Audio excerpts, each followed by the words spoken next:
In one of many worlds, centuries ago, the heavens opened up and a rift opened between universes. Out of nowhere, horrible dungeons filled with terrible monsters who only wanted to destroy humanity suddenly spread across the entire planet.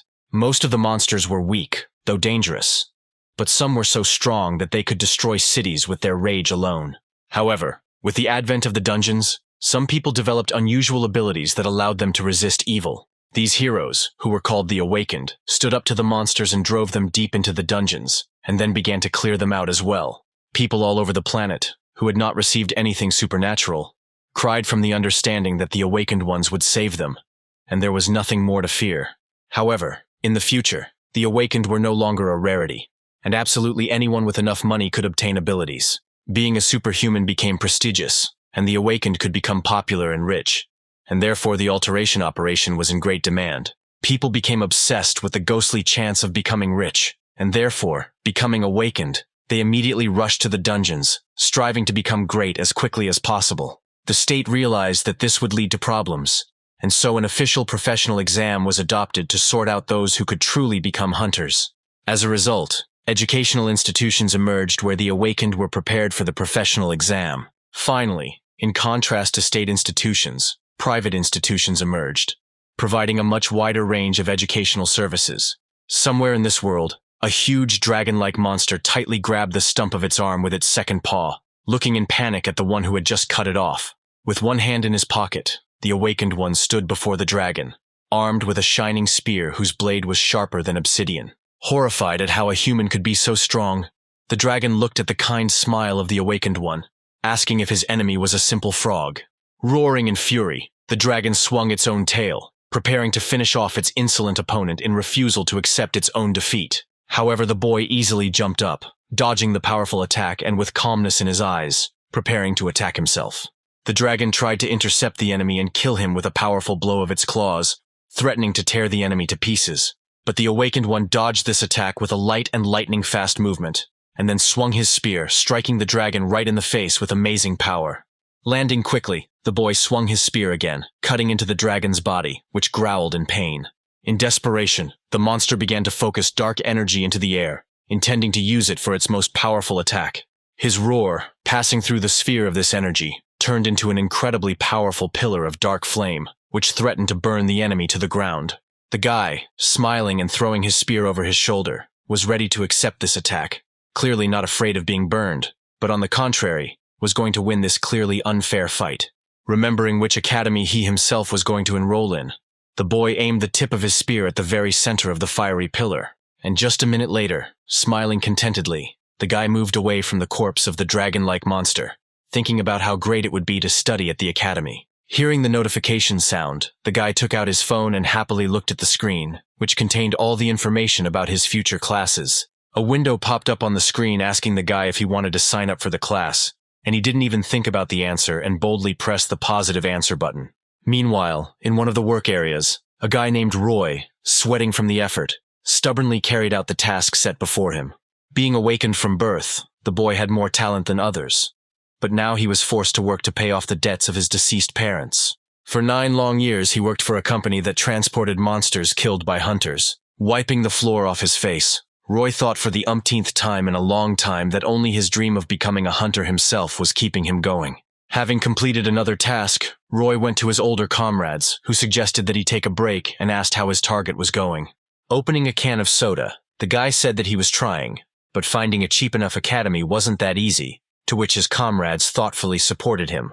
Roy imagined the mighty hunters who taught at the academy, and thought with a slightly sad smile how good it would be to study with them. He also thought sadly that the difference between those who graduated from the academy and the uneducated awakened was simply unimaginable. However, his sadness immediately left him when he looked at his phone screen with a smile and noted that he finally had enough money for a whole year of study. The guy, beaming with happiness, thought that he would, of course, like to go to a better institution, but he only had enough money for the cheapest academy. Suddenly his attention was drawn to an advertisement window, which spoke of some Academy of Transcendence, which Roy had never heard of before. After pressing the button, the boy saw a video that said that this Transcendence Academy was taught by teachers who were over 10,000 years old. With a surprised look, Roy looked at the guy who was giving an interview, telling him that entering the Transcendent Academy was the best decision of his life. In the video, a whole bunch of students thanked the Academy for teaching them. And after the caption that Roy could also enroll now, the screen suddenly turned off. Staring at the switched-off screen in shock, Roy voiced the thought that this advertisement was created by some lunatic, after which he went to the Academy's website and read information about it. Surprised that the names of the teachers were the names of legendary characters and heroes, Roy pressed the button next to the name of the teacher of the basics of mastering the staff and spear, and the face of a small monkey appeared in front of him. Having hit himself in the face with his palm, the guy even laughed at the fact that some monkey started talking about the basics of wielding a spear and introduced herself as the hero of Chinese legends Sun Wukong. However, looking up at the phone screen, the guy noticed that the activity the monkey was showing looked quite normal. Suddenly, the teacher's cartoonish appearance faded, and Roy saw the strong muscles rolling under the skin of the master's hand as he swung his staff. When Sun Wukong twirled the staff in his hands and then grabbed it with both hands, the boy saw that he now really did look like the legendary monkey god. Roy watched in amazement as the teacher slashed forward with a deft and powerful blow at the stone mountain, causing it to crumble into huge stone fragments.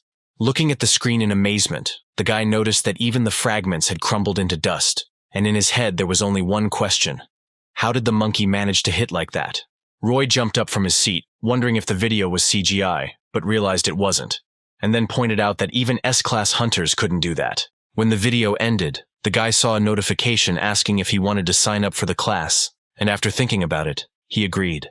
However, the program showed an error, indicating that he was not in the academy, and then calculated the cost of tuition, taking into account his situation, which was 40,000, which was his entire budget.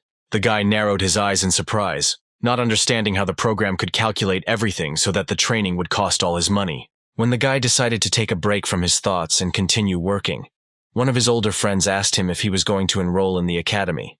While loading the guy's stretcher with the corpses of monsters, he noticed that the guy was quite happy today, which meant that his guess was most likely correct. Stepping slightly to the side, the man began using the lift to move the corpse of a particularly large monster, and heard Roy talking about a place called the Ark. The guy even offered the man to clean up the corpses of the monsters after him, to which the man laughed and made Roy promise to get him a dragon. The awakened one moved on, staring at the ground and thinking about the future while the lift worked above his head.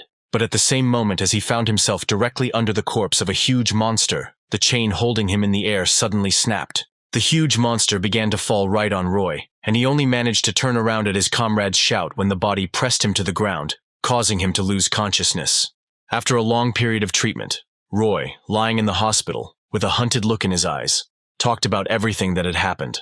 Doctors told him that his broken leg bone, due to its super-fast regeneration, was entangled with nerves and had become necrotic. Concerned about his reputation, the owner of the company Roy worked for refused to pay compensation, saying it was not his fault. He was told that the operation to save his leg would cost all his savings, and it had to be done quickly, so the boy had no choice.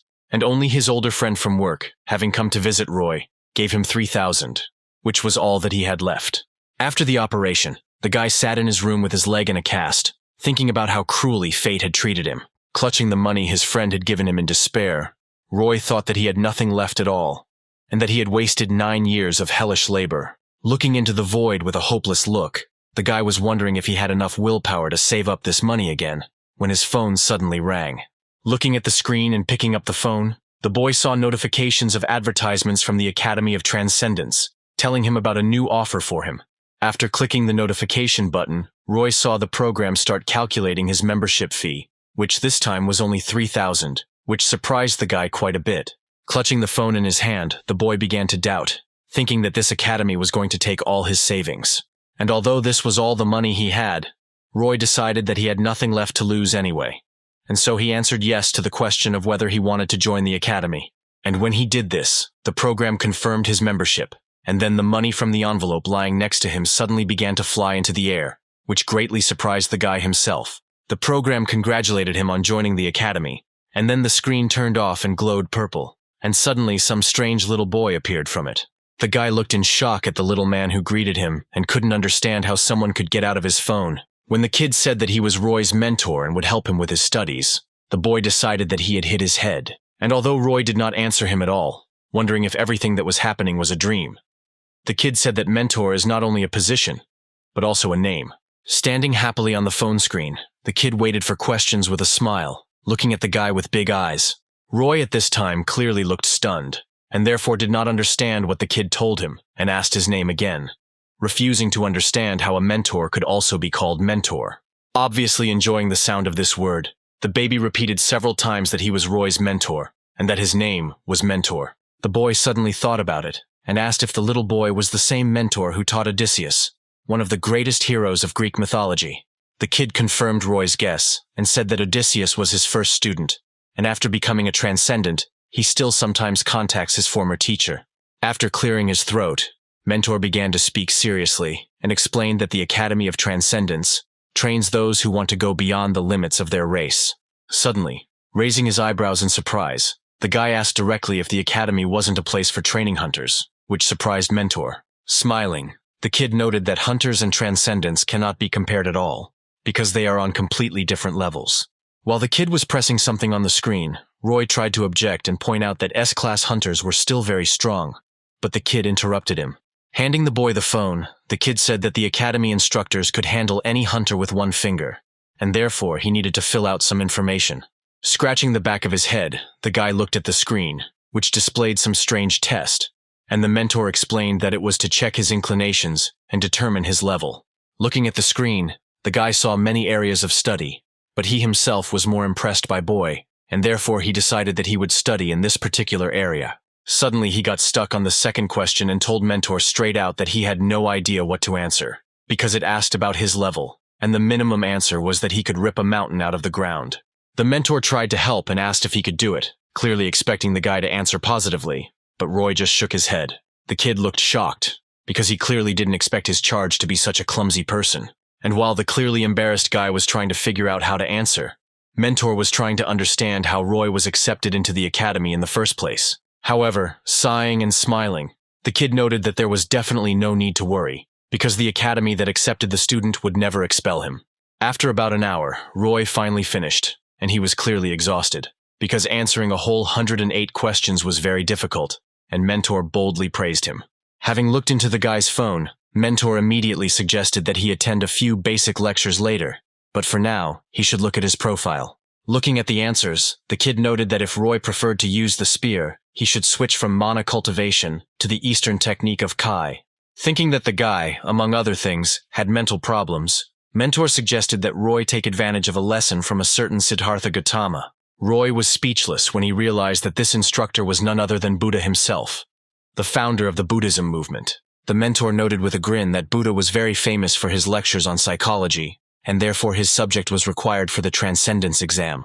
Looking at the screen, the boy saw that the reward for studying the lesson was something called an unwavering heart, and the mentor noted that thanks to this, he would succeed in everything else. The mentor added that there was no way around it, and therefore Roy should watch the lecture to the very end, even if it seemed like he was going crazy. Having left the necessary instructions, Mentor began to disappear, saying at the end that he would return later, but for now he would study Roy's profile. Looking around and realizing that Mentor had completely disappeared, the guy scratched the back of his head and thought that he would still have to learn this lesson. Frowning in uncertainty, the boy opened the program and prepared to watch a video that could drive him crazy. At the same moment, the face of a man, similar to the statues of Buddha, appeared on the screen, asking whether our world exists. Watching the video, the guy thought that this Gautama even looked too much like how he is depicted in statues and pictures. Sitting under a tree, Buddha, with his eyes closed, reasoned that the word "I" did not exist, and therefore he himself could not exist. The man crossed his legs and looked like he was full of peace, while at the same time he was wondering how something that could not be defined could exist. Roy tried to focus on Buddha's words, but found his mind straining with the difficult information to process. After listening to information that was difficult for the mind to comprehend for a long time, Roy felt completely exhausted, although he had only listened to 0.06% of the lecture. A week later, Roy felt so good that he was able to stand on both legs, and his body became stronger, which greatly surprised the doctors. The guy felt great, and at the same time he understood that Buddha's lectures had had a strong influence on his well-being. Gautama's wisdom filled his heart with peace, which increased the speed of his body's recovery. Although the boy realized that listening to lectures was incredibly difficult, the guy listened to the lectures only 1.3%, but the result was already very high. and he was very interested in what would happen next. Deciding to play it safe, the doctor asked Roy to stay in the hospital for another week, and the guy himself was only happy. Lying in his bed and thinking that he could watch the second lecture offered by the mentor, the guy noticed that for the wisdom of Buddha, a skill is given that is much better than most others. Deciding that he needed to study further, the boy turned on the video of the second teacher, and a bearded face of a creature named Kiran appeared on the screen. Kiran was a centaur, and not just any centaur, but a mentor to most of the most famous heroes of Greek mythology. Raising one of the horse's legs, the centaur, looking at the audience with a firm gaze, said that the purpose of this lecture was to prepare students for the early stage of transcendence. He said that the martial techniques in this lecture would be covered superficially, and Roy was surprised at that time that the legendary Chiron himself would teach him.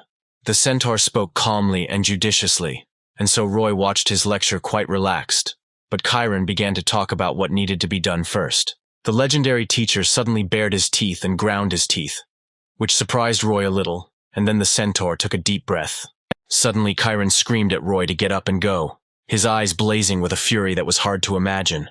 The guy was so surprised by the unexpected change in the mood of the lecture that he even dropped the phone, from the speakers of which the centaur's voice was shouting. After hearing this, the guy even lost his sense of reality for a moment. Due to the surprise, the guy even fell out of bed, and his phone landed on the soft carpet and vibrated. Getting up from the floor and picking up his phone, Roy saw that a very difficult physical task had appeared on the screen, requiring him to complete a very difficult standard of athletic exercises. Remembering that even the doctor had told him not to overexert himself, Roy thought hard about whether it was worth carrying out the task at all now. Yawning and giving in to his own laziness, the guy decided that he would practice later, and now he would just listen to the lectures. But the program did not allow him to do this. Roy was very surprised to realize that he would not be able to listen to the lecture until he completed the task, and this did not make him happy at all. He kept pressing the button to start the lecture, but the program wouldn't let him do it, which surprised Roy, because he didn't understand how they would know about his successes. In the end, the guy bowed his head and sighed hopelessly, realizing that he definitely wouldn't be allowed to watch the lecture today. Roy closed his eyes in disappointment, and then thought that there was no point in driving himself, so it would be better not to do Chiron's tasks this week. Taking out his phone, he decided to continue watching Buddha's lectures, but noticed an inscription that he had not seen before. He saw that the lectures were only open to him for a while, and so he had to force himself to get up and go carry out Chiron's assignments. While warming up, Roy reasoned that the fact that not everything comes for free is quite logical, and therefore he will have to try to work for his money. A couple of days later, Roy noticed that progress was not always recorded after listening to Buddha's lectures, which meant he might not make it in time for the limited period. While stretching his shoulder, the guy thought that he hadn't trained for a long time, because until that moment, he didn't even see the point in training. Remembering that he had previously done physical labor, the guy decided that this was precisely why he had not trained. Roy remembered the strain of carrying the heavy corpses of the monsters, and decided that this load would be enough to keep him in shape.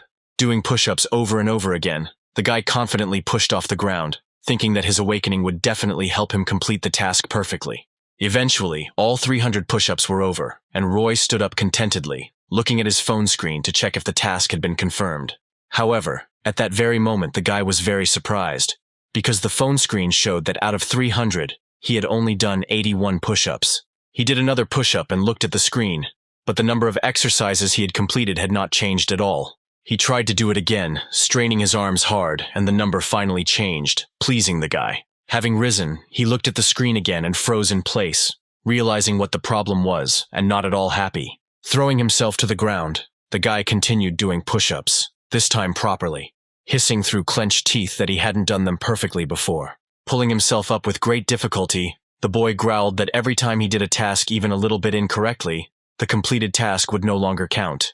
Through the pain, the guy forced himself to complete the tasks perfectly, although because of this his body experienced incredible stress. Having gone outside in the morning and worked out all day, the guy finished his run in the evening, which is why his whole body ached with pain. Trying to ignore the disapproving whispers of those around him, Roy collapsed exhausted on the ground.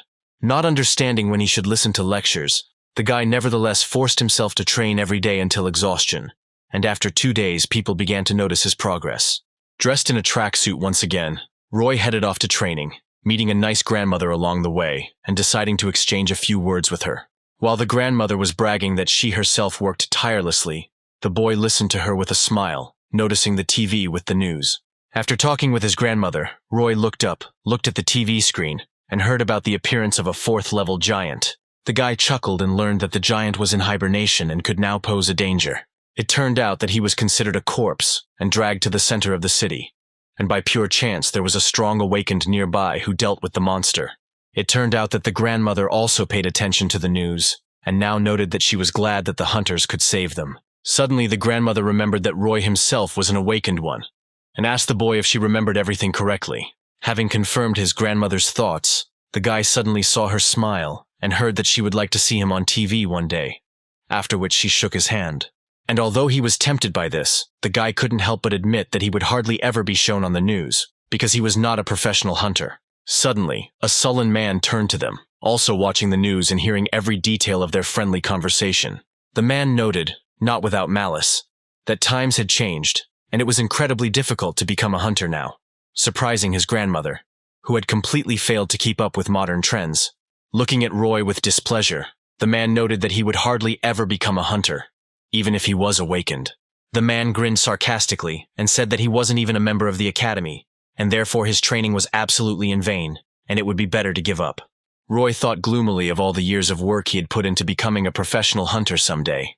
Anger at the harmful man flashed in his eyes, and he was about to tell him everything he thought about him. But he didn't have time.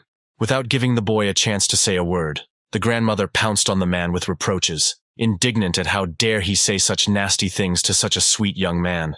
The guy angrily clenched his fists and quietly noted that this was his life, which meant he would live it only the way he wanted, to which the man angrily jumped up from his seat. He tried to put Roy in his place, saying that he had lived a long life and knew what was right. But the guy interrupted him and insisted that he should continue living his life and leave the guy alone. The impudent man suddenly lost his power of speech and looked at the angry Roy in bewilderment, thinking that he had probably gone too far. But as soon as the boy turned around and walked away, the man shouted that Roy didn't dare talk to his elders like that, while the grandmother scolded the rude old man. Roy, meanwhile, moved away, determined to move on along his life's path, not listening to those who knew nothing about him. Looking ahead gloomily, the boy thought that he would definitely become a hunter, because in just a week he had felt the incredible effect of training at the Transcendent Academy. Running kilometer after kilometer, straining every muscle in his body, the guy steadfastly moved forward, keeping in mind the thought that he would definitely reach his goal. At the same time, somewhere else, the girl who was the awakened one sighed sullenly, noting that she was very tired of being a hunter. She stood right in front of the monster that was rushing at her in a furious attack, placing her hand on the hilt of her sword, and wondering why the academy she was studying at even existed. With a slight movement of her hands, the girl snatched the blade from its sheath and attacked the monster, cutting it in half without much difficulty and not stopping to calmly reason. Standing on top of the pile of bodies of lion-like monsters, the girl put her hand on her hip and whined discontentedly, noting that the life of a hunter was incredibly boring. Finally, after 2 long weeks, the guy returned to his house, and the first thing he did was collapse into his bed, happy that he was finally home. Pressing his face into the bed, the boy noted that he had been terribly homesick during all the time he had been in the hospital and devoting himself to studying. Suddenly Roy felt sad and thought about how exactly he had spent his time these past 2 weeks, and also how soon he would finally reach his goal. Relaxing his muscles, the boy remembered that the hunter's exam would be in a year, which meant that he had limited time to prepare, although there was a lot of it. With a heavy sigh and an equally heavy look around the apartment, the guy realized that he had absolutely no means of subsistence for this time. Having decided to distract himself from sad thoughts, the guy took out his phone and looked at the screen, remembering that he had just recently completed another task. For the first time in a long time, Roy was able to take a break from the difficult tasks and watch another lecture from Chiron, who seemed to be waiting for his new student. Hearing Chiron praise the boy for learning to walk, Roy grumbled in displeasure, thinking that his mentor considered him a child. Smiling contentedly, the centaur armed himself with his spear and noted that it was time to start taking the first steps in that case. Chiron stretched his neck and looked seriously from the screen straight into Roy's eyes and said that it was time for the boy to understand how feelings worked. The next day, having completed 5.7% of the lecture, Roy made it to his desk, where his boss scolded him for taking too long a break. Roy cast a disgruntled glance at his departing boss and noted that, although he had not paid compensation, the man clearly felt a little guilty. Sitting in the pose of a thinker in the restroom, Roy thought about how he would manage to combine work and study, Straining all his brain, the guy tried to figure out how to get out of the situation, because if he didn't complete the tasks, he wouldn't be able to listen to Chiron's lectures. After thinking about it, the guy couldn't even remember what Chiron had said in the last lecture. But he definitely remembered something about feelings when his older friend entered the room. Roy began to remember Chiron giving basic information about the 5 basic human senses as the man approached the boy from behind. Chiron explained that first a person perceives a stimulus, then recognizes it, and then draws conclusions. But this takes too long, and therefore he will teach Roy new skills. Looking sternly into the guy's eyes, Chiron tells a story about something that is different from these 5 senses, although it is a continuation of them, and that is hidden inside every person. Roy remembered that the centaur had told him about the 6th sense, which turned out to be intuition, and which would help a person overcome his basic capabilities. The man who came up from behind tried to butt his friend in the shoulder with his hand in a friendly manner and back up the gesture with a good joke. But Roy, unexpectedly even for himself, dodged. Roy rose from his seat, and his older comrade asked in amazement if his young friend had grown eyes in the back of his head. With the situation forgotten in the friendly atmosphere, the friends returned to work, and the man frowned when Roy asked to load him with more. Roy, who had been training for a long time, asked his friend not to worry and to boldly give him even more weight, although the man was afraid that the recently sick guy would suddenly overexert himself. Surprised by his own new strength, the guy walked boldly across the work area, effortlessly carrying 200 kilograms of meat on his back, and his older comrade looked after the boy in amazement, not understanding how the recently sick young man had suddenly become so strong.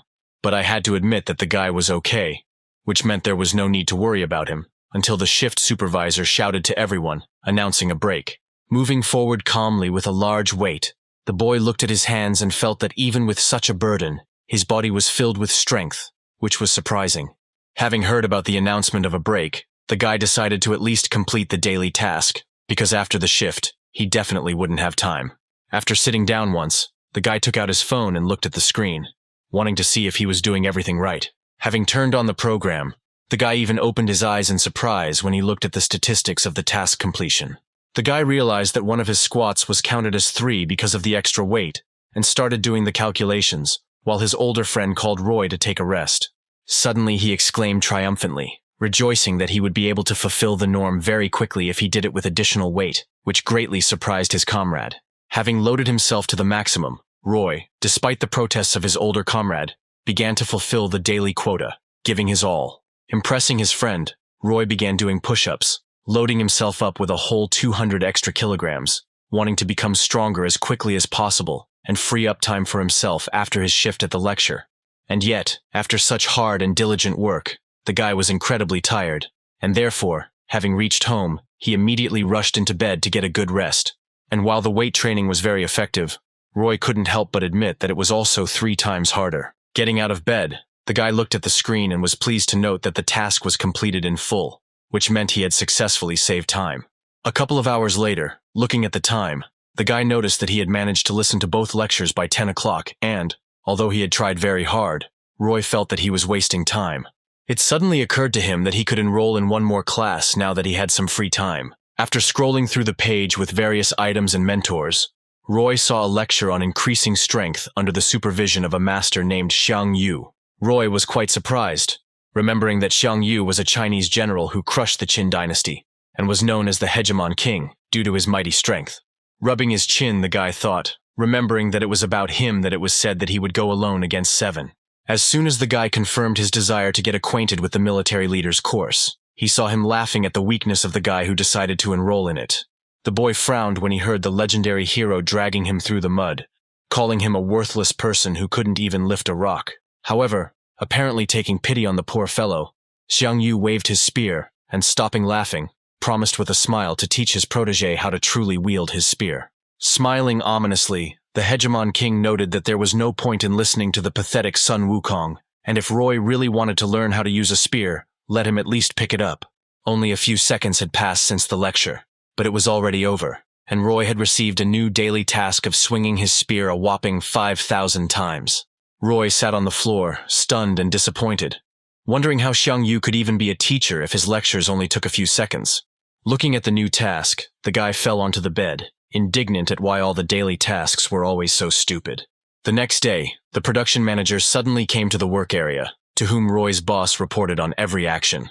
Looking sternly at her subordinate, the girl reminded him that the other day one of the monsters turned out to be alive, and therefore they should conduct a more thorough check of each killed monster. Trembling with excitement, Roy's boss agreed with her and promised that her orders would be carried out, much to the surprise of his own subordinates. While the workers were whispering about their boss, Roy, having gained weight again, was working hard to free up time for training. Walking serenely through the grounds, the boy heard the whispers of his colleagues saying that their manager seemed to be named Aura Bauer from a famous family. The guy remembered that it was from this family that the most famous hunter-swordsman in history came. Roy remembered being told that in the very first days of the monster's appearance, the monsters roamed the cities unhindered, killing everyone in their path. And it was Guy Bauer, being one of the very first awakened, who stood up against the monsters, protecting everyone he could find. He turned out to be the one who gave humanity hope for salvation, and did not allow human civilization to disappear, and therefore was known throughout the world. And although much time has passed since then, and Guy has grown old, the hero still remained a true professional, always ready to compete with anyone. The guy thought about the person who had come to his work area today, and then sighed. And then he boldly continued to walk with a huge weight, doing a squat and a step for the 40th time, and significantly surprising Aura, who was passing by. The girl gave Roy an appraising look and asked the facility manager who the guy was, and the man asked her to ignore him, saying that he had been like that for a week. Having decided that the guy was not all there, the girl went on, not interfering with Roy's training, without being distracted from the hard work. Approaching his senior comrade, Roy decided to throw off the corpses in order to go and get new ones, making the last 60th squat in a step. While the guy was squatting and throwing off the load, his friend asked when he would calm down, but the guy said that he would not stop. Having finally thrown off his burden, the guy felt a great sense of relief and happily told his friend that these training sessions were quite beneficial. The older comrade grinned, shaking his head as he wondered when his comrade would relax, but he knew that it was unlikely to happen. At the same moment, one whole corpse behind the man suddenly twitched, which he was unable to notice. However, Roy was able to, and cast a worried glance at his comrade, who could now be in great danger. Suddenly, although wounded and with several severed limbs, the huge lion-like monster soared into the sky, drenching the two friends with the wind from the flapping of its mighty wings. With its mouth wide open and a terrifying roar, the monster rushed at the man standing nearby, intending to tear him to pieces. Seeing this, Roy screamed his friend's name in panic, trying to warn him of the danger. Meanwhile, Aura Bauer was finally able to relax a little and sighed, catching her breath after a long inspection of her facility. Leaning her back against the vertical beam, the girl indignantly noted that this facility manager was too clingy and had completely gotten on her nerves. Looking gloomily at the object, the girl thought about how much longer she would have to endure this work, while one of the workers glanced at her from the side. Suddenly, the girl heard the much-hated nickname of the great swordsman's granddaughter from the lips of the whispering workers near her. The girl closed her eyes indignantly and listened to the workers discussing her person with unpleasant meticulousness, thinking that she couldn't hear. They allowed themselves to make an unpleasant comment that the girl looked weak for the granddaughter of a legendary swordsman, and the girl sighed, trying to control herself. Although Aura had trained since childhood, trying to keep up with her grandfather's fame, she could never reach his greatness, which became an incredible burden for the girl. And although the girl studied hard and then worked as a hunter, she could not get the thought out of her head about how much she wanted to become a teacher. And although it was her life, and Aura had the right to dream and make her dreams come true, her grandfather didn't want to listen, forcing her to follow her own path. The girl was still able to compromise with Guy, and with his help founded a hunter academy. But even there, she remained only the granddaughter of the great swordsman. People thought that the great swordsman guy would teach them, but when they found out that the teacher would only be his granddaughter, they grumbled with discontent, thinking that they had been deceived.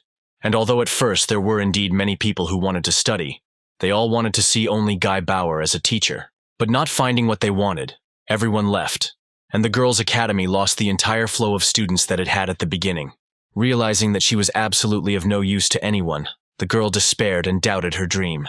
As she walked through the work area, the girl remembered how much she had always wanted to teach, and how easily she had been deprived of the opportunity to do so. She sighed hopelessly, and thought that she was just one gifted student away from realizing her dream and reviving the academy.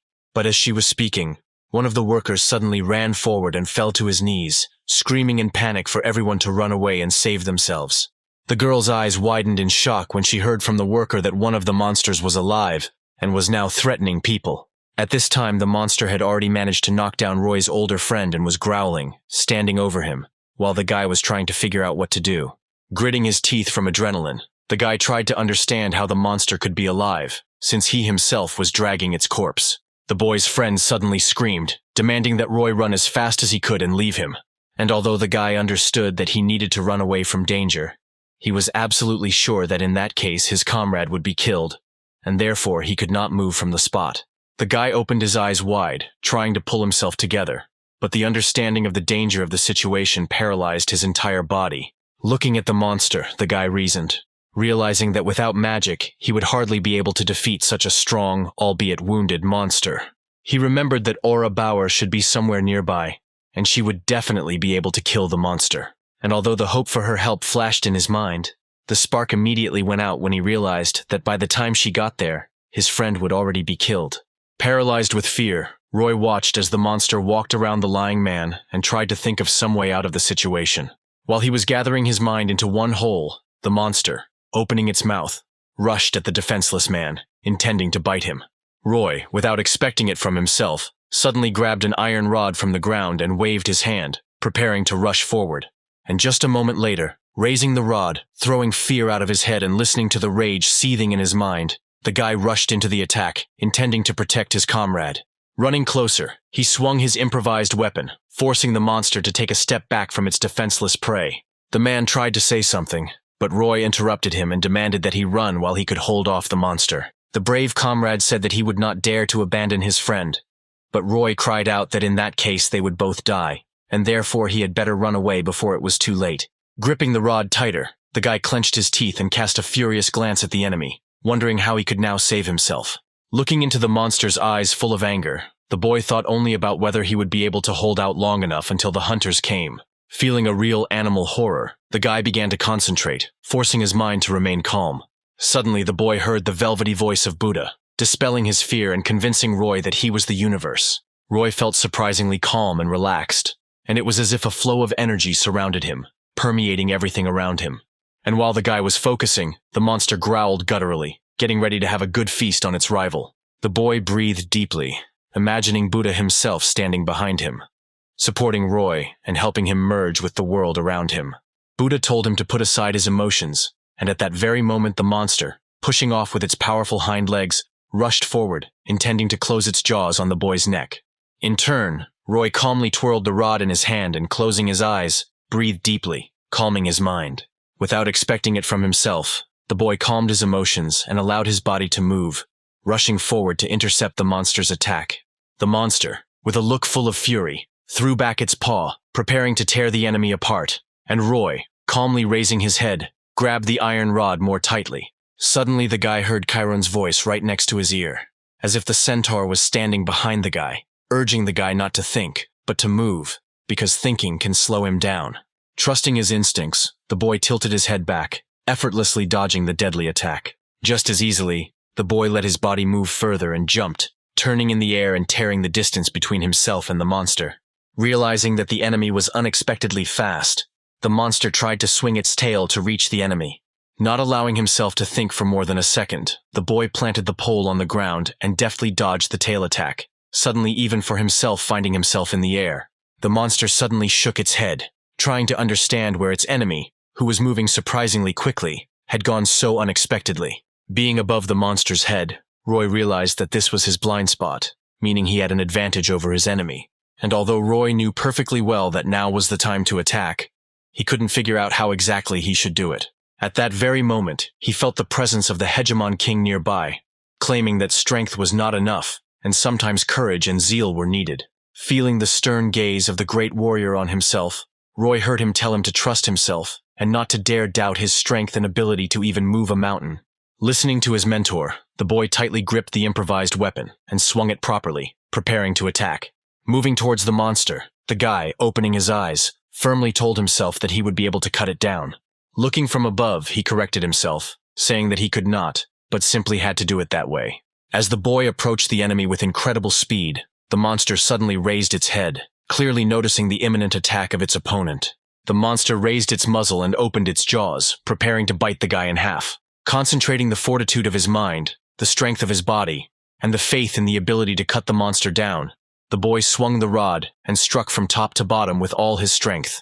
The blow was so precise that it certainly reached its target, causing incredible damage to the monster's body. And as soon as the guy landed after this blow, an incredibly powerful explosion sounded around him, as if a stick of TNT had been detonated. While the surrounding people looked at the battlefield in shock, Aura quickly came running, asking what was going on here. She looked around the scene of the battle with a surprised look, trying to focus her gaze and see what was happening there. Roy stood in the middle of a cloud of dust, breathing heavily and clutching the iron rod he had just used to attack the monster. And right behind his back, striking everyone, including Aura with its appearance, lay a monster cut into two parts, struck by Roy's incredibly powerful attack. And although the guy's body was tense, his gaze showed for sure that the guy's mind was absolutely calm. But a second later, he opened his eyes in surprise, trying to comprehend what had just happened. Turning to the corpse of the monster, the boy scratched the back of his head, not understanding how he was suddenly able to deal with it, while his phone vibrated with notifications about successful training progress. Staring in amazement ahead, the girl tried to comprehend what had just happened here while she was not looking. She tried to understand how some loader, not a student at the academy, and armed with only an iron rod, managed to cope with such a strong monster. The guy suddenly remembered what exactly had pushed him to such a desperate act, and focused his gaze in front of him. Still clutching the weapon in his hand, the boy quickly walked past Aura to his older comrade, worried about his condition. While the girl looked at him in surprise, Roy excitedly asked his friend how he was feeling, but he just waved it off. And although Roy desperately insisted that his friend visit the hospital, the workers embraced him in a friendly hug and began congratulating him on his major victory. Still not taking her eyes off the guy, the girl thought for a moment, then sighed and said that it seemed like he could become her best student. When the shift ended, the boss made the workers promise to keep quiet about what happened, and Roy convinced his friend to visit the hospital, intending to get home as quickly as possible. Walking towards the house, the guy took out his phone and looked at the screen, raising his eyebrows in surprise. Seeing that the progress of all 3 lectures had increased, the boy thoughtfully noted that this was probably because he had used the knowledge and defeated the monster. The guy realized that practice would help him increase his learning progress and absorb all the information as best as possible. But a couple of problems still remained. Roy grumbled out loud that he needed a license to practice, and the Academy of Transcendence wouldn't give him one, which meant he had to save up for training again. Suddenly, he heard Aura's ringing voice calling out to him from behind him.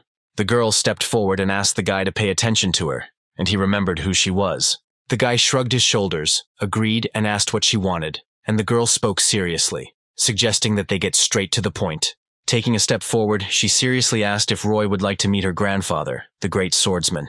The guy didn't even think about it, and shrugged his shoulders again, indifferently noting that he wasn't interested in it at all.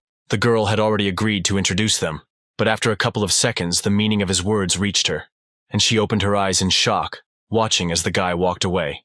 The girl introduced herself properly and laid out her real proposal to the guy, wanting Roy to join her academy. However, Roy, after some reflection, sternly noted that there was not a single student in her academy, and therefore, it was an academy only on paper. The girl looked at the guy in shock as he was about to leave and tried to convince him that they had everything they needed to train him, although the guy was not interested. In the end, the girl even compromised her principles and offered to persuade her grandfather to teach him. However, Roy, again indifferently shrugging his shoulders, again told the girl that he was not at all interested in meeting the great swordsman. The girl tried to think of at least one way to detain the guy and convince him to go with her, and therefore reminded him that he would also have to pass a written exam. Roy shook his head at this too.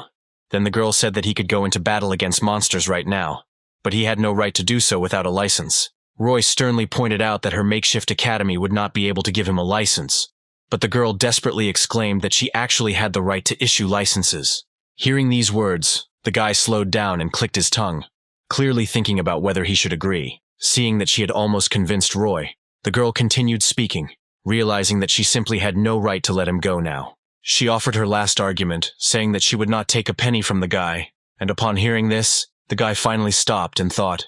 Finally, the boy gave in and, sighing, turned to the girl, asking if she wanted him to simply join her academy. He was still interested in why Aura was offering so much for free, and she responded by saying that he would need to participate in the competition on behalf of the academy. She also said that he would have to tell everyone that he was studying with her, and the guy finally asked why him. In response, Aura said without a doubt that she saw great potential in him, and therefore would be glad to have his help. Having said everything she thought, the girl fell silent, waiting for the guy's final answer with severity, but strong desire in his gaze. Roy tilted his head to the side and smiled, thinking that the conditions were indeed pleasant, and besides, the girl was clearly not lying. Roy finally extended his hand for a handshake and introduced himself by name, agreeing with the girl's proposal. Taking a relaxed breath, the girl smiled happily and shook Roy's hand, and then introduced herself.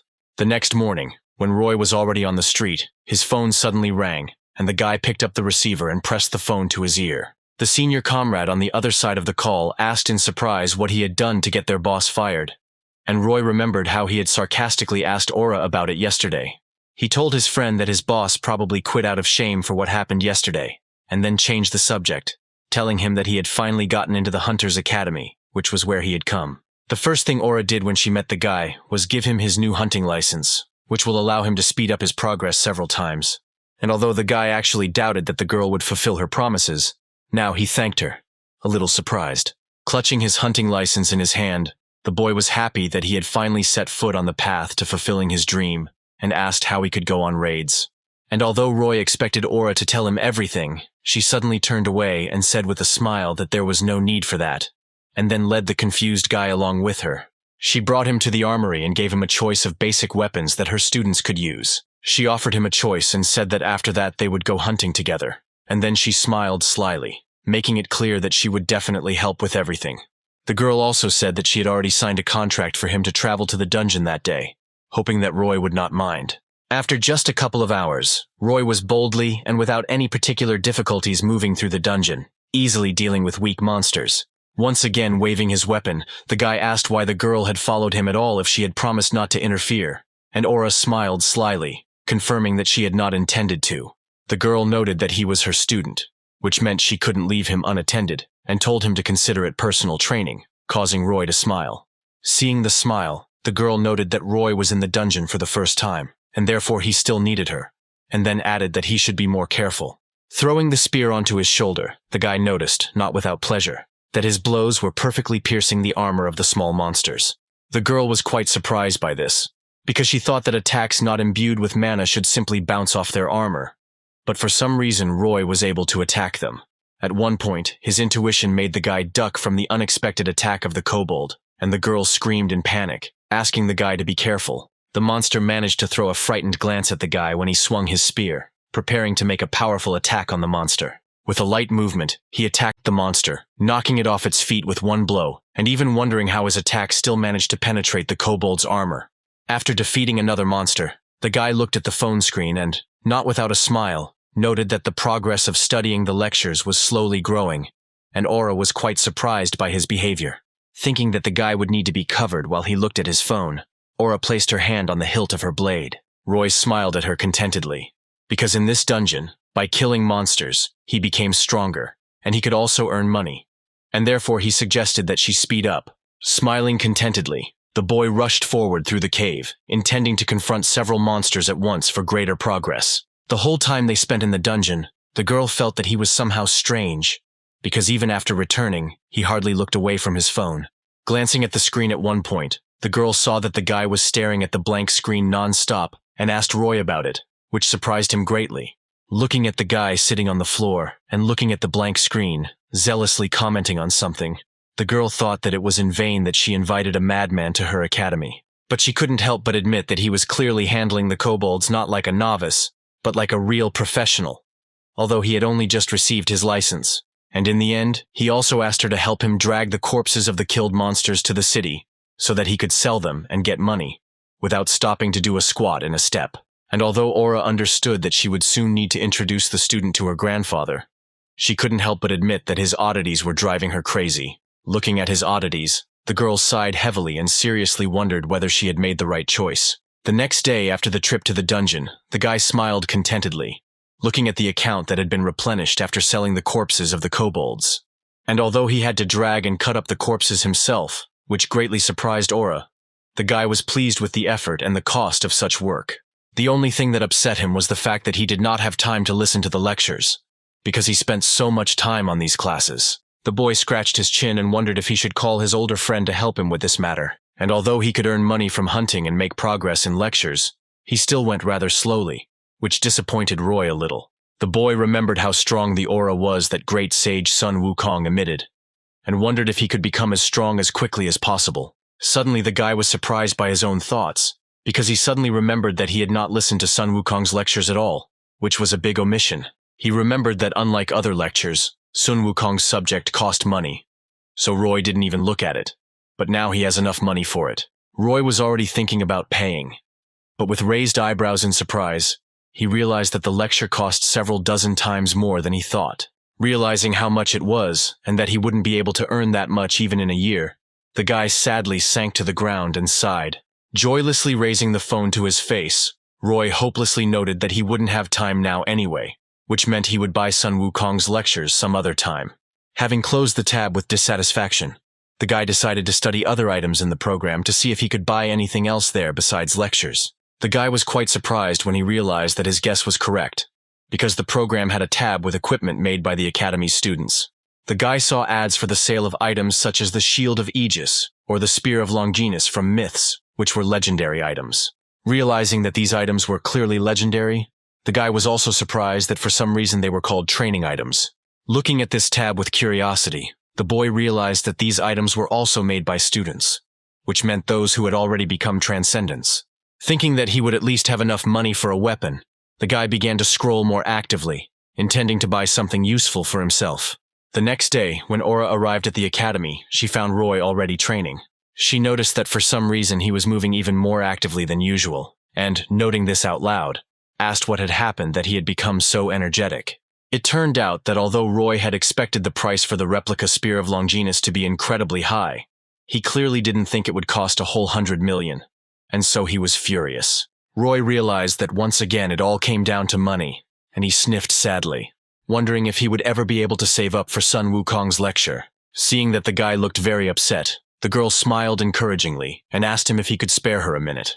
When he turned around, the girl told Roy that the academy tournament would be held very soon. And although the guy had heard about this before, he didn't know the details, and so he asked Aura to tell him more, which she did, handing him a paper with the regulations and rules for the tournament. Aura also noted that the level of the academy was assessed at such a tournament. She said that their academy is currently at the lowest level, level 4, but if he shows success in the tournament, he will be able to raise their level and get more awards. Raising her index finger, she also mentioned that the state supports higher-level academies more readily, which means he will be able to earn more money. The guy was about to express a guess about why she was telling him this, but Aura interrupted him, and smiling slyly, confirmed his unspoken assumption. Smiling contentedly, she said that she wanted Roy to represent their academy in the upcoming tournament so that they could increase their level. The guy thought for a moment, wondering whether participating in the tournament would affect his progress in the lectures, and whether he would be able to become stronger in that case. Shrugging his shoulders, Roy decided that any fight would be excellent practice, so he should take part, and he smiled at the girl, agreeing. For some reason, his answer surprised Aura, but he noted that they had agreed on this from the beginning, and therefore asked to tell him how exactly the tournaments were held. Touching her chin and thinking, the girl noted that usually the details were kept secret until the very beginning of the exam, but usually you need to get a lot of points for raids and duels. Picking up his spear, Roy thought seriously about the fact that he had only fought monsters before, and only one of them was really strong, and therefore he had little experience.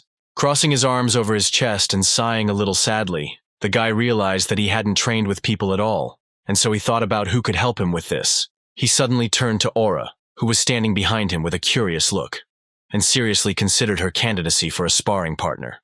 He chuckled slyly and asked if the girl would chicken out, but Aura, displeased with the ridicule, frowned and picked up the training sword from the stand. Smiling contentedly at her reaction, the boy happily noted that this would be a great opportunity to gain experience, since Aura was an experienced hunter. As the girl, armed with a wooden sword, stood in front of Roy, ready to fight, the boy noted that he could feel an aura of strength coming from her. But in response to her fighting stance, the guy became embarrassed and blushed, thinking that he had long wanted to evaluate her strength, and the girl was even taken aback by his reaction. She asked if he really wanted her to fight him, since she was much more experienced than him. But Roy nodded affirmatively, not even doubting his decision. Smiling slyly and getting into a fighting stance, the guy jokingly asked his opponent for a handicap since she felt so sorry for him. Not taking the student's antics too seriously, The girl casually raised her sword and, sighing, suggested that Roy attack when he was ready. Surprisingly, he moved towards her quite quickly, intending to attack with a spear and saying that such an offer could not be refused. And although he moved briskly, Aura sighed a little upset, because she saw his every move, and his determination even upset her a little. With one smooth but strong movement, the girl intercepted the guy's attack and lashed out at the shaft of his spear, deflecting the attack to the side. Allowing the boy to get back into a fighting stance, the girl gave him the opportunity to attack. But his movements, although fast, were careless, and she easily dodged. Remembering how he moved in the dungeon, the girl was surprised that the guy was so careless in the fight with her, and therefore again doubted his potential. Sighing sadly during the training fight, she thought to herself that the guy was still an uncouth newbie. She didn't understand where the guy suddenly got the confidence that he could handle her, and so she wanted to show him the difference between them by crushing him with one powerful blow. And although the girl used a fairly strong attack and put a lot of her speed into it, she couldn't help but be surprised by what happened next. She watched in shock as her sword slammed into the shaft of Roy's spear, who used all of his reflexes to defend himself from the powerful attack. She looked at the boy's face to see how he felt about this action, but saw that he was all tense, trying to hold back her powerful attack.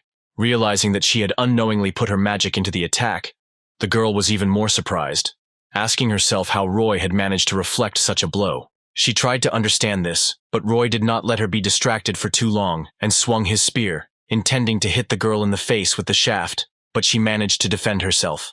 With a swing of her wooden blade, the girl pushed the guy's weapon away, and he slid to the side, trying to stay standing on both of his feet. Having managed to break the distance, the girl straightened up, trying to understand what was wrong with this guy if he, being an absolute newbie, managed to surprise her. Scratching his nose with his fist, the boy noted out loud with a smile that he was also going to fight her seriously since she was using such powerful attacks. Wiping the bruise on his lip, the guy rushed forward to attack, intending to continue the sparring that was so interesting to him. Aura noted, not without surprise, that his movements had become much clearer and more precise, and therefore she began to dodge and defend herself much more often. Re-intercepting his spear for another maneuver, the guy assessed the girl's defense, and she, looking into his eyes, saw cold calculation in them. In turn, Roy, fighting with the girl, heard the voice of one of his teachers, who helped him so much in battles. The boy heard Xiang Yu scolding him for his bad movements and recommending that he make more cunning attacks, and his attacks became much more precise. By swinging his spear, the boy began to feel both his opponent and the feeling of the battle itself much better, and all thanks to the Hegemon King. Xiang Yu spoke irritably as if right next to the boy's ear, irritably noting that any obvious attacks from Roy would be followed by obvious blocks. Roy listened to every hint from his ghostly mentor and fought persistently, forcing Aura to block his very strong blows. Xiang Yu insisted that Roy make lunge after lunge, forcing his opponent to defend until he could get a chance to attack in earnest. At one point, Aura lost her balance under the pressure of a particularly strong attack and began to fall on her back, and Roy, in turn, seized this moment and rushed forward. Seizing the moment, he swung his spear and was about to follow the Hegemon King's advice and attack with all his might. For the first time during the entire battle, watching Roy's weapon approaching her, the girl seriously felt the real danger of her own life. And Roy, in turn, without holding back, struck, putting so much force into this attack that the stone floor began to split from the explosion of force. Aura suddenly woke up with a surprised expression on her face, standing on both feet and raising her sword to the side, not understanding what just happened. Looking ahead, Aura saw the boy slammed into the wall and realized that she hadn't noticed how she had blocked the attack and sent Roy flying. Aura realized that she had miscalculated her strength and had accidentally hit as hard as she could, and therefore could well have killed her student, and she rushed to the wounded man in panic. To the girl's surprise, Roy was not wounded and boldly rose to his feet, scratching the back of his head and noting that he had lost this fight after all. The girl's eyes widened in shock, realizing that the guy was seriously going to defeat her and didn't allow himself to think about losing even for a second. In turn, Roy frowned and confirmed his guess that it would not work to fight against a person in the same way as against a monster, which surprised Aura even more. However, the guy did not despair and thought that, unlike many hunters, he still had everything ahead of him, and he would definitely become stronger, and in response to his thoughts, the phone vibrated. Looking at the screen, the guy happily noted that the progress of studying the lectures had increased, which meant that the fight against a person also gave the necessary experience, and Roy asked Aura if she would help him. The guy asked her to help him with sparring when they were distracted from raids, and his satisfied smile literally made the girl give a positive answer. And although Aura continued to be surprised that the guy wanted to continue fighting with her, even though he had just lost, she couldn't help but agree, since she had promised to train him. In addition, the girl promised the guy that she would give him all the prize money if he won the tournament, which surprised him greatly, because he had no idea about the prize. Frowning, the girl tried to remember how much they paid for winning the academy tournament.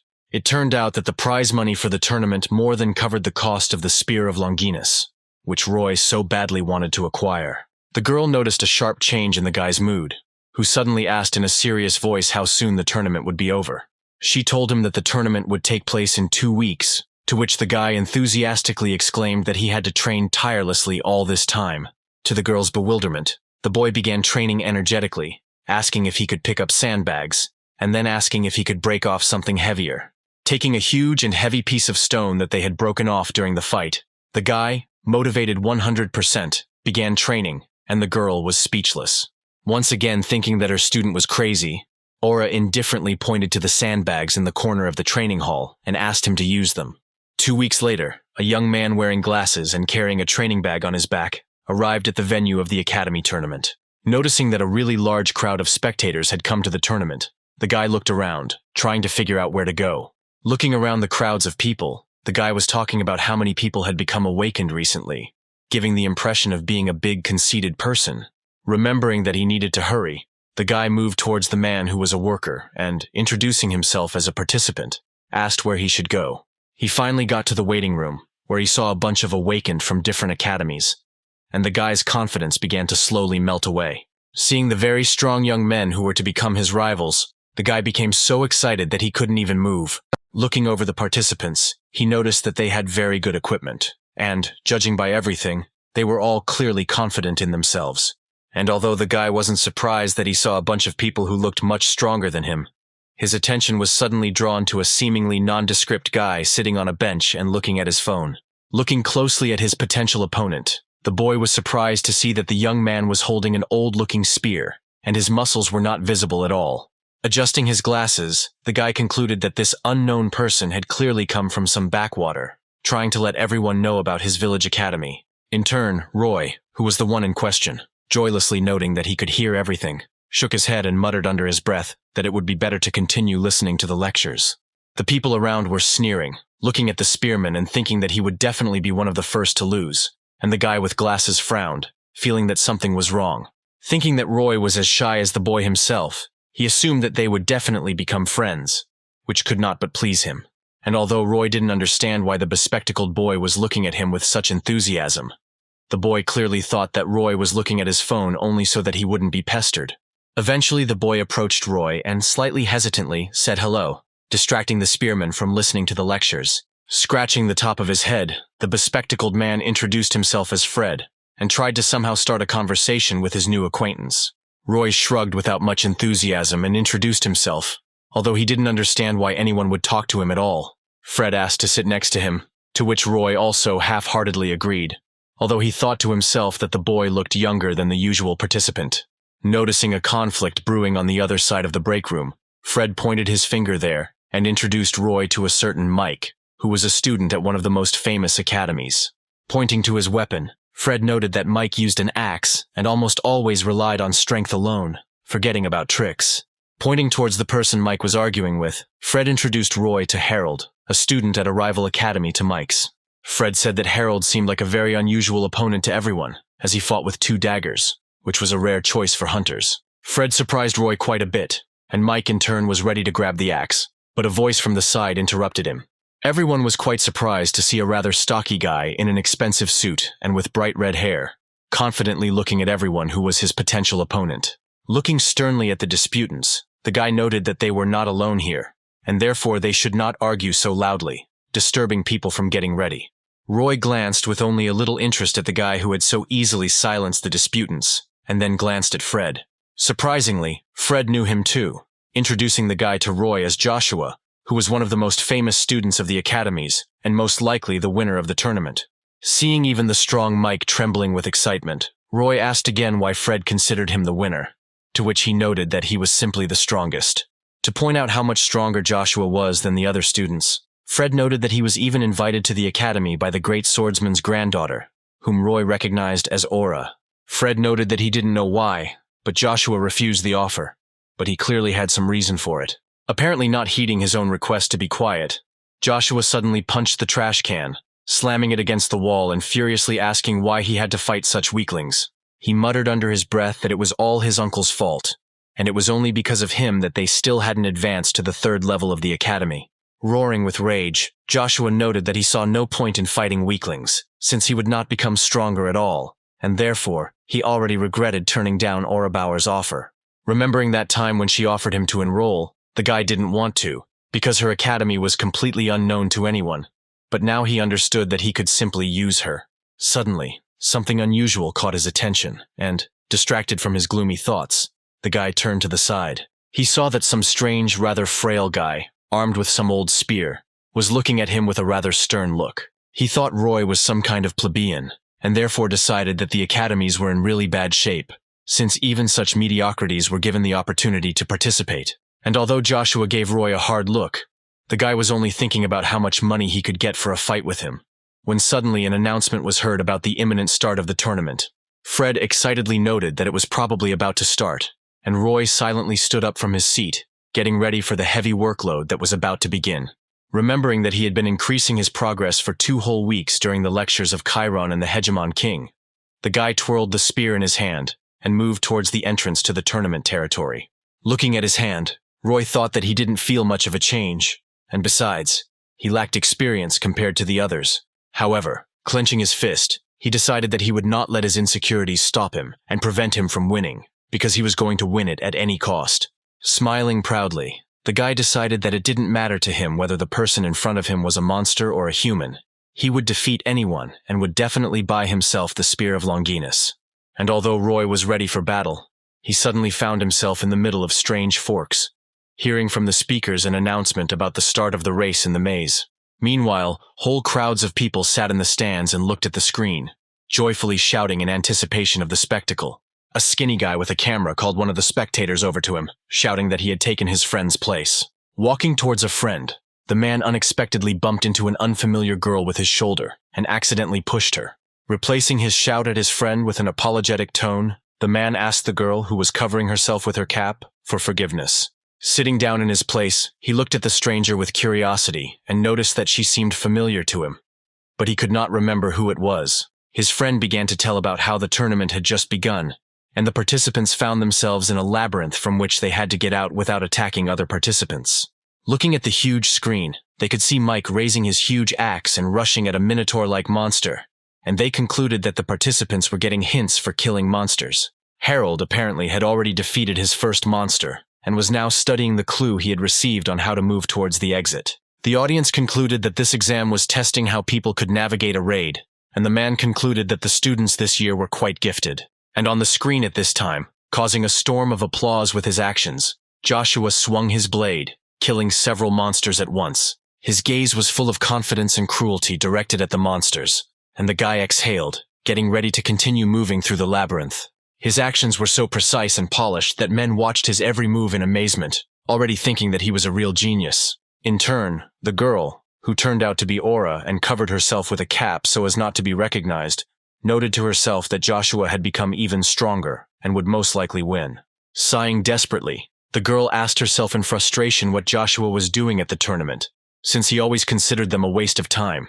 Realizing that she was attracting attention with her indignation, the girl turned away from the man, who looked at her doubtfully, trying to remember who she was. Meanwhile, Roy was hitting the wall with his spear, trying to see if he could break through it, but unfortunately, nothing came of it. Roy frowned and thought that he would have to go through the same thing as everyone else, and it would have been better if he had signed up for Theseus's lectures. Putting his hand to the wall, the guy decided that he would walk along it so as not to get lost, and thus try to find a way out of the trap. Suddenly, something ahead caught his attention, and the guy looked around the corner to see what was so interesting. There was a fork in the road in front of him, and it offered him 4 different directions to go. However, Roy decided not to guess, and therefore preferred to follow his rule and follow only one wall, and thus reach the end. Sighing from the realization that he might have to move for a very long time, the guy turned left and walked along the wall, not letting go of his hands. However, suddenly an unusual feeling filled his mind, and Roy thought that his decision was wrong. Turning, he looked at the other passage, and felt that for some reason, this was where he needed to go. Thinking that this was the sixth sense Chiron was talking about, Roy began to doubt himself, but decided that he had to trust himself and moved forward. He was afraid that following a proven method would be much more logical, but he could not force himself to go against his own feelings. Scratching the back of his head, he decided to move on, trying to listen to his own intuition. Walking further, Roy felt another strange sensation, which for some reason made him feel uncomfortable. He suddenly heard that one of the participants had dropped out of the competition, and this information seemed very curious to the guy. Frowning, the boy thought about how the other participants were constantly fighting monsters, but for some reason, he himself had not yet met a single one. Suddenly it dawned on him that his intuition was not just telling him how to get to the exit, but was also helping him avoid monsters. He thought that if he could sense situations like this with a 30% chance, then with a 100% chance he could possibly see the future. However, the joy of anticipation of the power he could wield was marred when Roy heard Fred's voice behind him, asking him to be quiet. Looking around in confusion, Fred noticed that Roy was walking so confidently, as if he knew where to go and where the exit was. Roy said that he was just going at random, to which Fred indignantly exclaimed that this was not right, and he knew how to move correctly through the mazes, and therefore now he would lead. Fred smugly placed his hand on the wall and pointed out that they should always move along one wall, to which Roy noted with displeasure that it was too long. Fred gloomily and upsetly noted that, walking at random, it was easy to get lost, to which Roy indifferently suggested that they split up. He asked why Fred had even tagged along with the spearman, to which the bespectacled man enthusiastically exclaimed that he considered Roy his brother in misfortune. Roy asked again, not understanding, and Fred noted that he had not come from the academy, but on his own, and therefore decided that his new friend was the same. Roy finally understood why Fred had approached him in the first place, and then heard the boy say that weaklings were better off sticking together, which greatly surprised the spearman. The guy scratched his head in shock and thought about how it could have happened that he looked like a weakling in the eyes of others. Fred suddenly distracted Roy and said that since he was also alone, he would make an exception and show him something very cute. And taking out his phone, he showed a photo of his sister, which scared Roy a little. Having said that his little sister was really very sweet, the guy turned around abruptly and walked away, saying that he regretted this meeting. But Fred did not leave him alone. Roy tried to get rid of the guy, but Fred kept whining about how they should stick together, and it would be easier for them to get through the maze. Roy finally sighed, and Fred timidly noted that it really was much safer together, which aroused Roy's pity. Roy sighed and pointed out that Fred kept talking about being all alone, then asked if his family had come to support him. Quite calmly, although a little sadly, the guy noted that his parents had died, and he had no one except his sister, which greatly surprised Roy. He remembered how he himself was left completely alone, and how hard it was for him to survive in this cruel world alone. Frowning, the boy gripped the shaft of his spear and sighed heavily, beginning to think again. Fred thought that he had put his new friend in an awkward position, and so he tried to make excuses and point out that his little sister was too young for such events. Finally, Roy sighed again and said that Fred was right, and that they really were brothers in misfortune. Smiling at his comrade, the boy grabbed the spear more comfortably and, without saying anything now, moved away, leaving Fred the choice of whether to follow him or not. And although Roy offered the guy partnership, he did not forget to note that they were still rivals, which meant that he would single-handedly take the prize of 100,000. Not understanding why Roy had suddenly changed his mind so abruptly, Fred froze in place, and then smiled, happy with his new friend's words. But, although he agreed to go along, he could not understand not only where the guy was going, but also why he was doing it at a run, causing Fred to become very short of breath. Roy pointed out the fact that Fred had chosen to follow him, so he shouldn't complain about having to try. Trying to understand how his comrade was thinking, Fred thought about the fact that Roy, apparently, did not think at all about where he was going, and yet, they still had not met a single monster. He even allowed himself to assume that Roy knew where he was going, although this seemed impossible to the guy. Suddenly, Roy's intuition seemed to fail, and he found himself at a dead end, while Fred was finally able to stop and catch his breath. However, despite Fred's questions, Roy refused to believe that his intuition had failed him, and so he looked at the wall in front of him and touched it with his hand, sensing a catch. To Fred's surprise, who actually thought the wall was a dead end, Roy pushed the door forward with one simple movement, not understanding how the wall could deceive anyone at all. In turn, Fred stared in front of him in amazement, trying to understand how smart Roy was if he could figure out the secret of this door so easily. Welcome music and confetti began to fly around, and congratulations on winning the challenge, and the information that Roy had broken the record came from the speakers. The people around him weren't paying any attention to Roy, so it was an incredible shock to them that someone had already managed to get out of the maze, and the winner wasn't Joshua. Even Aura, who had been watching Joshua's battles the entire time, couldn't help but tremble in her voice in surprise at the fact that Roy turned out to be the winner. Even Fred, who came out of the maze second, was stunned by the realization that Roy had managed to win. Roy, in turn, cleaned his ear with his finger in displeasure, muttering under his breath that he was unhappy with the fact that he had made absolutely no progress in his training. The two friends had already returned to the restroom, but Fred still couldn't believe that he had gotten out of the maze second. The other participants who had previously mocked Roy now tried to find out more about him and understand how he had coped. While Roy took out his phone, wanting to at least listen to the lectures during the break, Joshua, who had been selected third, suddenly approached him. The guy put his hands in his pockets and looked with hatred at Roy, who suddenly noticed his rival's unpleasantly close attention. Roy tried to figure out why Joshua had even approached him while everyone in the waiting room fell silent, waiting to see what would happen next. Roy looked at the guy kindly and with obvious curiosity, waiting to hear what exactly the talented awakened one wanted to tell him. However, Joshua remained silent, frowning at Roy and trying to gauge his strength. Suddenly he turned away and walked away, grinning and saying out loud that Roy seemed even too weak to him. Seeing the reaction of the most popular student, the other participants also looked at Roy with disapproval, thinking that he was probably just lucky. Shrugging his shoulders and trying not to listen to other people's ridicule, Roy turned the phone back on and decided to continue listening to the lectures when a worker suddenly entered the room. Roy raised his head and the man began to speak, announcing what would await the participants in the next stage. Roy heard that in the next stage, the participants would fight one-on-one, but they would be prohibited from enhancing their attacks with mana. The man noted that the judges would monitor the progress of the fight and stop it if one of the participants was unable to fight, and then added that there would be 16 fights. Roy scratched his nose and tried to guess who he would be sparring with. But suddenly his attention was drawn to one of the participants wanting to ask a question.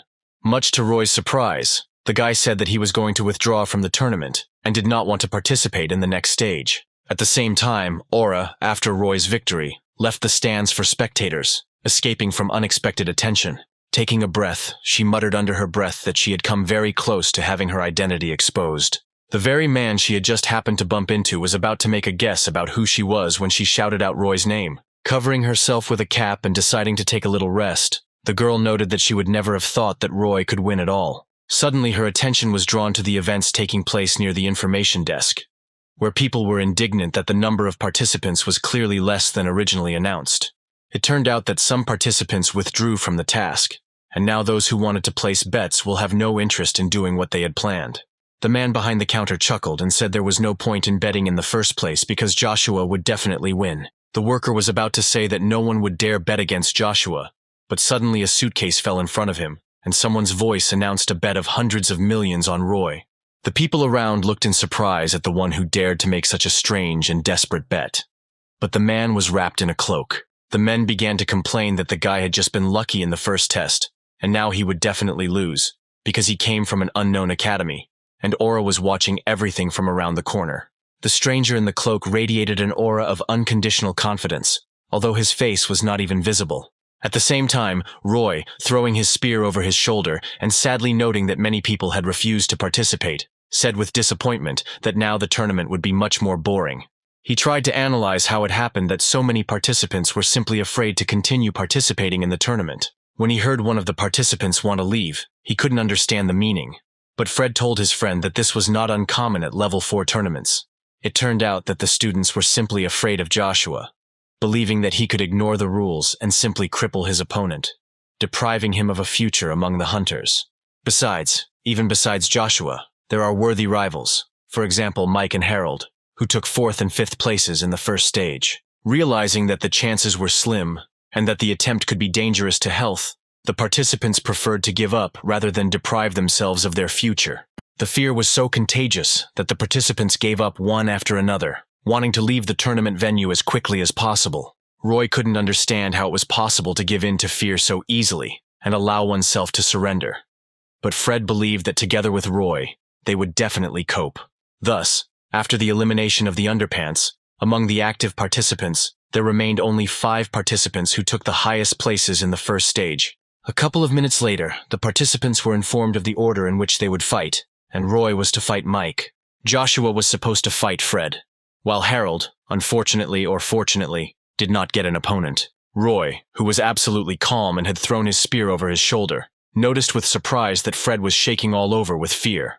Roy asked his friend what was wrong, to which Fred simply exploded with emotion and began to cry, exclaiming that he was insanely afraid, and asking if Roy himself was really not afraid at all. The guy shook his friend, exclaiming that he would have to fight Joshua one-on-one later, and that made him even more scared. Smiling kindly, the guy asked with a smile how Fred had managed to determine the winner of the fight before it even started, and patted his friend on the shoulder in a friendly manner. And when Fred said that he was absolutely sure, Roy suddenly became serious and asked directly why he didn't just withdraw from the tournament. Fred placed his hands on his knees and looked down, muttering guiltily that he couldn't do it, but he didn't have time to explain, because Roy and Mike were called out. After squeezing the spear in his hand a couple of times, the guy stood up and said that Fred should fight with all his strength, since he was going to fight anyway, because he could win. As he moved towards the exit, Fred suddenly grabbed his friend's hand, causing him to look confused. Turning to his comrade, Roy looked at him in surprise, asking a silent question, and Fred, stumbling, tried to find what to say. Finally, he asked in a trembling voice if Roy was worried, because he really couldn't understand how this was possible. Roy grinned proudly and said that he wasn't afraid at all, and was only concerned about how much he would get for winning this tournament, and how much experience he would get for the fight. Freeing his hand from the grip of a surprised Fred, Roy moved towards the exit, thinking only about how nice it would be to receive a whole 100,000. As he entered the arena, the boy heard the host introduce him, intriguing the audience and mentioning that Roy had broken the record for completing the maze. Smiling at the spectators who were shouting his name, the guy looked at his opponent, who was also about to be introduced. Mike laughed sarcastically, noting that luck wouldn't help the guy at all this time, and he would deal with him without any particular problems. To Roy's bewilderment, Mike continued to laugh, pointing out that the guy's luck had run out, since right after the first stage, he had been matched with the most inconvenient opponent. However, Roy interrupted the big guy and said quite calmly that they still had to find out who was really unlucky in this battle. And when the fight was declared to have begun, Mike, without holding back, rushed forward with his huge axe in his hands, apparently intending to chop up his opponent. Seeing his opponent so easily succumb to his emotions, Roy smiled contentedly, ready to meet Mike's attack. And while the battle was going on, in the restroom, Fred thought for a long time about the words of his friend, who went into battle without fear. Sighing and looking up, the boy wanted to see how his comrade was fighting, worrying about his safety. However, he immediately looked away from the screen and shook his head, deciding that now was not the time to worry about others, and that he needed to concentrate on himself. Turning his head, Fred looked at Joshua, who was standing near the wall and gloomily thinking about something. Fred thought back to Roy's encouraging words, wondering if he should really fight as hard as he could and what his chances of winning were. But fear was making it hard to think straight. Breathing heavily, the boy tried to hold back the trembling that had taken over his body, but it was incredibly difficult to do so. Fred desperately thought that Mike, Harold, and Joshua all represented very famous and powerful academies, and he was definitely not their equal. But then his attention was drawn to what was happening on the screen. Looking up to where Joshua and Harold were looking, Fred saw something that surprised not only him, but according to the host, all the viewers. The fight was over almost instantly, and Roy was now standing over the defeated Mike lying on the floor, looking down at him. Joshua responded to the situation by saying out loud that scum belonged with scum, clearly implying that Mike should not have lost. Suddenly, the red-haired man noticed Fred standing up, and without taking his eyes off the screen, coping with the trembling in his body. The guy's gaze was clear and, although he was clearly afraid, Fred finally found the strength to deal with him. And so he spoke, promising that he too would not lose to his opponent. And his words were so offensive to Joshua that he was ready to growl in response, but he held back, allowing himself to only clench his fists tighter. A few minutes ago, Mike rushed at his opponent in a mad rage, wanting to tear him to pieces. However, Roy, with calmness in his eyes and mind, took a step back without any problems, dodging the berserker's attack. The presenter commented on each action and noted, not without surprise, that luck was apparently still on Roy's side, since he was able to dodge so easily. Mike continued to chop with his axe, wanting to deal with the enemy as quickly as possible, but Roy, as if not taking the enemy seriously, easily defended himself. With each attack, Mike became more and more angry, because he did not understand how some weakling could so easily dodge his powerful blows. Entering into the battle spirit and completely forgetting about the rules, Mike decided to use his most powerful attack and put mana into it to sweep the enemy out of the arena. However, Roy, with one deft and swift movement, swung his spear, knocking the axe out of his opponent's hands and not allowing him to strike. Mike even lost touch with reality for a couple of seconds, and only then realized that his favorite weapon had flown out of his hands. Shocked by what had happened, Mike staggered back in shock, losing his understanding of how such a thing could have happened. The eyes of the one who had relied on his own strength all this time were now filled with fear from the realization that for the first time in his entire life, he had lost to someone. Roy twisted the spear in his hand and relaxed his muscles, looking down at his fallen opponent as if there had been no fight between them at all. After the fight, the guy looked at his phone screen and was very disappointed to see that his progress had changed only slightly. Running out of the arena, the guy noted with disappointment that he had hoped to get much more progress and experience for winning against a human.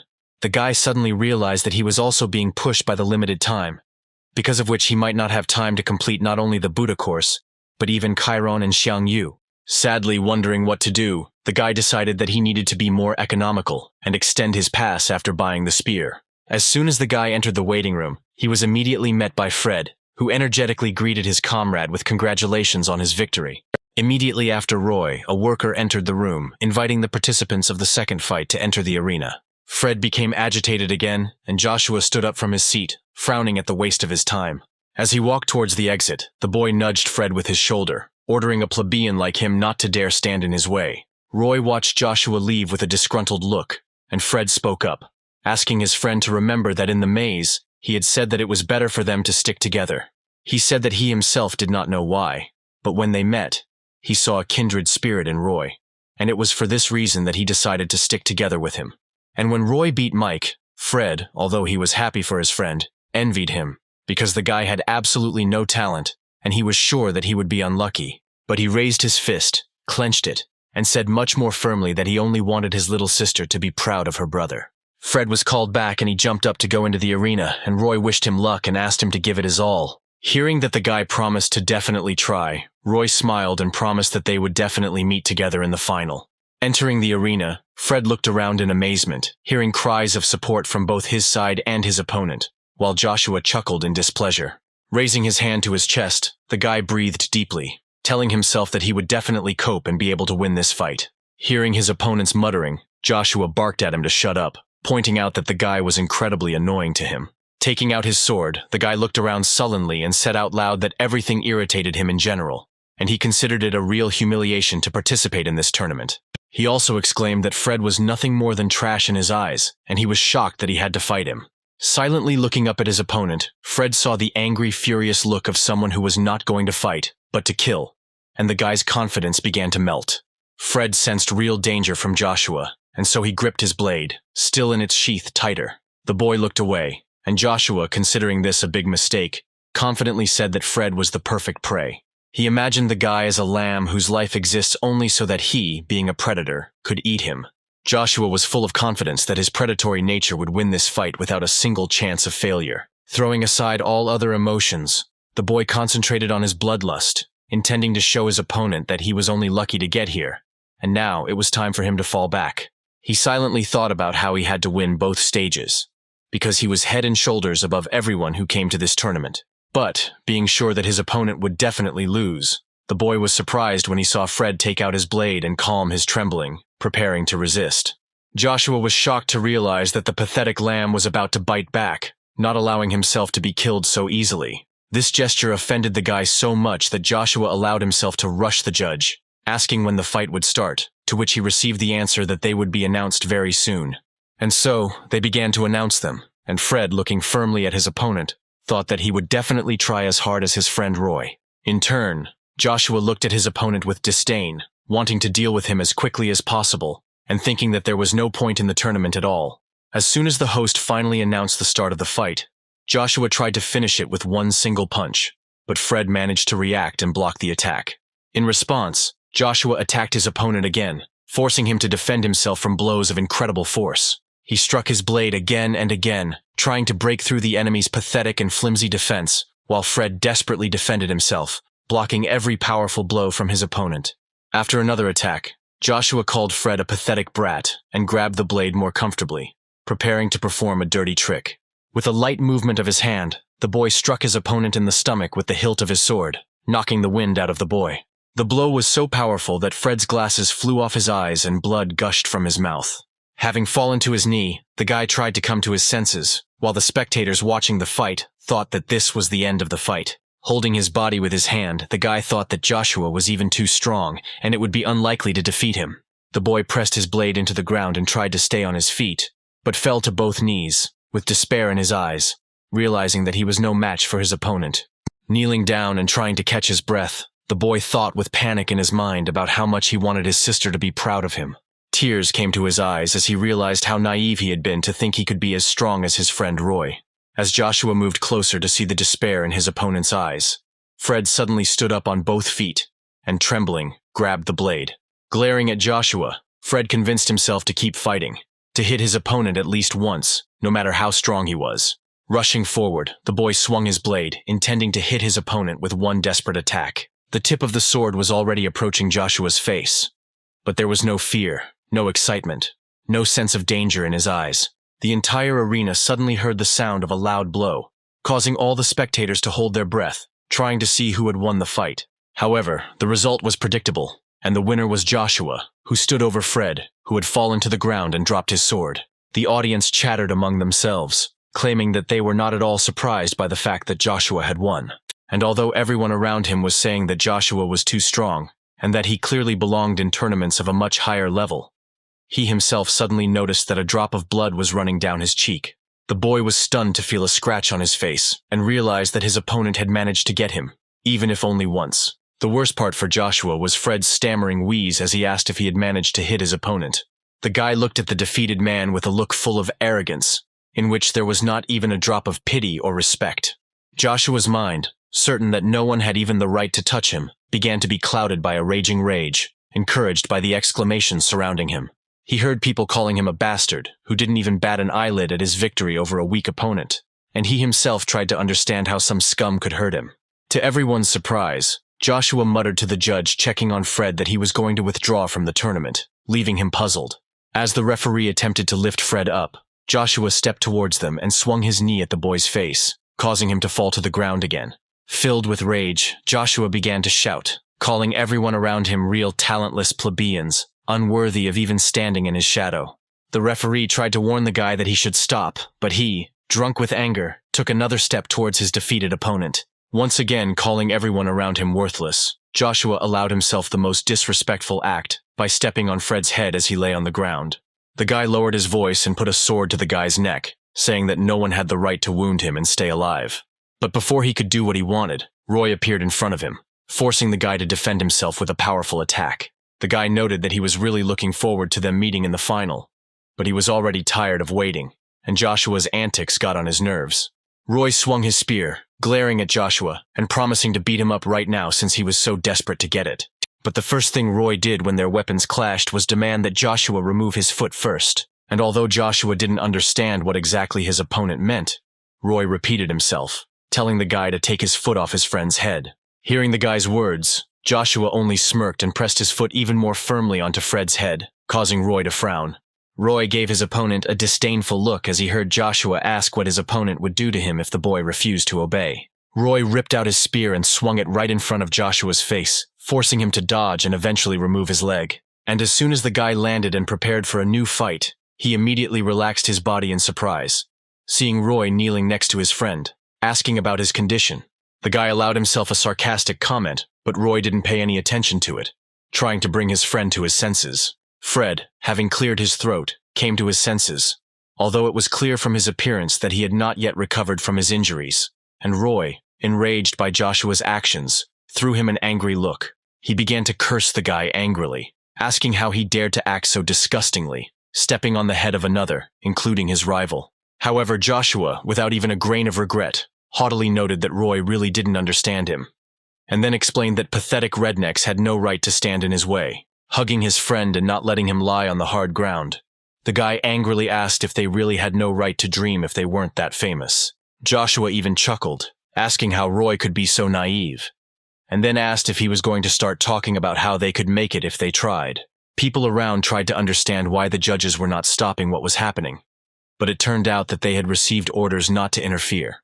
In turn, Aura, being on the stands and watching what was happening in the arena, was already completely worried about her student. Meanwhile, Joshua, completely out of his mind with rage and disdain, tried to explain to Roy that his paltry skills were nothing compared to his talent.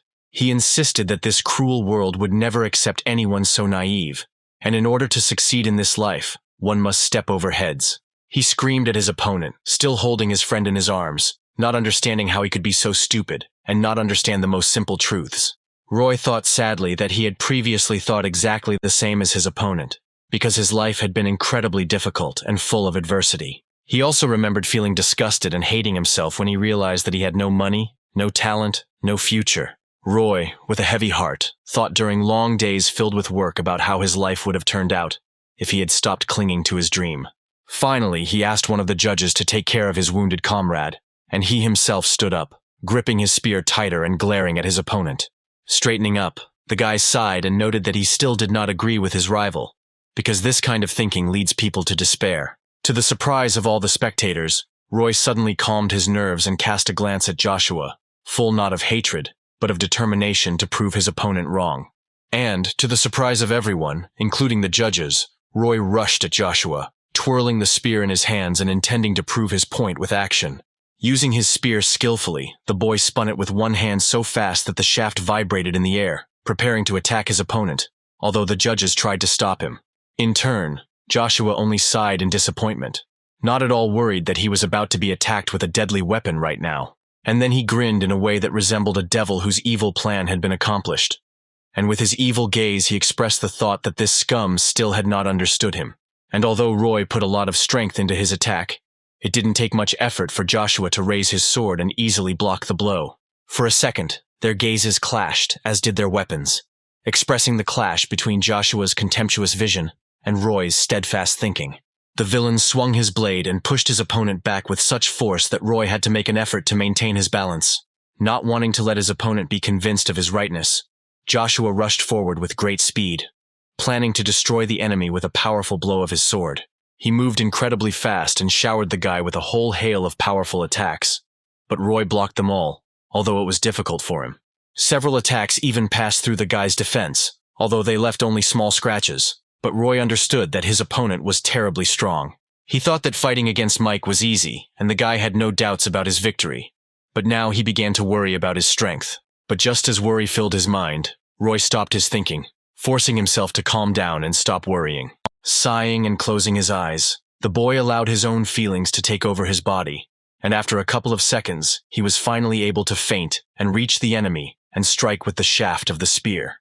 And although Joshua did not allow himself to fall from the blow, and then pushed the enemy away from himself with a blow of the blade, his face expressed bewilderment. The judges finally tried to stop the fighters, but Joshua screamed in rage, demanding that the people interfering with him shut up and not interfere with their fight.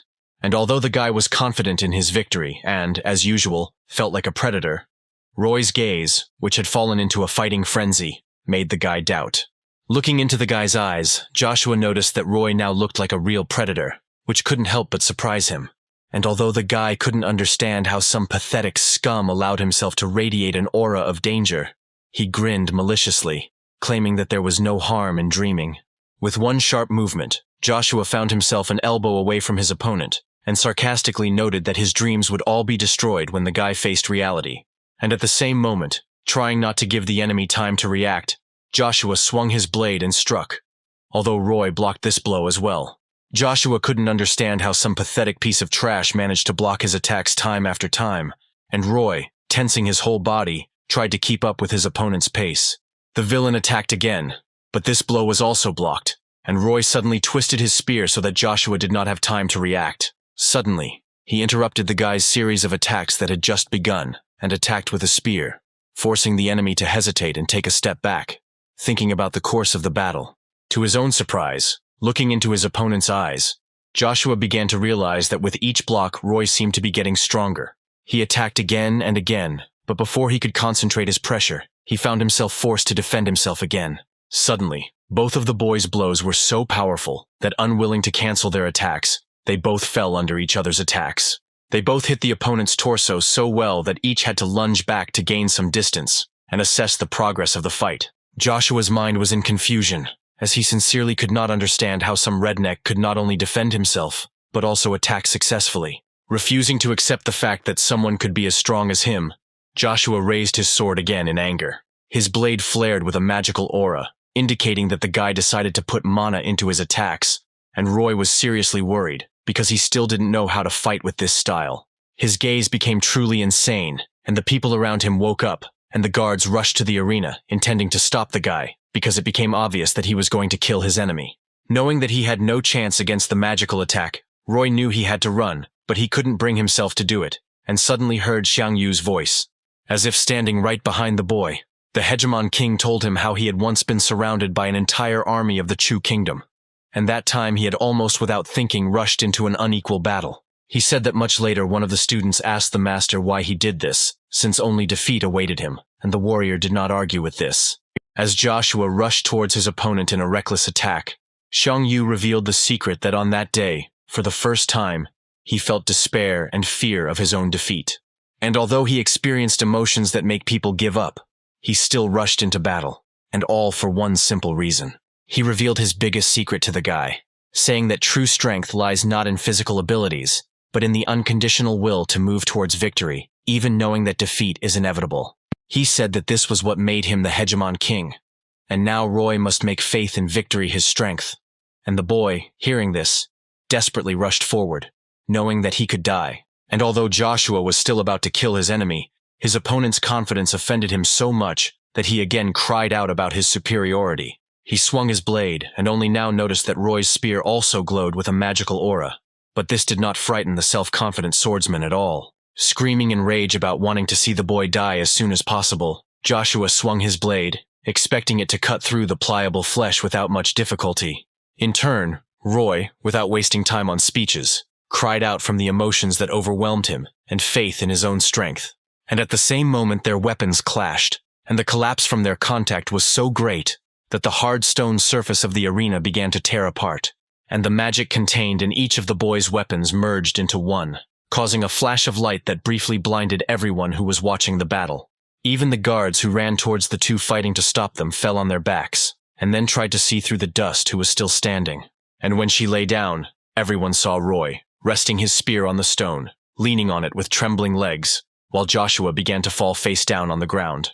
Staring hard at the ground, Roy breathed heavily, his body shaking as he tried to keep the boy conscious, and Joshua, falling to the ground, spat out several clots of blood and lost consciousness, having no way to continue such an important fight. The entire arena, including the stands, seemed to have frozen in time, and people were trying to comprehend the seriousness of what had just happened before their eyes.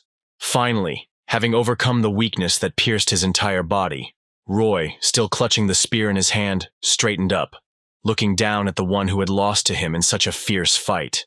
And Joshua, without regaining consciousness, finally really lost. And not only in the fight, but also in the comparison of two completely different views on life and the structure of the world. Suddenly, realizing that they had just witnessed the culmination of the most amazing fight in recent years, the spectators cried out, congratulating the winner. Each of them began chanting the name of the one who had defeated the undisputed favorite, and even Aura, who was standing among the spectators, could not believe her eyes. Looking at her only student in amazement, Aura couldn't believe that Roy, who had failed to block her magical attack 2 weeks ago, had now imbued the spear with mana himself.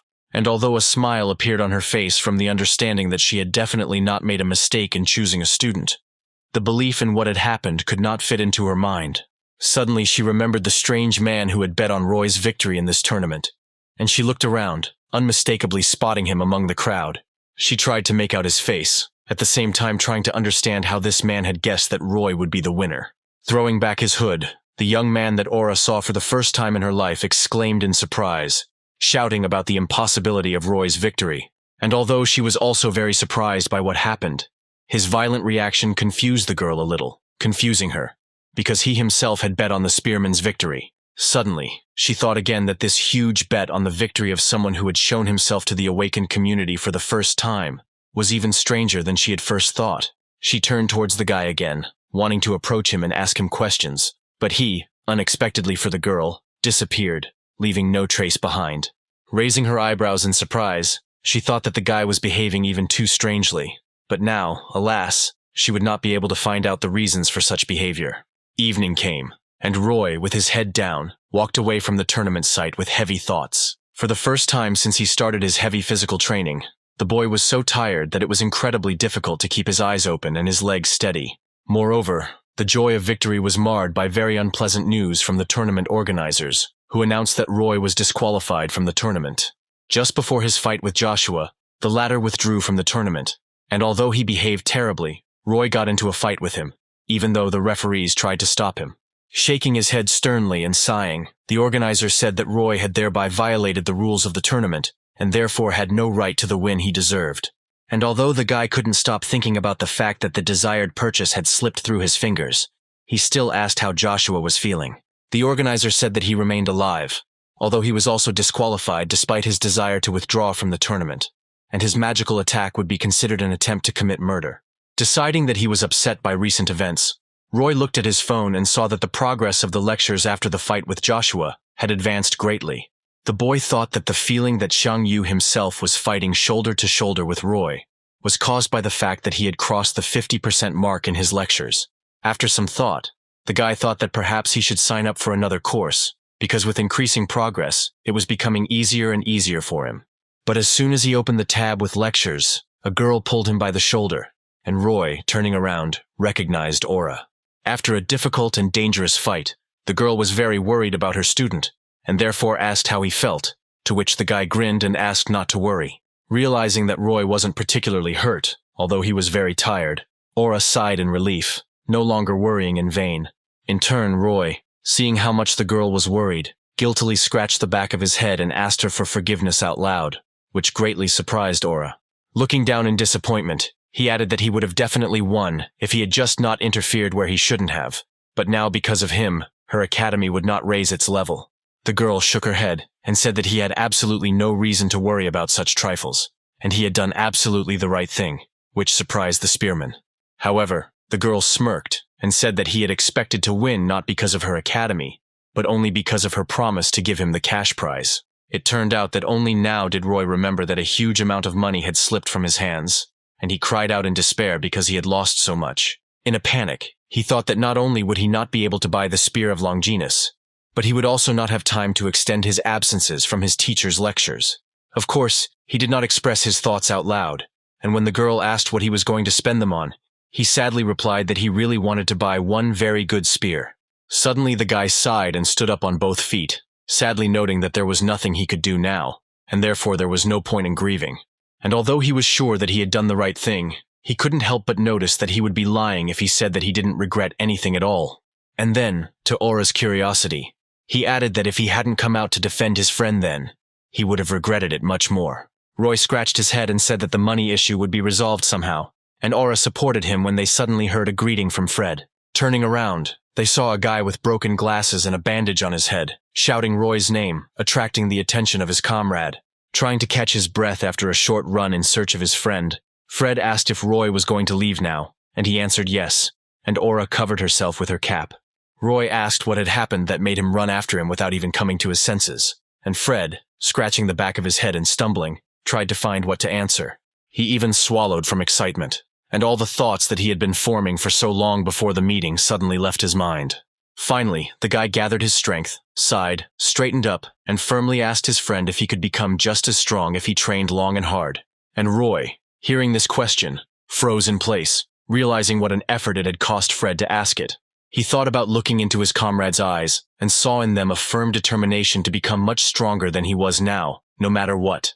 Roy allowed himself to remain silent for a few seconds, trying to form a worthy answer that would help his friend achieve his goal. Finally, he sighed, looked into Fred's eyes just as firmly, and said that it was possible, although it would be terribly difficult for him to achieve it. Roy reasoned to himself that Fred really lacked talent, and dreams and desires alone wouldn't get you very far in this cruel world. After thinking about it, the guy added that there are a lot of professions in the world, and Fred doesn't have to concentrate only on being a hunter, which made him smile. Finally, after apologizing for embarrassing his friend, Fred said goodbye to Roy and, hiding his smile, walked away. Suddenly Roy screamed, calling on his friend to never let anyone tell him what to do with his life, not even a comrade. Fred, who was about to leave, froze in place and, without turning around, listened to what Roy was telling him. Noticing that his friend was listening, the boy continued, exclaiming that everyone would tell him that he had no talent or future, and that he had to give up. Fred turned around and looked into the eyes of his screaming friend, who finished the thought by claiming that it was his life and no one had the right to tell him what he could and couldn't do. The guy lowered his voice and added that if Fred wanted something, he should just do it, and the rest didn't matter. And these words brought tears to the guy's eyes. A few minutes later, they finally said goodbye, and Fred promised to definitely visit his friend, and together with his little sister. Watching the guy with glasses leave, Aura noticed that she was pleasantly surprised, and Roy, embarrassed, walked away, replying that he was always sticking his nose into other people's business. Aura chuckled and joked that she didn't see anything wrong with that, since Roy had also acquired his first and most loyal fan, which made him laugh.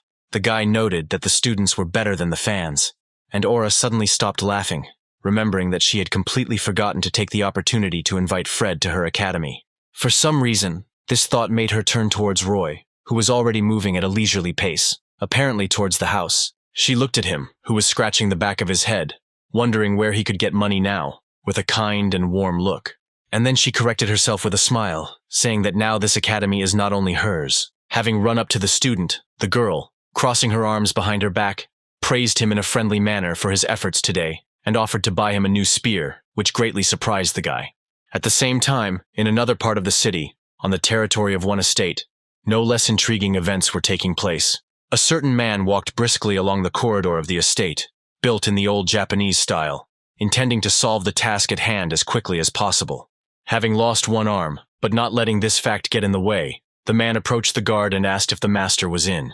Having received an affirmative answer and not wanting to listen to any additions, he demanded that he be let through immediately, since his business could not tolerate delay. The guard tried to argue, but could not find an answer, and opened the door leading to the private quarters of the owner of the estate. Upon entering and seeing the master meditating, the man fell to his knees before him and introduced himself to him as Robert. In a deep, though slightly hoarse from age, voice, the man who was the great swordsman indicated that he asked not to be disturbed. Even without turning around, the old man radiated a threatening aura, and with his accusation that a man dared to disobey orders, he caused real fear in his assistant. Feeling the incredible pressure of the great swordsman's powerful aura, the man couldn't even move. However, barely gathering his strength, the man said in a trembling voice that the master's granddaughter had participated in the academy tournament, which attracted the swordsman's attention. He even relaxed his intimidating aura a little, asking again if he had heard everything correctly when the assistant confirmed the information. While Aura was helping Roy make a choice to buy a new spear, the man answered the master that they had not yet figured out everything. He noted that the great swordsman's granddaughter apparently had a new student who had managed to get into the tournament in a very short time. The master suddenly stood up, and Robert tried to say that he could handle everything himself, but Guy Bauer responded with a firm refusal. Turning around and scratching his gray beard, the old man said that he simply had to see for himself the person who had agreed to study at his granddaughter's academy. The next day, Roy arrived at the academy at the crack of dawn, devoting hours to exhausting body training. For the 5,000th time that morning, he swung his spear, cutting through the air with such force that the shaft vibrated with tension. Wiping the sweat from his forehead, the boy was glad that he had managed to complete the Hegemon King's daily task, while Aura stood behind him with an uncomprehending look. And although the guy tried not to pay attention to her, he couldn't help but admit that her close attention was distracting him too much. Finally, the guy turned around and asked the girl directly why she had suddenly started to glare at him with such a displeased look, although the girl did not agree with this. Although she noted in a clearly displeased tone that she still remembered how he spent several hours yesterday choosing a new spear for himself, and in the end, left with nothing. Roy tried to say that he was simply not worthy of such a gift, but Aura shut him up and noted that he was clearly not the type to refuse something like that so easily. Roy remembered trying to outsmart the system and ask Aura for money to buy a spear, but the price went up, and he realized that money earned dishonestly didn't count. She tried to reproach him for the fact that Roy was not taking advantage of her generosity, which upset her. But suddenly she noticed the guy's strange reaction to her own thoughts. Deciding to change the subject, Aura asked Roy what kind of mana-enhancing technique he used back in the tournament, to which Roy only asked what she meant. She reminded him of his last and strongest blow yesterday, but Roy only looked at her silently, waiting for an explanation. The girl tried to point out that she had seen yesterday's fight with her own eyes, and that Roy was clearly not moving like a newbie, to which the guy said that he didn't know how to focus mana at all, not understanding how Roy could not understand the techniques he himself used. She nevertheless decided to explain that the mana amplification technique allows one to use it most effectively. She said that there are many types of this technique, and depending on their effectiveness, they are all divided into different levels, from the lowest to the highest. She also noted that all hunters usually have their own technology, and some even patent it. And Roy thought to himself that this was why he really wanted to get into the elite academy. He decided to check just in case if Aura was teaching the great swordsman's mana enhancement technique.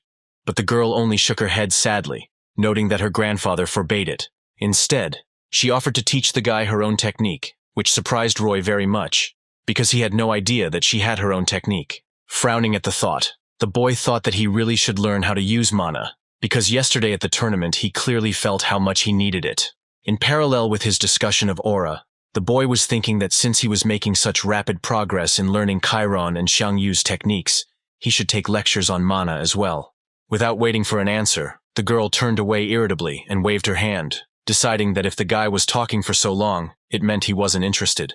However, Roy asked her where she was going when the girl wished him luck with his training. Aura replied that she was going on business since he didn't want to learn the technique from her, to which Roy laughed, saying that he didn't expect her to be so businesslike. Still smiling after his own joke, the guy said goodbye to the girl, and then suddenly became serious, wondering which course he should choose. After leaving the grounds of her academy, Aura blushed in indignation, trying to figure out if she really looked like she had nothing better to do. Having opened the next lecture, Roy listened with interest to the gray-haired old man in a huge hat and with a strong staff, in front of whom books were levitating. Roy still couldn't get used to the fact that the teachers of the Transcendent Academy were legendary heroes of reality or myth, and was quite surprised to recognize Merlin in the Elder. Watching his lectures, Roy even felt sad, realizing that, although a genius, the terribly old wizard still expressed himself so incomprehensibly that he could compete with Buddha. At one point, the teacher finished with the explanations, and Roy, realizing that he had not understood anything at all, prepared himself to be forced to do his homework. And so it happened, because Merlin, without getting the message across to his student at all, gave him the task of creating a whole 1,000 spheres of mana by the end of the day.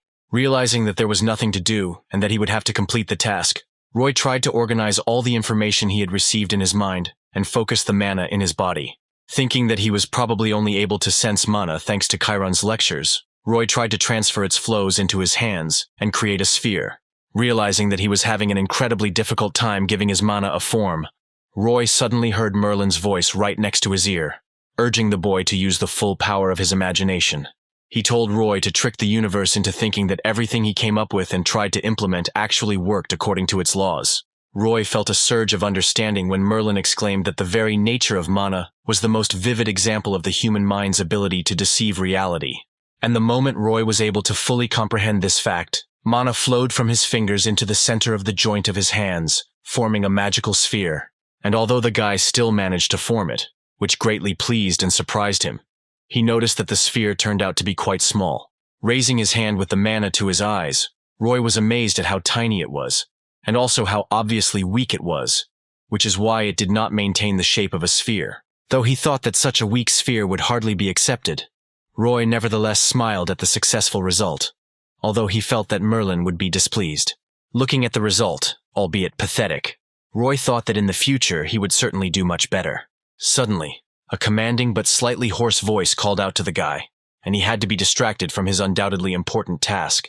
Turning to the man who had called Roy, the boy peered into his face, trying to figure out who it was and what he was doing at Aura Academy. Looking closely at the old man's face, Roy suddenly realized that he knew very well who he was. Standing before him was none other than the great swordsman himself, who was not only one of the most legendary heroes, but also Aura's grandfather, and his gaze was quite serious. And although Guy Bauer looked quite menacing, he thought to himself that Roy clearly had talent, since he was able to form a clot of mana in his hand. Frowning, the man was truly angry when he realized that such a talented student could come to this academy just to use his granddaughter. The man was so angry that his powerful aura was released and began to absorb everything around him, causing Roy to lose his strength. However, the guy managed to resist the oppressive aura and, keeping his voice firm, greeted the old man, introducing himself. And although the aura didn't affect the guy, the knowledge of the authority of the person who came scared him a little, and he thought that he didn't expect to meet him here at all. Suddenly the boy stopped smiling welcomingly and guessed that the old man had probably come to see his granddaughter, and then said that she had gone out on business. And with his words he greatly surprised the man, because in their country they only address close people by name, and therefore Guy was a little taken aback.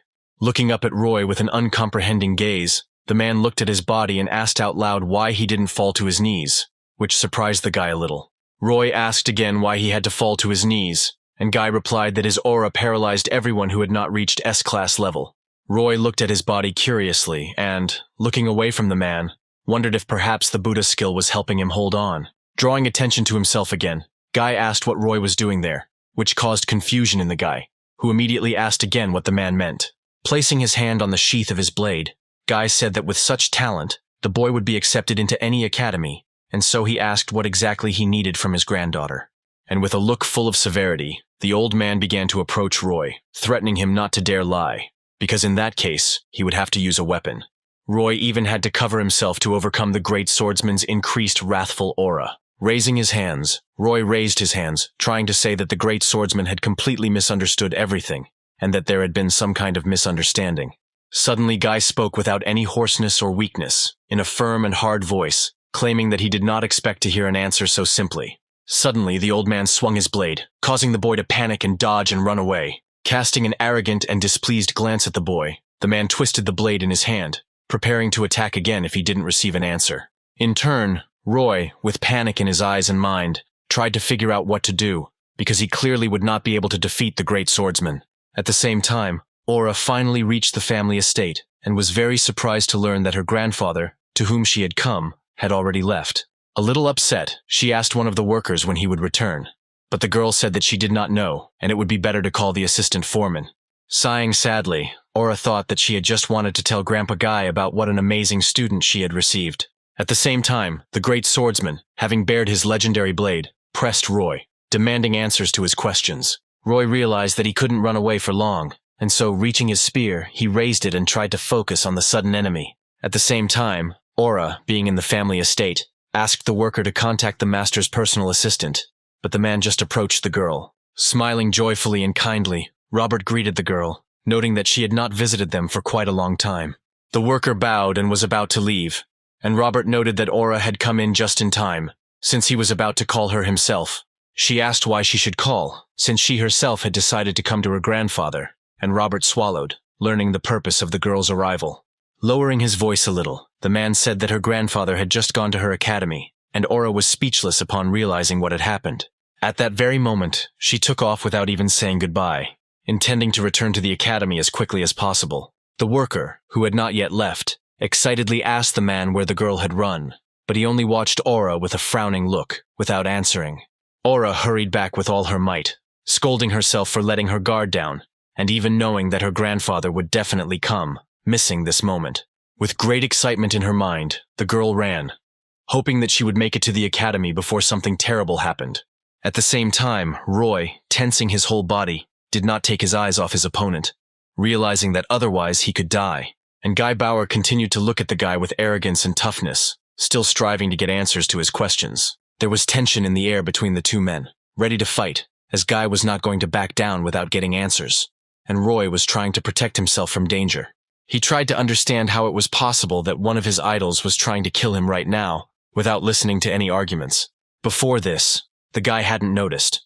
But now, looking at the old man's weapon, Roy noticed that the man hadn't even pulled the blade out of its sheath, clutching his spear tightly and tensing his legs to be able to dodge if necessary. Roy noticed that Guy was not trying to kill him, but simply subdue him. Having calmed down a little, the great swordsman noticed that the guy was really ready to fight, and so he asked again who he was, and Roy began to make excuses again. While Roy tried to explain to the man that he had misunderstood everything, the swordsman noted that the guy knew how to control mana, moved well, and continued to try to talk. The man sighed and fell silent for a few seconds, and the boy began to hope that their fight would end now, and they would be able to talk. However, the moment Roy allowed himself to relax even a little, the old man attacked him, forcing him to defend himself, and shouting that the guy was lying to him without any shame. Moving away from the man, Roy twisted his spear and, gritting his teeth, said that he didn't know what Aura had said to the man, but he clearly had misunderstood everything. And although the boy thought that his words sounded quite logical, Guy screamed, calling him a scoundrel and making it clear that he did not believe his words at all. The man's eyes flashed with anger as he said he just wanted to talk and find out what brought the boy to the academy, but his lie left the old man with no choice. The boy cried out that the man was lying, since he clearly had no intention of discussing anything, and then, straightening up, he grabbed the spear more comfortably, preparing to accept the fight. Realizing that the man would not talk, Roy decided that it would be better to fight, even if the old man did not intend to kill the guy. He knew that the man was not thinking about murder only because he clearly understood that if he had the opposite desire in his mind, Roy would be dead that very moment. The boy tried to understand how he could fight against such a strong opponent, because the great swordsman was so strong that it was unlikely that there would be even one opponent equal to him. But at that very moment the guy became excited, realizing that he had received an incredible chance to fight with the legendary hero. Looking at the Guy noticed that his aura had changed, which meant that he was going to fight seriously, which simultaneously insulted the man and made him respect him. The old man thought that during his long life he had seen many hunters, but in all that time only one of them had found the strength to look him in the eyes without fear. And based on this, the swordsman decided that Roy must really be very strong, since he could afford not to show fear in such a situation. But the old man did not allow respect to interfere with his thinking, and rushing forward, struck the shaft of the spear with lightning speed, asking himself what the boy wanted from his granddaughter. Gritting his teeth in tension, Roy noted that his opponent was so strong that he couldn't even feel his attacks. Looking up from where the swordsman had struck and back at his opponent, Roy's eyes widened in shock. He hadn't yet noticed how the enemy had pulled the weapon back, and the swordsman had already swung for a second attack, which the guy didn't even have time to prepare for. Trying hard to keep up with the speed of the true master, Roy gritted his teeth, moving the spear from one side to the other, realizing that he didn't even have a chance to attack. The guy used all his speed to defend himself and try to keep his eyes on his opponent. But even so, he sometimes missed attacks. And even so, seeing at one moment that the old man had allowed himself to be exposed, Roy suddenly rushed forward, preparing to deliver a desperate blow. However, Guy reacted instantly and easily blocked the guy's attack without even moving, thus showing how much stronger he was. Having intercepted the blow and moved the boy's spear to the side, the old man continued to move his sword, aiming the handle of the blade at the enemy's side. Chuckling and not even moving his torso, Guy with the same light movement hit the guy so hard that he flew to the side, which slightly disappointed the swordsman. Falling to the ground and trying to control his ragged breathing, Roy desperately tried to figure out how to fight on. As he fell and dropped the spear, he felt that the blow was incredibly powerful, and it was truly impossible to resist the man at this level. Clearing his throat and rising to one knee, Roy grabbed his spear and looked up at his opponent, thinking that although the enemy was strong, as long as he was not fighting seriously, there was a chance.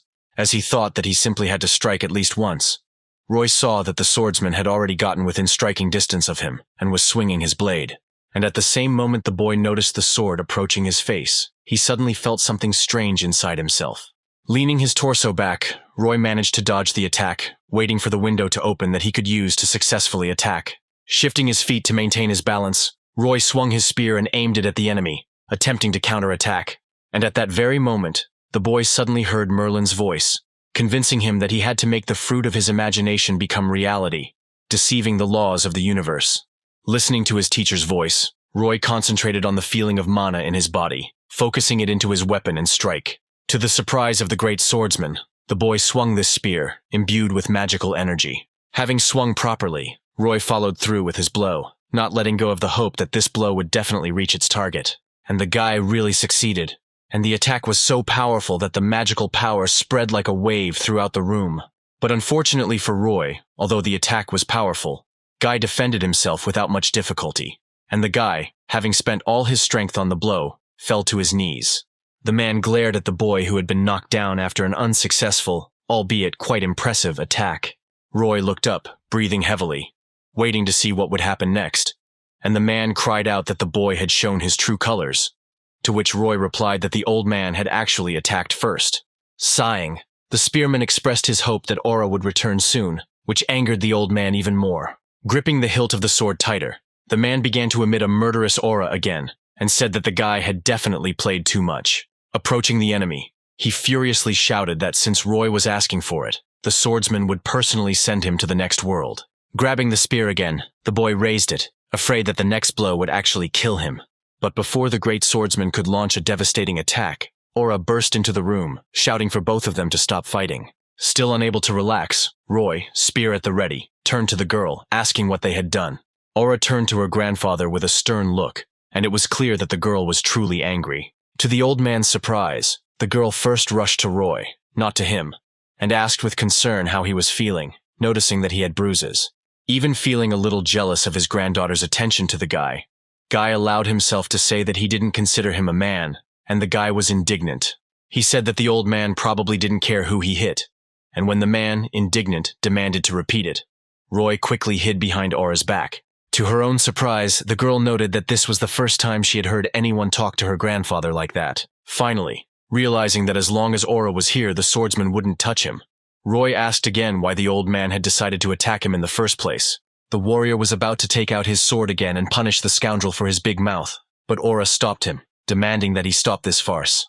Turning to her student, the girl asked him for forgiveness for what he had gotten into, although Roy did not understand why she was the one apologizing. And although he said that he only got a couple of bruises, and that she had nothing to do with it, Aura bowed her head and said that she was terribly guilty before him. Seeing this gesture, the guy was taken aback, and then he looked up and looked at the old man standing behind his girlfriend.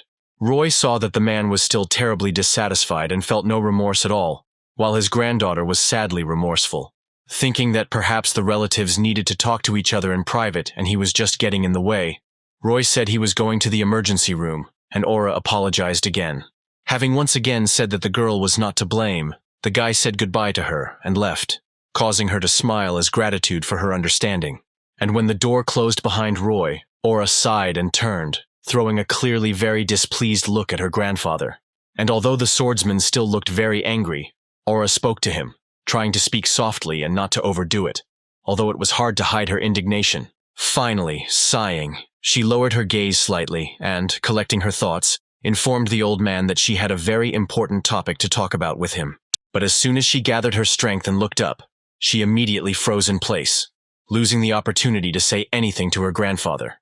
After not hearing a word from his granddaughter, the man said that Roy seemed very suspicious to him, which finally helped the girl to speak up, claiming that she did not agree with him. Snorting, the swordsman asked how the girl could suddenly know this, causing her to get angry and clench her fist, indignant at what she heard. She thought sadly about how her grandfather always interfered in her life, and even those students who came to her academy, he always frightened them, hindering her. Swallowing, realizing how hard it was for her to talk to him openly, she tried to continue. Sighing, the man looked away and told her to throw the guy out of the academy tomorrow. Otherwise, he would take action. However, before he could finish, the girl interrupted him, saying that she did not want to and would not do this. The man tried to silence her with his stern gaze, but she continued, claiming that Roy was not as the swordsman saw him. He tried to ask again, not understanding how his granddaughter dared to suddenly contradict his will, but Aura shouted at him that she was not going to follow his order. Suddenly she began to scream louder, claiming that she had listened to her grandfather all her life.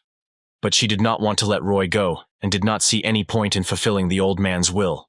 Barely holding back tears from the overwhelming emotions, the girl continued, shouting that this was her academy, not his, and it was not up to him to choose who would study there. She thought to herself that she had known Roy for less than a month, and they had spent little time together, but she felt absolutely wonderful with him.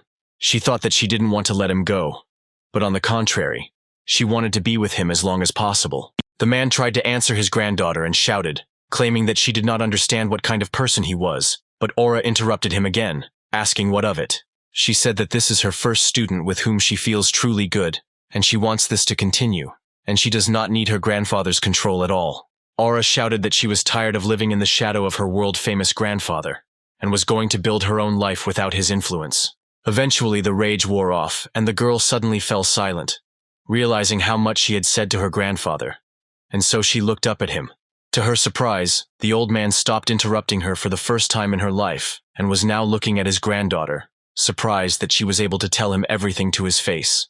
Sighing and looking away with a guilty look, Aura apologized to her grandfather for raising her voice at him, even though he didn't ask for it. Without waiting for an answer, the girl headed out of the training room, adding that this time she would do things her own way. Guy Bauer stood motionless as he watched the girl leave, still amazed at the fact that his granddaughter had shown such a strong character in his presence.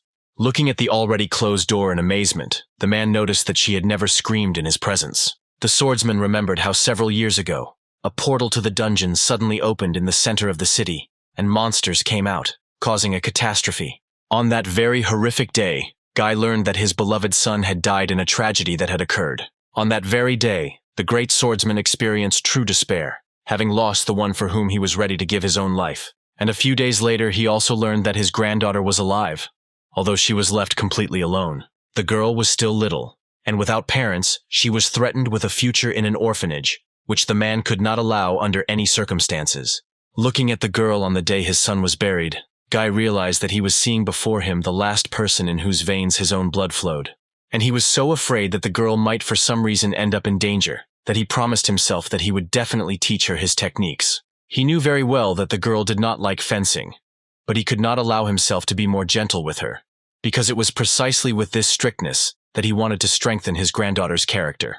Even when Aura, who had already grown up, told her grandfather that she wanted to be a teacher, he continued to be strict with her, no longer imagining that it was possible to act differently. Fearing for her life and future, Guy shouted at the girl to do only as he wanted, and thus distanced himself from her. The man suddenly realized that he had turned the girl against himself, and although he had suspected that this would happen, he did not want to allow himself to think about it.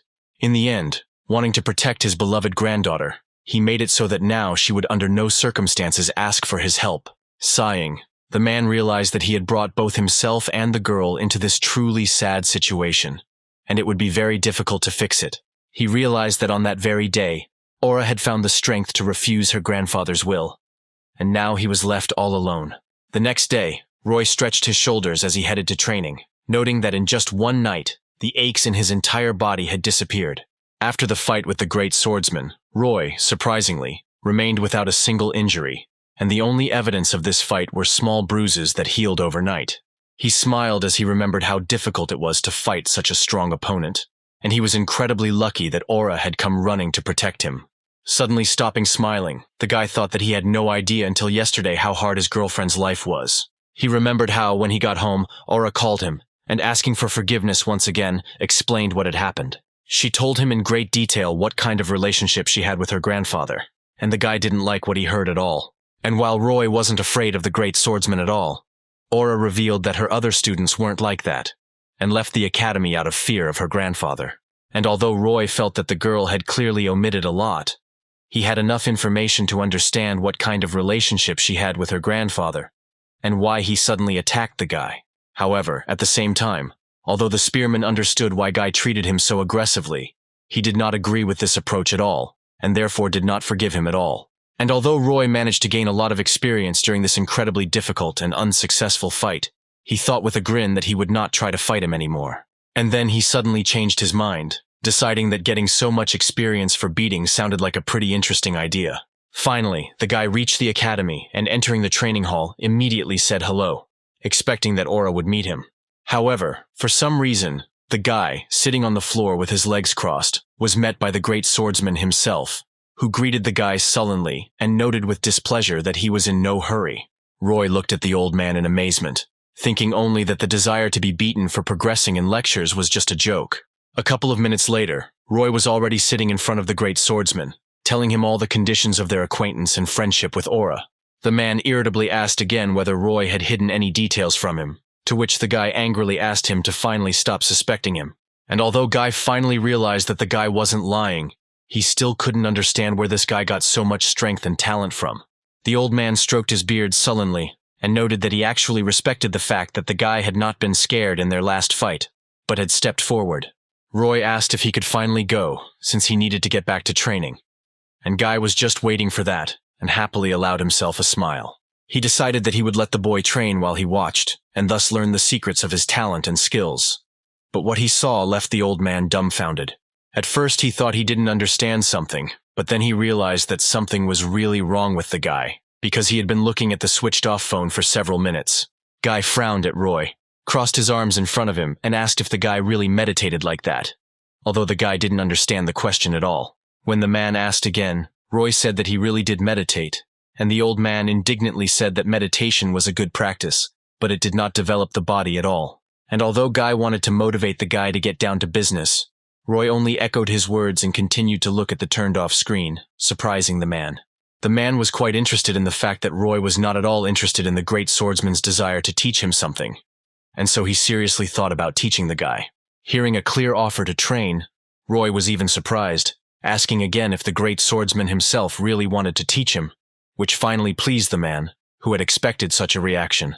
The man thought that he had only suggested this because the boy had hurt his pride, and so he was already thinking about what he could teach him. But Roy suddenly said that he would probably refuse. Suddenly, Aura entered the training room, quickly greeting the guy and starting to talk to him about yesterday, but quickly interrupted. She saw Roy sitting on his phone as usual, and her grandfather standing over him, frowning and trying to figure out the secret. Turning to the girl, the man greeted her, noting that she, like Roy, was in no particular hurry, although he was actually waiting.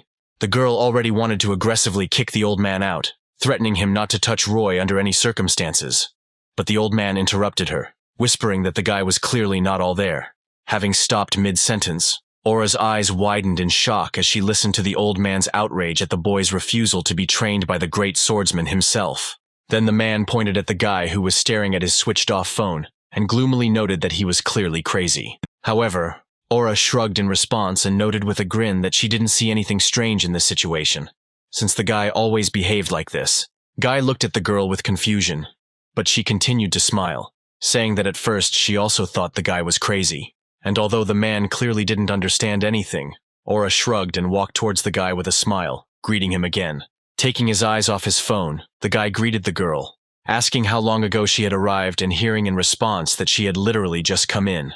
Guy thought again the already boring thought that he didn't like the guy. But then he admitted that in his company his granddaughter smiled, which was a rare occurrence.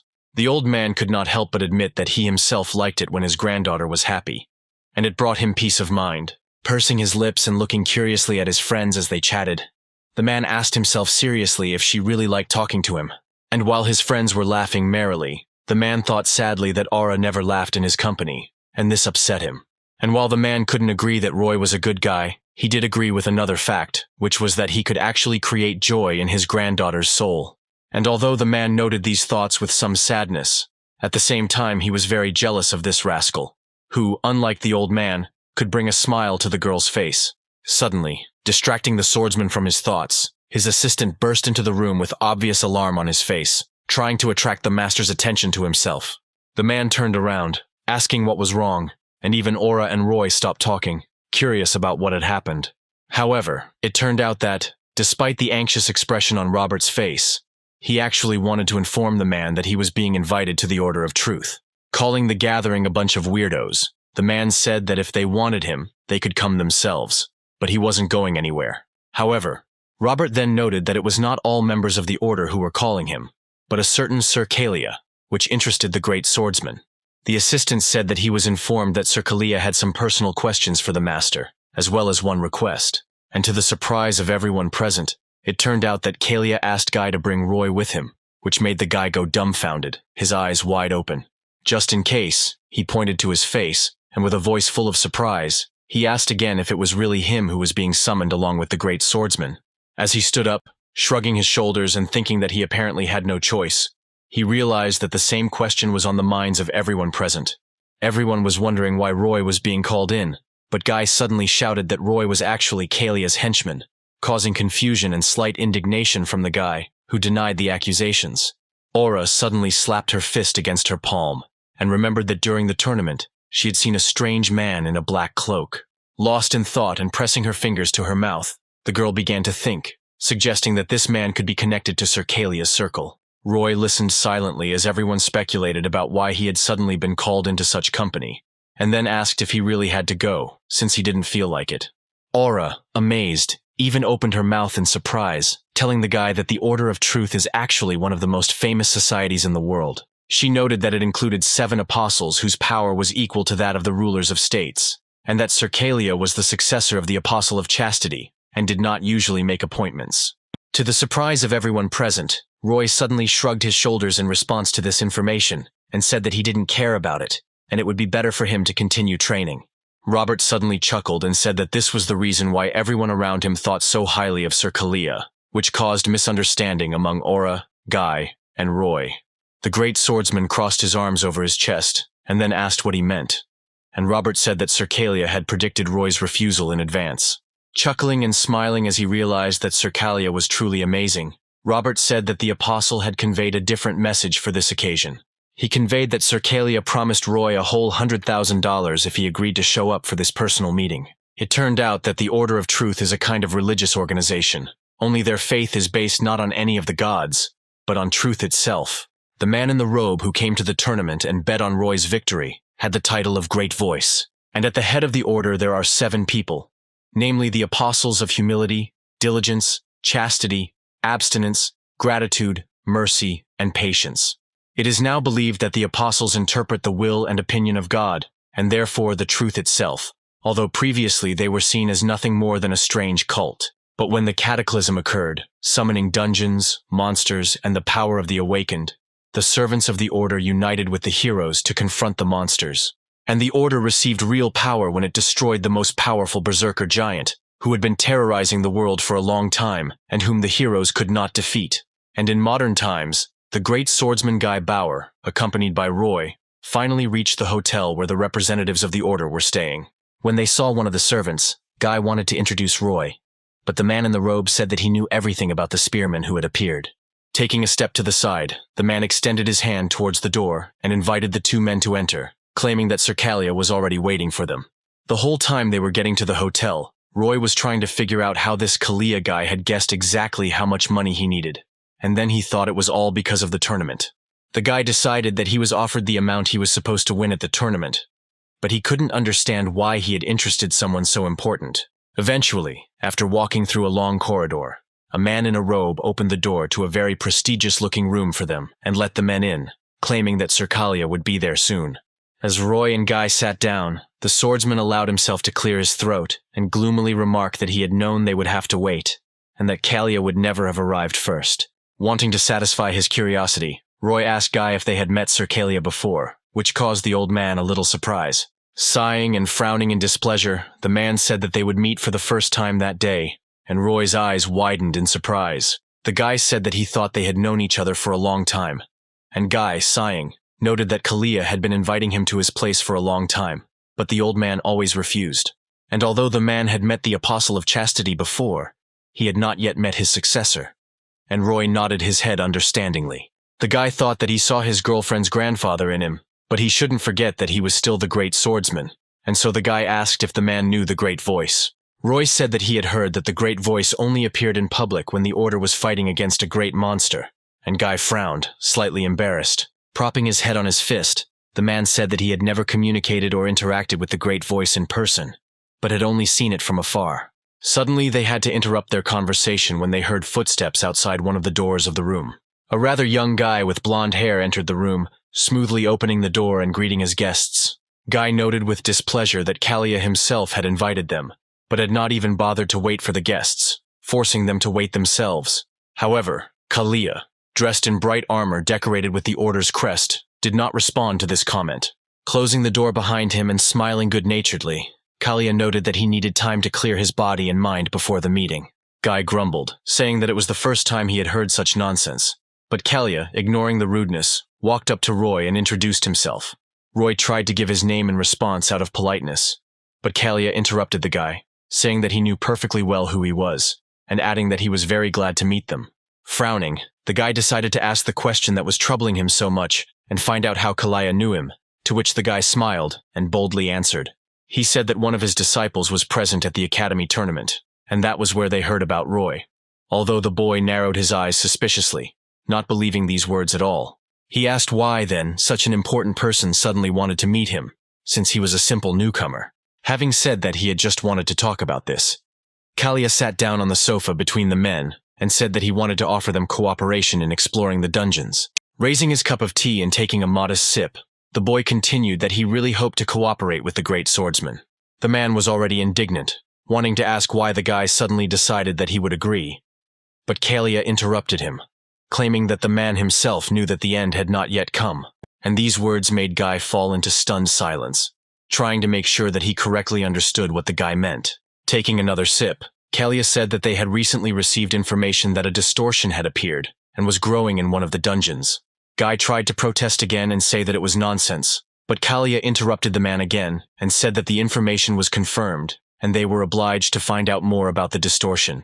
Sighing and turning his gaze to his interlocutor, the old man asked if this was the reason why the most famous religious figure had decided to come to their country.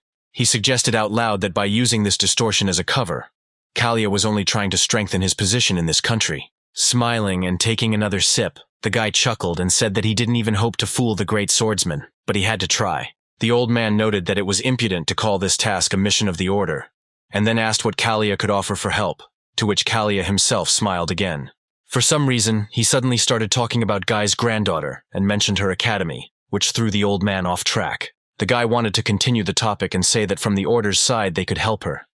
But Guy was already radiating his murderous, cruel aura. Feeling it, Roy realized that his body was numb, and earlier apparently the great swordsman did not use its full potential. Anger flared in Guy's eyes, and he said in a commanding, firm voice that Kalia had better never try to involve Aura in her affairs again, otherwise the man would draw his blade. Smiling and seemingly not feeling the influence of the murderous Aura, the boy calmly noted that he had made a mistake when he mentioned the swordsman's granddaughter. Humbly but calmly, the young man asked the old man for forgiveness, and Guy allowed his aura to fade. Realizing that in that case he had nothing more to give to the great swordsman, Kalia offered to fulfill any request Guy made as needed, just as he himself had asked. The old man chuckled, claiming that he could not and would not trust an empty word, to which Kalia said that he would swear by the name of the Order of Truth. At first, the swordsman hesitated for a few more minutes, but then he extended his hand and agreed to help Kalia if he gave an oath, and the deal between them was made. Having dealt with the great swordsman, Kalia finally turned to Roy and announced that they would now talk about him. Smiling and moving his hand out of the way for easy gesturing, Kalia told Roy bluntly that his order had a strong desire to sponsor the boy. Roy didn't understand at first, and said that he was already sponsored by the academy. But Kalia noted that he was talking about compensation for those expenses that the academy did not take care of. Not trusting anything that is given for free, Roy asked directly what Kalia himself wanted in this case. But the guy laughed and kindly noted that it was absolutely selfless. Roy sincerely did not believe Kalia's words, not trusting his smile, and therefore suggested that he answer just one question, and then he would definitely think about his decision. Kalia agreed to answer the question without much hesitation, and Roy began, but at the same moment he fell silent, doubting. Looking at the young man's suspicious smile, Roy thought that Kalia might try to avoid answering, and therefore he had to think of something else.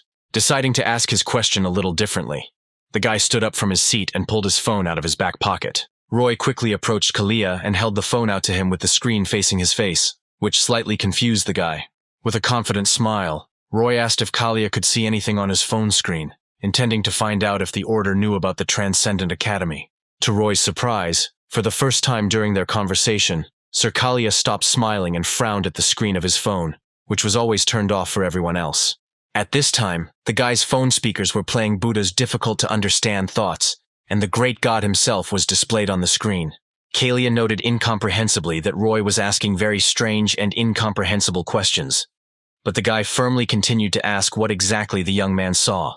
Roy said with a smile that he didn't think it was that difficult to answer the question, but Kalia replied that it was still difficult for him. Sighing, the guy took the phone away from Kalia's face and feigned disappointment, showing that he was saddened by the young man's refusal to answer. Seeing this, Kalia suddenly replied that he saw only a black screen, and Roy instantly removed all feigned emotions from his face, looking sternly into the eyes of his interlocutor. He tried to read the emotions on Kalia's face, but the young man began to smile again, and, repeating that he had only seen a black screen, asked if the guy would be satisfied with such an answer. Having said that everything was fine with him, Roy smiled and responded to Kalia's offer of sponsorship with a firm, albeit polite, refusal. Sometime later, Kalia stood near a huge open window and, with his arms crossed over his chest, thoughtfully looked at the city from a great height.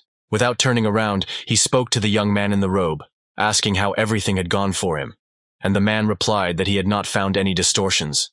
Turning to the novice, Kalia sternly asked the man if he was sure of his words, which caused a stir in his mind, but he replied that he swears by the name of the Order.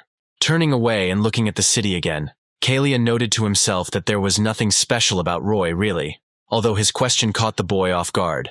Biting his finger, Kalia wondered what that nagging feeling was that he felt in his own chest. The novice tried to say that he needed to go to another apostle, but Kalia forbade him, ordering him to simply observe for now and report back on what the other heroes had answered. Frowning with displeasure, the boy heard from the servant that he had called all the most legendary heroes, except for the Blade of Souls and the Sword of Darkness, who had not been seen for a long time. At the same time, when swordsmen and spearmen came out into the street, Guy asked Roy why he suddenly decided to refuse Kalia's sponsorship. The guy shrugged, thought for a moment, and then replied that the offer seemed suspicious to him.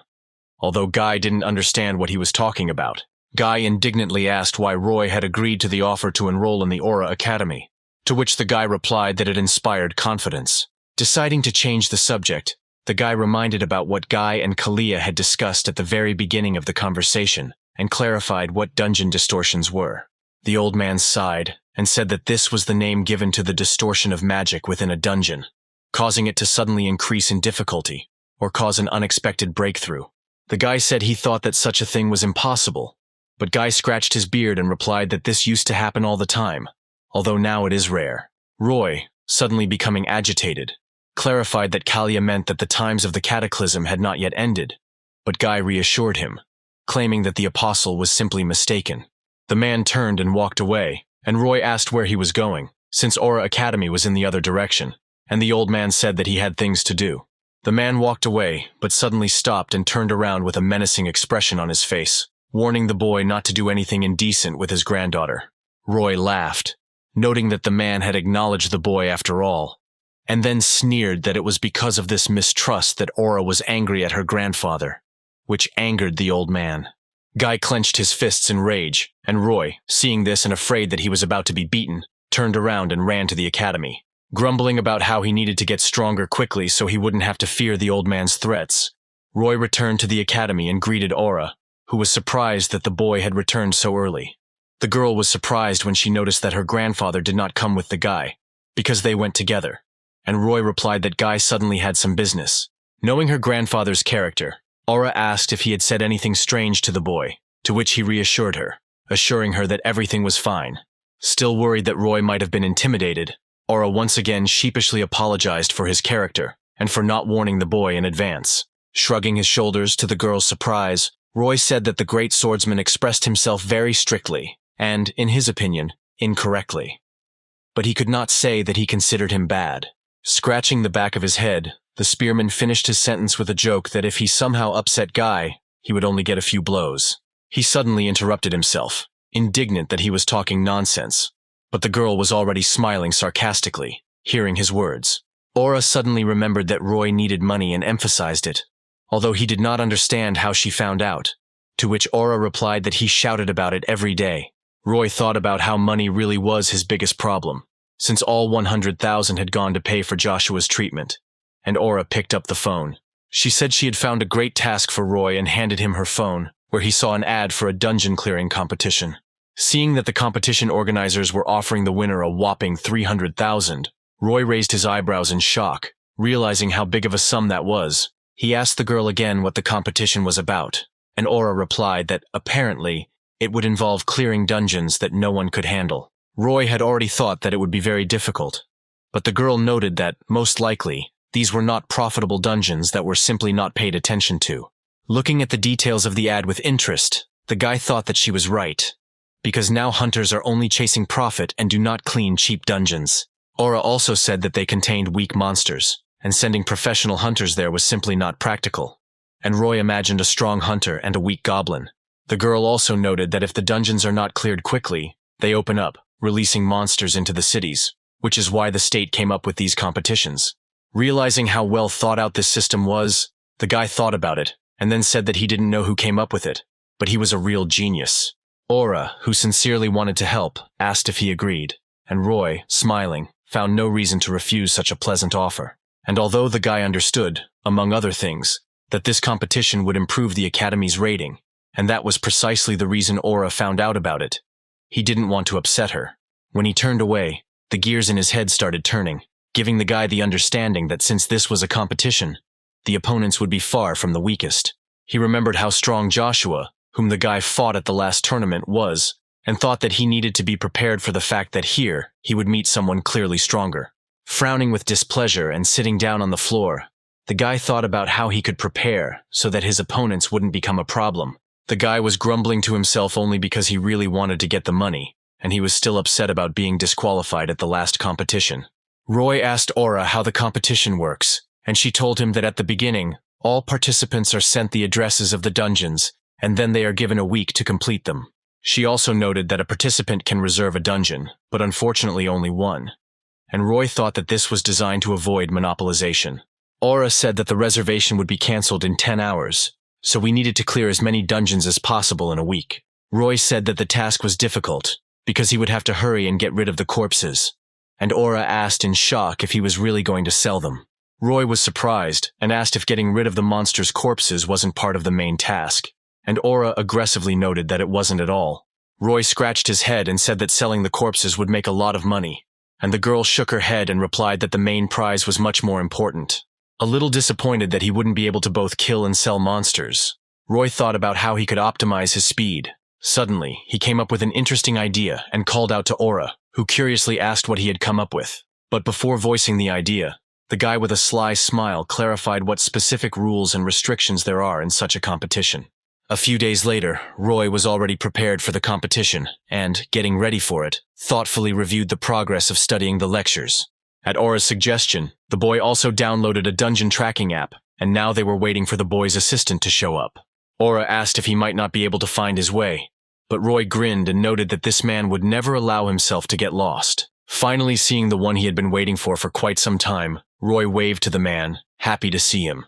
The skinny man in the tank top grumbled that Roy was too loud, and the guy said he didn't expect to meet his friend so early. The man responded by saying that Roy had a short memory, since the guy forgot the fact that he was never late for work, unlike Roy himself. Finally, Roy's older friend Frank, who had come at the first friendly call, stretched and asked what was so important he would have to do. A couple of days ago, Roy called Frank, surprising the man with his call, because the guy had not shown up for work for a very long time, and the man had to work without talking to his friend. The guy offered the man to cooperate in the competition and help the guy with cutting up monsters, saving time, and also give him a ride to the dungeons. Roy then suggested splitting the money, and Frank wondered if he could be useful if speed was so important, to which Roy said without a doubt that the guy needed him. Finally, on the day of the competition, when he, Aura, and Frank gathered together, the guy received a notification on his phone about the start of the competition. Having said goodbye to Aura, Roy and Frank moved towards the man's transport, and at the same time the guy asked if the man had remembered all the rules, receiving an affirmative answer.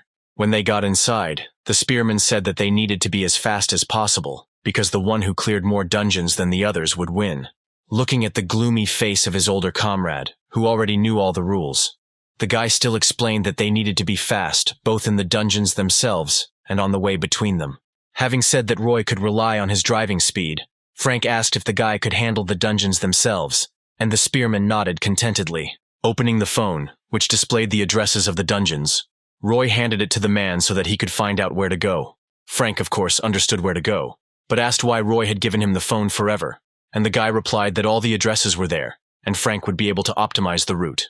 Frank's eyes widened in surprise, and he asked again how the boy could rely on his friend in such an important matter. Roy chuckled and said that he hadn't allowed himself to doubt the man's skills for a second, which embarrassed him a little. Having secured the phone to the dashboard, Frank, smiling contentedly, moved from the spot, ordering the guy to hold on tighter since he wanted speed. When they reached the first dungeon, they were met by an inspector, and Roy quickly went inside, leaving Frank, who immediately opened a can of soda, outside. Having decided that Roy was from an unknown academy, the girl decided that he would spend about an hour in the dungeon, although at first, looking at Frank, she thought that they would cheat. But, seeing that the man was simply drinking soda, the inspector decided that everything was fine, but completely unexpectedly, the portal began to tremble a minute after it started. She went closer to check if he was okay, but to her surprise, she saw Roy jump out and ask Frank to get ready. The guy said that he had already finished, which caused a grumble from the man who had not had time to drink, and the surprise of the inspector, who was amazed at the guy's speed. Thinking that she had misheard and the guy was asking for help with the raid, the girl warned that help in completing the dungeon was prohibited, but Roy said that he had already finished. The girl thought the guy was lying, and he invited her to go inside to check and make sure of his success. As she entered, the inspector continued to be indignant, but once inside the dungeon, She was amazed to realize that the guy had actually killed all the monsters. The girl tried to understand how he managed to do it so quickly, because not even 5 minutes had passed, and Roy, not wanting to waste time, took the goblin's corpse and carried it to the exit. Seeing what the guy was doing, she stared at him blankly and asked why he even took this goblin. Roy asked not to pay attention and, loaded with extra weight, began to move towards the exit, doing a squat and a step, so that at the same time he could have time to work out. When he went outside, he saw that Frank had already prepared the cutting table, and when he saw the guy, he rolled his eyes and asked why he continued to do this madness. Putting the corpse on the ground, the guy replied that he couldn't miss tasks, although Frank didn't understand what Roy meant at all. Deciding to change the subject and seeing that the man had prepared his tools, the boy asked how long it would take to cut up each monster. Noting that the goblins were fairly simple, Frank insisted on 15 seconds per one, and Roy was pleased, preparing to move on to the other. The inspector stared at what was happening in amazement, and loudly asked if they were planning to cut up the corpses right there. Turning to her with displeasure, the guy said that according to the rules it was not prohibited, and therefore asked what problems there could be, without receiving an answer. Realizing that she really couldn't stop the guy, the girl allowed him to continue, and he, doing a squat and a step, continued to drag the corpses to the man for cutting up. In turn, Frank, doing his favorite thing, in which he was a true professional, butchered each goblin with incredible speed. The men moved so harmoniously that the girl never ceased to be amazed, looking at how deftly they handled such an unusual task.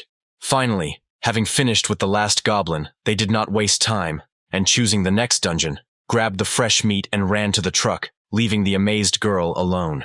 Laughing at how much fun this activity was, the men quickly rode to the next dungeon, planning to make money both from the competition and from selling fresh meat. At the next dungeon, sitting peacefully in the middle of nature and enjoying the peace, another inspector was waiting for the two friends. He was thinking about how quiet the day was, and just as he was wondering where the participants were, a huge truck drove into the yard, rumbling with its weight. Not wanting to waste time, Roy ran to the entrance to the dungeon, and Frank began preparing the work area for cutting up monsters. Inside the dungeon, Roy was already met by a whole crowd of living skeletons, imbued with magic and ready to destroy the one who entered. Gripping his spear tighter and concentrating hard, Roy prepared to destroy each of them as quickly as possible. As more monsters gathered around him, Roy swung his spear with a flick of his wrist, spinning it around himself and breaking the bones of each one.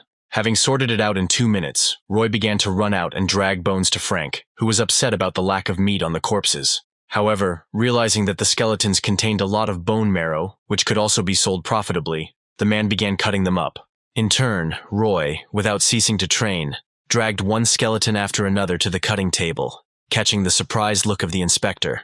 The friends moved so quickly, and without paying attention to him, that the inspector simply could not find the words to say anything to them. Having finished with the skeletons and still in a hurry, the friends quickly loaded everything into the truck, climbed inside themselves, and moved on without saying a word to the man. Meanwhile, at the Ministry of Public Administration and Security, one of the bosses asked his employee if today's competition report was ready. Having praised the worker and sat down at his desk, the man opened the report and began to read with interest, studying the successes of the academy students.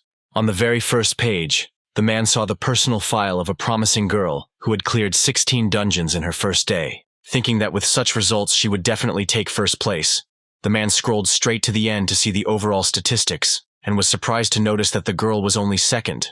Thinking that he had scrolled past someone more outstanding, the man decided that someone had managed to clear out 17, and began scrolling further. Opening the page with Roy's name, the man was speechless when he saw that the guy had managed to clear 32 dungeons in one day, and then he cried out, asking the worker about it. He thought that whoever made the report was mistaken, because it was simply impossible to clear 32 dungeons in one day. But the man said that there was no mistake. He added that at first he himself was surprised, but then he asked the inspectors and found out that the guy cleared each dungeon in about 5 minutes. Thinking that this was simply impossible for a student, the boss asked if he had broken any rules and received the answer that everything had been checked very carefully. Still trying to find the catch and understand how the guy managed to achieve such a result, the boss asked which academy he came from. After learning that he was from an academy called Dream, the man asked if the great swordsman's granddaughter was teaching there, and received an affirmative answer. The man looked sternly at his subordinate, waiting for him to come to the understanding, but the worker could not understand what his boss was getting at. Angrily throwing the report on the table, The man demanded that they immediately check whether the great swordsman himself had interfered with the competition. At the same time, in one of the academies, a girl named Mia stood in front of her teacher, her head down, asking for forgiveness for the fact that she was only in second place for now. The head of the academy scolded her, asking if she really thought she could get away with a simple apology, since their academy would suffer losses if they lost. The girl said that she would definitely try and do everything possible to win, to which the teacher thoughtfully asked what she thought about who took first place. The girl crossed her hands behind her back and thought for a couple of seconds, then raised her head and firmly said that she considered his success impossible. Getting up from the table, the man sighed and said that he thought it was possible, but only if someone helped him. Turning and walking towards the window, the man ordered Mia to act as she had done before, and he would take care of the rest. And when he turned around, asking if she understood everything, Mia thought that her teacher would definitely use dishonest means to achieve victory. And although the girl said that she would do everything, the man noticed that she was worried about his approach, and therefore added that in this world, the most cunning win. Even though Mia couldn't agree with this statement, she nodded obediently after hearing that the main thing was winning, not the truth.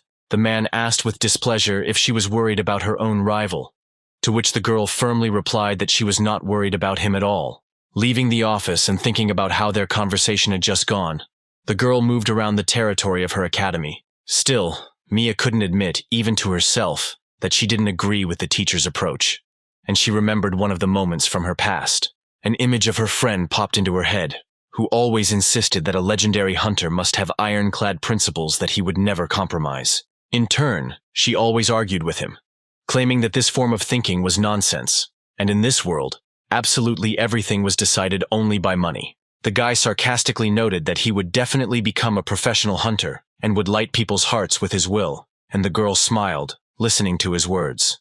Looking emotionlessly at her feet, she remembered how she had told him that his dreams were complete nonsense, although in her heart she had never thought so. She remembered how he always joyfully supported her, never ceasing to smile and thus causing her to smile too.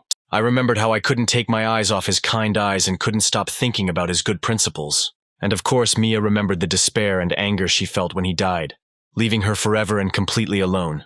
But now she couldn't help but admit that his bright thinking haunted her to this day, preventing her from doing things he would never do. Meanwhile, Roy and Frank were sitting in the park, drinking soda and talking about the day. Frank complained that he was terribly tired, and Roy sarcastically noted that the man was getting old. And his friend, feigning anger, changed the subject, asking how much they had earned. After looking at his phone and calculating everything, the guy said that if he divided it in half, it would come out to about 4,000 for each. Frowning with displeasure, the man was indignant that the guy was offering him a whole 50% and demanded only 30, insisting that otherwise he wouldn't come out tomorrow. And although Roy tried to insist that the man had tried very hard and therefore deserved half, Frank did not agree, and the guy in this case offered him at least 2.5 thousand.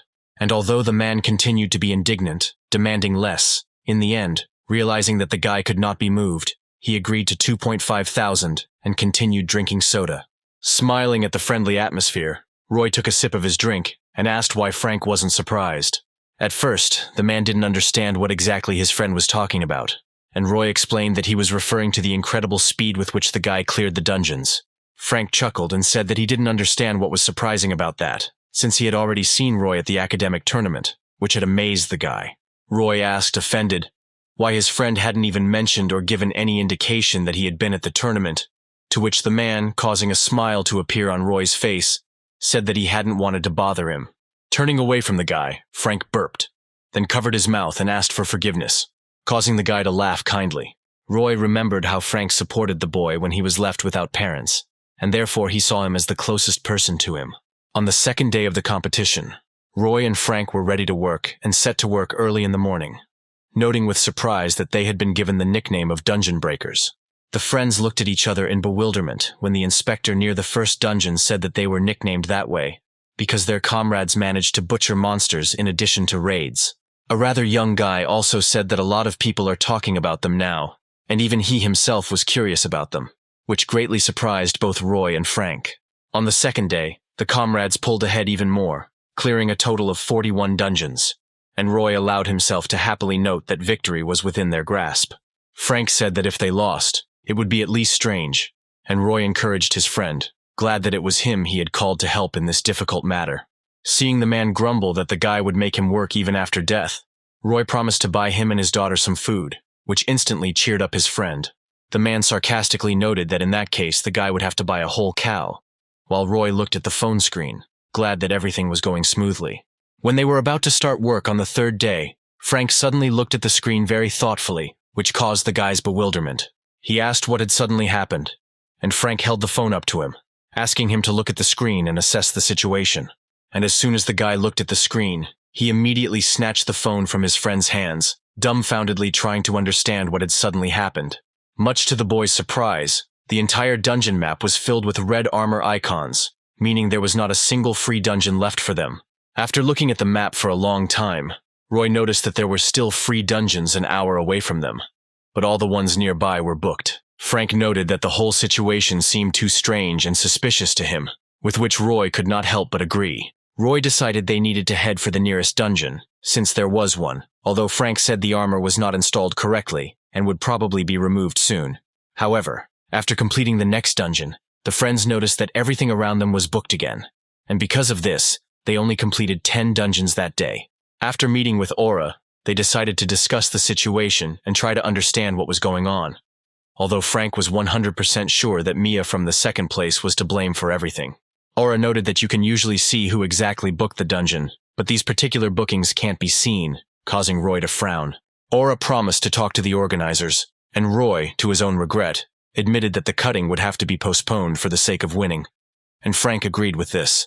And although Frank confirmed that they would reduce the time by skipping the time trial, they would not be able to overcome the distance, although the man would try to optimize the route. Roy thought for a few seconds, then sighed and spoke, noting that he had a plan, thereby attracting the attention of his comrades. Raising his finger up and smiling slyly, he began to explain his rather unusual idea to his comrades, who were listening to him attentively.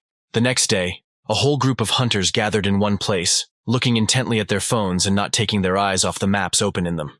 Sometimes they would indulge in conversation, and the manager would interrupt them, demanding that they make sure that after Roy was booked, all the dungeons around him were booked immediately. One of the guys noted that it was somehow unfair that they were preventing someone from completing raids, and the second one cut his friend off, claiming that the main thing for him was that they were getting paid. Upon receiving the notification, the man looked at the screen and immediately shouted for everyone to get ready, because Roy had booked the dungeon. The man noted that people should not book everything at once, but should do it within 10 minutes, so as not to arouse suspicion. Looking at the screens, each of the participants in the scam suddenly frowned and exchanged glances with the others, trying to figure out what to do. Noticing that people were hesitating, the manager demanded to know what had happened, and one of his subordinates approached him with a phone. He said that Roy had booked a dungeon very close to the one Mia had booked, and so they could interfere with her as well. Having taken the phone from the guy, the man assessed the situation and tried to figure out what to do in this case. However, ideas for solving the problem that had arisen did not come to the man's head, and rage began to boil in his mind. At the same time, Mia was successfully, albeit not as quickly as Roy, clearing out the dungeon she had reserved. Without even looking particularly at the slime-like monster she had killed, the girl swung her blade, cutting its body into pieces, and moved on. Having finished with this dungeon, the girl left it and got into the car, ordering the driver to go to the next dungeon. However, the driver suddenly hesitated and was asked why he was not going anywhere, after which the man noted that he had a problem. He stuttered a little from excitement, as he said that all the dungeons around were booked, so he didn't know where to go, which greatly surprised Mia. At the end of the day, having cleared 2 more dungeons than Mia, Roy smiled contentedly, glad that he had come up with such a clever idea to reserve points near her. At the same time, the girl came to the manager, who said that he did not expect such cunning from the enemy, and therefore came up with another plan. He told Mia to continue going through the dungeons as usual, promising that he would deal with Roy, and Mia, closing her eyes, agreed. The next day, Mia reached her first dungeon, which turned out to be a couple of meters away from the one that Roy and Frank had booked, and they greeted her happily. Hearing her name, the girl turned and frowned at the surrounding area, wanting to see who had come to watch her triumph. And she saw Roy and Frank, smiling happily at the meeting with their rival and ready to get to work. The inspector noted that the participants were forbidden to quarrel, but Roy said that they did not quarrel. It was just that their dungeons were located nearby. The girl greeted Roy without much enthusiasm in her eyes, wondering to herself at his appearance, and Roy greeted her back with a kind smile. He said he hopes that whoever wins, He hopes it will be a fair fight, because the competition started with good intentions. The girl noted that she was upset by his suspicions of her unfair play, and Roy, saying that he did not mean it, walked away with the same kind smile. Watching the spearman leave, the girl thought about what he said about good intentions, and lowered her gaze. And then she clicked her tongue in displeasure, saying that such an opinion was simply laughable, and that the main thing was winning. The girl thought that she didn't believe in the existence of good intentions, and that all the people around her were selfish, and therefore they only helped when it was profitable, and then boldly abandoned. Looking up at her sword, the girl concluded that there was no room for good intentions in this sad cycle of life. Having climbed into the dungeon, the girl decided that she needed to deal with the two friends as soon as possible, despite any pangs of conscience. When the girl came out of there, her attention was drawn to the exclamation of the inspector, who claimed that he had, of course, heard about it, but really wanted to see it for himself. The girl turned her indifferent gaze to the side, although inside she was curious about what the young man was talking about. And at the same moment, she froze in amazement, seeing Roy and Frank energetically cutting up the monsters, obtaining raw materials for subsequent sale, while doing a step squat with the corpse of a lizard-like monster on his shoulder. The guy noticed that the girl had gotten out of the dungeon earlier than he expected. Looking behind Mia, Roy asked if she wanted the corpses of the monsters she killed in that dungeon, surprising the swordswoman again. She told Roy to do whatever he wanted, and he, delighted by the girl's kindness, went to her dungeon to get the monsters from there too. However, the girl was even more struck by the fact that Roy moved by squatting in a step, and she asked why he walked like that. At first, Roy didn't even understand what exactly the girl meant, and so he asked if she was talking about training. And then he thought she meant that he was dragging corpses to Frank, and Roy told her with a smile that they cost money. Turning around, the girl indignantly said that their business was a waste of time, and so she moved away, leaving the two friends to work. And although the girl was angry at them for wasting their time, the anger turned to sadness when she remembered her friend, whose smile was as kind as Roy's. However, as she moved towards the car, Mia noted one last time that nobility did not exist, and even people like Roy were only attracted by money. At the same time, Guy Bauer, armed with his mighty blade, angrily cursed Kalia, saying that the impudent man had deceived the old man, standing on the corpse of a huge monster and swinging his blade to shake off the blood. The man said that Kalia promised monsters of the 6th level, but they had to kill creatures of the 10th. When the man jumped down, Kalia, looking thoughtfully at the monster, suggested that it was due to distortion, to which Guy aggressively noted that such a thing does not happen.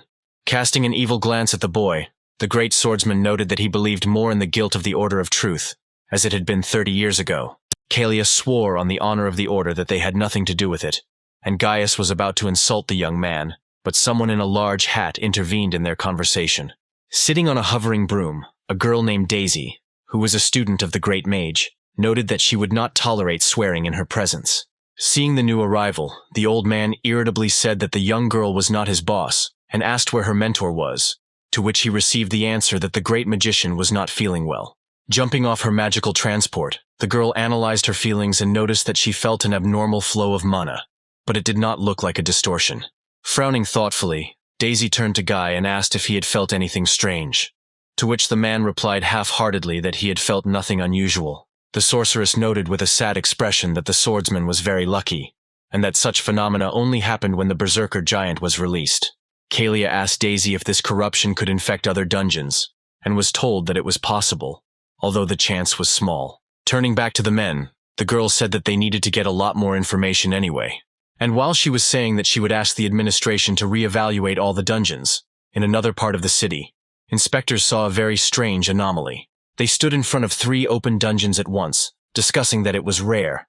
But it did happen that 2 dungeons would merge, but the merging of 3 seemed impossible. And if the 2 dungeons seemed quite ordinary, then the portal to the 3rd emitted a frightening and cruel aura, directly screaming about its danger.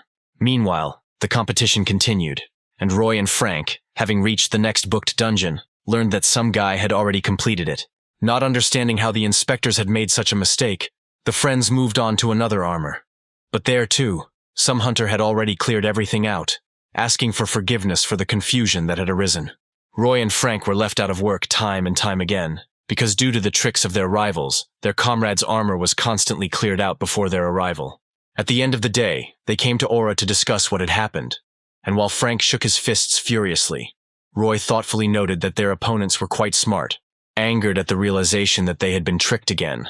Aura said that she would definitely deal with this and change the rules even if she had to use her reputation as the great swordsman's granddaughter. And after Aura's appeal, Roy received a letter with an update to the competition rules, stating that for clearing someone else's armor, the result would be counted to the one who made the reservation. The next day, heading to the first dungeon, the friends already thought that everything would go smoothly. But even that day they were faced with difficulties. On the road, they began to encounter clearly fake people who caused them problems in moving, standing right in front of the truck or causing accidents. Towards the end of the day, Roy looked at the competition statistics and noticed that the difference between him and Mia was minimal, and therefore they needed to decide something as soon as possible. Aura said that she called the organizers again, and they would try to solve the problem. But Frank shouted that it would be too late by then, and something needed to be done right now. Aura also said that the headmaster of Mia's academy is her father named Hector, an A-rank hunter who was even acknowledged by Guy Bauer himself. Upon hearing this, Roy chuckled, and Frank asked with displeasure if this Hector was really that strong that he was recognized by the great swordsman himself. Aura shook her head and said that he was nowhere near as strong as her grandfather, but he was very quick-witted and therefore had a lot of connections. She sighed sadly and said that for this reason it would be unlikely to prove his involvement before the end of the competition. And so each of the three realized the sad prospects. Suddenly, Aura, to Roy's surprise, asked him for forgiveness, although he himself did not understand what she had done wrong to him. She sighed and, closing her eyes in shame, said that she could not help him in any way, to which Roy reasonably noted that it was she who had been standing up for them all this time. Frank hit his chest and supported his friend's opinion, saying that she had done everything in her power, which meant that now everything was in their hands. Frank suddenly turned to Roy and corrected himself, noting that everything was in his hands, and then, pointing out that Aura was already getting worried, asked if the guy had come up with anything. And to Frank and Aura's surprise, Roy grinned his most devilish smile, making it clear that he had an idea. Sometime later, in his office, Hector slammed his desk in rage, demanding an explanation from his subordinate as to how Roy had managed to get around them again. The worker, with a trembling voice, suggested that the spearman only reserved dungeons when he was already near them, and therefore it was difficult to predict his route. While Roy and Frank were successfully and very quickly dealing with the dungeons, Hector demanded to try to bribe the inspectors, but his subordinate objected incoherently. He muttered that they had been complained about, and that was why they had now appointed people from the dungeon management as inspectors, who could not be bribed. Jumping up from his chair in anger, Hector asked why the dungeon management had become alarmed by one complaint, to which the worker replied that the complaint had been filed by the great swordsman's granddaughter. Having learned that Guy Bauer himself was involved in the matter, Hector froze in place while his subordinate made excuses that they were now completely powerless. Hector demanded that a way be found, and his workers tried their best while Mia did her best to clear the dungeons as fast as she could. In turn, Roy tried to bypass all the obstacles that Hector's people put in his way and maintain his position as a leader until the end. In the end, at the very end of the competition, the result was a draw, and to clarify the circumstances, both Aura and Hector were called to the High Commission. While Aura furiously accused Hector of cheating, and he in turn denied any accusations, the competition organizer frowned thoughtfully. Finally, tired of listening to aggressive talk that clearly wasn't leading to productive results, the man stood up and shouted, demanding that both academy owners shut up. Having achieved silence, the man straightened his tie and calmly continued, noting that first of all the commission recognized that there could be no draw. Continuing, he noted that due to the lack of evidence of cheating, Mia would not be disqualified either, causing Hector to smirk wryly. And then, seeing Aura's displeased reaction, the man finished his thought by saying that the commission had come up with a special proposal specifically to resolve the situation. The next day, the leader of the dungeon management team was already meeting Roy at the chosen location, ready for anything. Mia also arrived on time, and her eyes clearly showed her desire to achieve victory, no matter what the cost. Smiling and greeting each of the participants, the man introduced himself and said that he would be the one judging today's results. Standing in front of 3 strange-looking portals, the man continued, saying that he was going to explain to the 2 competitors how their final test would be conducted. Roy adjusted his grip on the spear, and Mia placed her hand on the hilt of the blade as the man turned to the 3 portals and continued pointing at them. He said that they needed to pick one dungeon and clear it as quickly as possible, and whoever moved on to the second one and cleared it would be the winner. Seeing the confusion in the participants' eyes, the man added that the winner should be the one who clears more dungeons, and that is why they chose this particular place. The examiner also noted that all 3 dungeons have the same difficulty level, and therefore they can discuss among themselves who chooses which one. Deciding that this time Mia was unlikely to have set something up, Roy asked if he could choose first, to which the girl indifferently gave her permission. Pointing his spear at the blue portal, the guy said that he would go into it, and Mia, shrugging her shoulders, decided that in that case, she would go into the red one. Having agreed, the opponents moved to the entrances to the dungeons and stood near them, waiting for the inspector's command. Suddenly, Mia, without turning to the guy, told him not to cry later when he tasted defeat. Turning to the girl, Roy asked in bewilderment what she meant, but behind his back the man had already raised his hand, getting ready to give the command to begin. And when he waved to her, both participants, reacting to the gesture, rushed to their portals, intending to get ahead of the opponent and get to the third as quickly as possible. As Roy ran into his dungeon, his face reflected confusion, although he tried to concentrate on his task. But he still tried to understand the meaning of the girl's words, guessing that she could somehow interfere with his victory. But deciding that the girl had simply decided to distract Roy in this way, the spearman rushed forward, wanting to clear the dungeon as quickly as possible. However, unlike all the previous dungeons, which Roy cleared very quickly, in this one he had a hard time finding even one enemy, which surprised him. With a gloomy indignation on his face, the guy tried to understand what exactly was going on here, because during the time that he usually ended up here, he was simply looking for monsters. Suddenly the boy froze in place, hearing a terrifying yet familiar scream that clearly did not belong to either a human or the simple kobold that Roy expected to meet. The sound was so frightening that Roy's body instantly tensed and his mind filled with excitement as he looked around, trying to figure out what was causing it. And when the boy looked around one of the corners, he saw the paw of a monster stepping into his path from there, which Roy almost immediately recognized from his own experience. And at the same moment when he realized what kind of monster he had met, a huge manticore jumped out at the spearman, intending to bite his throat. Her furious gaze blazed, showing that there was nothing in it but the thirst for murder. And Roy, eyes wide with shock, remembered how he had fought the same monster at work. But there was no time for nostalgia, because Roy, tightly clutching his spear, was trying to understand where such a strong monster came from in this dungeon, while the manticore had already rushed at him. Getting into a fighting stance, the boy prepared to take the attack of the dangerous monster, concentrating his mind on the fact that the fight would be much more difficult than he suspected. Twisting the spear in his hand, closing his eyes and allowing the sensations to guide his body, Roy rushed forward, piercing the monster with his weapon through and through. Having pulled ahead after instantly killing the monster, Roy grabbed the spear more comfortably and rushed forward, not forgetting that the competition was still going on. Realizing that he had already spent a lot of time, Roy began to move around the dungeon at a run, just to reduce the time it took to clear it. To his own surprise, the guy ran around the entire dungeon and returned back to the beginning, but did not find any more monsters, and, deciding that he was finished, rushed to the portal. Panicked because he could already be late, the guy literally jumped out of the portal, which surprised the inspector a little. The man tried to speak, but Roy shouted first, claiming that there was a manticore in his dungeon. The boy, slightly out of breath, tried to catch his breath, while the man asked about the manticore and, with a stunned look, asked if Roy had really killed it alone. Thinking that Mia had already finished the third portal, the guy demanded a rematch, and the inspector got over his surprise and, clearing his throat, assistant replied that it was impossible. The guy was even speechless, not understanding why the competition couldn't be stopped if he had met a 4th-level monster, and then asked his question directly. Calmly turning to the guy, the man said that he could not satisfy his request, because Mia had not yet emerged from her portal. Looking at the blood-red portal, the guy hoped that the girl would come out now, but with every second, excitement filled his mind.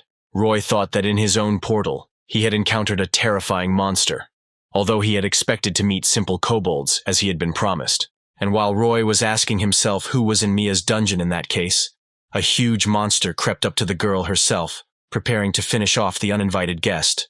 Sometime in the past, during one of their training sessions, Mia was smearing medicine on her friend's injured cheek, who was grinning at the situation. By joking that the girl had such a hard punch that she could easily join the monsters, the guy caused his girlfriend to grumble indignantly. Mia tried to change the subject to the fact that he had recently refused to follow the teacher's instructions, and the guy said that he simply did not understand how one could harm someone for the sake of profit. With a friendly grin, he explained that a true hunter must have principles, which caused Mia's indignation, claiming that he had already earned a reputation as a fool. Without even understanding whether she was angry at her friend or at herself, the girl cursed, claiming that kindness only brings trouble, and that the guy had better learn to take care of himself, even at the expense of others. And while the girl was shouting that the age of heroes was over, giving way to the time of professional hunters, the guy looked at her with a smile, without interrupting.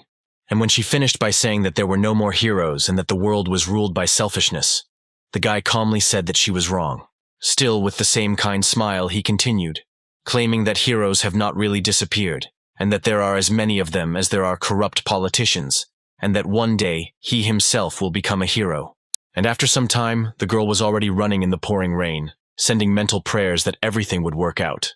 As Mia ran to the spot, she remembered how the boy claimed that he would definitely become a hero who didn't care about profit. And seeing what had happened and unable to hold back her tears from not understanding how this could have happened, the girl remembered how he insisted that he would definitely become her hero. But now, standing in front of his dead body, she could not believe that his promise would never come true. A few days later, she was listening to the moralizing of her father and, at the same time, teacher, who irritably reasoned that her friend had turned out to be too stupid. Holding back her anger, the girl did not allow thoughts condemning the guy's behavior to penetrate her mind, because she knew that he died protecting a stranger. But having decided that it was precisely this desire to help that led him to his death, the girl, feeling something break inside, obediently told her father that she would justify all his hopes. And now Roy asked the inspector in amazement how the girl could still not come out of the dungeon, because 10 whole minutes had already passed. The man shrugged and said that the girl was late, and therefore Roy won anyway. But if he wanted a rematch, they could try to arrange it. But the man also noted that he did not understand why Roy needed this, since he only had one dungeon left to clear in order to win. The guy thought about it, because he thought that the error in measuring the dungeon level was another of Mia's clever traps. But if she hadn't finished yet, then that wasn't true. Roy was about to express his doubts about this test, when the second examiner suddenly cried out in surprise, looking at one of his devices. Turning to the man, the first inspector asked what had happened, and received the answer that the manometer had suddenly started showing not the second level, but the fourth. And only now, hearing the surprise in the voices of the examiners, Roy remembered how the great swordsman told him about the distortions that affect the difficulty of dungeons. And only now, to his own horror, Roy realized that his rival was in great danger, which no one had foreseen before. Meanwhile, the inspectors were trying to figure out why their device had suddenly started changing its readings, not daring to trust the idea that it might simply be a glitch. Having decided that everything needed to be double-checked, the inspectors thought that they needed to call in professional hunters, and so they turned to Roy, starting to say that he would continue later. However, the guy was no longer in their field of vision, which slightly surprised one inspector and greatly frightened the second. At the same time, in a deadly trap in a dungeon whose difficulty had increased greatly, the girl was spitting out blood during the most dangerous battle. Struggling to remain conscious from the massive blood loss from her severed arm, Mia stared straight ahead in horror and despair. Her sword was broken in half and now lay on the ground, and the girl, with horror frozen in her mind, thought that this was the poetic justice that her late friend had spoken of. After all, right in front of the girl, a demonic centaur towered in all his mighty height, who had just recently bitten off her hand without much effort.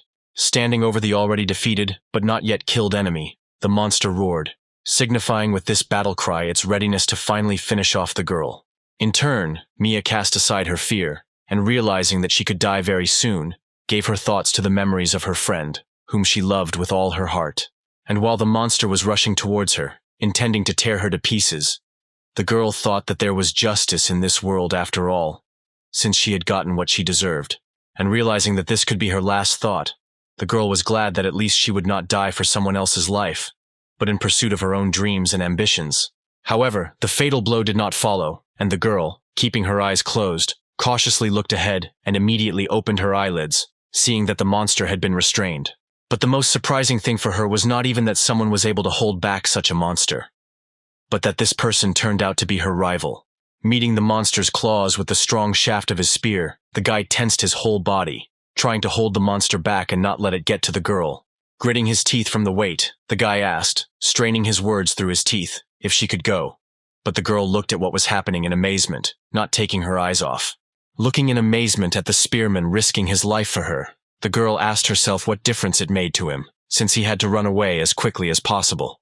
And seeing that the guy was not rushing off to save his life, but was staying, risking it and trying to save Mia, the girl tried to understand why he was doing this.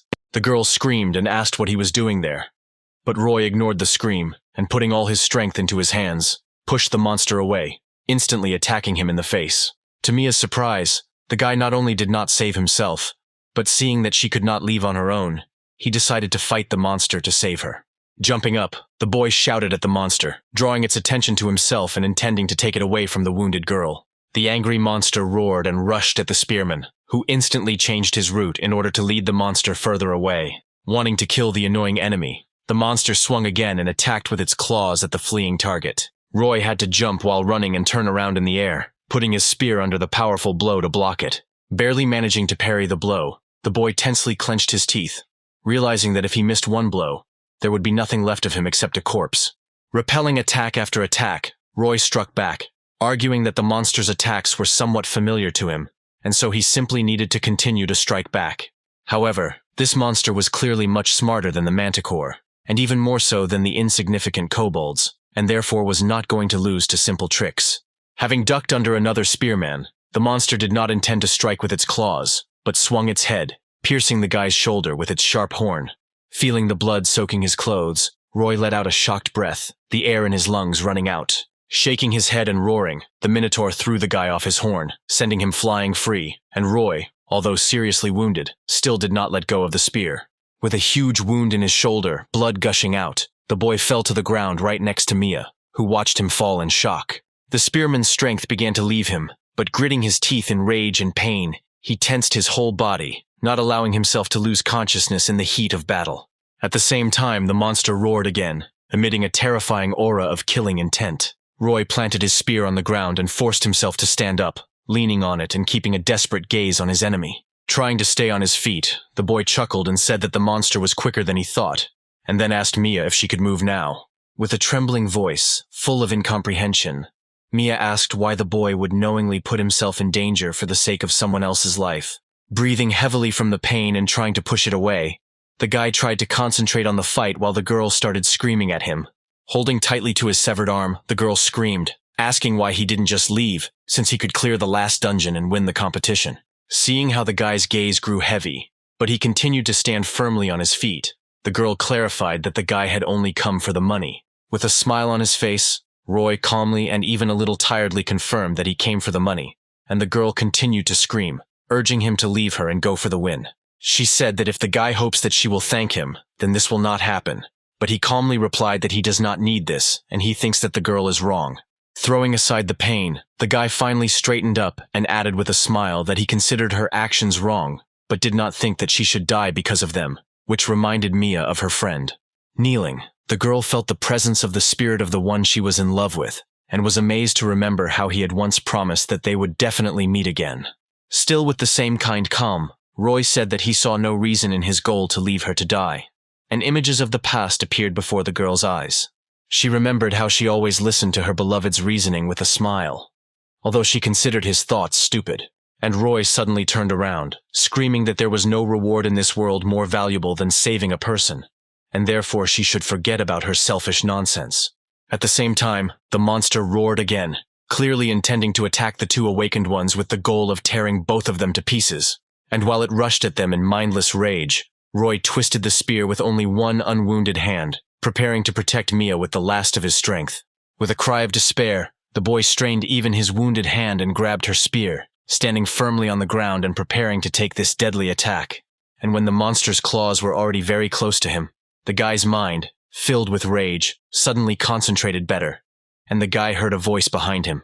Chiron spoke, calmly telling the guy that intuition is not a separate phenomenon, but a part of the human mind. The boy heard the clatter of hooves, and Chiron continued, arguing that if you stop assessing the situation, no intuition will work, and therefore the guy is obliged to connect his mind with feelings so that intuition does not control him, but is only a tool that Roy must control. And at that very moment, he realized that without assessing the situation, the guy was able to clear his gaze of fear, pain, or indignation, completely concentrating on assessing the situation. Chiron concluded by stating that assessing a situation through one's own senses is the true form of transcendental intuition. And Roy, rushing to intercept the monster's attack, allowed his senses to assess the situation down to the very last detail in order to deliver a perfect blow. Easily exposed to the monster's attack, Roy literally directed its blow only to dodge it with a smooth and calm movement, taking a slight step back. And even though the attack was incredibly powerful, Roy's dodge turned all of the monster's power into an unsuccessful strike. However, the monster was so strong that the airflow caused by the blow cut Roy's cheek, but he was able to realize that he could see where his enemy would strike. The monster a moment later clamped its jaws a couple of centimeters away from the guy, because he managed to dodge this attack with one jump. Feeling the monster's muscle movements, Roy was able to predict its next attack, easily dodging, which made the monster even angrier. Turning over in the air, Roy thought that at this rate he could distract the monster's attention until the professional hunters arrived. Looking at the girl right in motion, Roy thought that he doubted that Mia would be able to hold out, because she had lost a lot of blood. Before she could land, Roy noticed that her eyelids were closing heavily, which meant that she was holding on with all her might to keep from losing consciousness. Realizing that he couldn't just wait, Roy realized that he needed to attack the enemy now and not let him take any more time from them. Having reached the peak height, Roy twisted his spear and rushed at the monster, intending to finally kill it and pull the girl out of the dungeon. Concentrating all his power in his hands and recalling Xiangyu's lessons, Roy used all his internal strength for this strike. In turn, the monster opened its fanged mouth, ready to devour the naive, impudent man who decided that he could kill him. Seeing this, the boy realized how hopelessly small his chances of winning were against such a powerful monster. Flying towards the monster, the guy felt with all the sensations of his body that he would not be able to win, because the monster's strength was truly terrifying. However, the guy did not allow uncertainty and fear to cloud his mind, and for the first time in a long time decided to add his own mana to his weapon. Screaming in realization of the desperation of his attack, but not intending to retreat, Roy rushed forward towards the enemy, wanting to kill him with one powerful blow. In turn, the monster, exuding an aura full of murderous lust, growled towards the spearman, intending to bite the enemy in half. Opening her eyes and watching Roy's actions, Mia stared at him in amazement, seeing the incredible action he was performing to save her.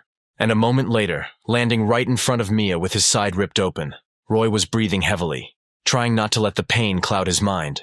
And right in front of him, with a powerful roar, a monster fell to the ground, its body cut in half by one powerful blow. Realizing that the enemy was defeated, Roy began to realize how badly he was hurt, and the adrenaline began to leave his body, causing the guy to fall to the ground with trembling hands. However, the spearman understood that he had no right to relax now, because Mia could die, and therefore, getting up, he grabbed her by the arm and dragged her to the exit. Periodically, the guy asked the girl if she had died, fearing that he might have tried in vain for her, but Mia made it clear in a weak voice that she was still alive. Roy tried to pull her out as quickly as possible, while the girl experienced rather strange and unusual emotions for her after what happened. Finally, the rivals, who had become comrades in misfortune, were able to get out of the dungeon and immediately asked for help from the surprised inspectors. Sitting with a bleeding shoulder and a cut cheek next to the prone Mia, Roy heard the girl say that she did not consider him her benefactor at all. She said she still thought the guy had made a mistake, to which Roy sighed and noted that he didn't care what she thought. Finally, the medics arrived and placed Mia on a stretcher, and Roy was supported by the arm, preparing to take both awakened to the hospital. Sometime later, what happened became public knowledge, and people became alarmed, because it had never happened before that high-level monsters appeared in easy dungeons. Roy himself also became a much discussed figure, as it was surprising to everyone that a simple student could deal with a level 6 Minotaur. And while the boy was receiving medical assistance, a novice of the Order of Truth came to Kalia and reported that the Apostle of Temperance was calling him. Kalia was a little surprised to hear this, but the man explained that he was being called because of the distortions that had occurred.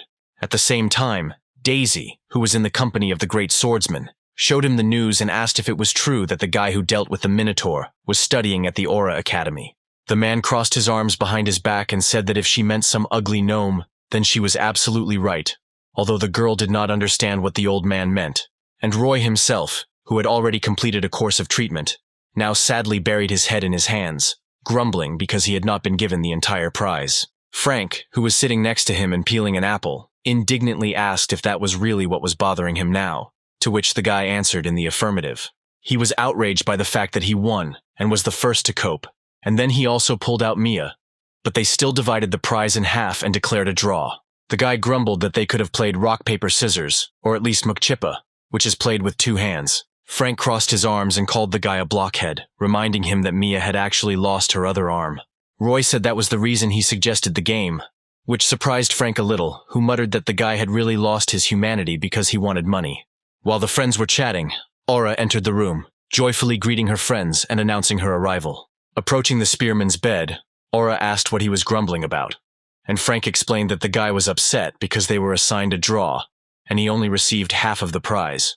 Looking at her friends with bewilderment, Aura asked why they thought Roy only got half, which caused questions from her comrades. Shrugging her shoulders, the girl said that Mia personally refused her share of the prize, and, on top of everything, told about all the shenanigans they resorted to during the competition. It turned out that Mia blamed her father for everything that happened, which is why the proceedings began, and they say that the case will go to court.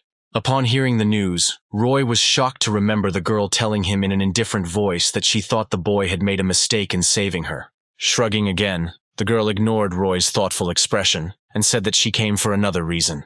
She said that Mia asked her to tell the spearman that, although she believed that the guy shouldn't have saved her, she still considered herself guilty. Roy could not believe that this girl, who had so persistently defended her selfish point of view, admitted her guilt and tried to make amends to him for this guilt.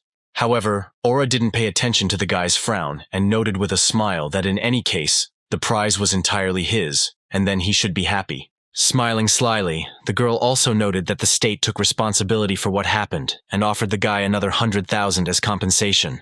The guy, dumbfounded, asked again if he had misheard, and the girl added sarcastically that he would also be exempt from all taxes on the prize money. Roy had never held anything even close to that valuable in his hands before, and then he counted them with his eyes wide open, while Aura continued to talk about the good news.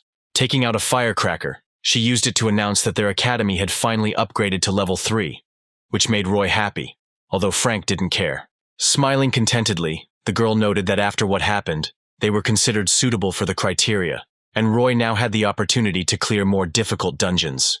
And while Roy was rejoicing at the very good news, Aura happily said that it was only Roy's fault and thanked him, although he said that he was just lucky. Smiling at Aura's happy reaction, Roy noted with satisfaction that now more students would definitely come to her, and she would be able to realize her dream to the fullest. Frank noted that Roy was very pleased after hearing the news, and the boy confirmed this by saying that he wouldn't even have to play rock, paper, scissors with Mia. As a gift, Roy organized a delicious dinner for his friends, and after they left, he happily took out his phone, intending to buy something interesting. As excited as a child on Christmas morning, Roy opened the weapons tab, intending to buy something for himself that he had wanted to buy for so long. However, almost all the joy from the prize he received immediately evaporated when he opened the page with the Spear of Longinus, which he had long wanted to buy. It turned out that the price had gone up to 400,000, and Roy crossed his arms in displeasure, wondering whether he should wait for a better price. Frowning at the thought of missing out on the price, but not wanting to be left penniless, Roy tried to decide if it was worth spending money on the spear now. Out of curiosity, the guy looked at other items on the tab and found legendary items like the Belt of Aphrodite or the Chain of Gleipnir, which had interesting properties. Roy even thought that the price changes were aimed at deceiving naive students, but he dismissed this idea as unlikely, continuing to study the goods. As he looked at them, the boy thought that the store did not have any detailed information about the items, making it impossible to get a full idea of their value. Putting his phone down with dissatisfaction, the guy came to the conclusion that buying a weapon in this store was tantamount to buying a pig in a poke. Suddenly, the guy got the idea to check if the store had anything similar to the reviews from other customers. To his delight, Roy, while studying the program, found a tab with an article by one person, in which he posted reviews of 100 different purchases. This guy was the first to appreciate such an item as the Aegis Shield, which the author called simply incredible trash that gives very few advantages. In addition, the Aegis turns anyone who looks at it into stone, and even the user is not protected from this, which is why the author gave the shield a rating of 2 out of 10. Having made himself comfortable on the hospital bed, Roy eagerly read this guy's article, not without curiosity learning the details about each subject. To his own interest, Roy discovered an interesting item called kibesis, which to most people would appear to be a simple bag for holding items. In fact, the bag had the ability to open a portal to additional space, in which an incredible number of items could be stored. And although this is only a replica, and therefore reduces the weight by only 70%, and the volume it holds is not infinite, the author highly recommends this item to everyone, and Roy was interested. Turning to his own knowledge of mythology, Roy recalled that the original of this bag was given to Perseus by the goddess Hera, and he used it to defeat the Gorgon Medusa. After calculating the cost, Roy found out that Cabesus only cost 100,000, and thought that with its help, he could move the corpses of monsters more conveniently. He had already thought that losing only 70% of his weight was a rather unpleasant minus, but suddenly it dawned on him that this was not a minus at all. The guy realized that he could load a lot of things into the bag, and that not completely reducing the weight would allow him to train with such a small thing as a load. 3 days later, Roy finally received both the spear and the pouch, rejoicing in his purchase and examining his long-awaited purchase with great joy in his eyes. Looking at Cabesus with satisfaction, the guy noted that he would need to check the effectiveness of the spears in the same way that he had already checked the effectiveness of the bag. And although the guy spent all the money he had, he was happy and was going to use the purchases to earn even more. And although the guy was already ready and was about to go to the dungeon, Aura called out to him and worriedly noted that it would be better for him to rest and take care of his health. Roy asked her not to worry and said that he was fine. Besides, he couldn't rest knowing that he had to work. And Aura noted that he had recently received a lot of money. And to her surprise, Roy said, slightly embarrassed, that he had already spent it all, causing her bewilderment, because she simply did not understand how it was possible to spend 400,000 in 3 days. But at the very moment when she wanted to ask what he spent them on, her gaze caught on an incredible-looking spear, and everything became clear without explanation. Looking at Roy with indignation, the girl grumbled that he decided to buy such an expensive spear, although he himself constantly complained about empty pockets, although the guy did not hear her. Aura was angry with him, but she didn't say anything, because the money was his. And so, content with his purchases, Roy went into the dungeon, and the girl, sighing, went after him. Having climbed into the dungeon of the 4th level, the friends came across monsters that were very reminiscent of gargoyles in appearance. While protecting some chest, they growled and hissed, threatening the newcomer that they would simply tear him apart as a group. Although Roy was not particularly impressed. After looking at the monsters appraisingly, he twirled the spear in the air with a light movement of his hand, intercepting it more comfortably and preparing for battle. Realizing that the monsters in the 4th level dungeon should have higher defense values, Roy chose a tactic in advance and rushed forward. With calmness and genuine curiosity, the boy swung the spear, wanting to check how effective it was and whether it could pay for itself. He decided to first use a normal attack without mana on the nearest monster, which suddenly screeched aggressively towards him, and its eyes lit up with a bright red light. With a light movement, the guy attacked the monster with a spear, which relied on its strong defense, but at the moment of contact with the tip, it became very scared. After all, at that very moment, the upper part of the monster's body was perfectly cut off from the lower part. Although Roy had not made any effort at all, to the guy's surprise, it turned out that with his attack, without even suspecting it, he had also killed another gargoyle, which was not the target of the blow. Aura wanted to ask the guy what just happened, but he got ahead of her and asked exactly the same question out loud, leaving the girl perplexed. The girl, not understanding how the guy managed to carry out such a strong attack with such ease, stared at him in bewilderment, asking why he was asking her about this if he did everything himself. In turn, Roy, who clearly did not expect the spear to be so strong, scratched the back of his head in embarrassment, trying to figure out what would happen when using mana. Standing behind the guy and watching him clear the dungeon, she thought about how she didn't expect that after so many days in his company, something would be able to surprise her at all. However, today she was clearly surprised, because Roy managed to cut down 4th level monsters with his new spear, as easily as if he were cutting butter with a knife. Watching the guy separate the head and limbs from the monster's body with a graceful movement, she thought that monsters now might be much weaker than before. Stopping, the guy suddenly put his hand on a strange pouch on his belt, and arousing Aura's curiosity, suggested that the corpses could already be collected. And although Aura, looking at him, thought that it would only be possible to put a couple of stones in such a small bag, Roy, in turn, calmly stuffed an entire corpse into it. And while the girl stood there, her mouth open in amazement and unable to think of anything to say, Roy again put Cabesus on his belt and moved, admitting that he could still feel the weight. Shrugging his shoulders and saying that he had checked everything and would use it after the raid, Roy shook the stone fragments of the gargoyle out of the bag and, throwing the spear over his shoulder, moved on. Seeing what exactly the guy bought for himself with the money he won, Aura asked if he really only got 400,000 and not 400 million.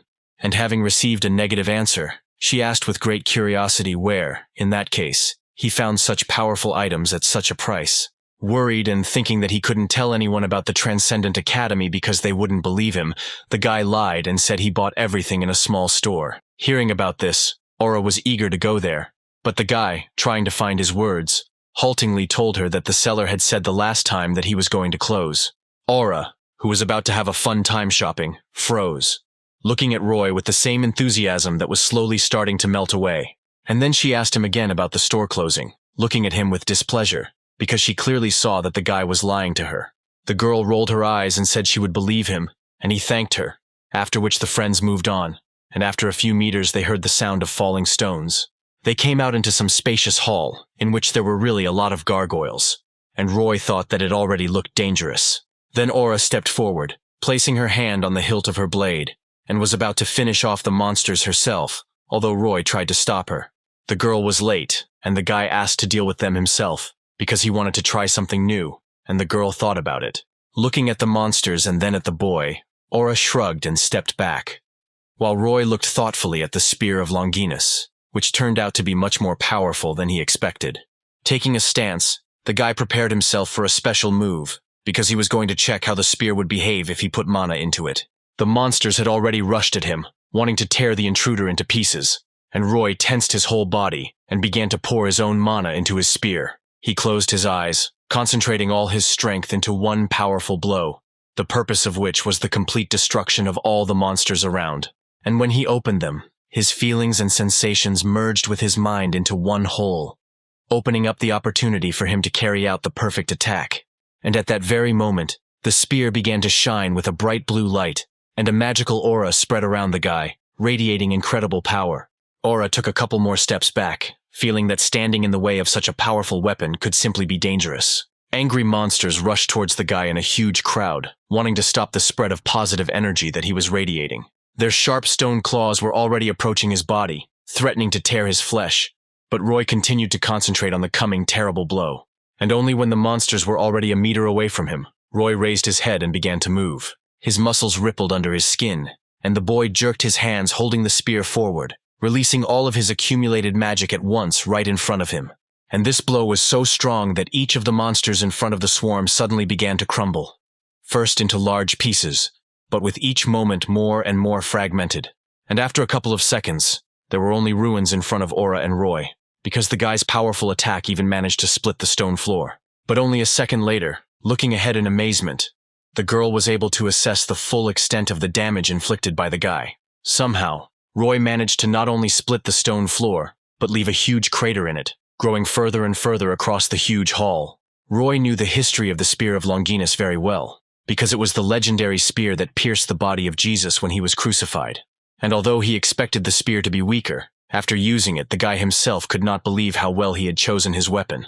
The guy developed a strategy on how to use the weapon to the maximum, and remembering that there were only 25 days left of his pass, decided to squeeze everything out of them. And while Roy was actively training, not wanting to miss out on opportunities, Aura approached him and informed him that a certain sister Daisy wanted to meet with him, which confused the guy. Shrugging, Roy asked directly who the girl was talking about, and Aura noted that she was the student of the great mage, who was given the nickname Devil. Hearing this, the guy instantly understood who they were talking about, remembering the girl who was the only one in the whole world who could compare in magical potential with the devil himself. Reasoning that this girl must be a very outstanding person, and Aura allowed herself to call her simply Daisy's sister, Roy asked why she suddenly wanted to meet. It turned out that the sorceress wanted to know as much as possible about how Roy dealt with the Minotaur, being only an apprentice. Aura said that he had the right to refuse, and she wouldn't let Daisy push too hard.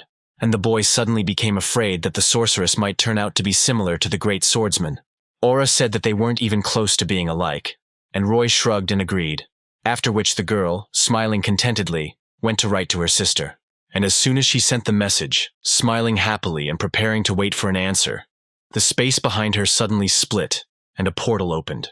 And at that very moment, Daisy came out of it, calling out to Aura and informing her that she had already arrived, which greatly surprised the swordswoman herself. Aura asked if Daisy was planning to come visit them even if Roy answered negatively, to which the sorceress, sarcastically taking off her glasses, noted that she had foreseen his consent. And then Daisy smiled contentedly, and removing the disturbing accessory from her face, asked her sister where the very boy guy had praised so much was. Having warmly greeted her sister, Aura led her to her friend, and the moment the sorceress saw him, her eyes widened in surprise. She began to look at Roy with curiosity without even saying hello, which made him embarrassed, because he did not expect such zeal. Roy tried to say hello and introduce himself, but Daisy suddenly became even more surprised and screamed, demanding that Roy give an answer as to where he got this thing. The guy tried to calmly clarify what she was talking about, but the girl interrupted him and again demanded an answer, accusing the guy of being completely deaf. Unable to understand what the girl was even talking about, Roy became indignant, asking her to explain what she was talking about. But the girl crossed her arms over her chest and said that the guy was pretending. Grabbing her sister and holding her back from any rash emotional actions, Aura asked her to calm down, claiming that Roy really didn't understand her. The sorceress insisted that she had to find out where he got this thing, even if she had to use force, but Aura held her tightly, asking her to finally cool down. After some time of persuasion, Aura was finally able to calm her sister down, who stepped aside and sat down on a chair, discontentedly propping up her cheek, because she still hadn't received any answers. In turn, Roy only now realized that this was the same sister Daisy that Aura had spoken about, surprised that she had ended up in their academy so quickly.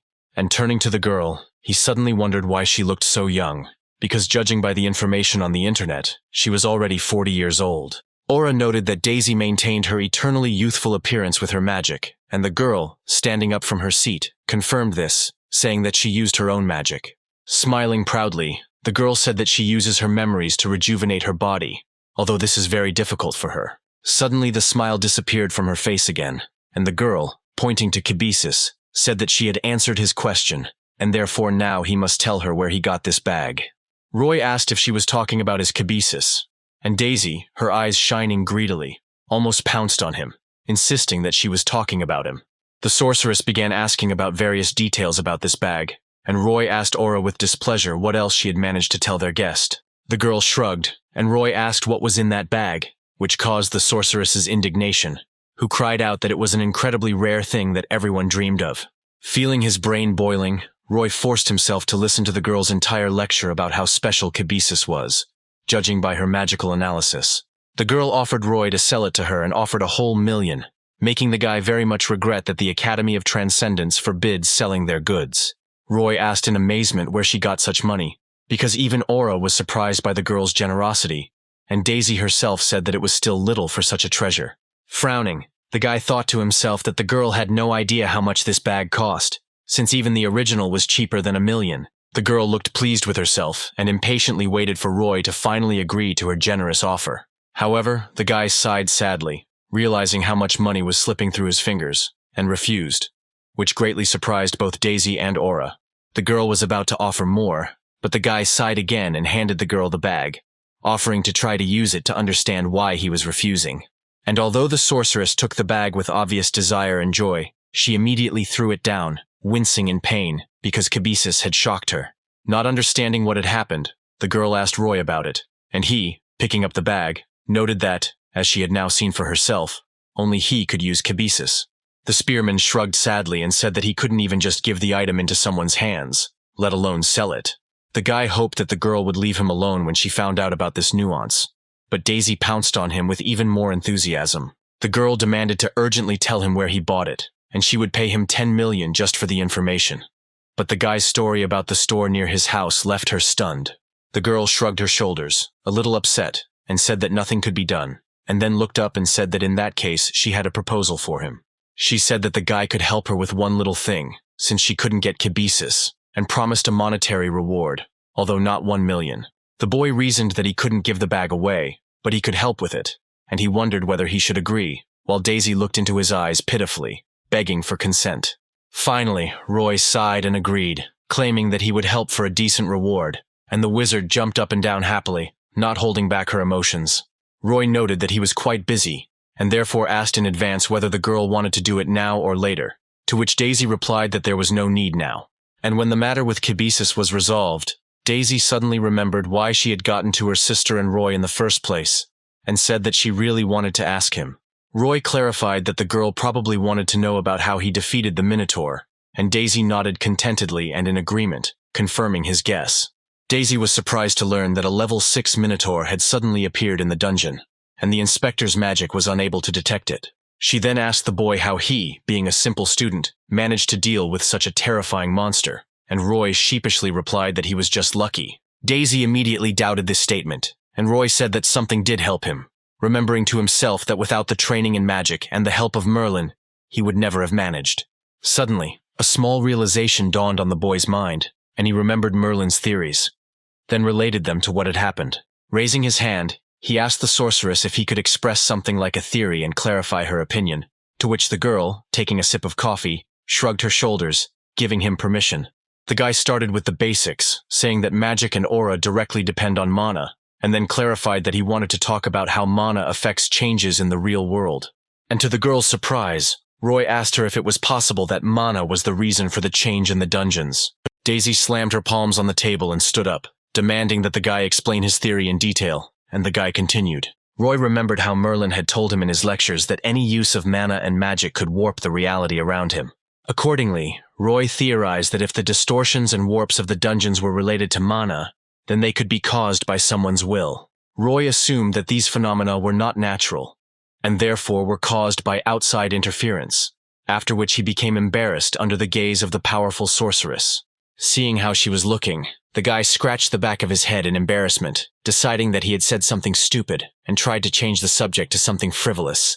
In turn, Daisy, looking at the guy in amazement, asked him in a trembling voice, asking if he was also a magician, which caused his bewilderment. Roy shrugged and shook his head, after which Daisy grabbed her head, trying to understand how he could not be a mage if he thought of such a thing.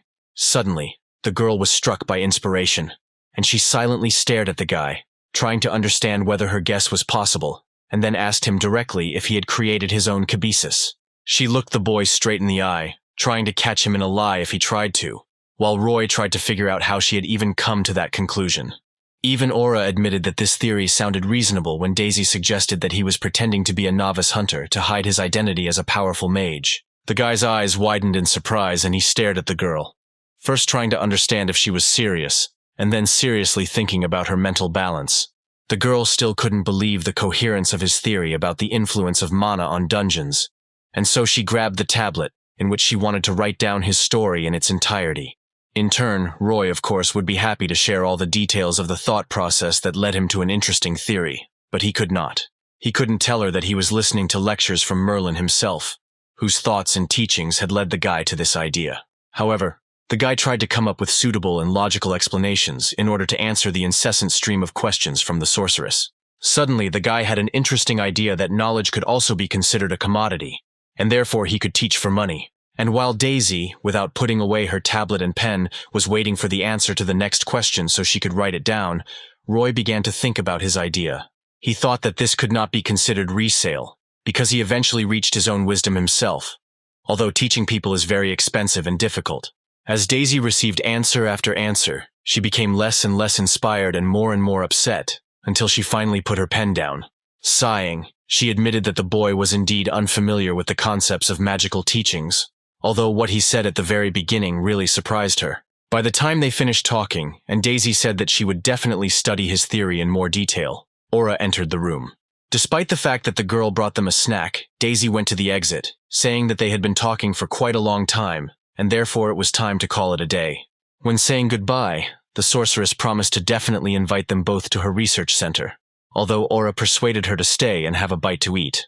Roy noted that Daisy was very different from the image imposed by the media, and Aura replied that everyone had that opinion about her, and therefore the girl even doubted that her sister would become a devil. Shrugging, Aura sat down at the table and pulled out the lunches, handing one to Roy and asking him to give her the shiny sticker if he came across it, to which the boy agreed with a smile. As Roy bit into his bun, he thought that he had managed to meet the great swordsman, the apostle of chastity, and the disciple of the devil himself, although many had not met even one of them. Sometime later, the guy was sitting in the training room, frowning as he listened to lectures one after another, trying to achieve increased progress. Roy crossed his arms over his chest and came to the not-so-happy conclusion that his progress, if it was happening, was going too slowly. The guy thought that with the help of kibisis, he could easily complete all the daily tasks, but he didn't manage to complete even one course by the end of the free period. Roy decided that he urgently needed to increase the speed of studying the courses, and so he went to Aura, who, in turn, was thinking about something, with obvious despair on her face. Entering her room, the guy directly felt a strong aura of oppression that the girl was spreading around her, muttering something under her breath. Noticing that the girl didn't even pay attention to his presence, Roy approached her from behind and lightly touched her shoulder, causing the girl to become seriously frightened. The girl, realizing that she was completely mired in her heavy thoughts, turned around abruptly, asking who was calling her, and Roy asked if everything was okay with her, because she didn't even notice him. Sighing sadly, the girl said that she wanted to hire new students, but she encountered some difficulties, but then asked what happened to the guy. Remembering why he had come, Roy asked Aura if she by any chance knew if they were planning to hold any competitions in the next 20 days. After looking at her phone and scrolling through the schedule for a couple of minutes, the girl finally blurted out that nothing at all was planned, to Roy's great disappointment. Then she added that they were planning to hold a mock exam next month, and Roy sadly asked what that was. Aura said that because the professional hunter exam is only held once a year, practice exams were created so that participants could prepare. Roy imagined how such exams would go, and thought that there would definitely be students from different academies who were even stronger than Joshua. To his dismay, the guy noticed that this exam starts just when his trial period ends, although it is still worth trying to pass. That same evening, Roy, while discussing magic, listened to a lecture by Chiron, who talked about how witchcraft is not reliable, unlike intuition, which can be considered a kind of magic. The centaur continued to talk about unusual ways to use intuition, which greatly fascinated the guy, who even said that he had never thought about it before. Suddenly, the centaur stopped his discussion of sensations and said that there would soon be a training exam for the transcendents, which greatly interested Roy. The teacher recommended not to pay attention to grades and just try hard, finishing the lecture, and Roy already thought that he had misheard. Suddenly, a window opened in front of him, which described the exam in great detail, and Roy realized that this exam really existed. Roy remembered watching an advertisement for the academy, where one of the graduates, a 9th-ranked swordmaster, talked about his success in the exam. However, the guy just scratched the back of his head, realizing that he was still far from the title of Transcendent, and therefore there was no point in participating in the exam.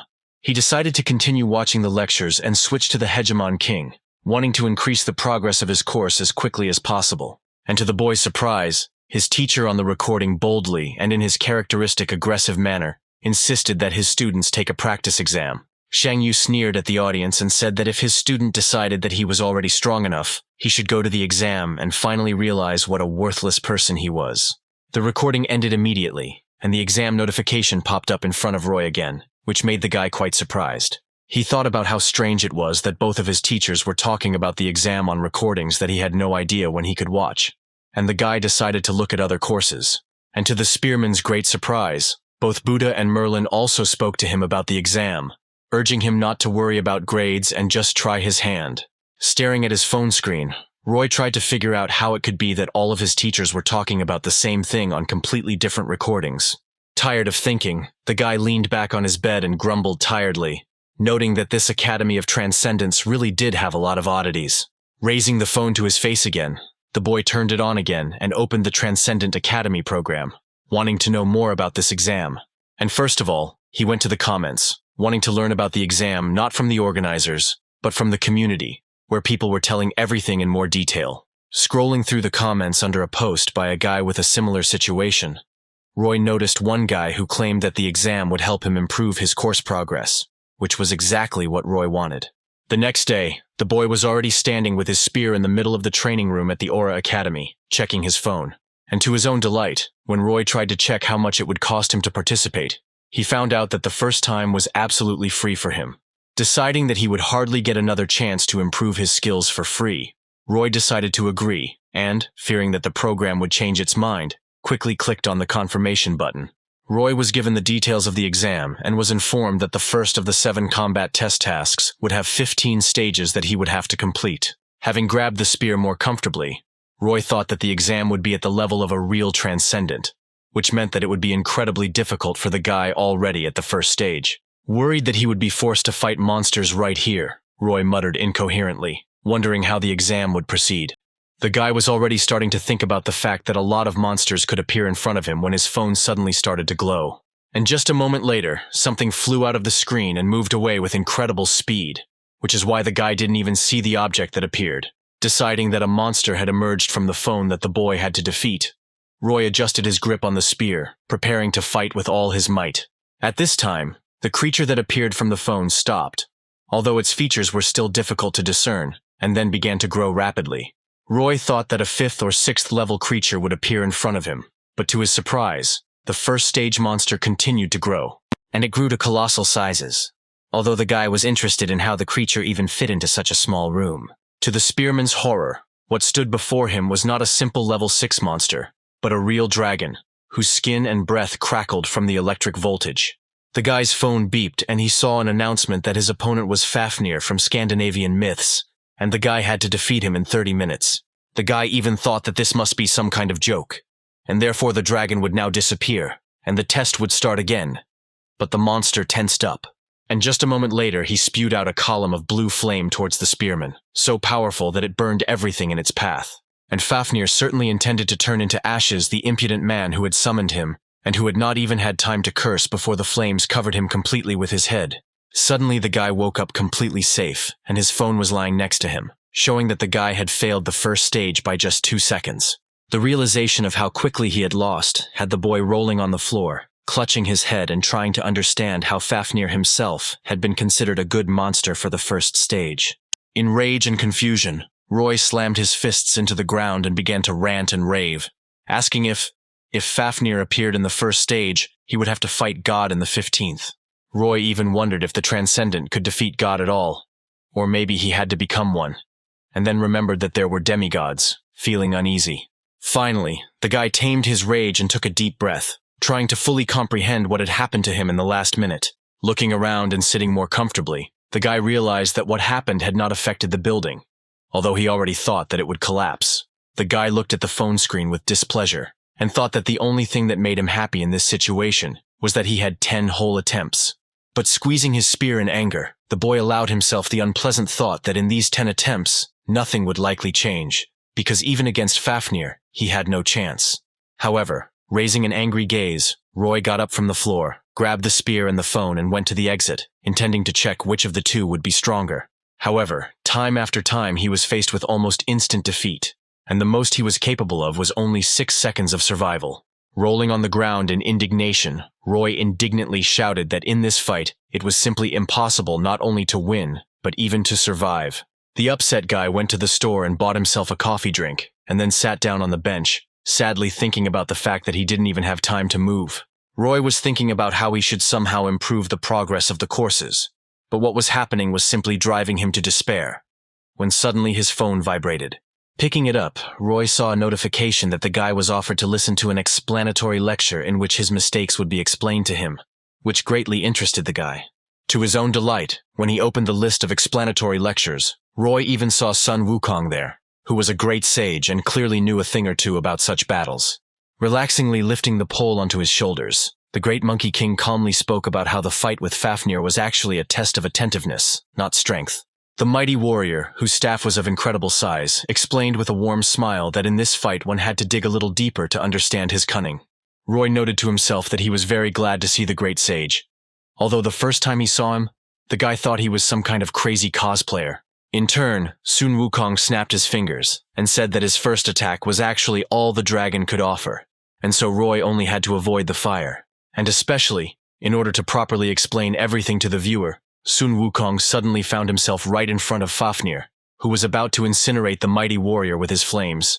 With a greed for a good fight in his eyes, Sun Wukong explained that the spectator should not try to cut the flames, as it would do little good, and so should simply dodge. In turn, the powerful dragon did not miss the opportunity to use all his power to attack the impudent monkey with flames, while Sun Wukong, smiling cheerfully, demonstrated exactly what he meant by deftly jumping up and ending up right above Fafnir's head. He noted that after the first fire breath, Fafnir would not be able to use it for some time, and the warrior's eyes lit up with a fierce fire. Gripping his staff more comfortably, he explained that now it was possible to easily beat the monster, after which he himself rushed into the attack, engulfed in the fire of his own spirit.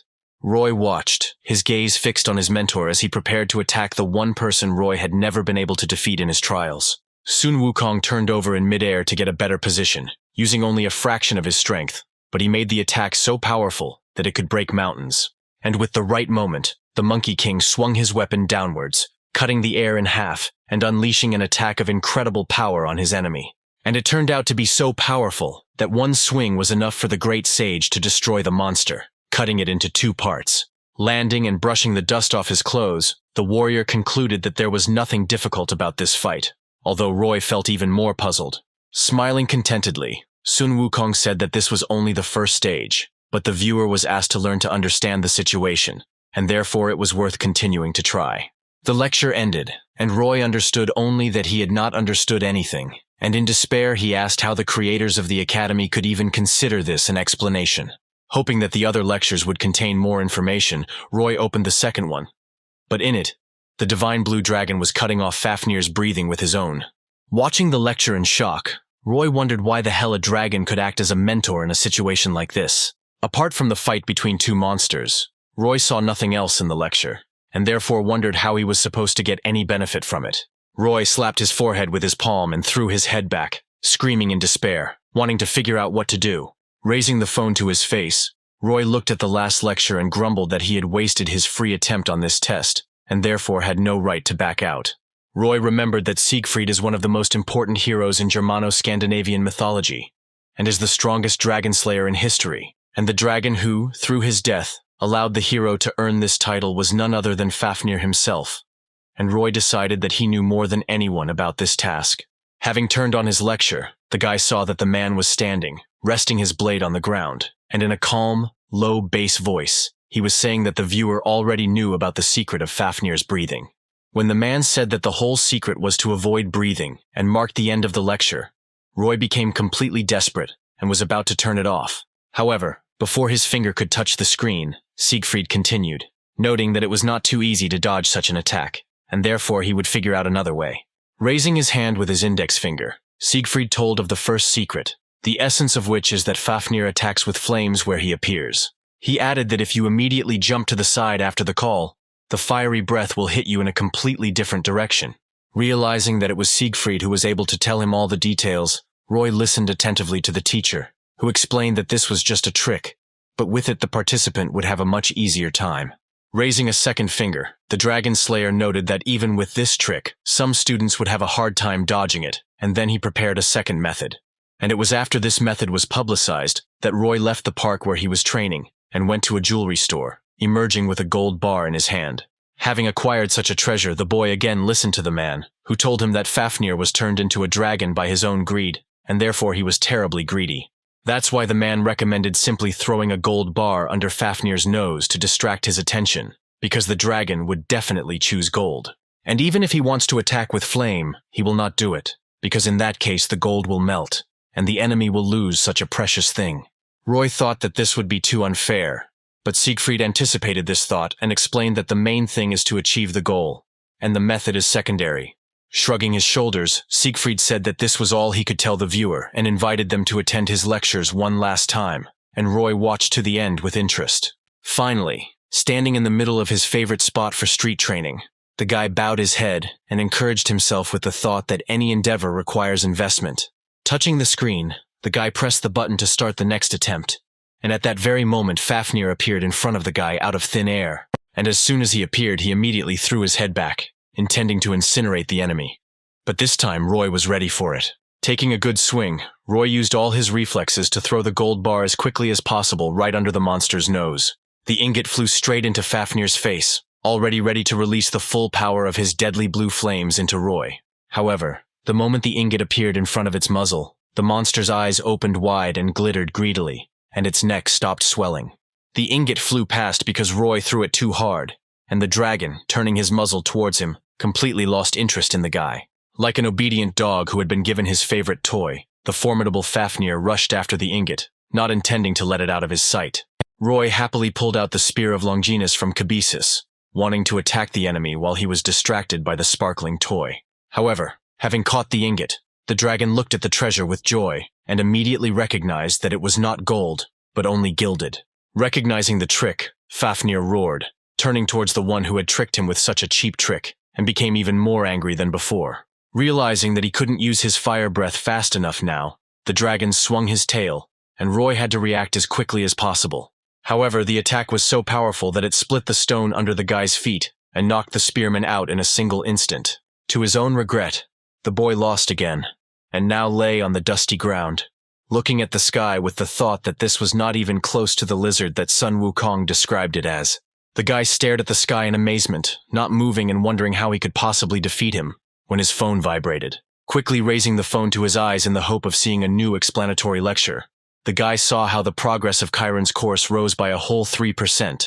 A little later, Roy began another attempt and, once again avoiding the fiery breath, tried to stay alive, dodging Fafnir's furious attacks. To avoid the claw's blow, the boy jumped up, trying to keep his balance and not fall, although it was incredibly difficult to do so.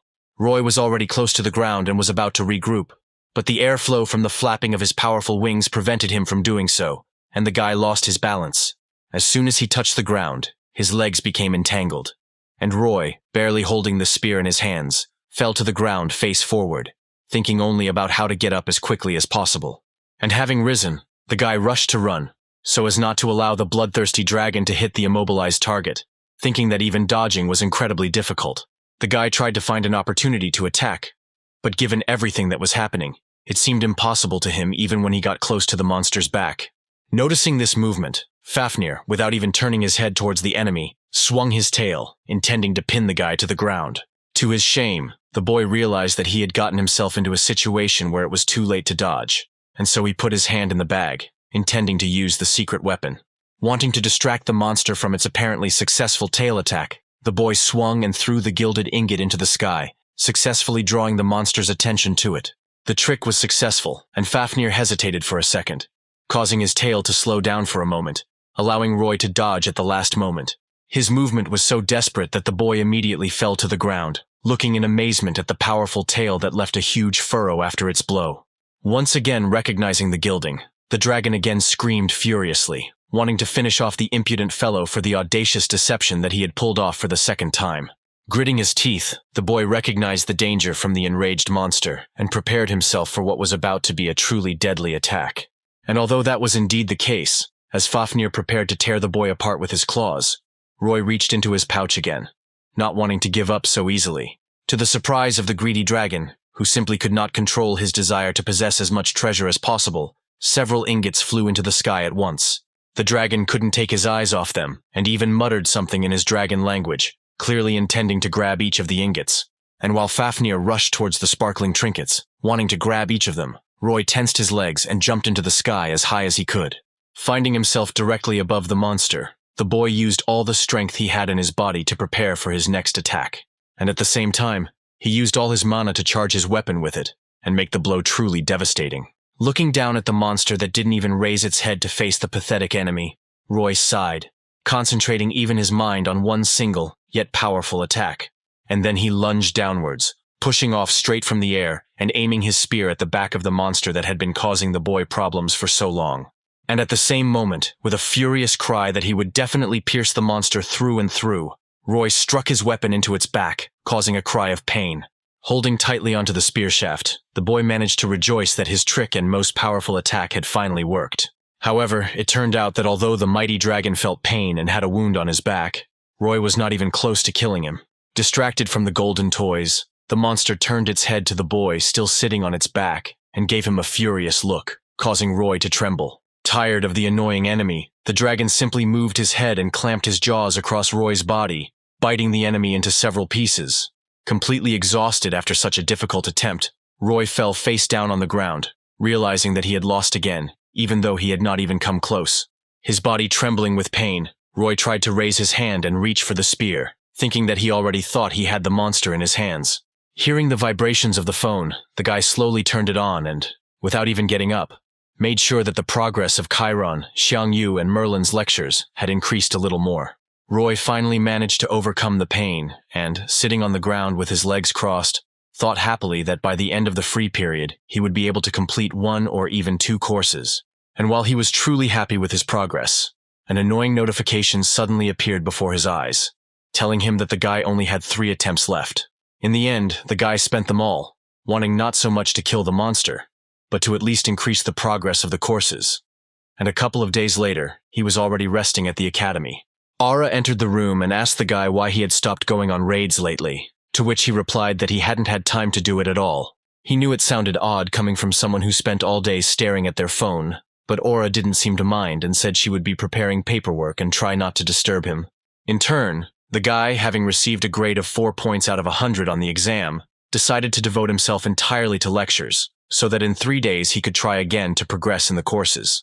Having 80% each in Karan's and Xiangyu's courses, the guy firmly decided to complete them by the end of the trial period at any cost. After 3 days, the guy returned to the training ground and launched his attempt, but this time the first stage was not the same as before. To his own slight surprise, Roy found in his hand a ball of flame that did not burn his hand, but its purpose was unknown to the guy.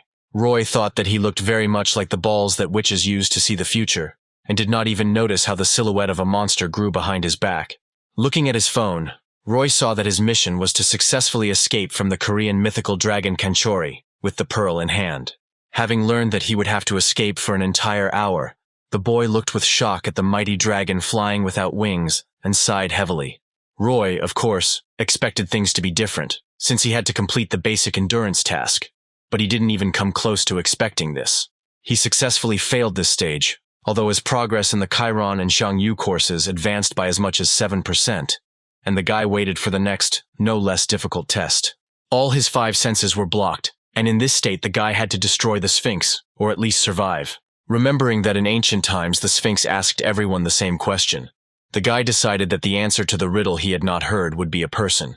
The Sphinx test also didn't work for the guy, and it only advanced the course progress by a couple of %, and Roy started testing mana a little later. He had to feed the beast god named Pulgasari mana until he was full.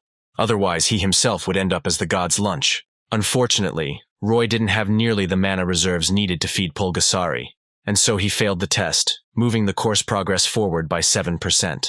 3 days later, the guy had to take part in a test that he found very interesting, because he had to listen to the song of the sirens and not fall into a trance. To his surprise, this test was quite easy for him, and the whole time the siren was singing, the guy enjoyed the music and the sight of the beautiful maiden with a smile. Roy successfully passed this stage, happy that for the first time in his life he managed to reach the second. But at the second stage, the horrors of the song of the Scandinavian world of the dead were already waiting for him. And the guy couldn't listen to this song even for a couple of seconds, feeling blood flowing from his ears and victory slipping through his fingers. Having completed the tests in all the basic disciplines with disgusting results, Roy, to his own joy, noticed that he had time to complete the courses of Chiron and Xiangyu. Finally, there were only 2 discipline tests left for Roy to choose from, and the boy thought hard about which choice he would be given. And although the guy decided to wait and decide when he knew all the options to choose from, he was bursting with impatience and excitement, which is why he bit all his nails. Looking into the training hall, Aura approached the guy and, noticing his not-so-healthy state, asked what happened to him. Roy just shook his head and said that everything was fine, but he himself was on edge, because 3 days had passed and he still hadn't received a single notification. Roy was worried that due to the lack of notifications he might not be able to complete the courses before the end of the trial period, and so he was already getting ready to go on some kind of raid. Fearing the looming deadline, Roy clutched the phone tightly, and it suddenly responded with a strange vibration, forcing the guy to pay attention to the gadget. To Roy's surprise, for the first time in months, the mentor himself suddenly materialized from his phone, joyfully greeting his student. Standing right on the guy's phone screen, Mentor asked with a smile how the guy had been doing all this time, although Roy looked quite surprised. Roy said directly that he thought that Mentor had completely forgotten about him and decided not to return, and the teacher himself, scratching the top of his head, noted that he had indeed been delayed. However, Mentor noted that he was busy with something very important, studying the guy's personal profile, and therefore does not consider himself guilty of such a long absence.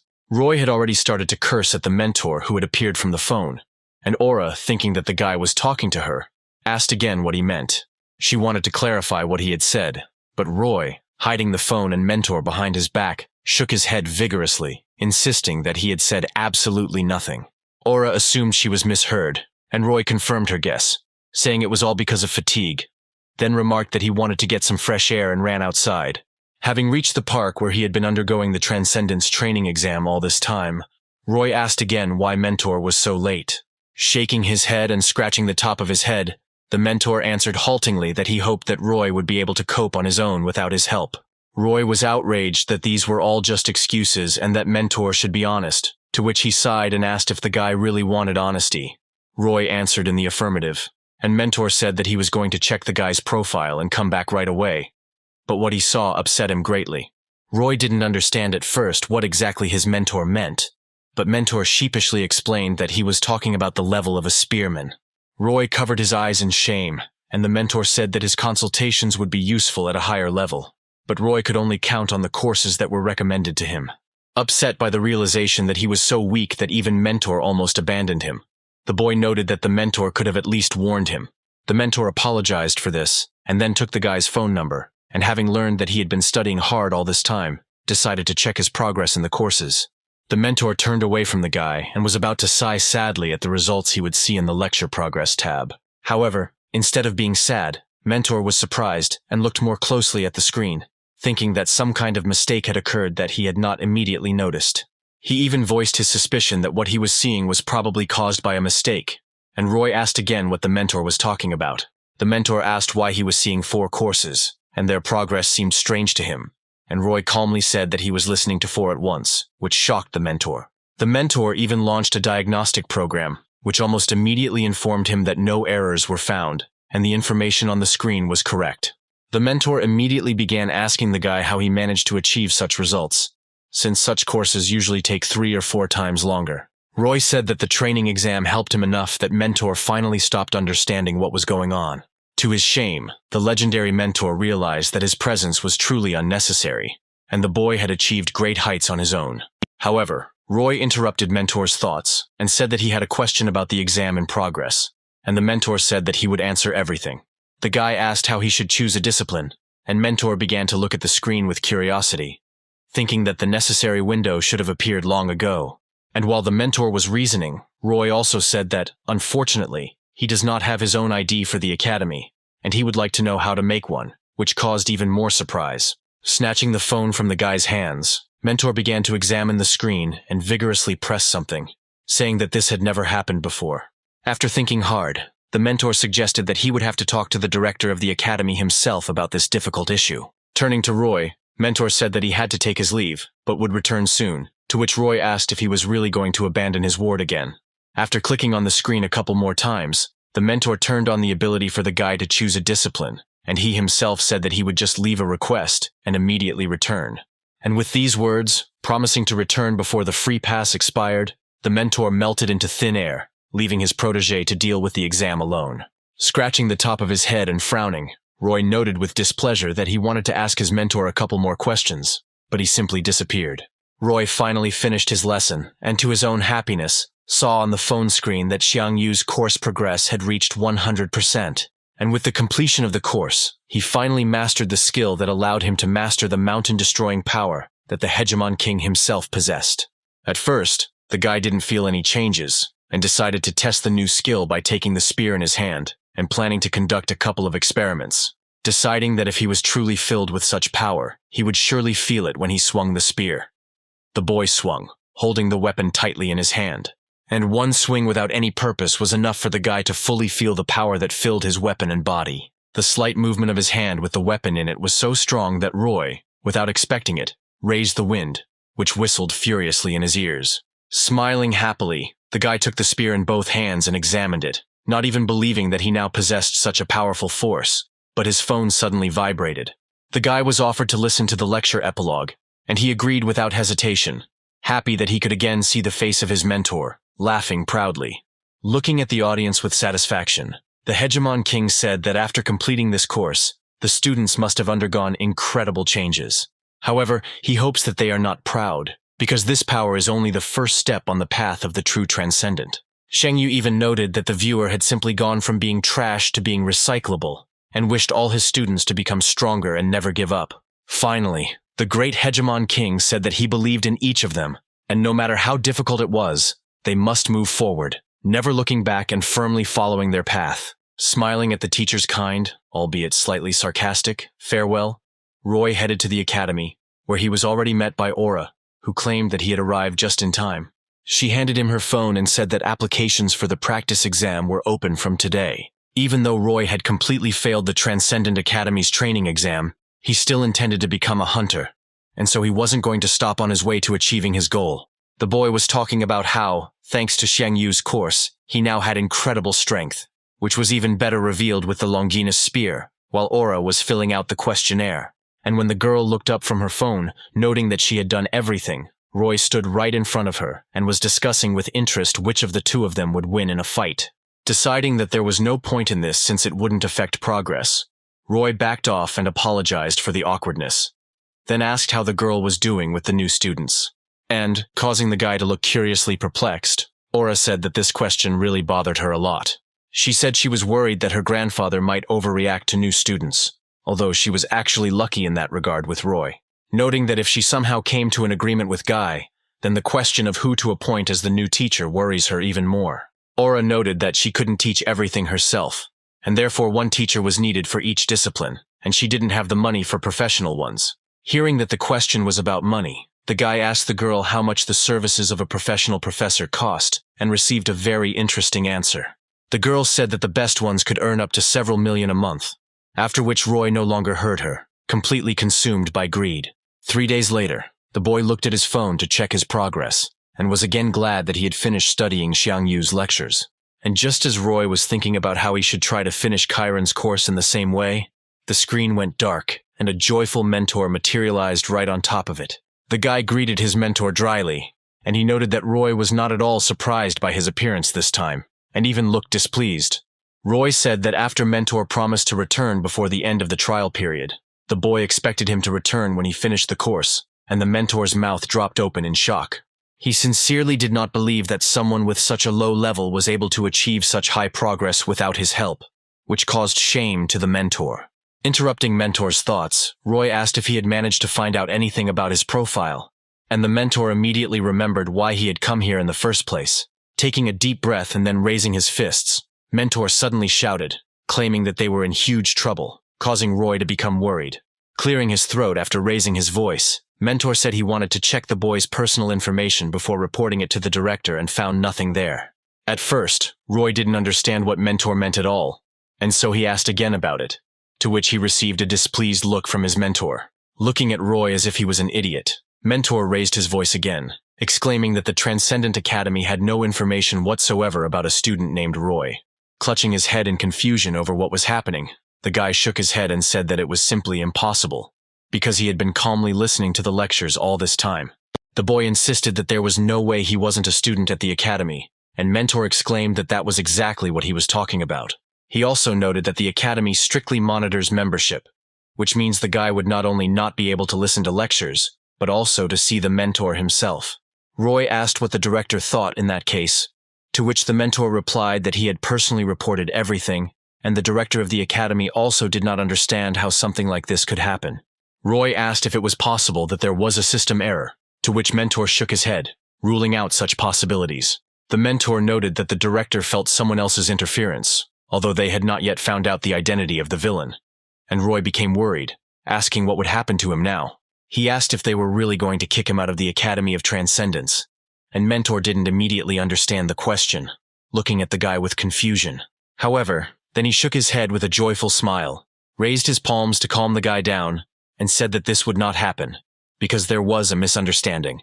Luckily for the guy, Mentor said that it was the Academy's fault that this happened, and he always said that a person who became a member of the Academy remains one forever. The guy thought about how he thought that his lack of an ID was a simple system error, but apparently, the guy became a member of the Transcendent Academy by someone's will. Roy asked, just in case, whether the problem that had arisen would affect his progress, and the Mentor hastened to assure his protege that he should not worry about anything.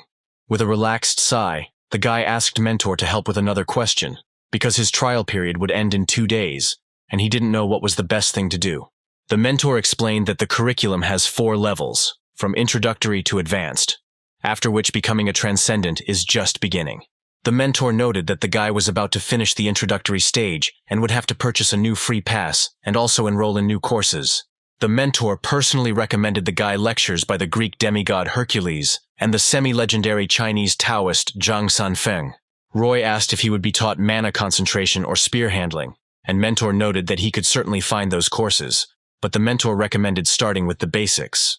Nodding in response to mentor's statements, the boy thought that he probably knew what he was talking about, and therefore he would take advantage of the mentor's offer. And when he saw the price, the guy frowned with displeasure, because they were asking him for 2 million for each course, although mentor noted that he should save up some karma. Having decided to distract himself from sad thoughts about money, the guy asked his mentor what karma is in the academy's understanding. Mentor thought for a moment and tried to think of a better way to explain it, saying that for the academy and the students, it was something like an obligation to each other. Roy didn't quite understand what the mentor meant, so he asked what specific benefit the academy received for its services. The mentor suddenly became gloomy and said a little sadly that, unfortunately, at the moment, this was the maximum he could allow the guy to interfere with. And then, not without regret and embarrassment, he added that this meant that this was the maximum that mentor could tell Roy about the details of the academy's work. To the boy's surprise, as if apologizing for not being able to tell him more, mentor asked Roy to reach greater heights, and then he would understand what his words meant. And at the same time, the seriousness instantly disappeared from mentor's face when he happily noted that until then, he would definitely help Roy with any problems. Roy also asked if there were other students at the academy besides him, to which mentor responded with a satisfied confirmation and pointed to the academy community. And then, slyly turning his gaze to the guy, he clarified that he probably meant whether there were other students in the same dimension as him. Mentor put his finger to his mouth and thought for a moment before saying that the answer to that question was very ambiguous, and so he could only say one thing. Smiling at his protege, he said that out of all the dimensions that used the academy, the place with the largest number of transcendent students was only 4. In the entire country where Roy lived, the most popular were the 3 academies, and people always said that those who wanted to learn magic needed to go to the Isle Academy. Those who wanted to learn how to wield weapons and become powerful without magical intervention were said to have to go straight to Gaon Academy. At the same time, there was an academy even for those who had no idea what they expected from the future, and this is Hunter Mill Academy. It was said that her lack of features meant no downsides, and the next training exam was to be held at Hunter Mill Academy. Looking around curiously, Roy arrived at the exam accompanied by Aura, who was already calling the boy to follow her. The girl noted that it was going to get very crowded soon, and Roy thought that the atmosphere of a professional exam, even a training one, was very different from a competition. When the girl heard that a special passage had been opened for students and exam participants, she called the guy to follow her and, approaching the examiners, introduced herself and Roy. Roy learned that he could only buy his next pass for 500,000, and so he was counting on the prize of a whole million offered by the exam organizers. And he didn't just count on it, but was ready to fight for it until the very end, just to return to learning transcendence. When they were let through and the friends walked a little further down the corridor, Roy saw that a large crowd of participants had already gathered, which made him very happy. He was truly delighted by this grand atmosphere, which evoked much more celebratory emotions than a competition where there were a maximum of 5 good students. Leaving the guy with the other participants, Aura left, wishing him good luck and asking him to take care of his health and not overwork himself. Suddenly the guy heard strange shouts in the crowd of participants, as if someone was pushing through everyone without waiting in line. Looking around the corner, the guy tried to discern the essence of what was happening and understand whether he would need to intervene at any moment. As Roy approached, he saw some self-confident guy in blue jeans calmly looking at an aggressively minded man who was indignantly explaining something to him. Casting a smug glance at the speaker with a bit of contempt, the guy said that the man couldn't do anything to him anyway, and therefore it was better to keep quiet. And although the other participant continued to be indignant, one of the organizers stopped him and asked for forgiveness, claiming that the guy would be let through first. And while the participant was trying to figure out why he was being allowed to ignore the line, the others were excitedly whispering to each other, discussing the identity of this guy. People in the line of participants were surprised to hear that this guy had been nominated by Hunter Mill Academy itself, and even the aggressive guy suddenly recognized him. Roy heard that the boy's name was Damien, and looked at the participant with curiosity as he walked past, his huge two-handed sword slung over his back. The swordsman also did not fail to take the opportunity to examine the curious guy, who did not express even a bit of surprise with his appearance. He passed by without saying a word, and Roy looked at him with even greater surprise, noticing that he looked quite strong. And while everyone else was discussing Damien, some with enthusiasm, some with sadness, Roy remembered that he was the rising star of Hunter Mill. Turning away from the boy, Roy listened to the other participants whispering about who they thought would win the exam. People expressed the opinion that Damien had a clear advantage, as he was superior to the representatives of the other two major academies in terms of skills. One student even suggested that Hunter Mill Academy might have shared secrets of the upcoming exam with its student. However, another participant reasonably noted that Hunter Mile would not resort to such tricks, and would do everything to save face, and therefore would not go against the rules. Suddenly, all conversations stopped when the participants noticed an unusual guy who was begging the examiner for a long time to let him inside. Even Roy looked at him with curiosity, because the guy not only behaved strangely, but also looked surprising for a student of the Hunter Academy. The guy was armed with not just one weapon, but several at once, creating the impression that he couldn't choose which one was more convenient for him to use. Rattling his quiver of arrows, the boy plaintively showed the examiner his application for participation, begging the boy to finally let him in. He was asked to go to the front of the line, to which the heavily armed participant indignantly noted that Damien had already been let through, so why should he wait? He was told that Damien was a student at the academy, to which the guy remarked that he didn't care about it, and that they were all equal here, which caused the indignation of the guy behind him.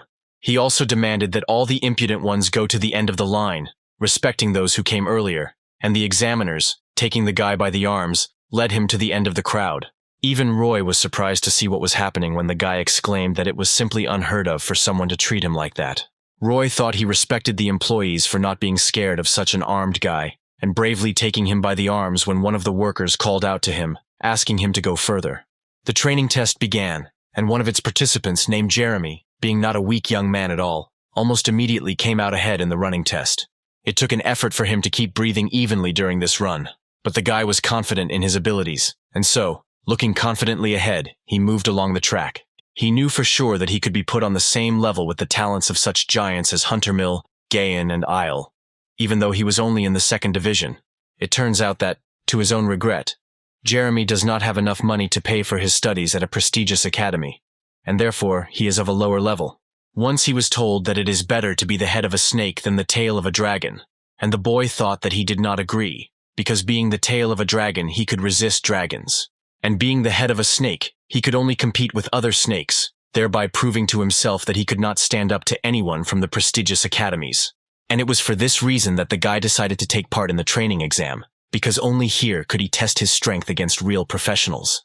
And in Roy, running along the next track and looking straight ahead without being distracted, Jeremy saw the very professional he wanted to compete with.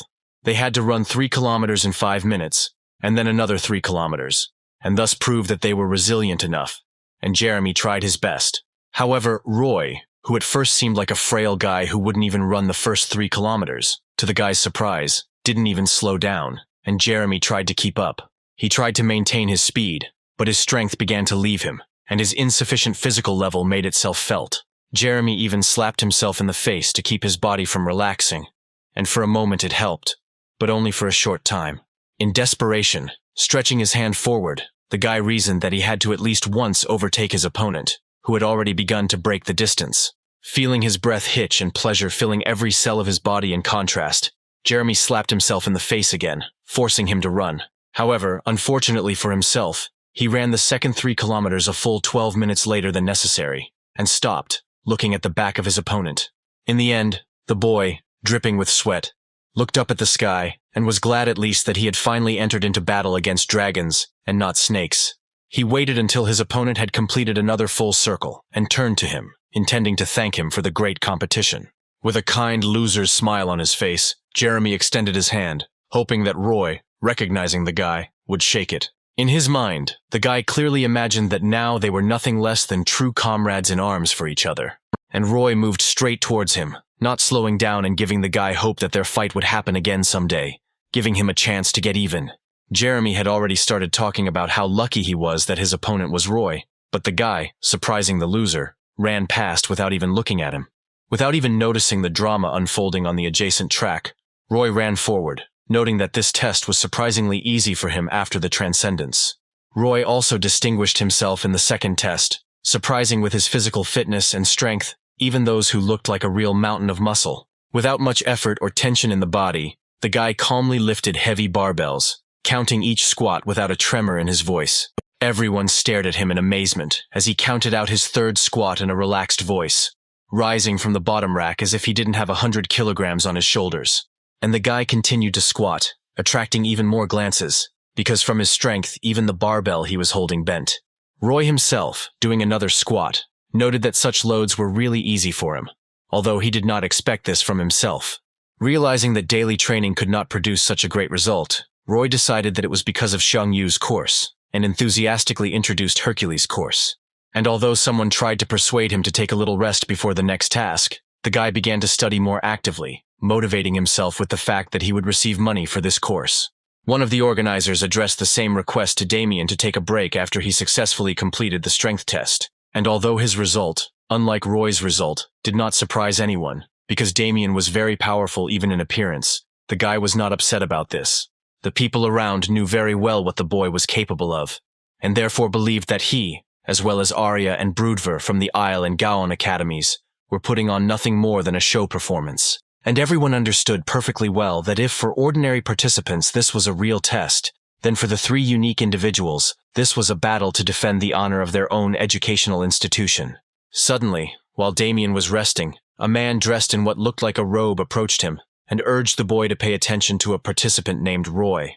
And despite the fact that the guy looked at him without enthusiasm, the man said that he did not need to do anything, just watch. Damien knew the speaker very well, because he supported him in all the past tests. But this condition, expressed by the patron, seemed very strange to the guy. The guy thought that he had seen his name on the news before, and when they met in the passageway, he assessed the guy and did not notice anything outstanding. Damien walked into the second testing room to find Roy, only to find a crowd of surprised contestants and examiners. Raising his head and looking over the heads of the people, he saw that the organizers had already posted the scores for the first tests, and he looked at the results with interest. And at that very moment his eyes widened in surprise, and his words froze in his throat, because he was only in third place, and Roy's name was written on the first line. Looking at the results board in amazement, the guy could not believe not only that Roy had taken first place, but also that the difference between them was as much as 11 points. The most surprising thing was that the second place in the endurance competition was taken by someone whom the guy also did not know. Leaving the crowd gaping at the scores, Damien headed for the exit, comforting himself with the thought that most people were only good at one thing.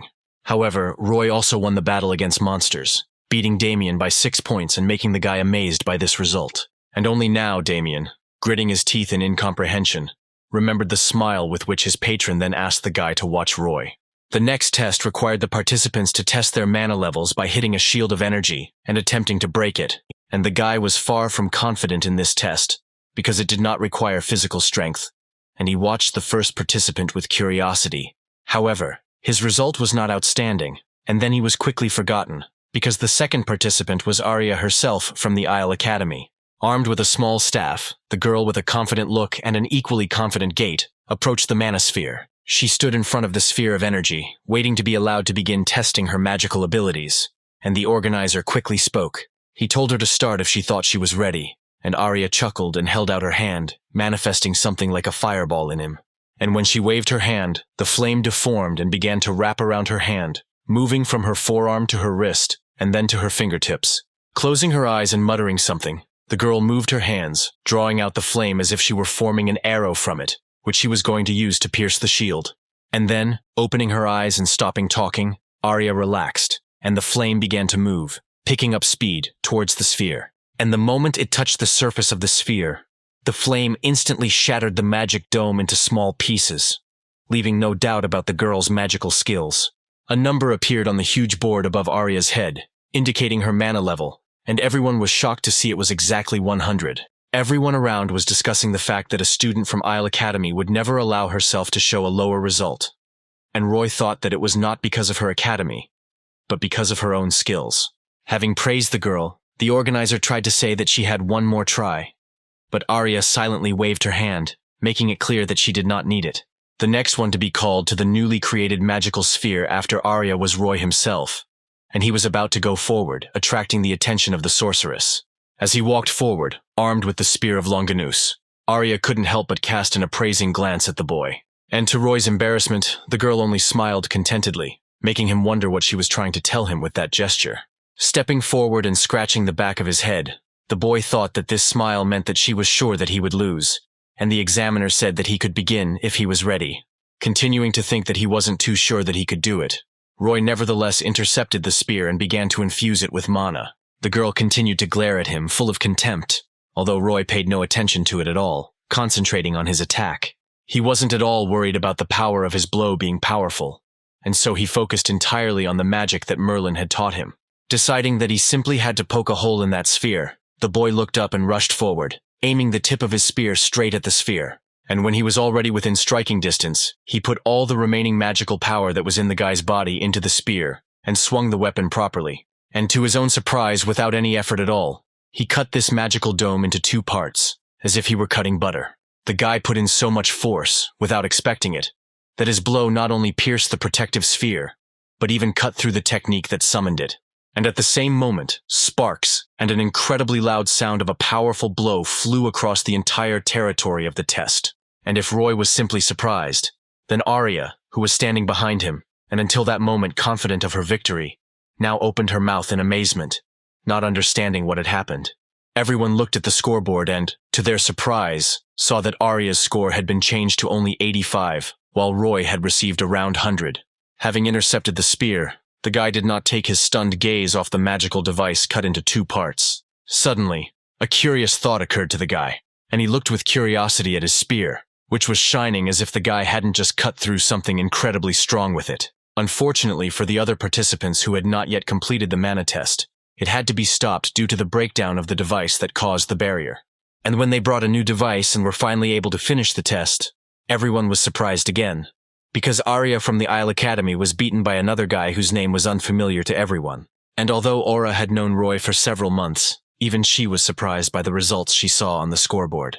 Of course, she expected the guy to show the highest class, but she didn't even think that he would break ahead so much, leaving behind the most prestigious academies. And although the people around were discussing Roy and the fact that he was studying at a certain dream academy, Aura didn't pay attention, realizing that her student was truly an outstanding person. She even noticed how in front of her, sitting just a couple of levels below, the 2 organizers who were monitoring the exam were discussing the fact that its difficulty needed to be changed. Aura heard someone discussing in surprise how much Damien had dropped in level, despite participating in an exam organized by his own academy. And to her own surprise, the girl did not feel much joy about the stunning victories of her student and friend. Standing up from her seat, the girl glanced at the results table again, and, to her surprise, realized that she was worried that her academy might only be remembered because of him. At the same time, Roy was sitting on a bench in the break room, still trying to comprehend what had happened at the mana test, although he was having a hard time doing so. Gripping his spear more comfortably and leaning back against the wall, the guy chuckled, thinking that he had no idea that everything would turn out this way. He looked down at the spear of Longinus, still shining like new, and looked at it more closely with curiosity. He recalled its history and thought once again that because it had been used to wound Jesus' flesh, it must have possessed extraordinary potential. Although, to his sorrow, Roy was unable to read any information about the spear at all in the academy store. And now he sighed sadly, asking the heir how this was possible. And while the guy was thinking about how his spear might just ignore any magic, he heard someone humming a strange song from the side. The guy tried to continue thinking about the power of his obviously powerful spear, but the melody that was playing from the side was seriously distracting him. Standing up abruptly and slinging his spear over his shoulder, Roy looked around with displeasure, trying to understand what kind of naive soul allowed himself to hum songs in the midst of an exam. To his surprise, the guy immediately stopped being angry when he saw that this person turned out to be the same participant with a whole arsenal behind his back. Roy remembered even more clearly the situation when the guy was being removed from the line of participants for speaking too loudly when he turned around. And noticing that Roy was looking in his direction, the guy, not at all noticing the weight of the heavy weapon on his back, happily ran up to him to get acquainted. Roy was surprised that the guy knew him, although the walking arsenal asked him not to joke like that, and then introduced himself, calling himself Harry. Roy found the name familiar, and almost immediately he remembered where he had met it, because it was the name of a certain Harry that came in second place in all the test results. The guy confirmed Roy's guess, happily pointing to himself, and then, smiling, added that it was super strange for him to hear from the first place about the second. Roy looked at the boy as if he was trying to figure out what was wrong with him, and Harry became worried, asking the boy not to react like that to his antics. And although Roy thought Harry was a little strange, he noticed that the guy had only come up to get acquainted, and therefore did not cause any negative emotions in the spearmen. And just a moment later they were called to the next test, which turned out to be a raid created by augmented reality, which surprised Roy a little.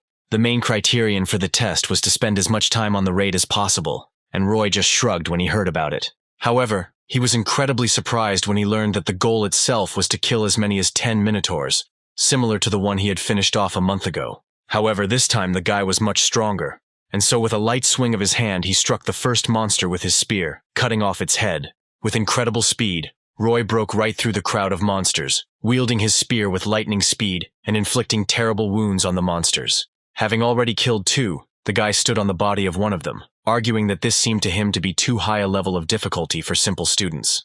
However, Roy himself was not simple, and therefore almost instantly reacted to the clawed paw approaching him, trying to tear the guy to pieces. With a clever maneuver, he not only intercepted the monster's attack, but also allowed himself to counterattack in order to ensure its quickest death. Having cut the minotaur into pieces, the boy turned to the other one, and without ceasing his deadly battle dance, attacked him with his mighty weapon. To his surprise, the absolutely calm guy noticed that this time it was much easier for him to deal with such monsters, although they were different from the original. But even so, Roy could clearly feel the changes his body had undergone in the 3 months he had been training with the Transcendent Academy. And if earlier he had to work hard just to survive, today he felt like a truly powerful warrior. Dancing above the heads of the monsters, Roy, calming his mind and concentrating on his feelings and movement, thought about how lucky he was to meet Aura and become a student of the Transcendent Academy. Having thrust his spear into one of the defeated monsters, Roy smiled contentedly, noting that, of course, he did not want to brag, but he clearly had something to say about his strength. Sweating a little, the boy took a deep breath of the air of that difficult but full of energy life that he was now living, remembering his past like a nightmare. And now, having defeated all the monsters, he reasoned only that the path to the Transcendent was, of course, incredibly long and difficult. But perhaps very soon he would become the best hunter. But as soon as the guy left the simulation, he immediately encountered curious or surprised looks, which had become boring to him throughout the day. Leaning his spear against his shoulder, the boy gloomily noted that he was truly tired of such attention, because he just wanted to win and not become everyone's favorite. For the raid test, Roy received another 100 points, which caused the indignation of one of those who everyone around considered unique. Looking at him with a displeased look, Broodver from Gaon Academy asked Arya where this annoying freak came from. Roy clearly felt their aggression, but tried not to pay attention, because he was looking forward to first place, and he did not want to lose it due to disqualification. However, the most surprising reaction was Harry, who had just finished his test and was now talking with annoyance about how much he wanted to win. Roy noticed that Damien, who had also seemed very confident at first, was frowning with displeasure while Harry enthusiastically asked how Roy had managed to do it so quickly. The boy praised the spearman heartily, and Roy smiled, saying that it was not easy at all, and Harry patted him on the shoulder in a friendly way for his modesty. He addressed Harry as you, although the guy himself preferred a more informal address and asked Roy about it, to which the guy happily agreed, causing his rival to smile. Finally, Roy decided to ask the question that had been bothering him for a long time, and pointed to the guy's entire arsenal, after which he asked if Harry really used it all. The guy didn't understand at first, but then he shrugged his shoulders and replied that no one taught him, and so he learned everything at once, learning to use each of his tools. Roy first thought that he had misheard, and then asked again in surprise, wondering if his new acquaintance, a self-taught man and without an academy, had really achieved such outstanding results. And although it was not uncommon for a hunter to learn on his own due to lack of money, it was very surprising that the guy was able to become so strong on his own. And although Roy quickly got used to the idea that his main rival was studying and training on his own without the guidance of an academy, he had a new question that he was quick to ask. He asked directly why Harry didn't join any academy, since with his skills he would have been accepted into any one of them. The guy just shook his head, saying that he himself didn't really want to get involved with anyone, and that he actually had a teacher. The guy said this, and then added that his teacher, however, was completely unaware that Harry was his student, which caused Roy's bewilderment. The guy was about to ask a few more questions, but then the attention of the chattering people was attracted by one of the examiners, who called them all. Breathlessly, the man asked all the exam participants for forgiveness, and then added that they had an unexpected problem. Everyone was a little worried, and even Damien looked unhappy with the current circumstances, and Roy was simply curious about this unexpected problem. Damien, on the other hand, seemed to have a good idea of what this misunderstanding was, and his gaze perfectly revealed this information. The examiner said that the jury who were to judge the final test would, to his great regret, be unable to arrive. Damien asked for clarification of his words, and the man, not expecting the pressure in his direction, stuttered as he tried to answer the participants. They were informed that when Professor Huntermill was going to the test, a breach in the 10th level dungeon occurred, and the professors were forced to intervene themselves. The students asked what would happen with the exam, but they were asked to wait until the issue was resolved, which the participants did not like at all. Remembering his patron, Damien thought, not without a little tension, that this was most likely the work of the Order of Truth, although he could not imagine the reason. Damien became even more worried when he realized that this could cause the final stage to be cancelled, and Roy to be declared the winner. And then he remembered that he had been asked to just watch. However, stepping forward in front of all the students, Damien moved towards the examiner and loudly proposed changing the system of conducting the exam. The man did not understand what the swordsman meant, and Damien explained that the final stage was to test combat strength in battle, and then suggested holding a tournament between the students. The other students responded to the proposal with interest, and after whispering and discussing it at first, almost all nodded in agreement, approving of the idea. The examiner firmly replied that the participants' words made sense, but under the current conditions it would be quite difficult to organize something like that. The man noted that there were quite a lot of participants left, and the tournament would take a lot of time, and they also had problems with the evaluation method. He noted that it would be better to find other juries in that case, but Damien reasonably noted that this would require A-rank hunters, who would be difficult to find right now. And then he added that he couldn't just sit there while a nightmare was happening behind the doors. And Harry nodded in agreement, seeing the logic in Damien's words. The man tried to object again, insisting on a small amount of time, and Damien suggested that it be arranged as an event only between those who wanted to apply. The examiner thought about this proposal, and Damien decided to finish him off with the fact that the whole country was watching this exam, and they would be disgraced if they didn't pass it. In response to this, the man suddenly cleared his throat, calling for Damien to shut up and let the examiner make the final decision. Damien was worried that Huntermill's reputation would be damaged if the final round was not held, and he was determined to defeat Roy in a one-on-one fight. A smile spread across his face as he thought about how good it would feel to defeat this upstart. The guy knew perfectly well that Roy would still win, but he wanted to be the one to beat him despite winning all the other stages. Arya and Broodver, smiling contentedly, supported their fellow popular, understanding that they could not allow the reputations of their academies to deteriorate. And seeing their reactions, Damien frowned, thinking that they probably understood his intentions, which meant they also wanted to defeat Roy one-on-one. Inspired by such an interesting atmosphere, Harry jumped up and exclaimed that he also really liked this idea, and therefore he would be happy to participate. And then he turned to Roy, begging the boy to participate with his new acquaintance and show his real class, noticing without much difficulty how everyone around him was looking at him, waiting for an answer. Roy scratched his chin, thinking about the answer. He tapped his lips, trying his best to give the impression that he was pondering the answer to such a simple question that had come up quite unexpectedly. And then he replied that this was an unscheduled exam, and therefore an additional monetary reward would certainly be awarded for victory. Having decided to conduct the test as soon as possible, the organizers began to announce the start of this unusual event, introducing those who had submitted applications. The spectators, who had already given up hope that they would be able to see the end of the exam, joyfully raised their fists, greeting the participants. Some continued to discuss Damien, Broodver, and Arya, because their academies were still incredibly popular, although everyone was also waiting for Roy and Harry, because they showed excellent results. As expected, Broodver won his first fight against a student whose name most of the spectators didn't even remember. Arya managed to defeat her opponent not only quickly and effectively, but also incredibly elegantly, causing sighs of love in her direction. The mighty Damien also did not disgrace the honor of his academy, winning almost immediately after the start of his fight, which even surprised the spectators. Broodver thought to himself only that he would definitely show both Harry and Roy how strong he was, and how powerful his academy was.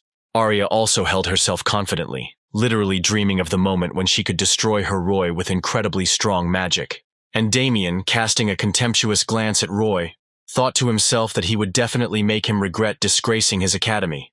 At the same time, Roy, who was watching the tournament from the break room, heard his name being announced and asked to get ready to go on stage. And although the guy was sure that he would receive an additional reward, he never expected that this reward would be a whole million.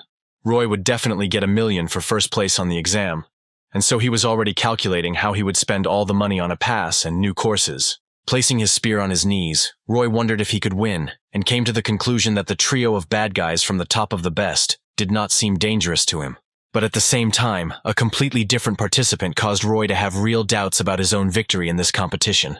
At the same time, Harry had already entered the arena, looking at his opponent with a sly smile and preparing to fight with all his might if necessary.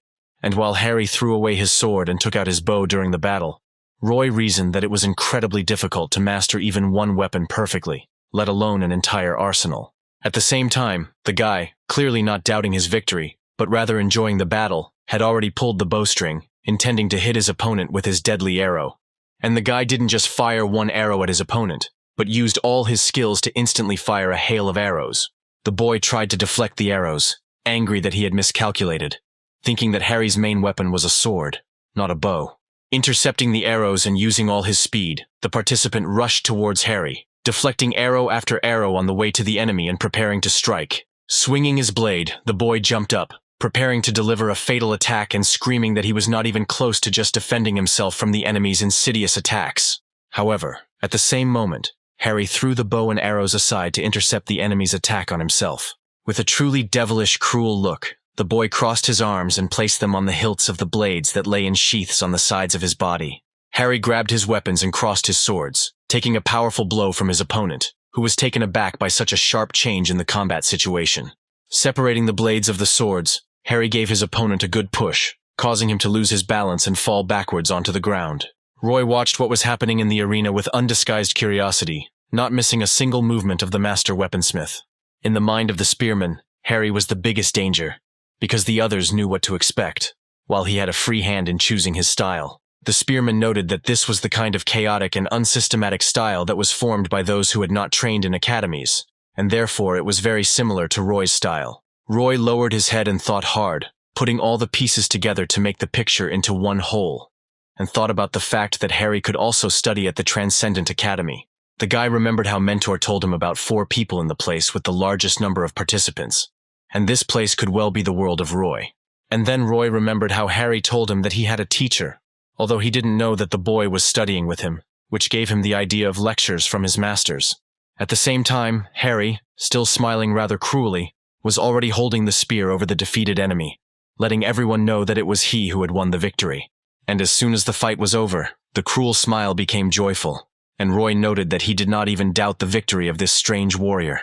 And although Roy was already ready to believe that Harry was really studying at the Academy of Transcendence, the spearman had reasons to doubt this conclusion. At the same time, the examiner, who had taken on the role of host, was heatedly discussing with the audience the rather exciting final fight. And having finished praising Harry, the man said that it was time to look at the next participants and looked at his cards, the information from which surprised him quite a bit. But having pulled himself together and looking up at the spectators, the man said that they had all been waiting for his fight for a very long time, and the stands fell silent in anticipation.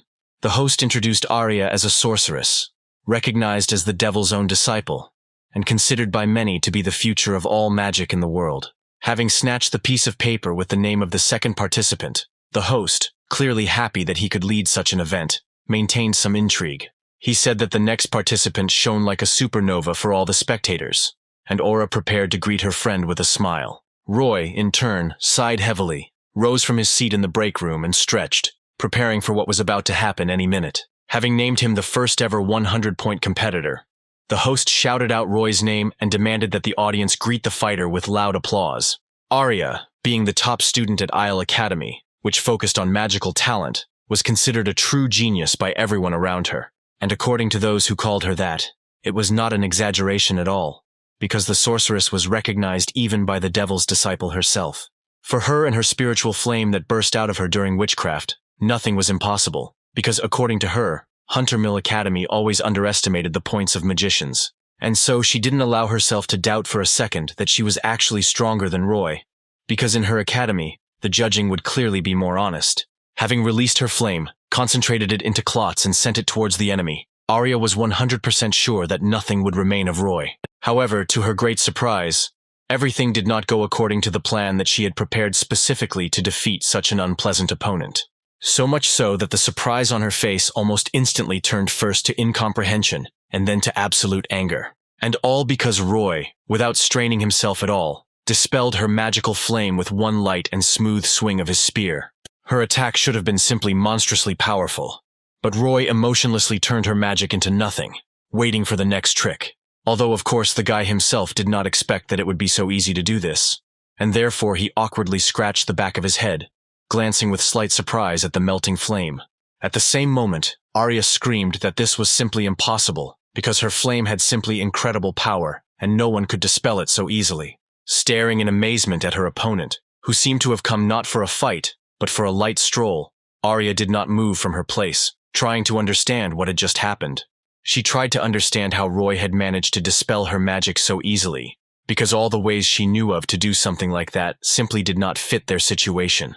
Roy, in turn, looked at his spear with curiosity, and noted to himself that he simply wanted to know what would happen if he swung the spear, and it actually cut the magic. Scratching the back of his head, the guy continued to talk about how it worked, not paying attention to his rival, who was already frantically trying to think through her course of action.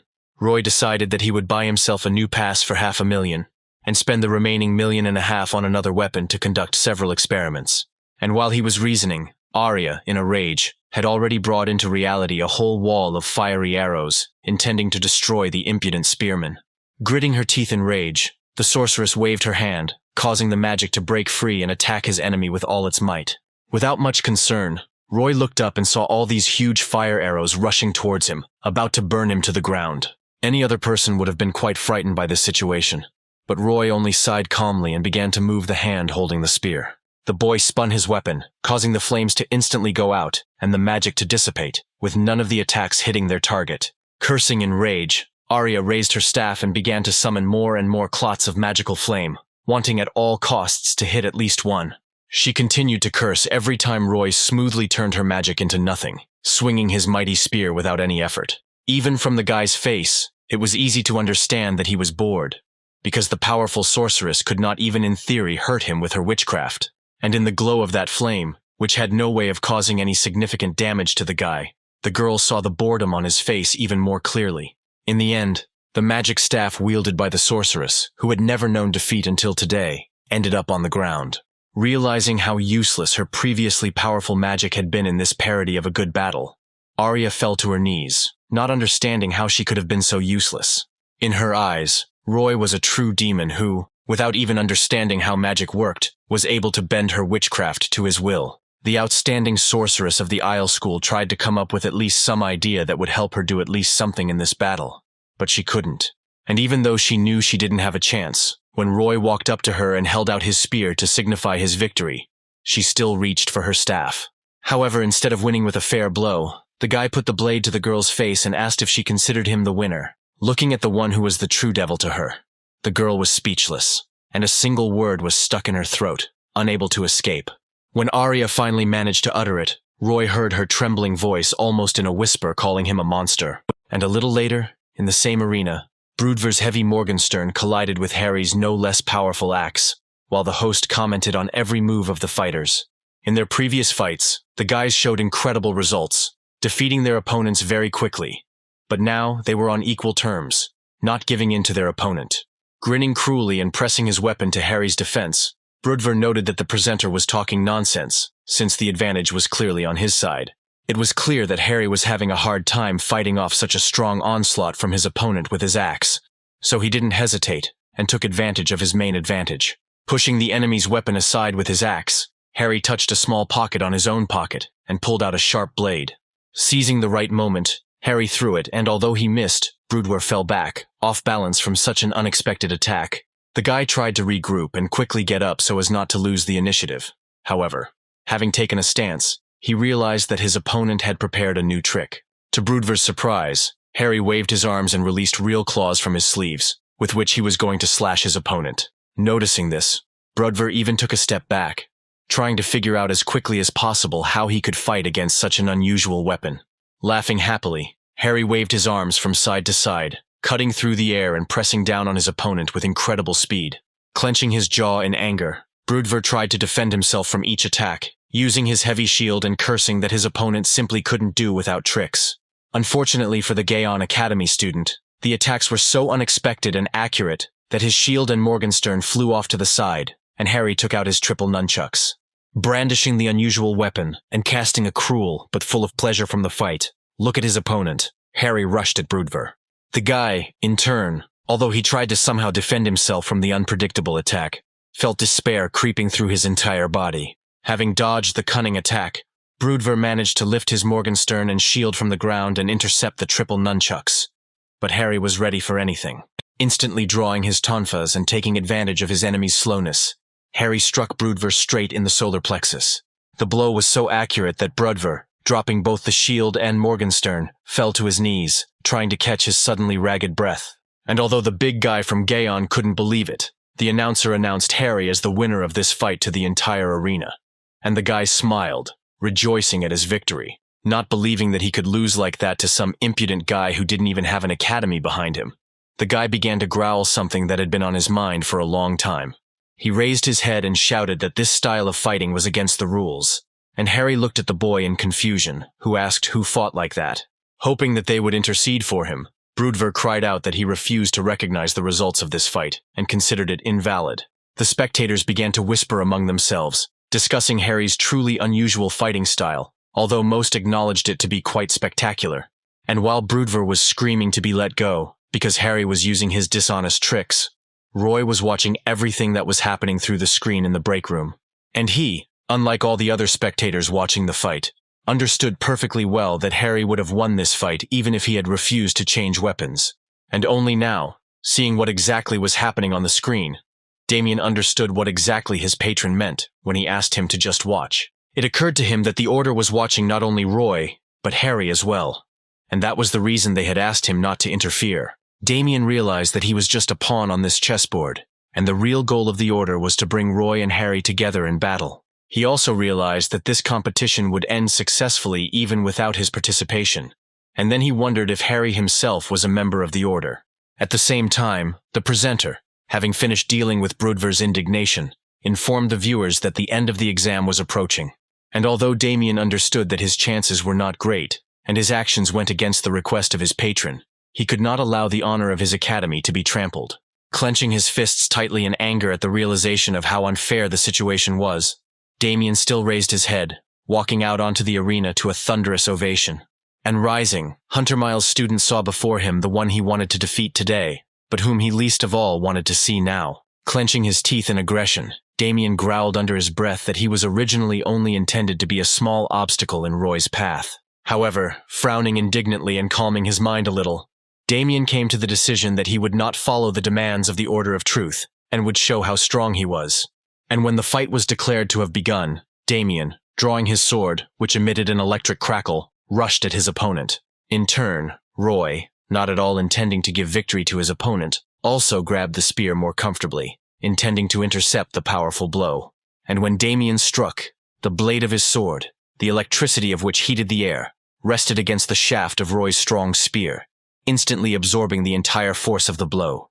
In turn, the electricity instantly flowed to the shaft of the spear, strengthening the blow so much that the ground split under the feet of the fighters. He was so strong that even Damien felt himself being pushed back, and he thrust his blade into the ground to stay on his feet. Roy, having withstood the pressure, pushed himself back without much effort, but in order to hold on, he only needed to tense his legs. Having left a whole crater in the very center of the arena, both opponents did not pay any attention to this fact, looking up at each other and getting ready to continue the fight.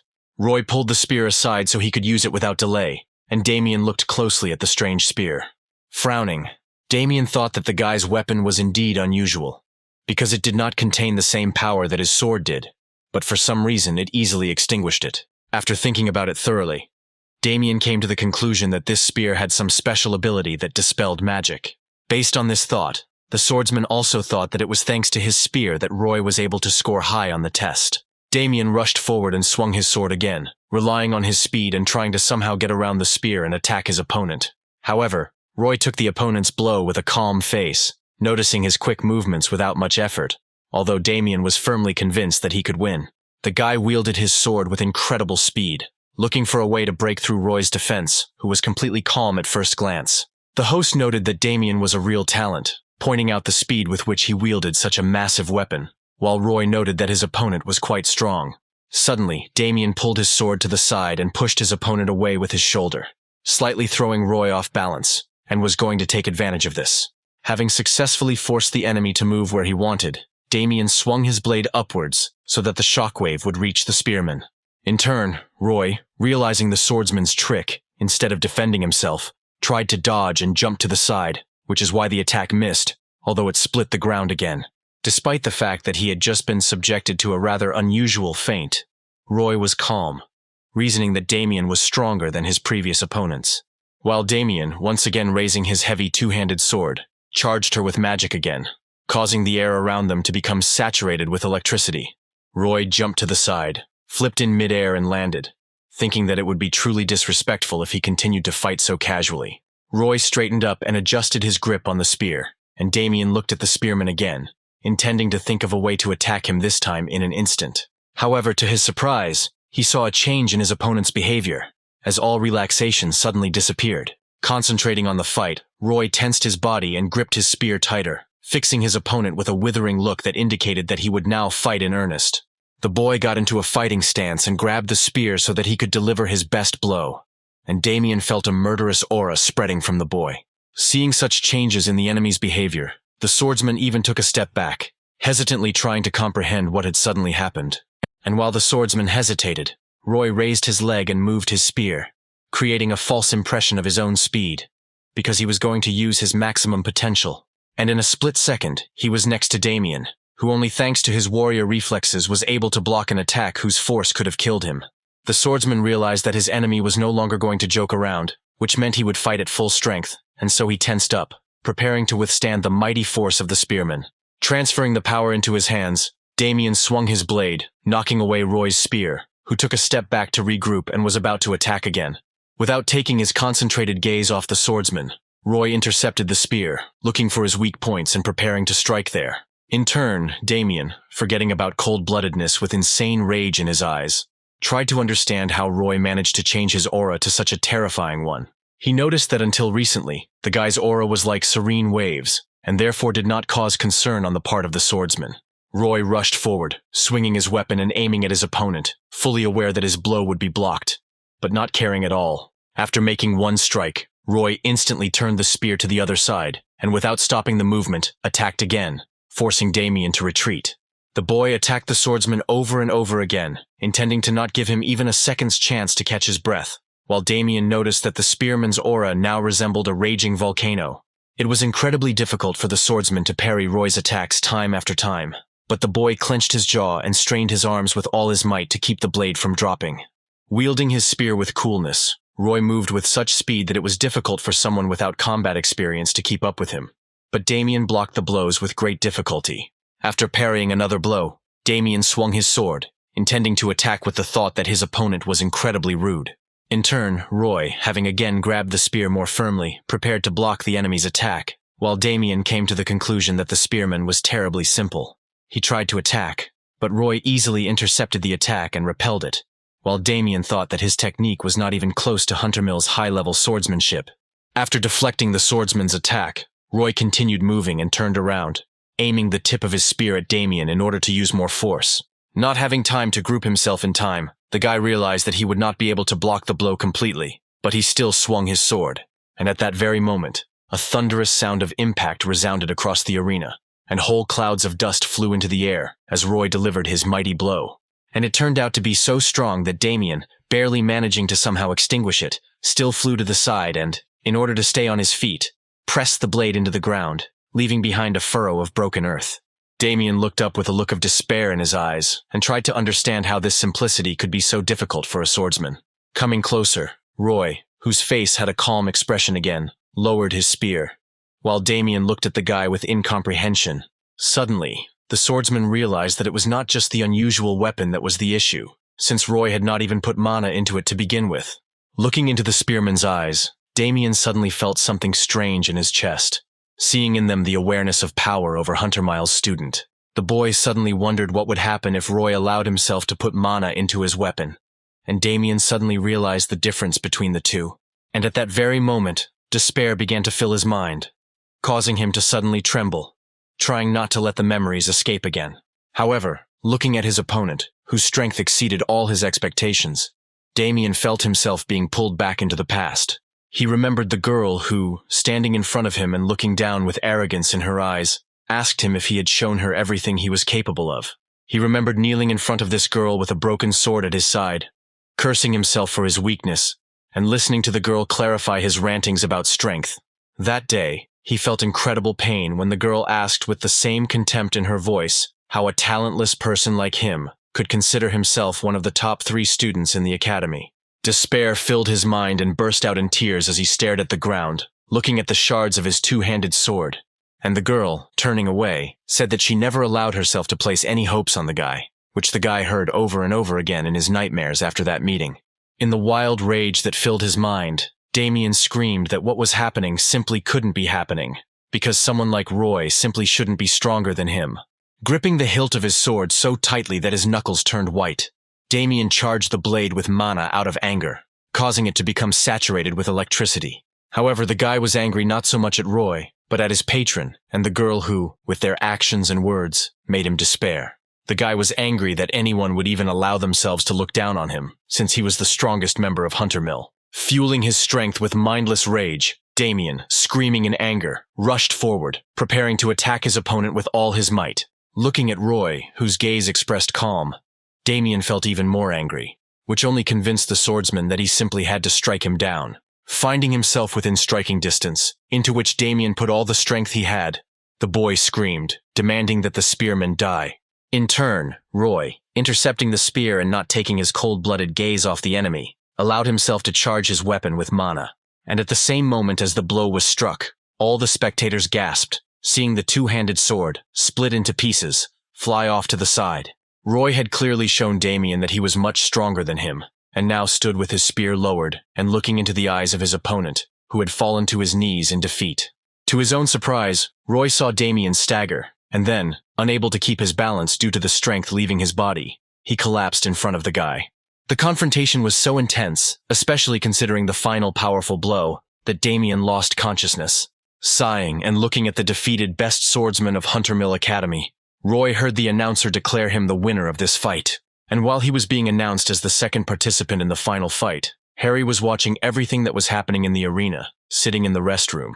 Sometime later, the 2 geniuses finally faced off against each other in the final of the practice exam, causing quite a stir among the spectators. The host was saying that they were both real comets, having left the most popular academies behind. But Harry, not listening to him, noted that he really wanted to fight Roy. And if the master gunsmith smiled, happy with how everything turned out, then Roy looked sullen, which made Harry decide that the guy had a lot of questions for him. Roy thought for a long time about how to start the conversation, and then reminded the guy that he claimed that he said that no one specifically trained him, and Harry nodded at this. And then Roy remembered out loud that Harry had told him that he did have a teacher, and Harry had confirmed it, explaining for the second time that his teacher simply didn't know about his student. Hearing this for the second time, Roy asked the boy to tell him who the gunsmith's teacher was, and Harry, who was scratching the top of his head, suddenly froze. Lowering his hand, Harry paused to answer, then asked the spearman why he wanted to know, causing Roy to frown even more. But even more than the answer, Roy was bothered by how suddenly his new acquaintance's attitude changed, because Harry suddenly began to look irritated and suspicious. Thinking about how to disguise his thoughts so as not to directly talk about the Transcendent Academy, Roy shrugged and said that he might know his teacher, which greatly surprised Harry. Harry couldn't believe the idea so much that he exclaimed that Roy was lying to him, and the spearman, in turn, opened an eye, making it clear that his friendliness was feigned. He thought about mentioning the academy directly, but decided against it, since if Harry wasn't connected to it, then mentioning it would only cause misunderstandings. However, if he was also a disciple of the Transcendents, then this would not be a reason to call them comrades. But on the contrary, they could even become rivals, and Roy did not want to be disturbed.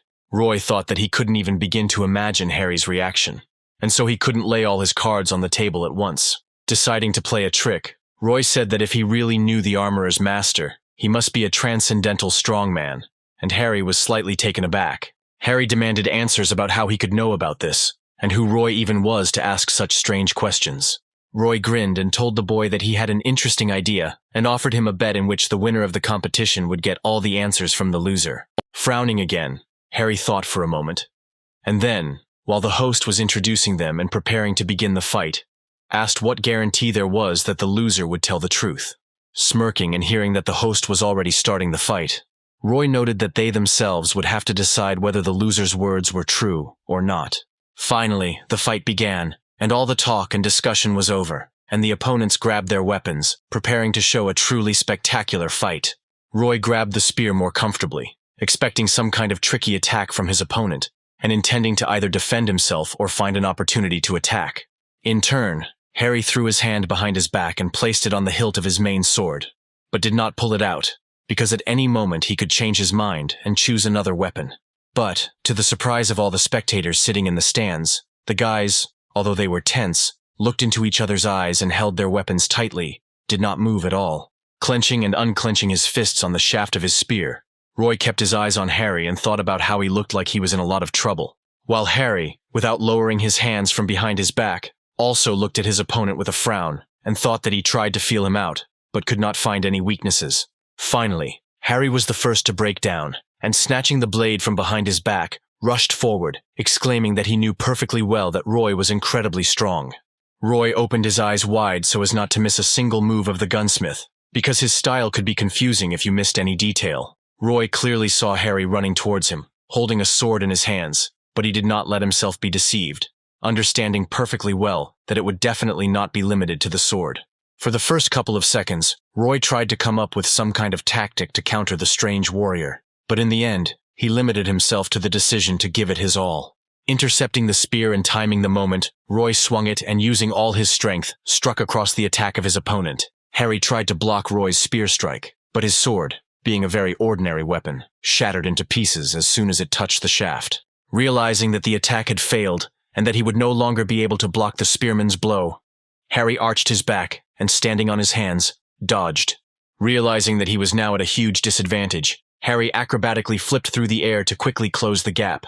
Realizing that the gunsmith had thrown the weapon away almost immediately, allowing him to jump back, Roy, realizing that he couldn't give the enemy a break, rushed forward. However, he slowed down when he saw a whole wall of arrows approaching him, clearly aimed at piercing the spearman through and through.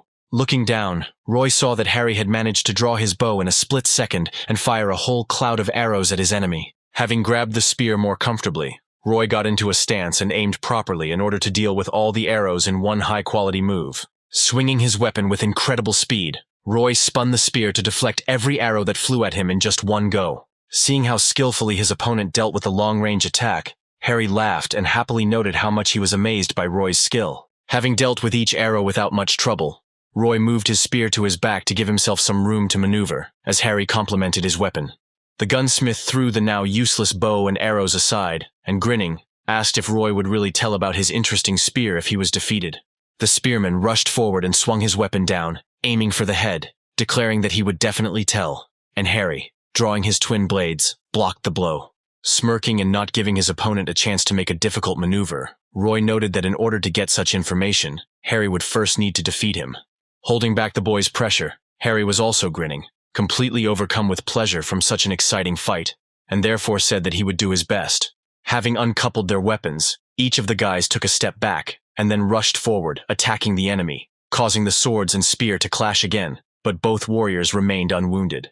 Roy didn't allow himself to lose concentration, and watched Harry's every move to see if he decided to change weapons. Turning around as he ran and grabbing his swords, the Master Armorer laughed happily, pleased with the battle, and standing in a stance, noted that Roy was incredibly cool. Continuing to fight without a single thought about the possibility of defeat, Roy repelled attack after attack, noticing that he felt something strange. As Roy parried another attack, he thought about how Harry had no qualms about using techniques that could be considered a violation of the rules. He also fought with such enthusiasm that it was impossible to believe that he was fighting, trying to defeat his opponent, because he even managed to hum some melody under his breath.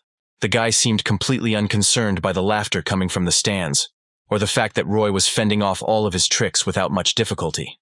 At one point, having repelled each other's attacks, the boys hit so hard that the shockwave pushed them in different directions of the arena, and Roy raised his head. Straightening up, Roy shrugged his shoulder, and then asked Harry if he really didn't want to defeat him, to which the armorer asked in bewilderment why Roy even thought that. Harry said that he was trying very hard, because he had a question for the spearman, to which Roy asked why he didn't feel the desire to win from the guy, which had hurt the enemy. Confused by what he heard, Harry raised his hands and shook his head, claiming that he didn't understand what Roy was talking about, since he was trying so hard to win. And then, to Roy's bewilderment, he added that he wouldn't be upset if he suddenly lost this fight, and smiled enthusiastically at his opponent. Roy didn't understand what he meant, and Harry said that he would try to win anyway, and the spearman noted that the others did not approve of his methods, although Harry didn't care. Pointing his thumb at himself with satisfaction and smirking, Harry happily noted that his importance would not diminish just because others scolded him. This reaction was a bit unexpected for the guy, because it was difficult for him to realize that a person could so easily ignore other people's opinions. Roy grinned in satisfaction at his opponent's answer, thinking that Harry's answer had made the spearman even more interested. To Harry's surprise, Roy twisted his spear and, bringing it to Kibisis, began to push the spear inside, putting it into the bottomless pouch. Roy moved his hand inside Kibisis and found what he was looking for, and pulled out his old spear, twisting it to get used to its lightness. Looking up at Harry, who was still confused, Roy smiled and said that he hoped the boy would not regard this act as arrogance. Roy remembered watching another lecture by Buddha, where the Ascended One talked about how the world they lived in was not nearly as beautiful as everyone thought. Propping his cheek with his fist, the boy listened with interest as the sage spoke of his injustice and the terrifying phenomena that filled the world. Buddha noted that even the forces of nature, which are the original forces of the universe, force man to drop out if he does not have sufficient strength. And only now, being in this battle arena, Roy, to his surprise, understood what Buddha meant when he said that people have to push themselves. Standing in front of his rival, who had just said that he didn't care about other people's opinions, the guy heard the voice of the great philosopher as if he was standing next to him. And it was the gunsmith's words that reminded the boy of the sage's question about the last time the boy had allowed himself to free himself from these cruel thoughts. Closing his eyes, the guy stopped hearing the hum and exclamations of the crowd of spectators, and felt as if he was standing in a clearing blown by a light wind. He felt as if he was right in front of the tree under which Buddha was meditating, and sensed the presence of the great sage. And meditating peacefully, God asked his disciple, whose spirit was filled with inspiration, whether he had left all his thoughts behind, looking at the world from a different angle. And as the corners of his lips twitched into a slight smile, Buddha promised to tell his disciples about how he had served hard in the dimension called Earth. The sage said that this story happened in those distant times when he still bore the mortal name of Siddhartha Gautama, had not yet received the title of Buddha, and lived as a simple monk. One day, while out for a walk, Siddhartha noticed how children from a neighboring village were having a small running competition among themselves. He watched with interest as someone, breathing heavily, tried to catch up with their rivals, while someone, laughing joyfully, rushed forward. Siddhartha sat down on the ground, crossing his legs, and wondered why the children, after finishing a competition, began it again. And in addition to the fact that the children continued to compete, the monk was surprised by the behavior of the boy who lost time after time, but still participated.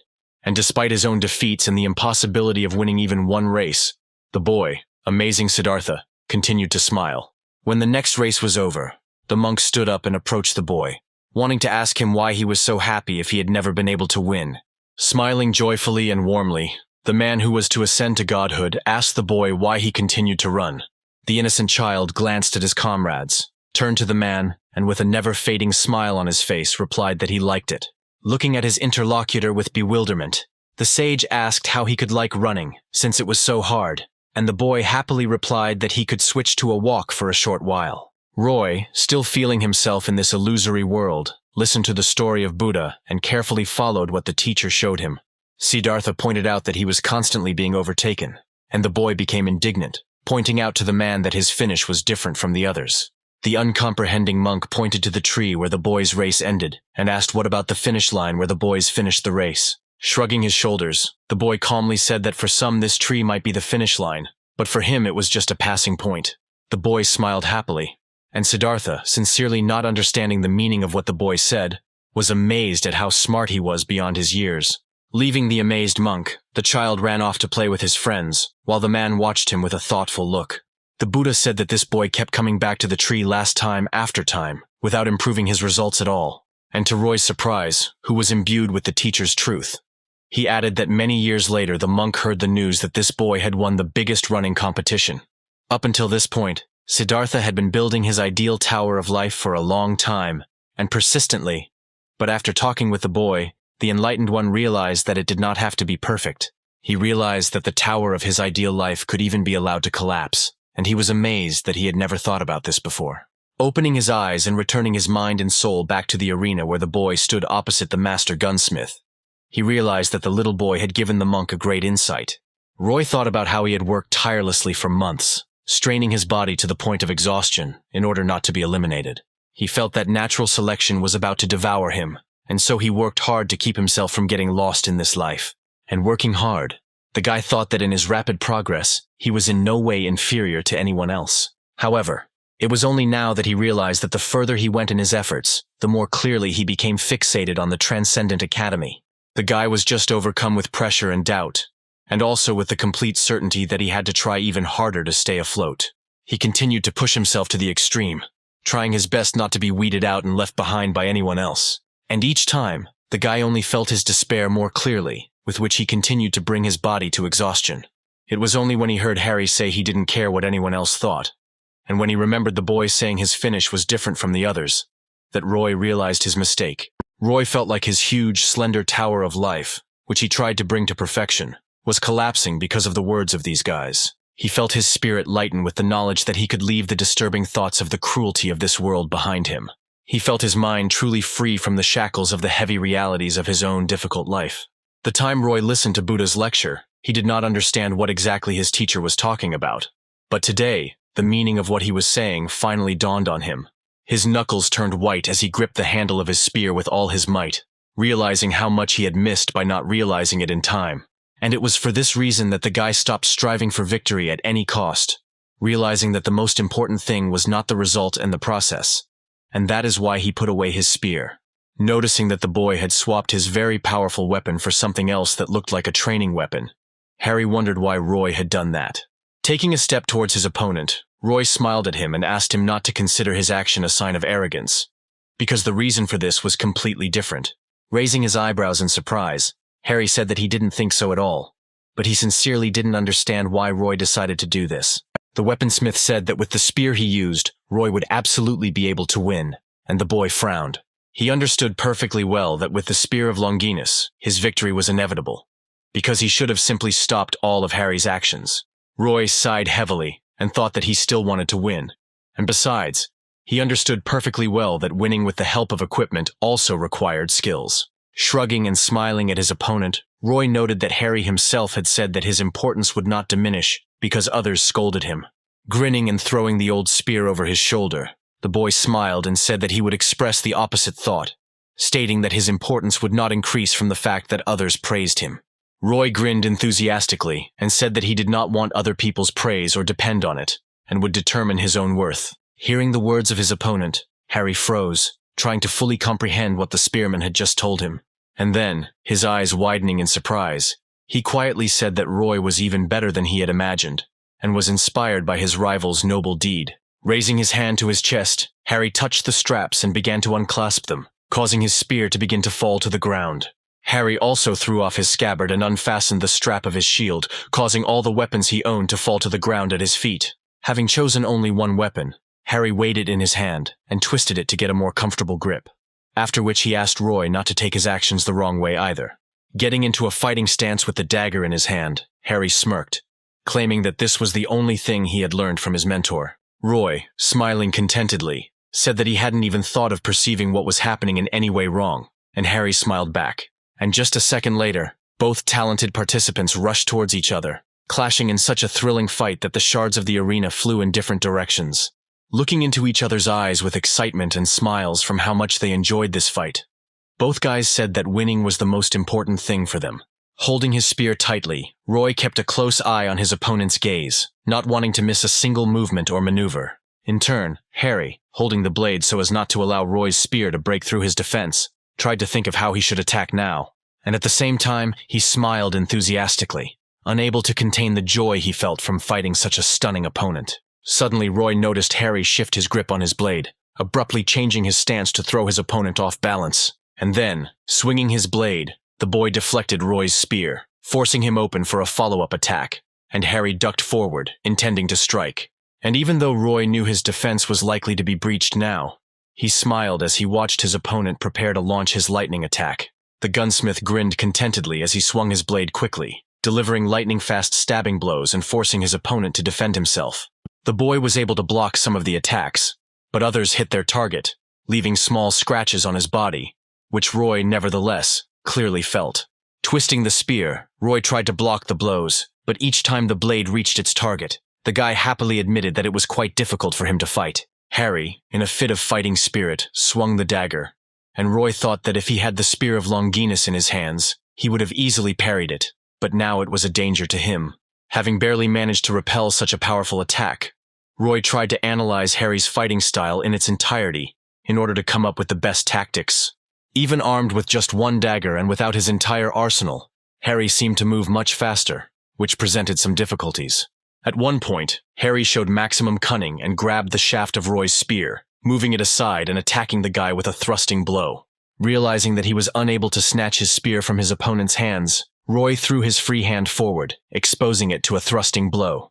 The dagger sank into Roy's wrist, blood spurting out as Roy grabbed his spear and pushed away from the boy, tearing his arm free and breaking the distance. Not expecting such a reception, Harry slightly lost his balance and flew to the side, trying to stay on his feet and not take his eyes off Roy. Even though his hand was bleeding, Roy was pleased to note that once he accepted the possibility of losing, his body felt much lighter. Roy jumped up and rushed towards Harry, who, crouching to the ground, rushed at the enemy with the intention of strengthening his dominance in the fight. And Roy, planning to defend himself from the dangerous attack with a blade, thought that he would not be upset if he lost, but for the sake of victory, he would give his all. Getting within striking distance, Roy swung his spear, but Harry jumped over it, forcing Roy to admit that the boy had not lied when he said that the dagger was his weapon of choice. Suddenly, Roy heard Harry ominously remark in his ear that it was too early for him to be surprised, and he felt danger. Trusting his sixth sense, Roy ducked just as Harry, turning in midair, swung his blade to take his opponent's head off.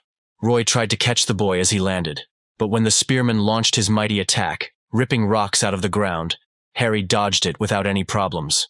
Due to how powerful the impact was, Roy kicked up a cloud of dust, making it difficult for him to navigate his surroundings. Trying to spot his opponent in the dust surrounding the spearman, Roy rubbed his eyes and noticed something that made him wonder.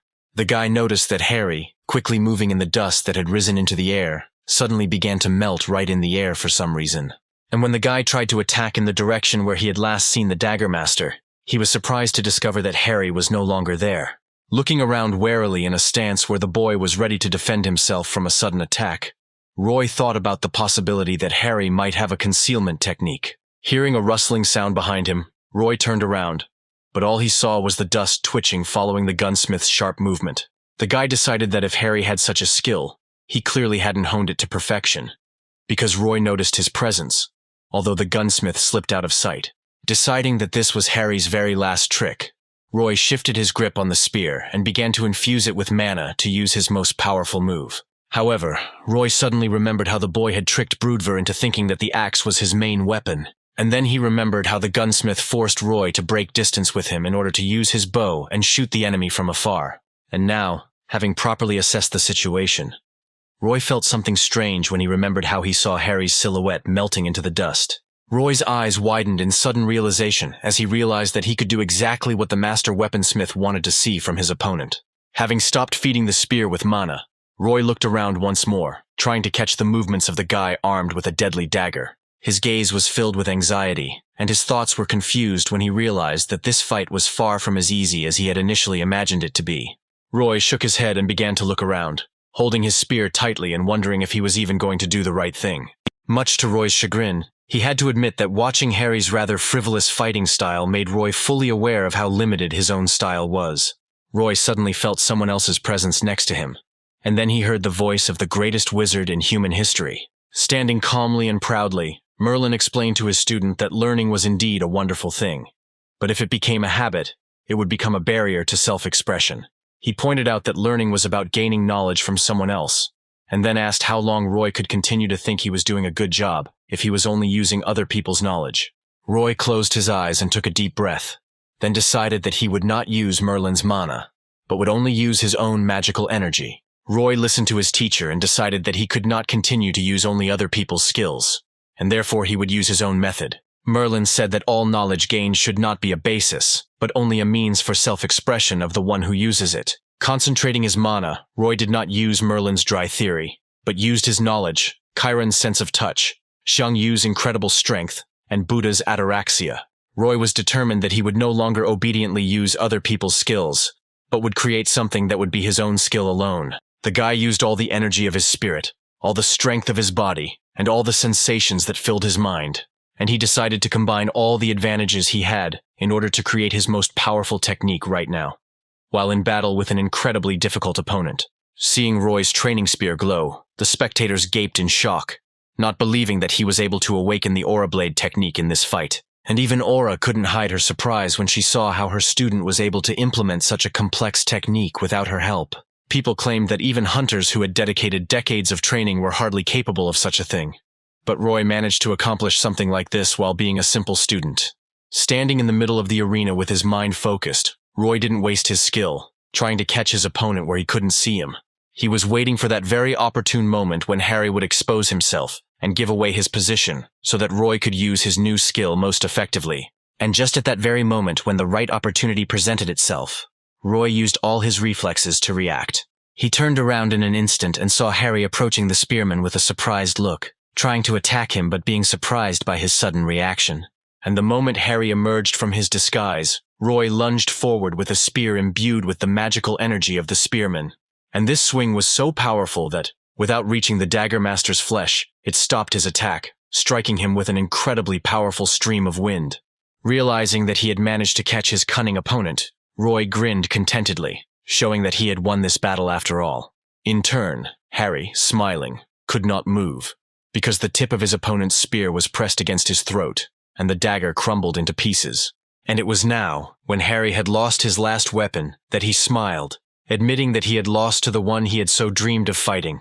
At the same time, information reached Kalia, who was peacefully drinking tea in her room, that Roy had won the training exam. Chuckling and shrugging, the young man took another sip of his exquisite tea, noting that he had expected this outcome to some extent.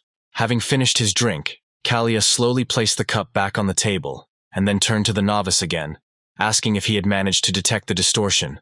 The man swallowed and said that he had seen the distortion with his own eyes, but was not at all sure that it could be called that.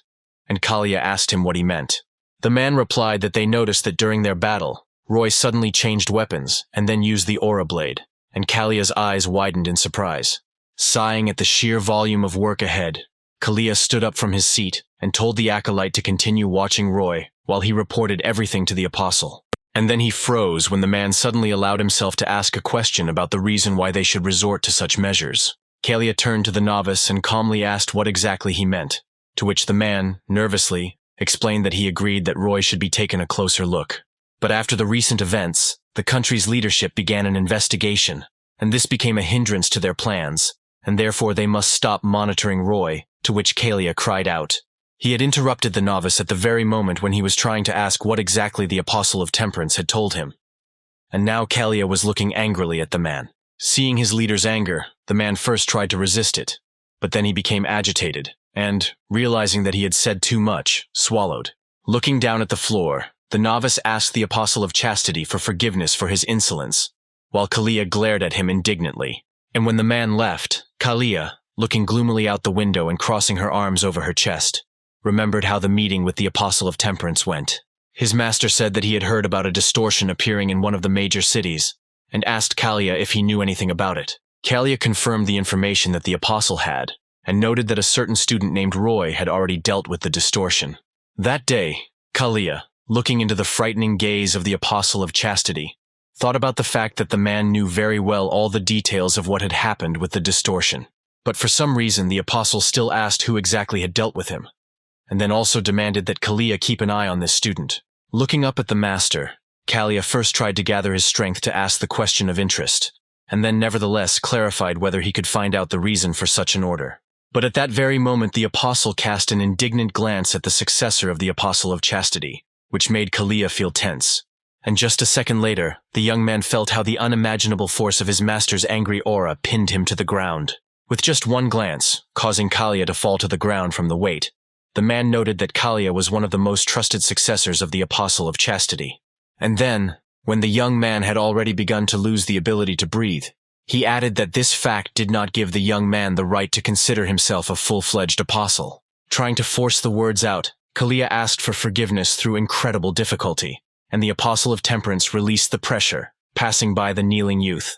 Kalia felt a genuine and incomparable fear of the master, and it intensified even more when the apostle added that it was not his will. Rising, Kalia again allowed himself to be impudent, and asked the apostle what exactly he meant by claiming that it was not his will. Without taking his frightened gaze off the master, Kalia thought that the apostle of abstinence was not just one of the 7 apostles, but also the most important one in the entire order of truth.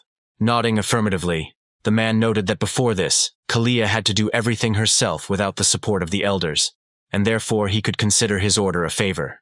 Remembering that day, the young man nervously bit his nails, trying to understand who was so powerful that he would use the Apostle of Temperance as a messenger to convey orders.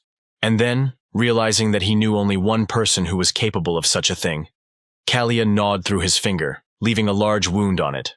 At the same time, the people who had observed the training exam were wandering off to their homes, discussing with interest what they had seen. Finding Roy after the final stage of the exam, Aura, of course, congratulated him on his victory, but noted that she noticed that he was becoming more and more like a monster. Roy chuckled at the girl's words and only laughed at such a theory, while Aura noted that anyone who looked at him would think exactly the same thing about him.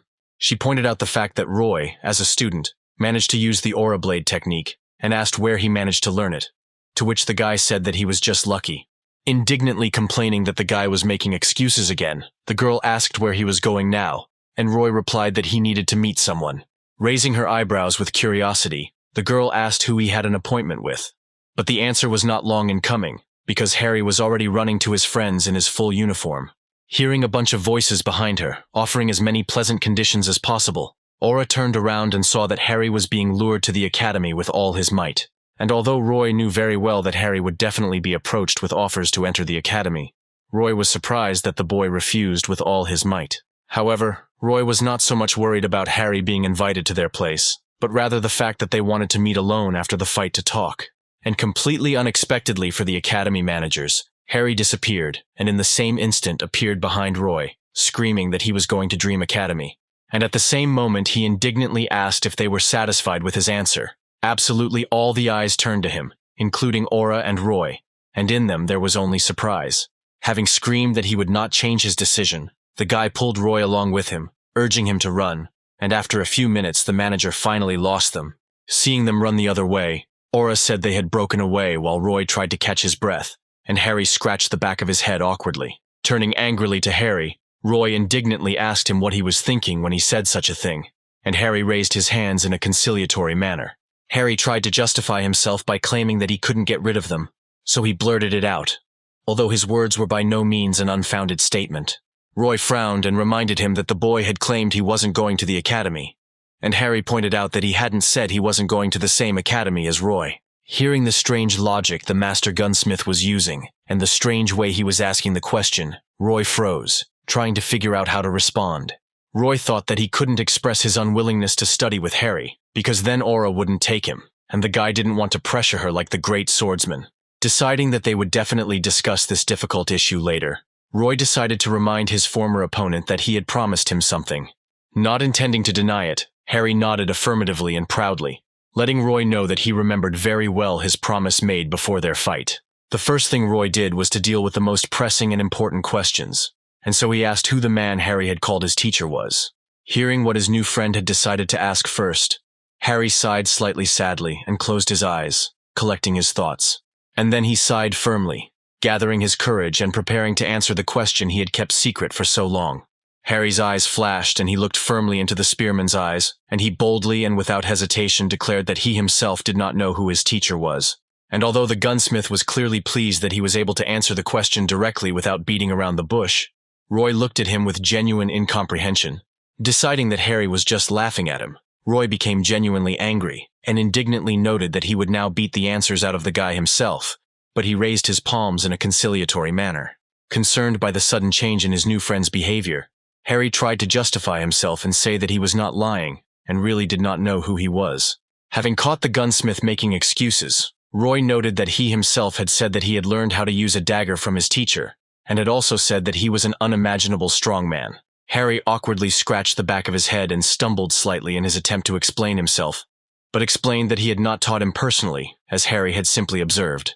And then, shrugging his shoulders, Harry said bluntly that no one had ever taught him, and that he was a real loner. Harry thought back to how he had lived and trained in the past, and how he had first encountered the concept of a loner, although he knew he was no ordinary loner. Unlike those who had neither the money nor the talent to enter the academy, Harry was deprived of neither. Harry simply had no desire to get involved with anyone, and therefore decided not to enroll in the academy and study completely on his own in the mountains. The guy told how he once got to his favorite place for training, but suddenly felt someone's presence. In his favorite clearing, the future master gunsmith once discovered a strange man lying right on the grass. Approaching the stranger and starting to shake him out of concern that the man might be hurt, Harry tried to get at least some kind of reaction. Telling the story to Roy, who was not hiding his frown, Harry noted that that day was the day they first met the teacher. The first day of meeting the wounded man who was supposed to turn Harry into the very warrior who would defeat the most famous students in the country in the future.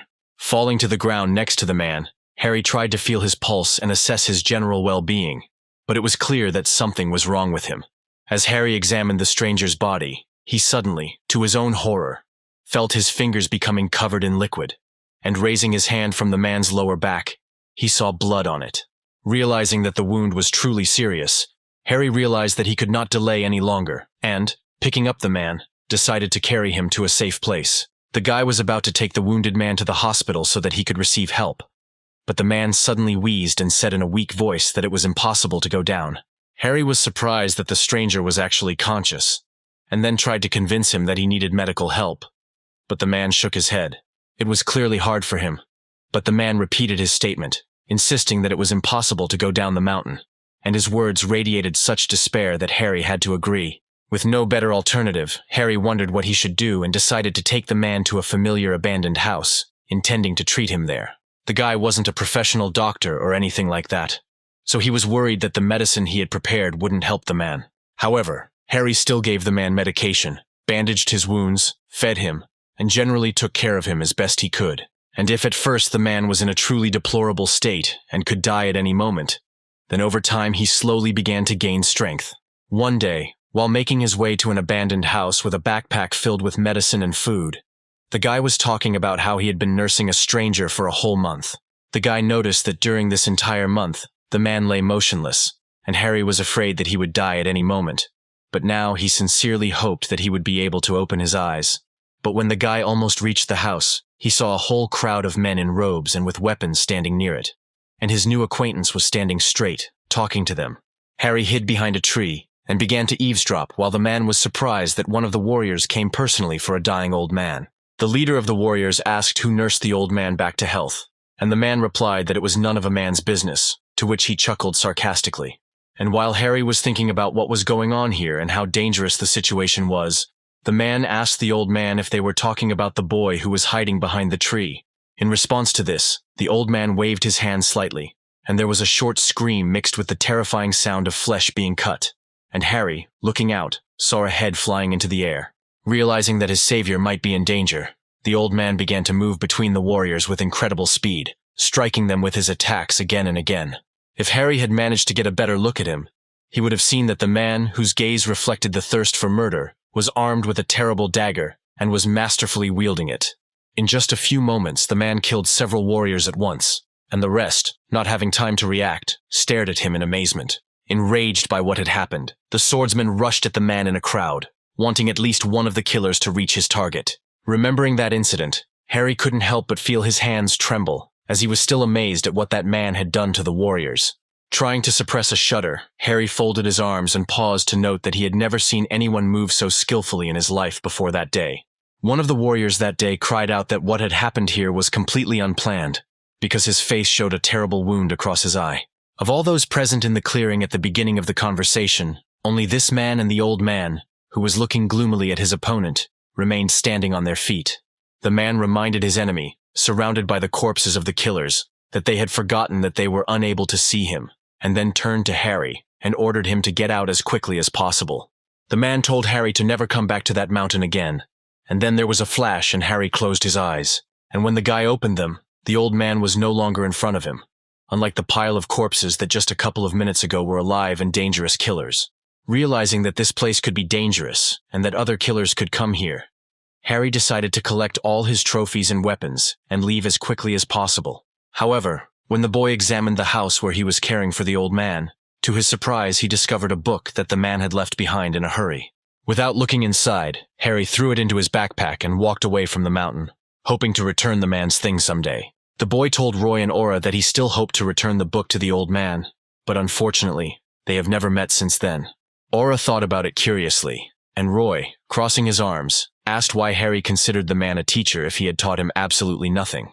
The guy felt awkward and scratched the back of his head in embarrassment, noting that he had read in this book about the techniques of wielding a blade and using concealment techniques.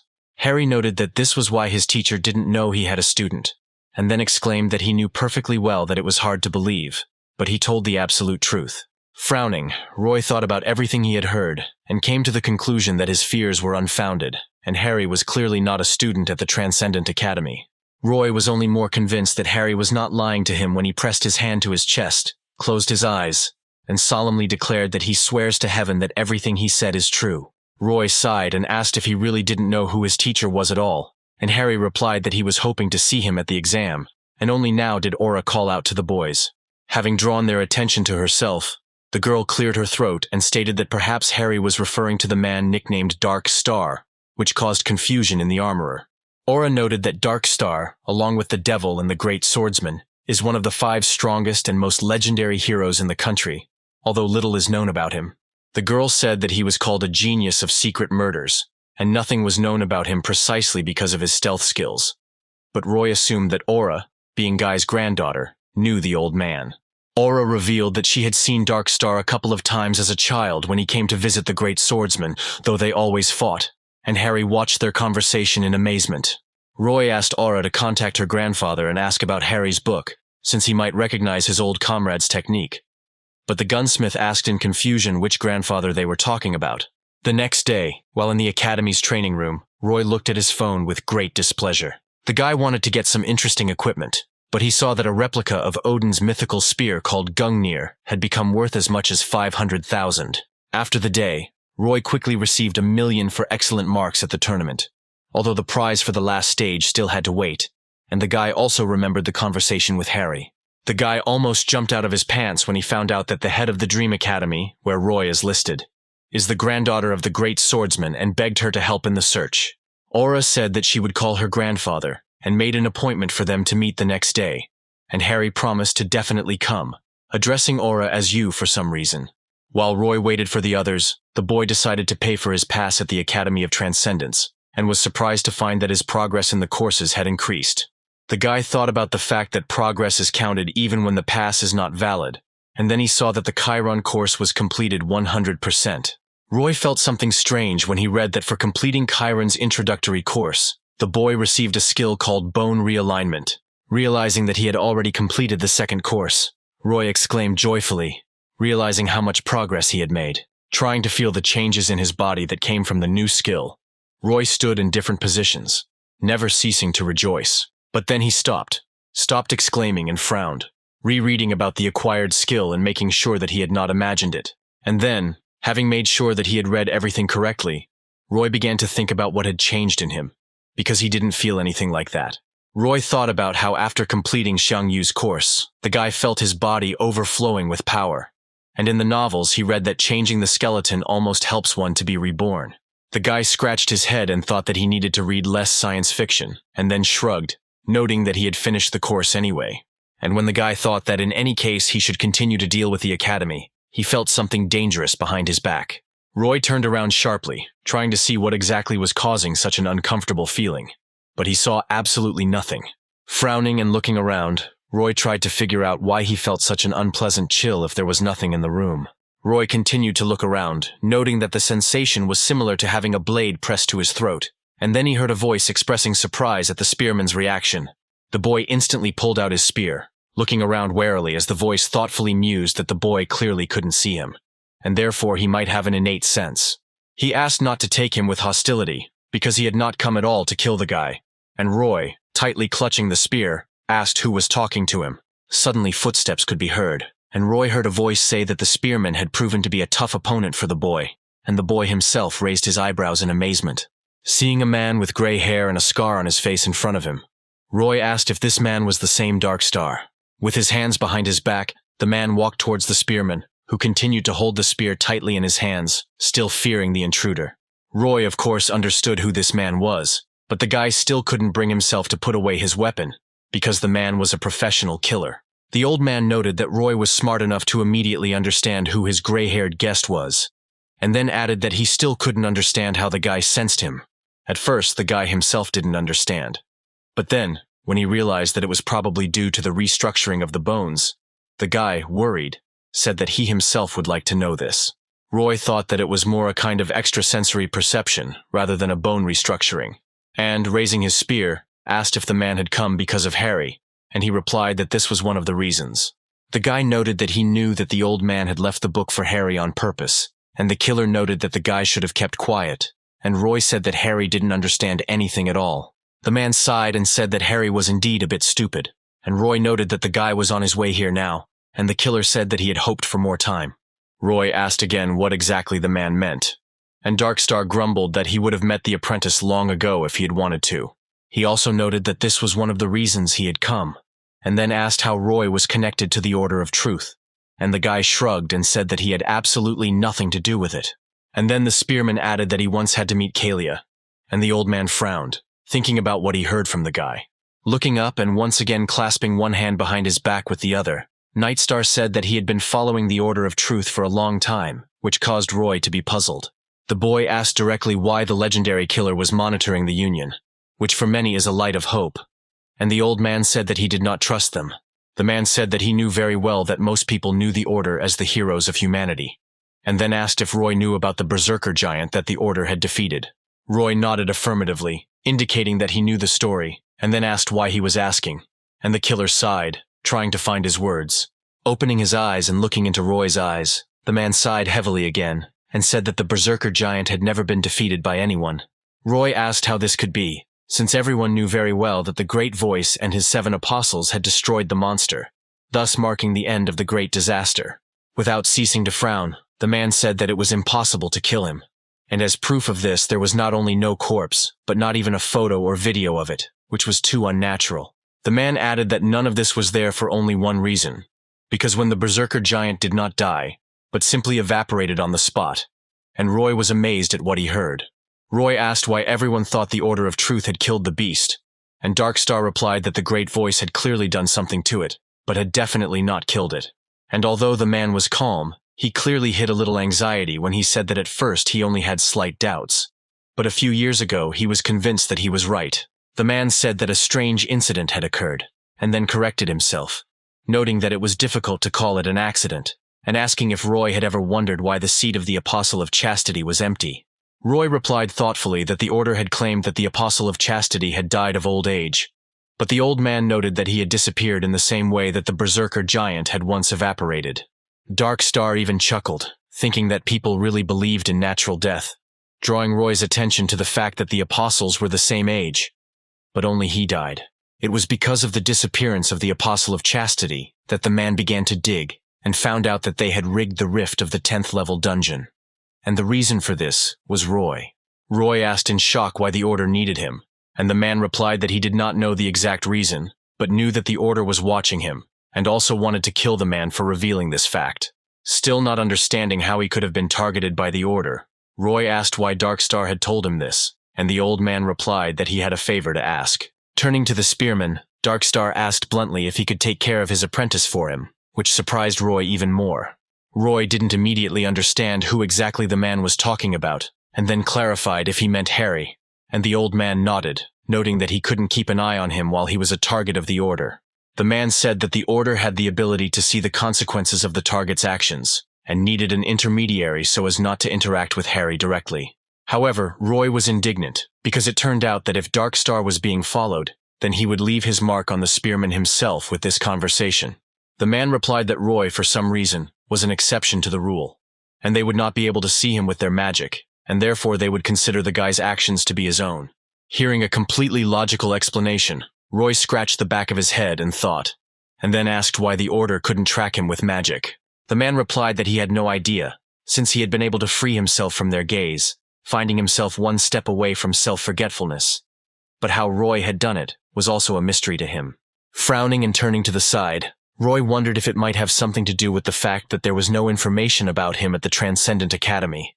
The man interrupted his thoughts and pulled something out of his robe, then handed the strange book to Roy, asking him to give it to Harry, and noting that they had little time. The man said that on the day he and Harry last saw each other, he had only managed to write down the techniques of using a dagger and concealment in a hurry. But in this book, everything was much more detailed. Roy asked why there was such trust, and the man replied that he could only trust those who could not be monitored with magic. And then the man added that he understood perfectly well that you can't ask for something for nothing, and so he took out the second book, intending to give it to Roy as payment for his help. The man, closing his eyes, said seriously, and with a hint of mystery, that his other teachings were written there, which might be useful to him. But Roy refused. The man froze in place when he heard the spearman say that he was not interested in something like that, and therefore asked for something else. The man did not understand how one could refuse knowledge that others would tear each other's throats out for, and asked what Roy wanted. Roy grinned and noted that it would be very useful to him if the killer paid him money once in a while. Hearing what exactly the spearman asked for, Dark Star froze in place, looking at the boy with incomprehension and disbelief in his eyes. The killer tried to understand whether the guy really asked the great hero for just money, and Roy said that he would not do anything without payment. Sighing and calming his bewilderment, the man asked how much Roy needed, and the guy, smiling, said that it was only 3 million. The old man cried out in indignation, calling the guy a real impudent man for demanding so much money from the hero, to which the guy replied that he had a reason to ask for so much. After clearing his throat, Roy began to explain to the man why he had asked for so much, and his first argument was that only he could do it because the order could not see him. The guy then noted that someone who helps the man must be friends with Harry, because the guy will not take teachings from a person unknown to him. Following this, the guy noted that this might work once, but it would never work in the future, because the old man would clearly ask for help again for the sake of his student. Roy finally added that without his help, Harry would go back to the mountain and put himself in danger, and Roy himself could be in danger because of the man's request. Feeling like a lawyer in court, Roy exclaimed that based on all the arguments presented, he believed he deserved to receive at least 3 million. Sighing, the man grumbled discontentedly about the guy's impudence, but ultimately agreed, asking if 3 million was enough for him, and Roy was even upset that everything turned out so easily. Suddenly Roy remembered something important, and told the man that he had to pay him 3 million before taxes, and the old man noted that the guy was completely shameless. Turning around and getting ready to walk away, the man said that the money would come from the association, and therefore the guy should not worry, and Roy asked if he should tell Harry about him. When the man turned to the spearman, his body had already begun to disappear, and he said that Roy could decide for himself, since the order couldn't see him anyway. And then, as if melting into thin air, the old man added one last thing, that he should ask the gunsmith not to blab about his teacher everywhere and anywhere. And just a moment later, while Roy was trying to digest the thought that the order was watching him, the door to the training room swung open and Harry walked inside, shouting a greeting. A few minutes later, Roy told him in detail about the meeting with his teacher and the Order of Truth, although the guy was most surprised by the fact that his teacher was Dark Star. Of course, Roy did not tell him about the method of payment for his services, but he noticed the reason why the old man could not stay, and decided to give Harry the book left by the teacher. Roy handed it to the boy, noting that Dark Star had said that there was a lot more detail about his techniques in there, and Harry looked at the book like it was a treasure. And when he handed the killer's gift to his student, Roy whistled contentedly and turned around, getting ready to go use the money he had received for shopping. However, he turned around and looked at Harry with bewilderment when the master armorer asked his friend why he decided to give it to him. At first, Roy didn't understand what he meant, because he had clearly told him that Dark Star had asked him to give him the book, but then he realized that Harry was asking why Roy hadn't hidden it away. The boy thought about what to answer, because if he said that the teachings were useless to him, he would insult Dark Star, and he couldn't talk about the Transcendent Academy. Roy had a hard time thinking of something logical to say that would sound truthful, and then, not believing what he was saying, he noted that it would be wrong. Harry looked at his friend in amazement, and then, closing his eyes, calmly said that he had decided everything, causing bewilderment in Roy's eyes. His eyes sparkling with excitement and joy, the boy jumped up to Roy and firmly said that he would study with him at the Dream Academy. Saying that he was touched by Roy's words and truly thought the spearman was a really good guy, Harry added that he would be studying from today. The gunsmith exuded such obvious and absolute trust that the stunned Roy could not contain his surprise when the boy asked his direct permission. Some time later, When Aura joined Harry and Roy, the master armorer, leaning on the spearman in a friendly manner, happily noted that he would now be learning from them. Smiling affably, the girl noted that she was absolutely not against the new student, and on the contrary, she would be very happy to teach him. Hearing that Aura was also not against his admission, Harry happily hugged his friend, and Roy noted with displeasure that he knew that Aura would not be against it. However, after thinking about it properly, Roy came to the conclusion that this was even for the best, because Harry would learn the techniques of the Dark Star, and Roy would not have to find him to pass them on. And then the boy was struck by a thought that he hadn't noticed before. If he carried Harry around with him everywhere, the great killer would have more reasons to pay him. Roy's expression changed, and he hugged his new friend as well, noting that he was also incredibly happy, while Aura thought about the fact that they could now participate in team competitions. Hearing what the girl was muttering under her breath, Roy and Harry stared at her in amazement, and asked her what she meant, and the girl began to tell them. She said that there were all sorts of events where several students from one academy participated, and the prize in them was much bigger, which greatly interested Roy. The boy blossomed when he realized that due to Harry's entry into their academy, he would be able to increase his capital incredibly greatly. Looking at Harry, Roy suddenly noticed that he imagined a beak on his face, because the boy had firmly begun to associate the gunsmith with a goose laying golden eggs for the spearman. 3 days later, Roy was sitting in the weight room, watching the first lecture of his all-expenses-paid first course, in which a man strained to do a bench press. As soon as he turned on the recording, Roy felt so awkward that he pressed his fingers to his temple and closed his eyes, already doubting that he had made the right choice. The blonde, young, and very powerfully built demigod was seen chest-pressing a huge concrete column in the video, asking viewers to wait until he finished the lift. And although he was glad that he could finally start studying the first course, he could not hide his sadness at the fact that 4 million had flown away to buy 2 of them at once. Finally, the young man dropped the enormous weight from his chest, and with an incredibly loud impact, placed the column on the ground, which instantly cracked from the weight. Leaning on this column, which seemed 20 times larger than the young man himself, the teacher joyfully introduced himself to the audience, calling himself Hercules, saying that he hoped the audience had taken the Chiron course first. The demigod noted that the physical body was the most important factor for a transcendent. Hercules, his eyes sparkling, said that he would teach the viewer how to acquire muscle mass capable of increasing strength to incredible levels. With only a slight strain, the demigod showed off his incredible muscle mass, noting that it was from this that his physical strength, agility, and reflexes came. Seeing what his new teacher was showing, Roy's eyes widened in surprise, noticing that Hercules' muscles had doubled in size from the slight tension. Smiling contentedly, the demigod got into a running stance and cast an encouraging glance at the spectator, intending to show what he was capable of to remove all doubts. With his loud and powerful voice, he commanded the viewer to look attentively and not to look away, and at the same moment he moved and instantly disappeared from sight. With astonishing speed, Hercules covered a great distance, and stopping, patted his legs, noting that he achieved his enormous speed thanks to his leg muscles. Suddenly, with the same great speed, Hercules struck the ground, and from the force of his blow the earth split, and stones flew in all directions. Smiling proudly and a little boastfully, the demigod flexed his biceps and said that he possessed destructive power thanks to the formidable-looking muscles of his arms.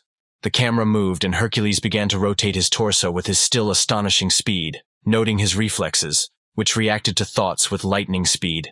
And then he fell to the ground and began to vigorously do push-ups, claiming that he had an endurance that knew no fatigue at all. Hercules stood up abruptly and concluded his demonstration by once again striking a pose that emphasized his muscles, indicating that all these skills were given to him by the powerful muscles of his entire body.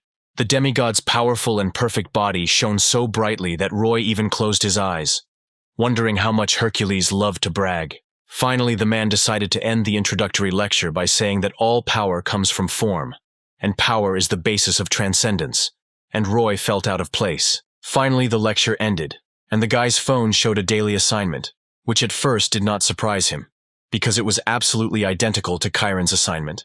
However, a second later, Roy noticed a note that said he had to perform the tasks with a weight of at least 1 ton, and the guy had to rub his eyes.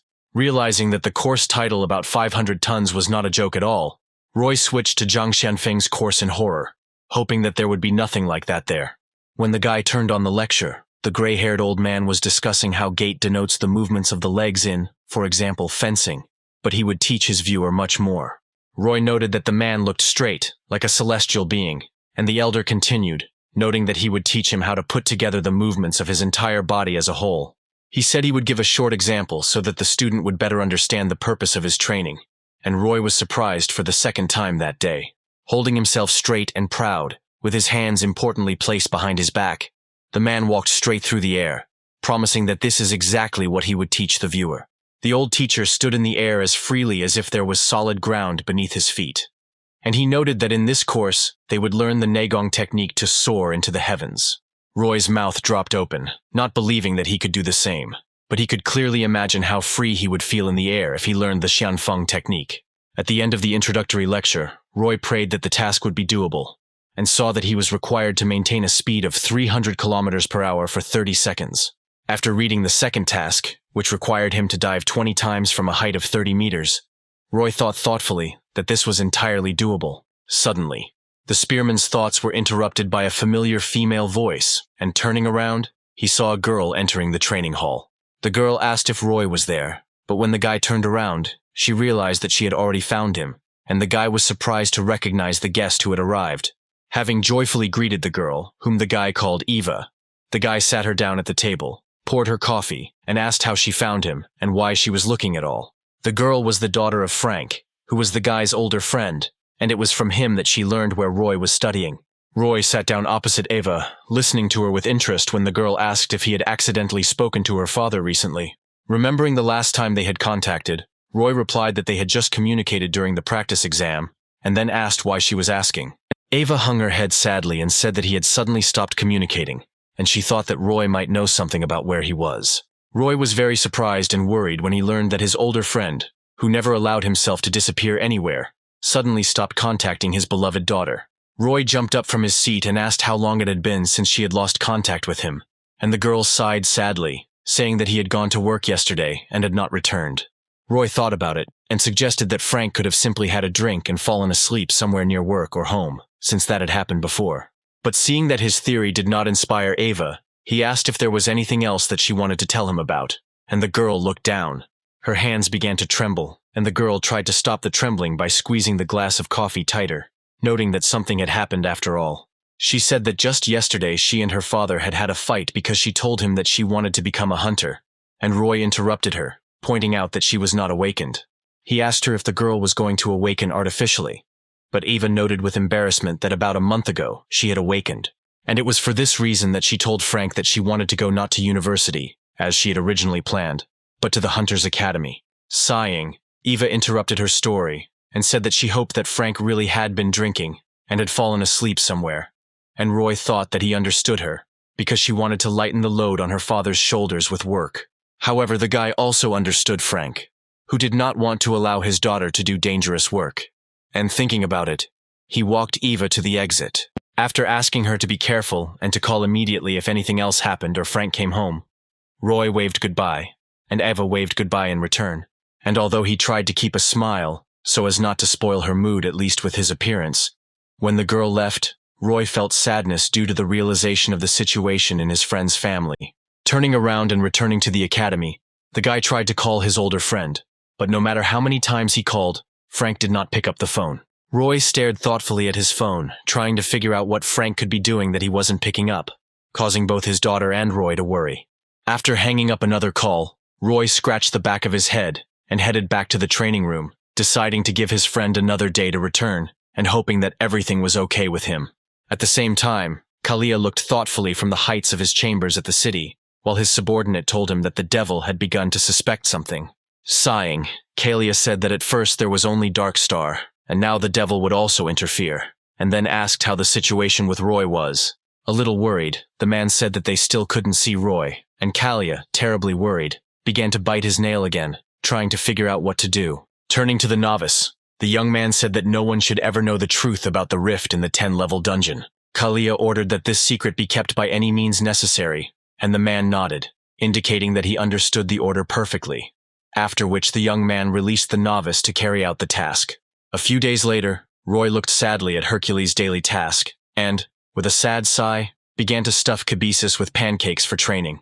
The guy thought that if he had known that he would need a whole ton, he would not have sold the monster corpses, although he noted with pleasure that he was very glad that he had Kibisis.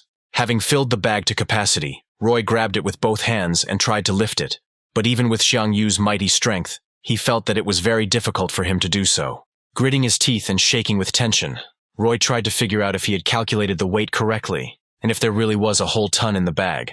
But unable to take even a step, the boy dropped kibisis and fell himself, realizing that he would have to use the power of mana to complete the task.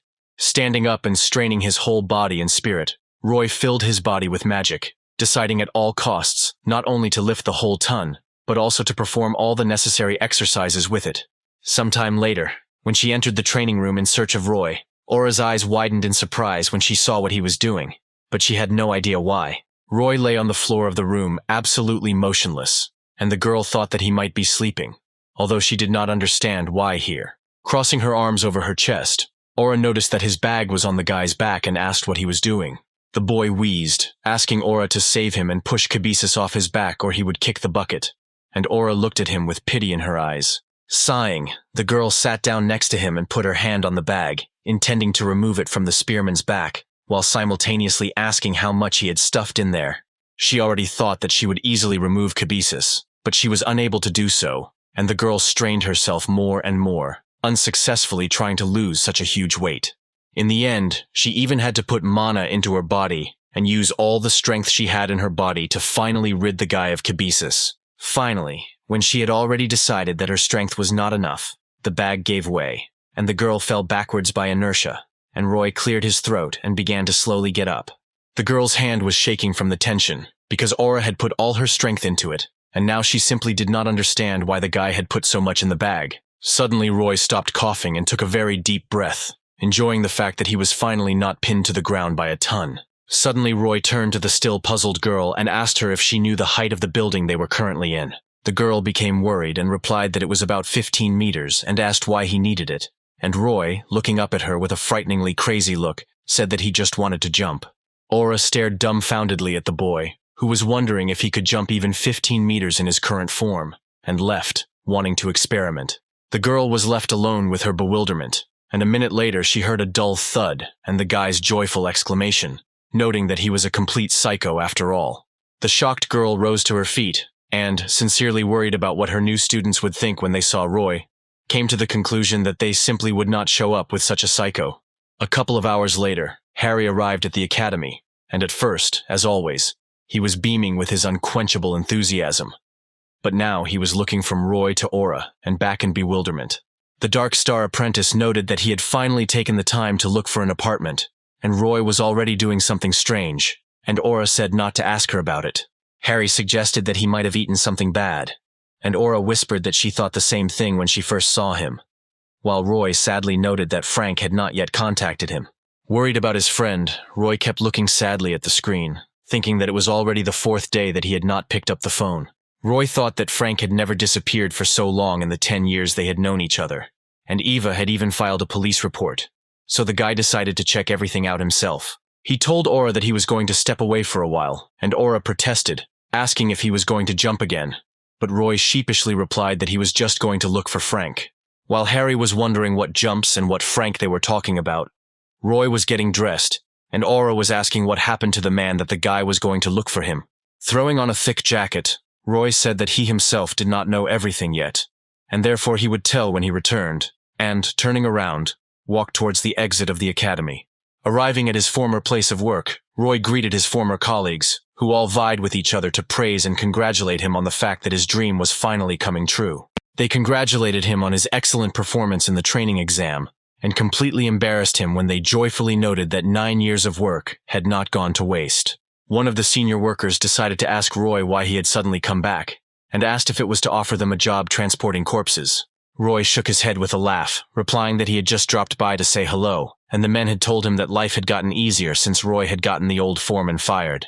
They said Frank had told them that Roy had done the work for them, and the boy had taken the opportunity to ask if they had seen his older friend. Everyone shook their heads in bewilderment, noting that they hadn't seen him for a long time, and one of the workers, to Roy's surprise, said that Frank was probably drunk and sleeping somewhere. However, after much thought, one of the workers asked if he had disappeared when he had gone after the strange man, and Roy raised an eyebrow in surprise. With excitement in his voice, the boy asked the man again with whom and where Frank had gone, and the worker thought again, recalling how it all happened. And then he replied that some man had come to them offering them a job transporting corpses with decent pay, and Frank had gone after him, and that had been about 4 days ago.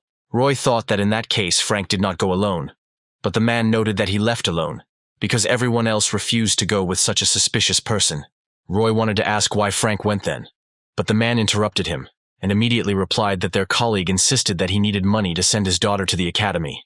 Realizing that Frank might be in real danger, Roy asked in a worried voice if the men knew which dungeon he had gone to, but they only shook their heads. Realizing that he would not get any more useful information here, Roy thought that he needed to urgently run to the association, because they knew about all the raids and transportations. Roy jumped up and ran there, thanking his former colleagues for the information they had provided and claiming that he had urgent business to attend to. The guy hoped that the association would tell him everything, but when he got there, a fairly young man, stumbling, noted that he could not tell him what he wanted.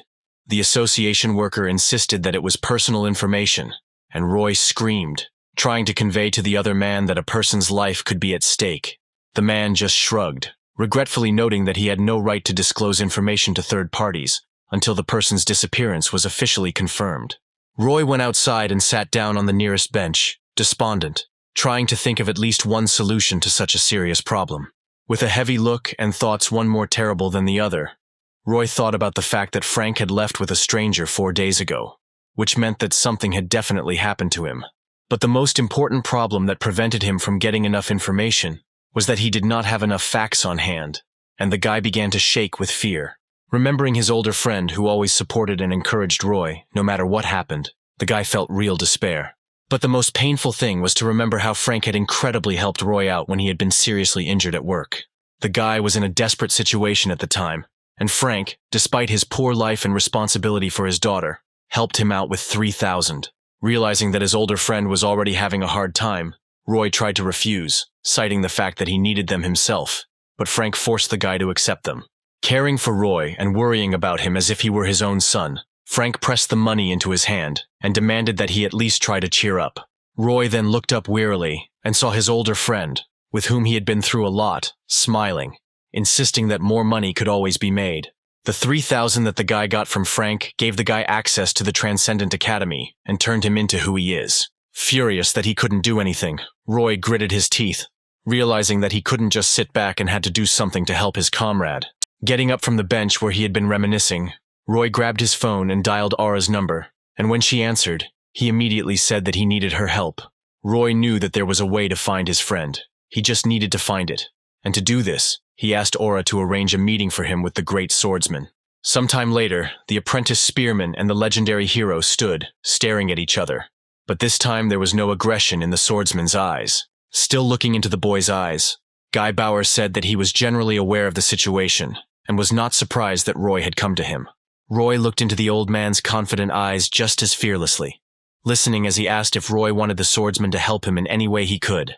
To the man's surprise, Roy did not answer at first, but then shook his head and firmly replied that he did not need help in the search. Instead, Roy, with a firm and confident look in his eyes, asked the great swordsman how he felt about fighting him in a duel. Aura's eyes and mouth widened in shock when she heard that in such a difficult situation, Roy was not thinking about saving his friend, but about fighting her grandfather. Robert, standing next to his master, was no less surprised, because in his long life he had never met such a stupid youth who would dare to fight the great swordsman.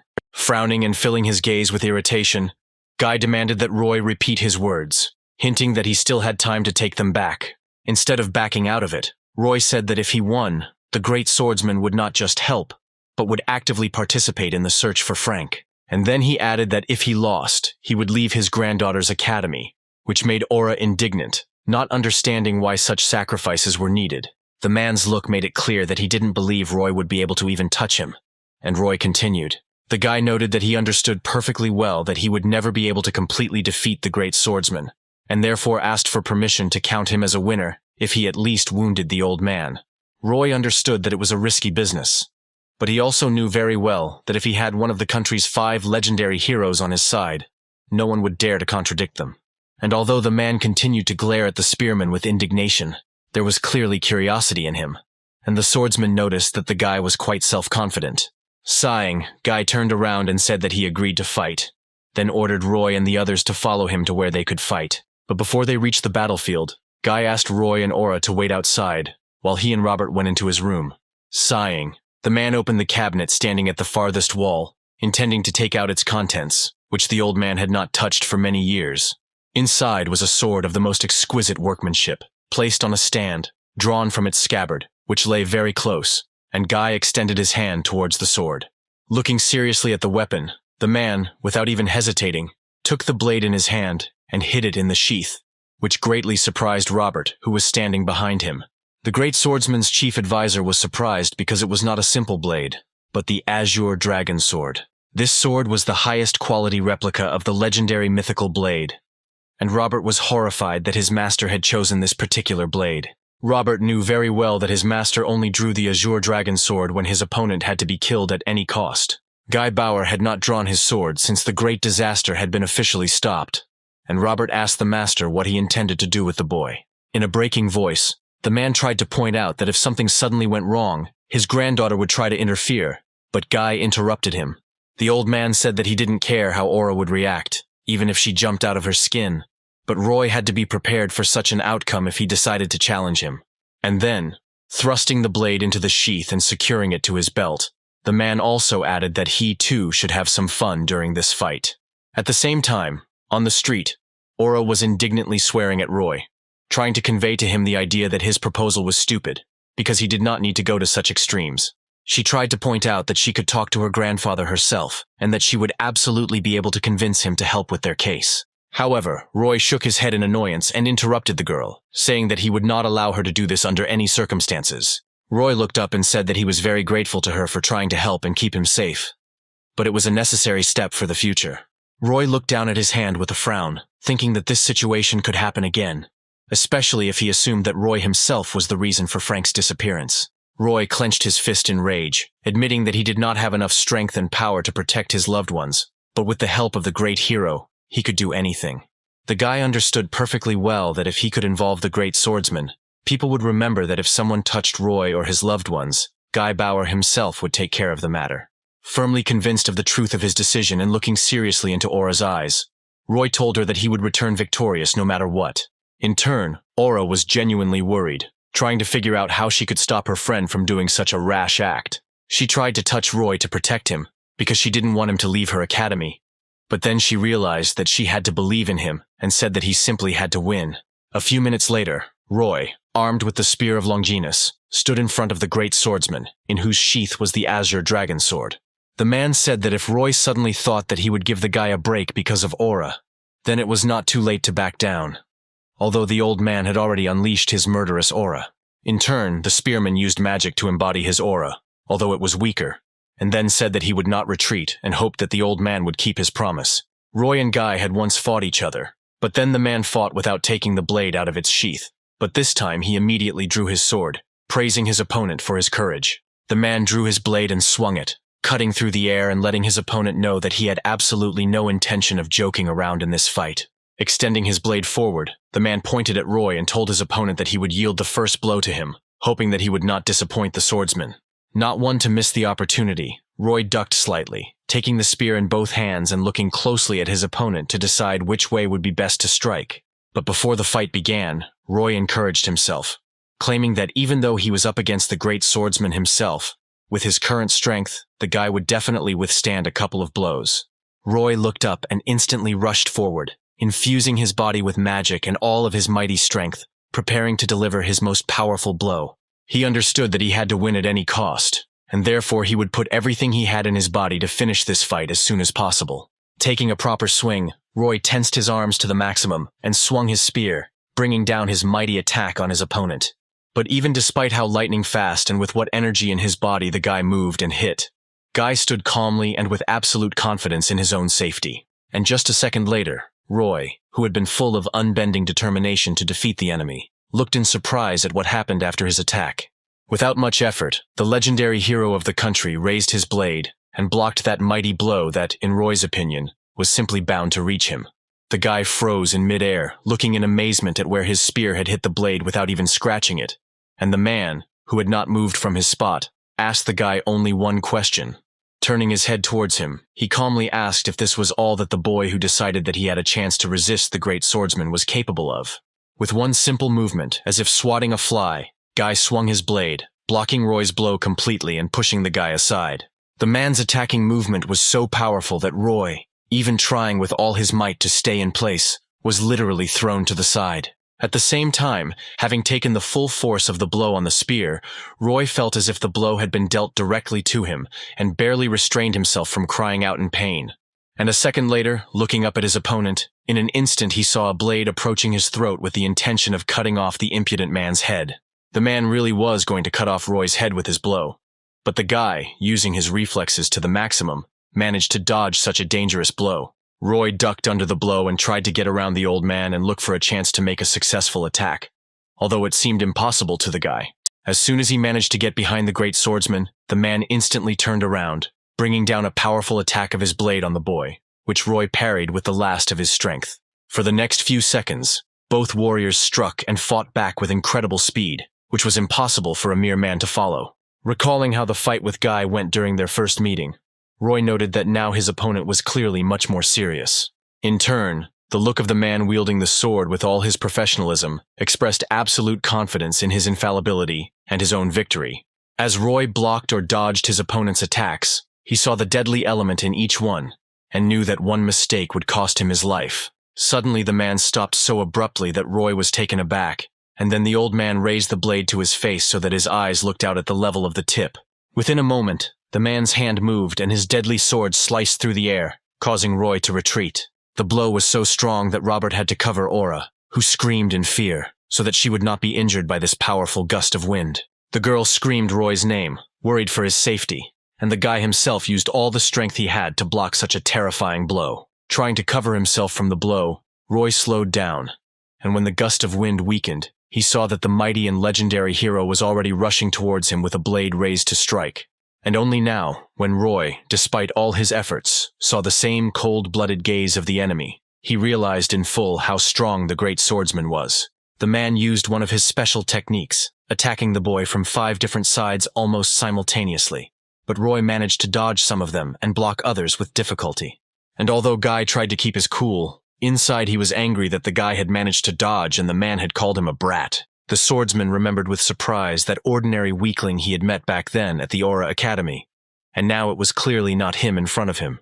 Blocking every blow from the Azure Dragon's sword, Roy waited for the right moment to attack, and Guy noticed something strange in his movements. When the boy grabbed his spear and, having imbued it with mana, rushed towards the enemy with the aim of attacking him as hard as possible, the old man felt greater strength than he had before. Finally, when Roy's eyes were already flashing with anger from the desperate battle, the great swordsman admitted that even at this moment, his opponent was becoming stronger. And although the man really felt that this blow became stronger, he still easily parried the guy's spear, although the guy did not expect it. A moment later, the guy felt like he was literally being blown off his feet, as if he had been hit by a train rushing at full speed. Turning on the spot and swinging his blade in a spectacular curtsy, the man struck so hard that powerful gusts of wind swirled around him. Roy planted his spear on the ground and put all his strength into his hands, trying to stay in place, but it was maddeningly difficult to do so. Having stopped, the man moved the blade to the side and looked with curiosity at the guy who, according to his plan, should have flown away, but survived. Guy saw how the guy was breathing heavily, trying to stay on his feet, and he couldn't help but notice his extremely unusual weapon. The man, of course, suspected that it was special based on its appearance, but he could not imagine that it would be able to absorb the magic of his sword. Guy knew very well that if it weren't for this feature, the fight would have already ended, and so he decided to fight more seriously, and in an instant, he flew up to his still unrecovered opponent. Just within striking distance, the man swung his sword again, and Roy, trying to endure the pain with all his might, tried to block it. However, this time it was not possible to extinguish the incredible power of the swordsman's attack, and Roy felt the ground slipping out from under his feet, and his body responded with pain. Guy stood straight, holding his mighty blade to the side, watching with his eyes the damage his blow had done to his still resisting opponent. The attack was really strong, and Roy, flying back a decent distance, felt his entire chest burning with pain. Coughing up blood, the boy fell to his knee, trying to control his heavy breathing, which made his chest hurt more and more. When he looked up and saw the great swordsman approaching him with his blade at the ready, the boy regretfully admitted that this challenge was indeed presumptuous. Realizing that all those he had fought before were not even close to his current opponent, Roy tried to gauge the level of difference between them, but he couldn't even do that, because the great swordsman was so much stronger than the boy that Roy couldn't even imagine the extent of the difference. The boy coughed and thought that even now he felt despondent, thinking about the great swordsman not fighting at his full strength. The man tried to attack the spearman again, but he suddenly dodged and began to dodge from side to side at high speed, breaking the distance. And when he managed to do this, he thought that he must definitely achieve this power, stopping at nothing. Twisting the spear, the guy tried to make another lunge, not intending to give up so easily, but the tip encountered a strong defense. And while Roy was struggling with all his might, trying to force his body to move to the limit of its capabilities, the great swordsman calmly asked how he even decided to fight him. The man easily knocked the guy's weapon away and spun the blade, preparing to use the technique he was going to use to end this fight that had become boring to him. Realizing that after another blow taken, Roy would hardly be able to get up, the boy admitted to himself that he truly admired the great swordsman. As he infused his sword with mana, preparing to thrust, Roy realized that he respected his strength and the lengths the man had gone to gain it. Gritting his teeth in pain, the boy fought off one attack, admitting to himself that he was truly arrogant if he thought he could even hurt the genius. He realized that by being fooled by the Transcendent's false reputation and thinking that he could do nothing, the boy had unknowingly shown arrogance towards the great swordsman. And although Roy sincerely tried his best not to lose until he left at least a scratch on the man, the old man used his most powerful technique for the third time. Unable to stay on his feet, Roy lost his balance and began to fly away under the influence of the airflow straight towards the wall. When he rose with incredible difficulty, blood was dripping from the corner of his mouth. But the boy did not pay any attention to the wounds, continuing to watch the swordsman. He realized that for the first time in his life, he was able to look at himself objectively and understand that he was immeasurably weaker than Bauer, but he still rushed straight into the attack. The boy was truly proud of having earned the right to fight the great swordsman, but he hoped to overcome this adoration in the future. The guy rushed into the attack even though he understood that he had no chance of winning, but he sincerely believed that someday he would be able not only to compare with him, but even surpass him. However, the furious enthusiasm died down when the guy stared in surprise and raised his eyebrows, feeling something strange. He was still rushing forward towards his opponent, who had already raised his sword to attack, but a strange feeling prevented him from getting where the guy wanted. To his own surprise, the boy felt that his palm was tightly squeezing the shaft of the spear, but the boy felt absolutely nothing. The guy felt that even his legs were failing him, and then, looking up at Guy's blade thrown back behind his back, he realized with amazement that he had now definitely hit the target. The man lowered his blade, and as he did so, Roy could have sworn he distinctly saw the blade descend as if in slow motion. And when he finally fell, Roy felt his torso being cut by a sword, leaving behind a horrific wound. The blow was accurate, and Roy, feeling his knees buckle, dropped his spear, and Aura sighed in shock, not believing what was happening. The boy took one step forward, trying to stay on his feet, and Aura rushed towards him, wanting to support him as quickly as possible, while the master's servants quietly praised him for his attempt. Raising his clouded gaze to the great swordsman, Roy cleared his throat and began to speak, although it was with great difficulty. Losing his balance, Roy managed to say that he hoped the man would keep his promise, and then began to fall, losing consciousness. And just a second later, Roy fell, passing out, while Aura, very worried about her student, ran to him to provide all possible assistance. Suddenly the man felt a strange, slight burning sensation on his cheek, and discovered a small scratch on it, which the spearman had apparently spoken of. Everyone around stared at the man in amazement, not believing that Roy, although a talented but simple student, managed to wound the great swordsman. And the man himself only lowered his still calm and completely unsurprised gaze to the guy against whom he had to start fighting seriously. Roy was unconscious, but before he passed out, he probably thought that he had managed to achieve his goal, which seemed truly impossible to him. At the same time, Frank, wheezing heavily, ran through the dungeon, carrying a man on his back and grumbling that if he had known that everything would turn out like this, he would never have dragged himself here. The man apologized desperately to Frank, because he didn't expect the distortion to suddenly happen, and Frank noted that their disappearance had probably been noticed and was now being searched for. However, the man cleared his throat and said that it was unlikely that anyone was looking for them. Since trying to maintain secrecy, he asked the association not to reveal the details of their raid to anyone. Realizing finally how dire the situation was, Frank sighed and, without stopping moving, said that it would be difficult for them to get out alive. although he later said that, in his opinion, one bastard would definitely find some other way to help them, although the man did not understand who he was talking about. He asked who Frank meant, and Frank, smiling involuntarily, said that he knew a stupid boy who first acts and then thinks. Sometime later, while at the Bauer family estate, Roy suddenly woke up, his eyes wide open and trying to remember where he was. He stood up abruptly, straightening his back and ignoring the pain in his chest, and Aura asked with concern if he was awake. Ignoring the strange question, the boy asked how long he had been unconscious, and Aura said not too long, after which Roy immediately jumped up. The girl tried to convince him that it would be better for him to rest, but Roy refused, noting that he had to immediately talk to the great swordsman, who unexpectedly entered. Roy looked up in surprise and was met with a hard, indignant look from the man, clearly indicating that he was not at all happy with what had happened.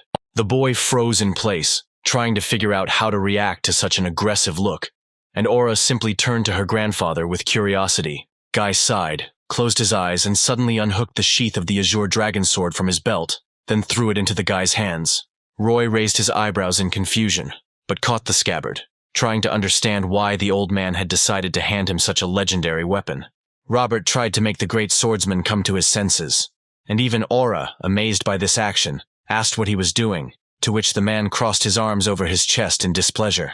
Roy tried to ask why he needed this blade, even though it was truly legendary, and the man said not to imagine anything unnecessary, because he just wanted to keep his promise. The man told Roy to take this blade and go to the association, presenting it as proof that he was acting on the will of the great swordsman. He also insisted that Roy try to deal with the problem in his own way and the way his soul dictates, without the hero's interference. As soon as the boy got to the Professional Hunters Association, he was almost immediately taken to the chairman of the association, whose name was Roland. The man, intertwining his fingers, looked with curiosity at the azure dragon sword in its sheath, amazed that he saw it in person. Looking up, the man wondered how the sword had ended up in the hands of the boy who had brought it, and Roy was surprised that he had been brought straight to the chairman personally. They had been sitting like that across from each other for a minute now, and Roy decided to speak first, introducing himself and noting that he had a couple of questions. While Roy was asking about Frank, the man remembered how a few days ago Darkstar demanded that the guy be given 3 million, and now the great swordsman stood up for him. Trying to figure out who this guy was, but realizing that he clearly shouldn't contradict him, the man heard Roy asking where his older friend had gone, and with whom. The man sighed with a heavy look as he remembered that Darkstar had asked him not to tell anyone about this strange translation. And then he looked at the sword. The man looked at it, and then said that he had to confirm the authenticity of the azure dragon sword before he could answer the question asked. Roy said that it was his will, but he hoped to get answers as soon as possible, to which the man replied that the main thing for him was establishing the truth. In turn, Roy asked if suddenly the procedure for checking the authenticity of the blade dragged on and things took a bad turn, he would be able to cope with the consequences. As Roland listened to Roy's argument, he kept his eyes on the blade hidden in its sheath and considered the best course of action. And then, covering his eyes with his hand and cursing under his breath, he thought that he clearly didn't want to get involved with the great swordsman and the Darkstar at once. The man sighed and said that he couldn't do anything if it was the will of the great swordsman, and told the boy that Frank had gone into the dungeon with the devil himself. Roy asked if he had heard wrong, and Roland replied that the devil was investigating the recent rift in the 10-level dungeon.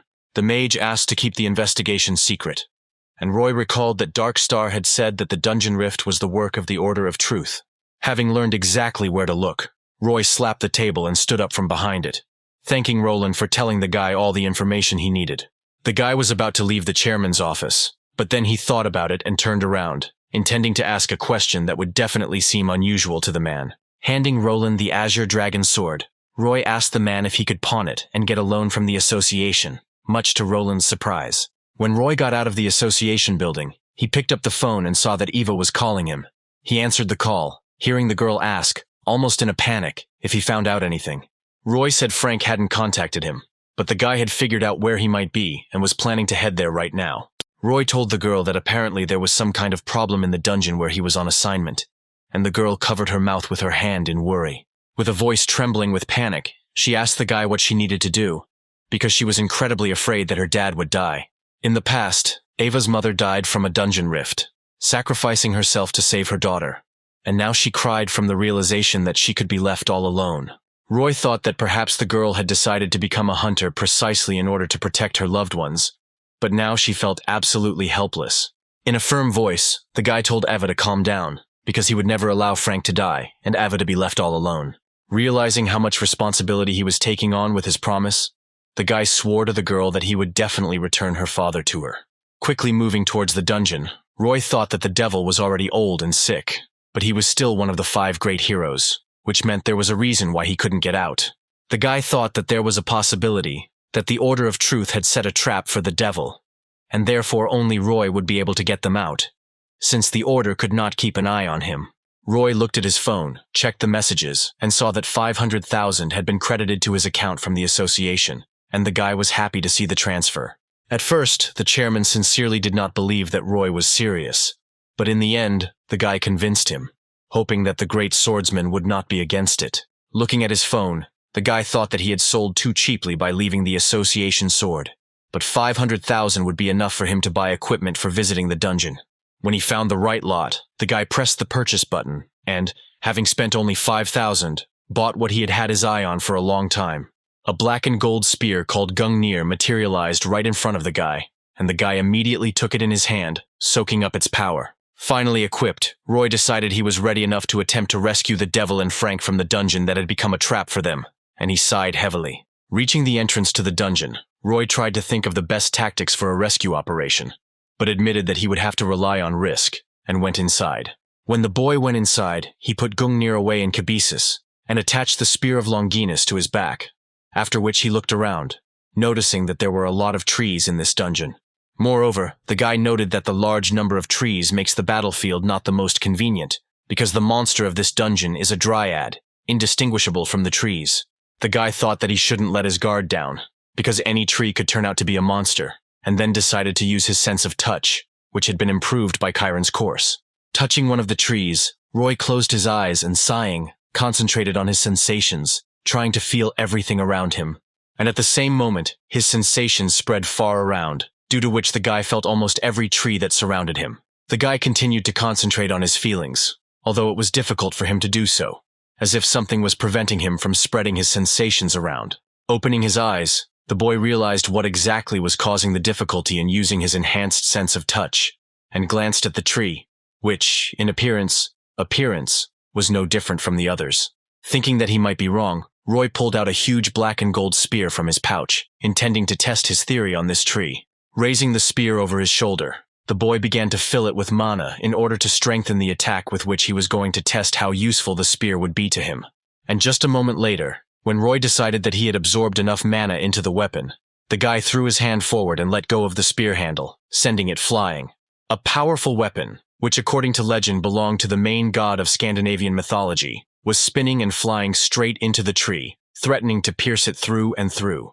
When the spear was already as close to him as possible, eyes and a mouth suddenly opened on the tree trunk, and the monster squealed in fear of death. In a feat of reflex, the dryad changed the shape of her trunk so that the spear flew past, allowing the monster to escape. The boy's eyes widened in amazement, and he couldn't even believe that the monster, which should have been clumsy, was able to dodge such a fast projectile. However, Gungnir, before it had time to land after being thrown, suddenly began to hum and changed its trajectory right in the air, flying back at the monster.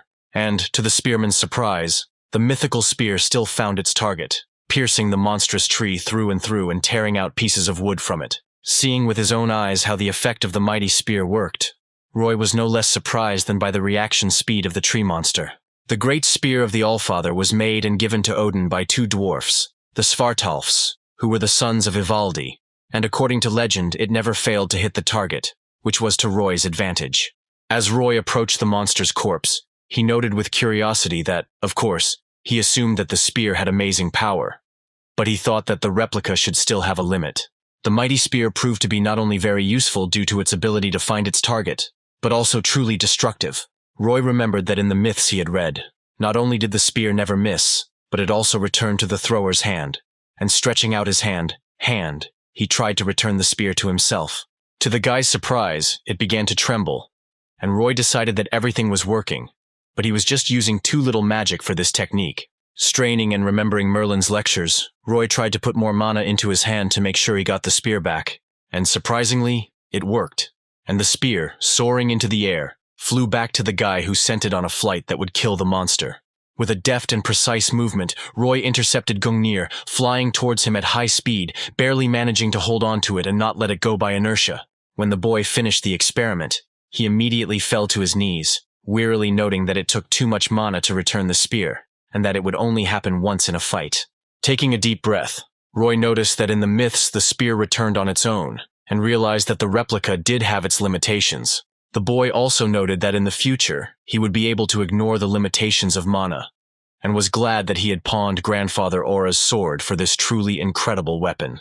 The boy was thinking that if the great swordsman suddenly got angry, Roy would simply throw Gungnir at him and run away, while a living branch crackled behind his back. Suddenly, a whole horde of living demonic branches attacked the guy's position, causing him to duck to avoid being hit by the powerful attack. And using his sixth sense, while the guy was bending down, he threw Gungnir in the direction that seemed right to him. The legendary spear pierced the tree monster through and through, and Roy ran straight to the corpse, picked up the spear on the go, and rushed on. Roy decided to go through the dungeon as quickly as possible and find Frank and the devil, while the man was using his last strength to drag the great magician along. He tried to move as quickly as possible, but the two men were already being caught up by terrifying tree monsters, threatening to devour the uninvited guests. One of the monsters swung its demonic branch like a whip and brought it down with all its force straight at the fleeing ones. The blow was so strong that Frank lost his balance and fell face forward, dropping the devil he was carrying on his back. Trembling from tension and fatigue, the man tried to get up, but nothing worked, and several demonic branches were already flying towards him. But, instantly appearing next to the man, the devil used his magic to create a purple barrier that did not allow the monster's attacks to pass. Frank turned to the man in amazement, wondering why he would allow himself to use magic in his condition, and the old wizard ordered the man to run away. Frank asked what would happen to the magician himself if he left him, and the devil replied that he didn't have much time left anyway. As if confirming his words, the man suddenly coughed up blood, but did not allow himself to weaken his concentration and drop the barrier. The old man said that if he hadn't brought the man here in the first place, he wouldn't have had to go through this at all, and repeated his request to run away. He asked why the man was hesitating, and repeated it a third time, but Frank simply could not afford to abandon his new comrade in trouble. Eventually the barrier began to crumble, and the devil, losing his concentration and the last of his strength, fell on his back while Frank watched in horror as his strength left him. Cursing as he realized they had no more cards left, Frank tried to shield the old man with his body as the monstrous branches rushed towards them. Realizing that this could be his last thought, Frank asked Eva for forgiveness, noting that he was terribly guilty before her. The man closed his eyes, preparing himself for the fact that he was about to be pierced through. But for some reason the pain did not come, and did not come. Not understanding why the monsters were hesitating, Frank opened one eye to see what was happening where they were now standing, and seeing that Roy himself, whom the man had been waiting for, was standing in front of them, holding the sacred spear of Longinus in his hand, Frank's eyes widened in amazement. Turning to Frank, Roy sarcastically noted that he had greatly disappointed him, because Ava had been terribly worried about her father not returning home for a long time. Having recognized the one who came to the men's aid, Frank even shed a tear, greeting the guy with a smile full of joy and calling him a real bastard. Rushing to the monsters, Roy said that they would definitely talk later, but now Frank should take the devil and get him out of the dungeon while the guy sorted things out. Running closer to the monsters, Roy made them pay attention to him and try to attack with their branches, which gave Frank and the devil a chance to escape. Cutting down the dryads one by one, Roy ran between the corpses, thinking that he only needed to find the main body and destroy it, and then the dungeon would be cleared. And although the guy had a strategy he was going to stick to, his thoughts were clearly interrupted by the huge number of branches that rushed towards him. Each of them hit as close to the guy as possible, and only his superhuman reaction helped the guy dodge all the attacks at once, although it was difficult. Finding himself upside down in the air, Roy cursed, realizing that the closer he got to the dryad's main body, the stronger her resistance became.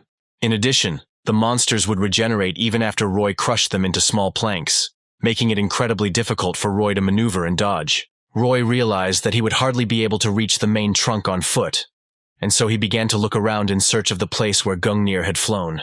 The guy noticed that the spear had landed to the side after the last attack, and he was already thinking about rushing towards it to pick up the weapon. He thought that if he picked up the spear and threw it accurately to destroy the main body, he would solve the problem. But unfortunately, this plan was not feasible. Out of the corner of his eye, The guy saw that Frank and the devil had not yet managed to run far, which meant that if he ran away, they would become the target of attacks from the demonic trees. And as if to confirm the guy's guess, two huge monsters ran forward, intending to kill the wounded, because they are the easiest prey. They launched their deadly branches forward, and Roy, spinning the spear of Longinus at great speed, cut them down as quickly as he could. It was incredibly difficult for the guy to maintain such protection, because he directly felt that his body was about to be torn apart from the tension. Allowing himself to glance behind him, the boy made sure that Frank and the devil had managed to move far enough away to be safe. Noticing that the men had moved away to the optimal distance, Roy stopped spinning his spear and pushed off the ground, causing the branches to hit the place where the boy was standing. And then he rushed towards Gungnir with all the speed his body could muster, trying to dodge the branches that were hitting him with great force. The guy tried to keep up his speed and finally reached his weapon, instantly grabbing it by the handle and raising it to use it immediately. Pushing off while still moving, Roy swung his hand and sent the mighty spear flying, aiming to destroy as many monsters as possible. Flying through an entire army of monsters, Gungnir pierced most of them, shattering their wooden bodies into splinters. The most unusual of the monstrous trees, whose trunk was white, was also pierced by Gungnir, and Roy hoped that it was the main body. And as it began to die, a terribly bright red light began to shine around it, and Roy rushed straight to its source, intending to get his spear back. The boy thought that he had finally killed the monster, but at that very moment one of the branches struck him a centimeter from his body. The second branch hit the guy's cheek, leaving a scratch on it, and Roy realized that he must have made a mistake, which meant he had to continue fighting.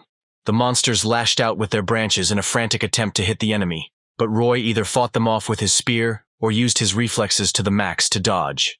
And breaking through the crowds of monsters, the guy again discovered his spear and realized that he couldn't cope without it now. The black and gold spear stood on its tip, and Roy was delighted to find his mighty spear, with which he still wanted to find the main body of the dryad.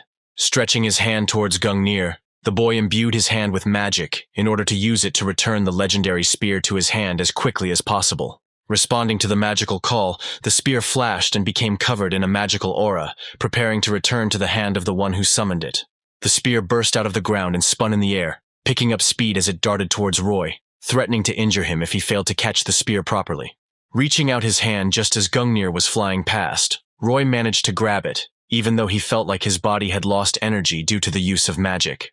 Landing on the ground with two spears in his hands, Roy staggered slightly, but kept his balance and looked up at the remaining monsters. The guy looked hard and stern, as if warning each of the monsters that if they took a step in his direction, he would instantly turn the monster into a pile of planks. Taking note of the spear that had already destroyed so many of their kind, the tree monsters took a few steps back, hoping that the swarm would not reach them. Noticing that the monsters were afraid of him, Roy even relaxed a little, chuckling at the fact that the monsters that had just tried to destroy him were now fearfully retreating back. Smiling at the monsters, the boy asked if a couple of slaps were enough for them to understand how dangerous it was to mess with him, and noted that they had better not try to escape. Pointing the tip of his spear at the three monsters in turn, Roy began to recite a counting rhyme to decide which one he would kill next, hoping that he would be the boss. When the guy pointed at one of the monsters, it pointed at itself in shock, as if asking if Roy was about to kill it. And the guy smirked. And a moment later, Gungnir pierced the monster's trunk right through in the place where his surprised face had creaked just a second ago. The guy left only a broken trunk of the monster, and the monsters looked at him in horror, afraid that they would be next. However, suddenly the monsters began to change their forms and move their branches, as if realizing that without Gungnir, the swarm did not pose a great danger. Looking at the monsters surrounding him in surprise, the boy realized that they were moving in a special way to prevent him from reaching Gungnir. Some of them blocked the guy's passage to the spear, and others began to advance, wanting to destroy him as quickly as possible. But Roy only grinned contentedly. The guy thoughtfully noted that up until this point, the tree trunks had caused him the most problems, and therefore, he would only be grateful to them if they approached the guy themselves. As the monsters approached, hoping to kill the guy while he was without his flying spear, Roy simply swung his second spear lightly, cutting down the monsters with a powerful blow. Roy grinned slyly and noted with satisfaction that the monsters were indeed stupid if they thought that the only mythical weapon he had was Gungnir. Having finished dealing with the monsters, Roy emerged from the forest and found Frank and the devil, and raising his hand, called them to come to him quickly. Frank noted that Roy seemed to be in no hurry to save his comrade, and the spearman asked who asked Frank to disappear in the first place. Besides, the guy found out that he was here for Eve. Roy said that he knew perfectly well that Frank had gone into that dungeon to earn money to teach Ava the craft of a hunter, and asked why they had quarreled then. As Frank lowered his wounded comrade to the ground, he noted that it was none of his business, and the boy asked how the wizard hero was feeling. Frank said that it wasn't very good, because he was already bad, and they had to spend a lot of energy on protecting Frank himself, and even Roy noticed that the magician's condition was extremely deplorable. Realizing that the situation was urgent, Roy pulled out the elixir from Kibisis that the boy always carried with him in case of emergency, and Frank was surprised to see it. Pouring the potion into the man's mouth, Roy noted that it was like administering first aid, but in any case, the drug would clearly improve the devil's overall condition. A couple of seconds later, the old man started coughing, and Roy supported his head, noticing that the man had come to, and Frank sighed slightly, relaxing, thinking that he had gotten away with it. The wizard, completely exhausted, asked who this young man was, and Frank answered his comrade that this was the very same bastard the man had spoken of. Blinking heavily, the man clarified that the brat was a simple student of the academy, and then asked if he really had come alone to save them. And then he interrupted himself and asked a more important question about what happened to those dryads from whom the wizard tried to protect his friend, and Roy said that he had dealt with them all. The man cleared his throat, wondering in confusion how a mere apprentice had managed to take on an entire army of dryads on his own, and Roy asked how they had ended up there. The man replied that he was going to explore the dungeon, and for this he needed the help of a person who would transport the corpses of the monsters. Roy tried to find out why he didn't use a moving company, and the man wheezed that he was afraid he would attract too much attention. Roy asked if the wizard had acted alone, fearing that he would be discovered by the Order of Truth, and the devil froze in amazement. He wanted to ask how the guy knew if he didn't even talk about it at the association, but suddenly there was a cracking sound in the wood, which made Roy turn around immediately. And then they felt something like an earthquake, and Frank was clearly scared, and Roy was just surprised, not understanding what exactly was happening. Rising from the ground, Roy asked what that feeling was and asked if it was an earthquake, to which Frank responded in fear that he was approaching them. The boy didn't understand what the man meant exactly, and Frank said that the monster that had stripped the devil himself of his magical powers was approaching. Roy thought that the Order of Truth must have prepared something equal in power for the devil as a trap, and that was why the old man lost his power. After clearing his throat again, the man told Roy that he was grateful for the rescue attempt, but he shouldn't have done it, and the boy stared in amazement at the source of the noise. At first, Roy thought that a living mountain was approaching them, but it turned out to be a dryad of such enormous size that Roy couldn't even immediately believe his eyes. Roy asked if the monster was a distortion monster, and the devil noted that this was the first time he had encountered such a species, and therefore thought it was some kind of mutation.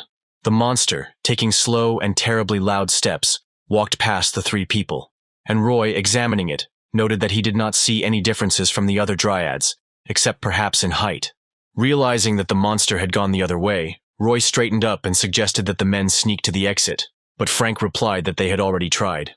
Frank noted that he had no idea how, but the monster noticed them as soon as they approached the exit, and it was because of their attempt to exit that the devil was in such a state.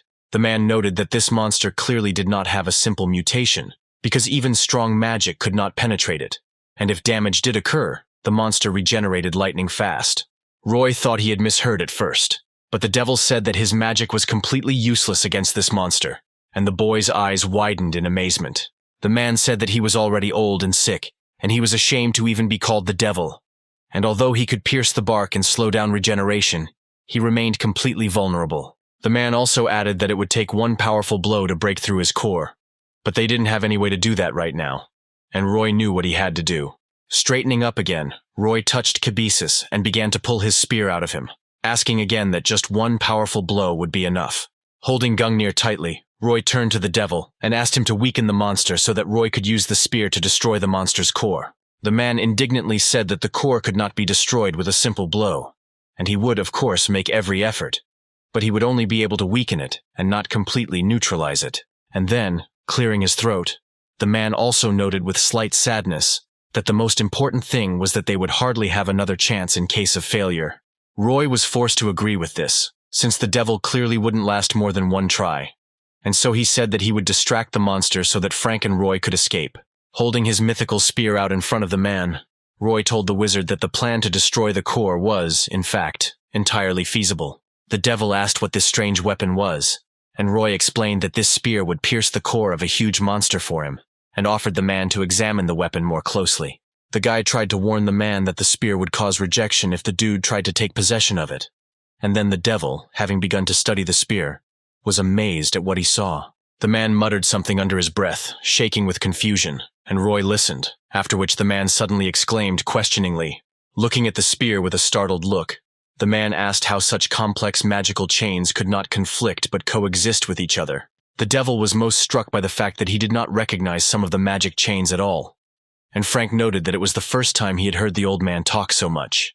Roy tried to ask if he now thought the spear would be enough for their plan, and the devil noted that with such a weapon, the monster didn't even need to be weakened. Realizing that this thing was truly unusual, the devil suddenly thought that he had completely forgotten to ask Roy where he got this spear, and the guy tried to come up with an excuse. Lost in thought, Roy suddenly said that the great swordsman had bought him this spear, and thought at the same time that in fact, he had not even lied, although the devil noted that this was not like Guy. After some time, the group decided to try to develop a plan while the monster was wandering through the forest, not noticing those who were about to kill it.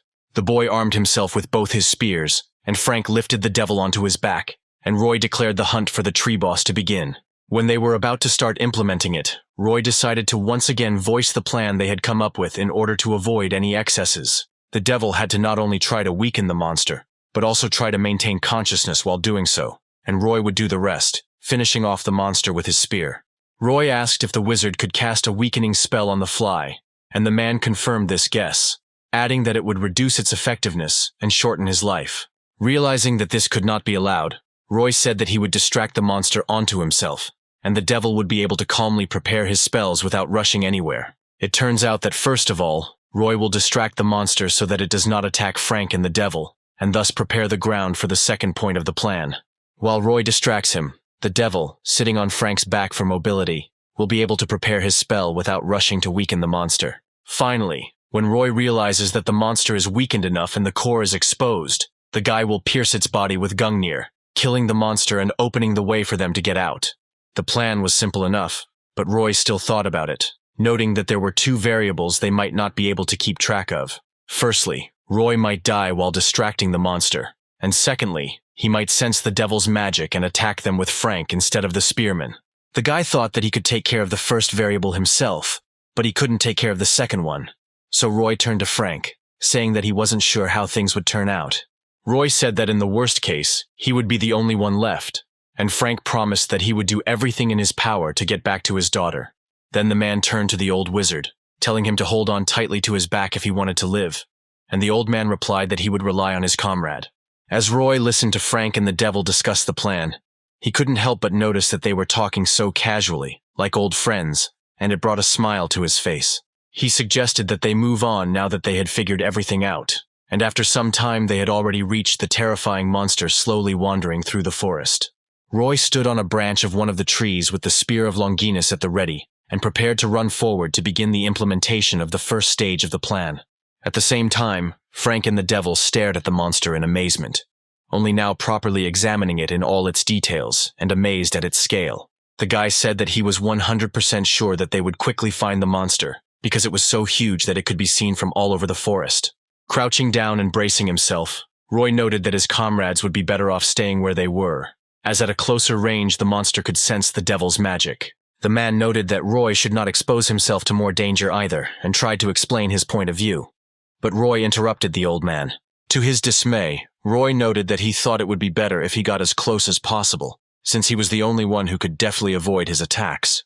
The man frowned and agreed to go along with Roy's plan, and Roy grinned and said that they must be sick of wandering around in this forest for several days.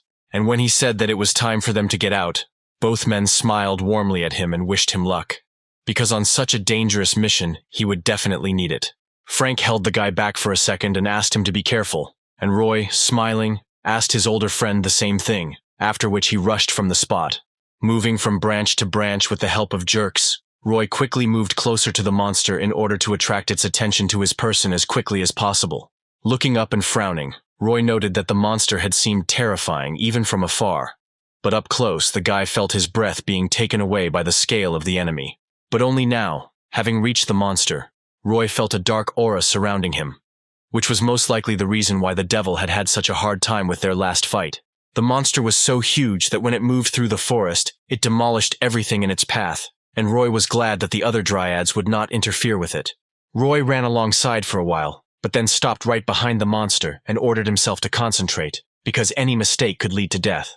Closing his eyes and concentrating on his difficult task, Roy took a deep breath and then opened his eyes wide, glaring at the monster. He let out all the air in a loud scream, which the guy used to get the attention of this tree boss. Hearing a strange sound behind its back, the monster first only glanced back slightly, and then, noticing Roy, turned completely towards him, making a woody crackling sound. Roy looked into the monster's eyes, and only now realized that he had no way back, and now he could only hope for his comrades. The monster was so huge that when it took a step towards the boy, Roy was instantly covered by its shadow, and the boy clearly felt a terrifying dark aura. She was so incomprehensible, but at the same time it was clearly felt that the guy, without taking his eyes off the monster's striking eyes, said only that it was possible to go crazy. And at the same moment as he voiced his thought, huge branches, creaking and cracking, reached out to him, intending to tear the guy to pieces. The huge tree struck exactly where Roy was standing, and the attack was so powerful that huge rocks flew into the air, and the sound of the impact itself was heard for many kilometers. However, Roy, relying entirely on his own reflexes, managed not only to dodge the fatal blow, but also to stand with his feet on one of the branches. The guy had already managed to rejoice at the fact that he had managed to dodge the first attack, but at the same moment he felt two other branches approaching his back. Leaping over one branch and bracing his foot against another, Roy dodged each attack, marveling out loud at how incredibly long the monster's branches were. The guy was saved from one blow after another, and suddenly realized that the monster was hitting with incredible speed, almost without pauses, and he became indignant, begging for at least a second to rest. Realizing that the monster's attacks were not only faster than they expected, but also had a farther reach, Roy had to deviate from Frank and the devil's direction. Looking towards the forest where his comrades should be, Roy wondered if the weakening spell was ready yet, and at the same moment he noticed danger on the right. The boy changed his trajectory in an instant, jumping back and letting the branch hit the ground where Roy had just been standing. When he landed, some branches, having broken through the ground in one place, began to break out of it right behind Roy's back, while the guy tried to predict where the blow would come from this time. But when he finally sensed with his sixth sense where the attack would come from, he instantly saw a whole group of branches rushing towards him. Realizing that the guy wouldn't be able to dodge one of them, Roy swung his spear and hit it with the tip, completely cutting off the piece that was closest to him. In the end, finding himself almost locked in a cage of branches, the guy cut his way out, and jumping away from them with quick leaps, the guy rushed on. Having run to a more or less safe distance, Roy turned sharply and braked, sliding forward a little by inertia. But when Roy looked back at the monster surrounded by a dark aura, his breath immediately caught, and he regretted stopping. Roy saw whole hordes of branches that were trying to tear him apart, and all of them were literally covered in a dark aura, which made the guy feel heavier and heavier. He noted that due to the influence of the monster, not only was there a sense of serious pressure, but even the air around began to ripple in small waves. Gripping the spear more comfortably, the guy thought that he would actually like to avoid direct confrontation until the right moment, but it seemed there was no choice. But just as he was about to rush into battle against the monster with only the spear of Longinus, a bright explosive light suddenly lit up behind the guy. Roy turned around and realized that this was exactly the signal the devil was supposed to give when he finished preparing the weakening spell. Picking up the wizard who had finished his work, Frank ordered him to hold on tighter and carried him to the next pre-selected point away from the place of pursuit. Grinning and gripping his spear tighter, Roy noticed that the devil had not only weakened the monster, but had done so just in time, because the guy was about to do something stupid. 4 huge branches struck with great force the next second at the place where Roy had been standing, and the monster had time to hope that the annoying man had finally died. However, when he removed the branches to look at the place of the blow, he did not find the body of the nasty man there, and he crackled something in bewilderment. Standing in a completely different place, Roy, straightening up and grinning slyly in response to the monster's actions, shouted, attracting his attention. The guy smiled contentedly, fully aware that victory was already in his hands. He just needed to play the cards he had correctly. The enraged colossal dryad screamed in unbridled rage, intending to finish the guy off that very second by attacking him with all her enormous branches. In turn, Roy dodged each powerful blow without any problems, and, running away, shouted, calling on the monster to attack him if it dared. The guy ran with all his might, fully aware that these same forces were already beginning to leave his body. But stopping would mean death. The huge tree monster also rushed at great speed, demolishing everything in its path to the goal of finishing off the impudent man who dared to fight with it. Roy had been running for quite some time now, and as fatigue began to take over, the boy felt his body slowing down, although the deadly whirlwind of huge branches did not lag behind. At one point, a colossal branch almost grabbed Roy, but the guy managed to jump forward at the very last moment, dodging the fatal blow. The guy magically dodged every attack, without stopping his movement and moving, sharply changing his direction, because of which the branches did not hit their target. After all, if Roy was initially almost caught, he managed to escape from every blow with which the monster tried to stop this nasty chase. Having pulled ahead a little, Roy allowed himself to look back to assess the speed of the monster and the situation as a whole, and received quite a lot of information. The guy saw that the monster was not lagging behind him at all, and this was great news, because they had almost reached the next agreed place. Trying not to slow down, the boy jumped over a fallen tree, hoping that the creature would continue to move after him with the same fury as before. The most important thing now was to lure the monster to the point they had previously agreed on, so that the final stage of the plan could be implemented there. Roy continued to run as fast as he could, and at one point he turned his head and noticed that the branches were almost reaching him. However, at that very moment, something began to burst out of the ground, making a faint clanking sound, and giving the monster a hint that things were not going according to his plan. Suddenly, a whole cloud of chains flew out of the ground, heading towards the monster and intending to wrap it around him to such a state that the monster would not be able to move. The monster was incredibly surprised, not understanding where these strange chains suddenly came from, which entwined him from roots to crown, and even entwined most of his branches. The weakening spell was so effective that the monster slowed down incredibly, and Roy, turning sharply, stopped, staring at the monster in amazement. Seeing the effect the spell had, Roy smiled happily and shouted that everything was ready for the final stage of their plan. Roy examined the monster completely, and clearly noticed that its movements had become much slower, and its power had diminished, which meant that the devil's magic had worked as it should. Looking in rage at the chains that made it so difficult to move, the monster tried to break them, but to no avail. Then, suddenly, it sensed something strange coming from the forest, and turned its attention from the chains and Roy in that direction. To Roy's surprise, the monster suddenly shot one of its branches through the ground, right in the direction where Frank and the devil were supposed to be. Roy understood perfectly well that the monster was not striking at random, but was aiming exactly where the wizard had used his magic, which meant that it could still sense witchcraft. Putting his hand into Kibisis, the boy instantly felt the handle of Gungnir and began to pull it out, thinking that the devil was probably exhausted after the spell. And having snatched the spear, the guy realized that he had to act as quickly as possible, because Frank would not last long if he had to run with the devil on his back. Seizing the moment, raising the spear over his shoulder and taking aim, the guy noted that he had only one chance to win this fight. And in order for this blow to accurately penetrate the monster's defense, Roy decided to put absolutely all of his strength into Gungnir, intending to kill the monster with this throw. And although the guy was incredibly worried about his comrades, who could be in terrible danger, the guy ordered himself to calm down and took a deep breath. Roy looked closely at the monster's body and used all his senses to understand 100% where exactly its core was. And at that very moment, he saw this very core, as if he saw it right through the bark, which meant he could now throw Gungnir even more accurately. Roy's eyes flashed and he knew that the moment couldn't be more perfect. So he ordered himself to throw his spear and finally kill the monster that had caused so much trouble. And sharply jerking his hand forward and releasing the spear, Roy sent it flying straight towards the core with the aim of ending the life of this terrifying tree. And when the spear finally reached its target, the monster, bound in magical shackles, screamed from the terrible pain that pierced its body. Roy really put all his strength into that throw, and then Gungnir pierced the monster's bark as if it was piercing paper, easily penetrating the monster's interior. And when it flew out from the opposite side of the dryad, leaving a huge hole in the trunk of the demonic tree, the sphere that was the source of the monster's life split into pieces. The monster was defeated, and he marked his defeat with a loud fall, leaving clouds of dust where he hit the ground. Breathing heavily and feeling beads of sweat roll down his chin, the boy raised a stern gaze to the corpse of the monster, trying to cope with the tension. And when he fully realized that he had been able to kill such a colossal monster, the guy fell back, not believing his eyes and trying to calm his wildly beating heart.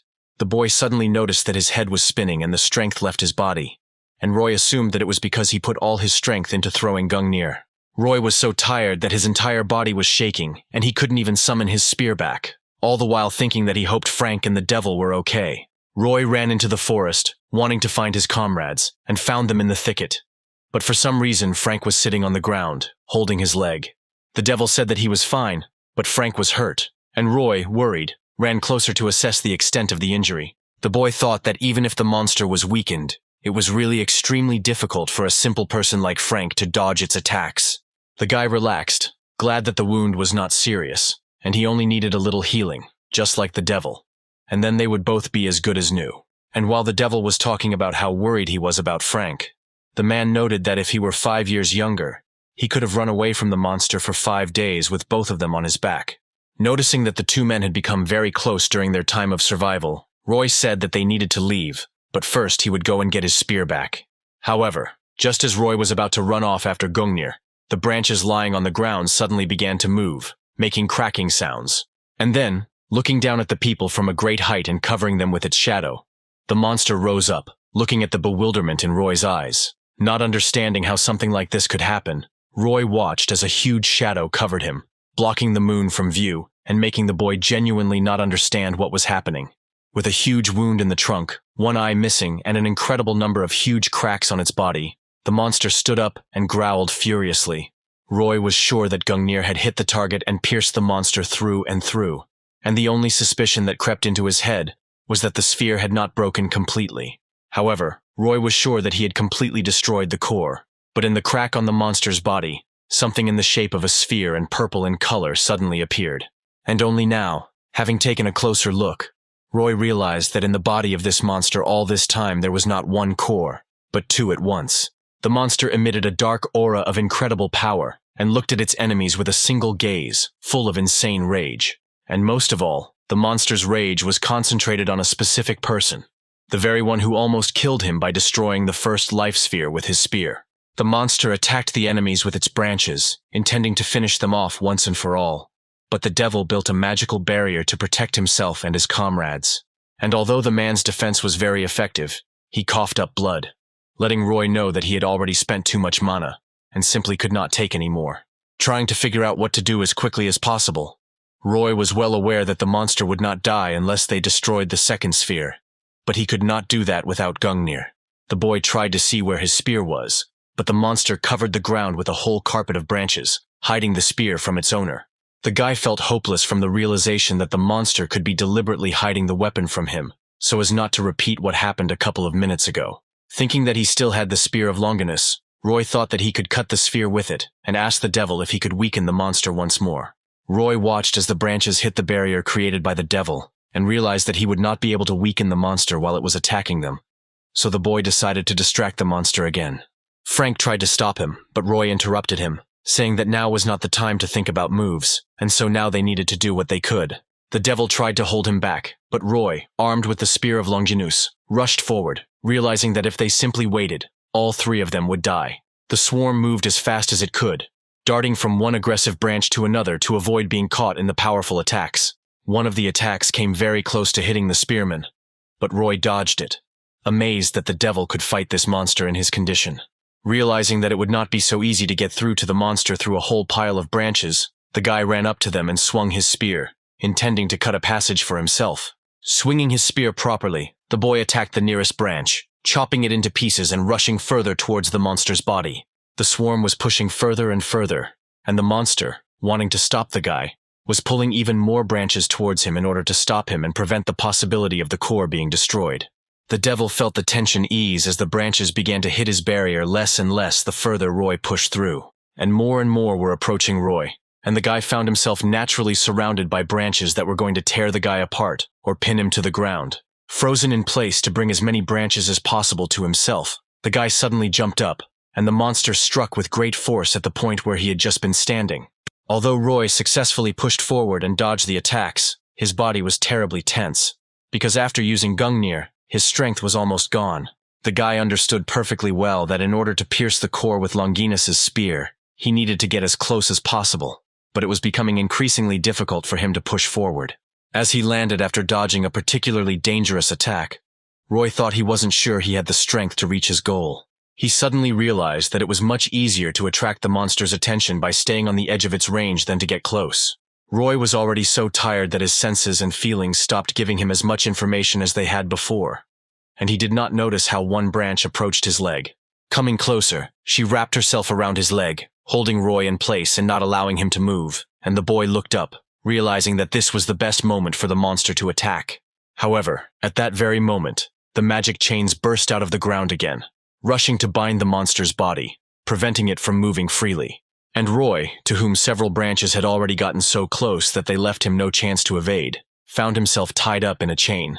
Seeing the devil's magical chains holding the branches from moving and them drooping in weakness, Roy knew he had to act as soon as possible. Having cut the branch wrapped around his leg, Roy realized that the devil probably didn't have much strength to maintain the spell for long, and therefore he had to hurry. Roy made his way through the frozen branches with all the speed he had left, and the boy jumped onto one of the thickest branches to get to the monster's body. Looking at the cluster of branches that were tied with chains, Roy noticed that there were fewer of them than last time, and they were not nearly as thick. However, the devil's magic was more limited this time, and this time the chains only bound the branches of the monster, but its main body was free. The guy rushed forward, trying to calculate how to get to the monster's weak spot with the greatest efficiency. He had already seen the hole with the core sticking out of it, and allowed himself to believe that now everything would work out, and he would be able to kill the monster for good. Jumping from the ground, the guy soared into the air and found himself as close as possible to the monster's weak spot, realizing that now was the best moment to attack, and it was impossible to fail. Having swung the spear properly, the boy swung it, attacking the weak spot with the last remaining strength in his tired body. However, behind the guy's back there was suddenly a loud clanging sound that did not bode well, although Roy could not be distracted from his last attack. And this turned out to be his mistake, because at the very moment when the spear was about to break the core, one of the branches rushed towards the guy with great speed. And for the first time in this very long fight, Roy lost the initiative and was hit by a powerful blow, which was so powerful that the guy flew to the side, crashing into the ground. The landing was so painful that the boy spat out blood from the pain, and shards of rock flew into the air around him. The boy lay in the small crater created by his landing, coughing up the blood that had suddenly filled his throat as he looked up at the terrible scene. Breaking the magic chains one by one, the monster freed its branches, and seeing that its enemy was wounded, threw all its branches towards him so as not to let the guy catch his breath. Trembling with tension, Roy clenched his hand on the hilt of Longinus's spear, thinking that he was sure that it would be enough, and he just needed to get closer. But he was wrong. A whole horde of branches of the demonic tree rushed towards him, and the guy realized with each passing moment that his chances of evading were getting smaller. But even understanding that it was absolutely necessary to dodge, the guy couldn't force himself to move, and despair splashed in his eyes. However, something suddenly happened that surprised the guy, because the branches did not reach their target, crashing into an unexpectedly appeared obstacle. In front of Roy, with his hands raised higher, stood the devil, who had created a magical barrier with the last of his strength, which urged the guy to run as quickly as possible. Feeling a trickle of blood trickle down his lips, the man thought that this student was able to achieve incredible power in his early 20s, and it surprised him. The old man knew that this guy could become truly great and surpass even the 5 legendary heroes. But now he was in danger, and the devil would save him even at the cost of his own life. Turning towards him, the man used all the strength that was left in his old body to make his voice more commanding, and ordered the boy to run away. But he refused. Trembling with pain all over, Roy pressed his spear into the ground and, leaning on it, tried to rise, noting that he was not going to run away and leave the man here to die. The devil tried to reason with the guy, because he saw that the spearman was at his limit, and therefore the next attack could kill him, and he cried out, claiming that it was not the time to show character. While the boy, clutching the shaft of his spear as tightly as he could, rose up, trying to cope with the tension in his body, the man cried out that he still didn't have much time left. The old man, who had once been a real hero, but now did not have enough strength to deal with the monster alone, tried to convince the boy to face reality. In turn, looking up at the man, he clenched his jaws in pain, asking why he didn't run away himself, and the man saw that blood was flowing from the corners of his mouth. Staring at the old wizard, who was struggling to hold back the terrible blows of the branches, Roy asked him why he hadn't left Roy and Frank here to die. The old man stared at the boy in amazement, and Roy noted that if the man had wanted to leave them, he could have done so a long time ago and saved his life. Shaking but rising to his feet, the boy, leaning on the spear of Longinus, asked why the wizard, even in such a hopeless situation, was trying to sacrifice himself. Roy tried to take a step, but his body responded with such severe pain that the guy simply could not bear it and wheezed, collapsing. But even after falling to the ground for the second time, Roy did not let go of the spear and pressed its tip into the ground, intending to use it as a support to rise again. And while the devil held back the branch's crushing attacks with his barrier, Roy breathed heavily, coping with the pain that gripped his chest. Straining his body again to try and stand up, Roy coughed again, spitting out blood and thinking that, as the devil had said, the best solution would be to just run away. He understood that the best solution for him personally would be to run to Frank and escape with him, allowing the devil to cover their backs. Unable to lift his head, Roy also thought that there was a worse solution, and in this situation, it was trying to engage the monster in another fight. He understood that he already had the answer to this simple problem, but for some reason he could not allow himself to run away, and the guy felt someone's presence nearby. He realized that he not only did not want to, but did not have the right to escape. And, looking up, he saw in front of him the silhouette of Hercules, asking what the power of the swarm was. Roy remembered listening to his first lecture, in which the hero said that he emphasized the importance of muscle strength, but that was not the strength he wanted to teach his students. Roy remembered how after a grueling workout with a ton of weight in his cabesis, he turned on a lecture from Hercules, who said that strength was nothing more than physical might. And although Hercules insisted on its importance, he admitted that its concentration was not in the muscles, and the hero thought that someone would definitely ask what strength was according to the teacher. At this point, Roy was feeling exhausted after a terribly difficult workout, and looked up at the screen when he noticed that Hercules had suddenly gone silent. However, it was clear that the hero had not fallen silent just like that, but was clearly collecting his thoughts before telling his students something truly important. And then he spoke, claiming that he had walked the path of redemption, because once, unable to overcome the madness sent by Hera's curse, he killed his beloved wife and children with his own hands. Yes, Hercules was powerful, but he could not cope with the mental threat and was ready to go to extremes. But he set out on the path of redemption through 12 trials. The Delphic oracle convinced him that this was the only way he could atone for his terrible sin, and Hercules passed the tests with all zeal, becoming famous with each new feat. But the glory for his accomplished feats was outweighed by the ridicule of people who noted that he did not deserve to be considered a hero, since he killed his wife and children with his own hands. And the young man agreed with them, and therefore even began to think about extremes again, but continued to move forward, because only through sacrifice could he atone.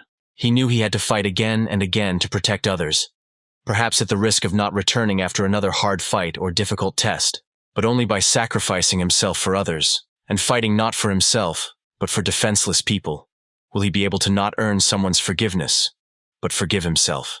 And only by forgiving himself, Hercules was able to become a hero for himself and for others. And much later, continuing to fight at the limits of his abilities, he helped the gods during the battle against the giants. With a heavy sigh, the mentor said that from the murderer of his wife and children, he became a world-famous hero only thanks to true strength, which he considered to be repentance. Looking up at the viewer, the demigod added that when his students said they were going to do something or become someone, the others would shake their heads and say it was impossible. Now, kneeling, exhausted and in terrible pain, Roy remembered how Hercules had insisted that those around him would have 100,000 reasons for his failure. But now the boy seemed to hear the great Greco-Roman hero standing in front of him and saying that all these cries and contempt were absolutely unimportant. Hearing the hero's words as if right next to his own ear, Roy, trembling from the incessant pain, raised his first leg, wanting to stand up at all costs. Hercules said that there would be hundreds of thousands of reasons given by others why Roy wouldn't be able to do something, and the hero doesn't say to go against them. But when a person decides to achieve something at any cost, this is the only reason that makes a person a real hero. Deciding that Roy would not allow himself to escape, and would definitely save his comrades no matter what it took, the boy managed to suppress the pain and tension in order to stand on both feet. The devil tried to stop the guy from making a crazy attempt to attack, because this action would just be a crazy way to end his life. The great wizard shouted that Roy, like no one else, understood that he could not win, and that he could not stand against a monster of such a level. But Roy did not argue. He knew he probably had no chance of winning, and the devil continued to coax him, while a sticky fear squeezed the guy's throat, and the whisper of doubt sounded in his ears. But at the same time, Hercules' supportive voice broke through his consciousness, encouraging and giving him confidence, because the man asked him to remember one thing. He asked his student, despite all the difficult thoughts, despite all the persuasion, despite the absolute certainty that nothing would come of it, to take a step forward. He asked him to keep going, and Roy, realizing that the actions of a 28-year-old student looked like youthful zeal in the eyes of the wizard, continued walking. The guy also understood that some 28 years for an old magician was an insignificant time, but for a spearman, it was a whole life. And clutching his spear, and hearing Hercules say that this willingness to step is true strength, he decided that he would not let this life go down the drain because of a moment's impulse. The magical barrier that the devil had built to protect them dissipated, but the body of the boy who had taken a step forward despite the low odds of winning suddenly began to glow. Seeing the strange but so bright light, the source of which was the man whom the monster so badly wanted to kill, the monster became agitated. At the same time, Roy felt his body filling with strength from the zeal that permeated his heart to achieve victory and protect his friends at any cost. And now the guy felt how that very power, capable of destroying everything in its path, and which Hercules spoke of, was permeating his body. Although the monster felt uneasy due to the enemy's sudden recovery, it still used several branches at once to attack him. In turn, Roy, tightly gripping the handle of his spear, swung it, attacking the branches that were about to tear him apart, and chopping them into small pieces. And the boy felt how his zeal and willingness to die so that his comrades could live gave him even more strength so that he could continue to fight. And although the pain still pierced his body, the guy, clenching his teeth, endured, not allowing it to knock his body off his feet or saturate his mind with fear and uncertainty. Cutting branch after branch and rushing forward, not allowing obstacles to stop him, Roy got very close and jumped, getting ready to reach the core for the second time.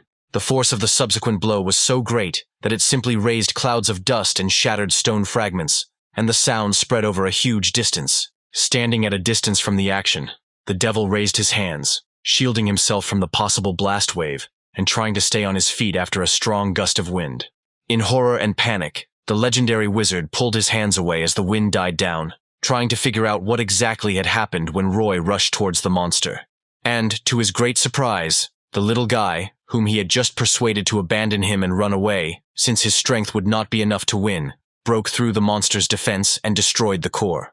Realizing that the boy had managed to defeat the monster that had terrorized their group for so long, the devil allowed himself to smile, although he could not believe in their success. However, Roy, still in the air after the powerful blow, suddenly began to fall forward, and the smile disappeared from the old man's face when he realized that the boy was falling.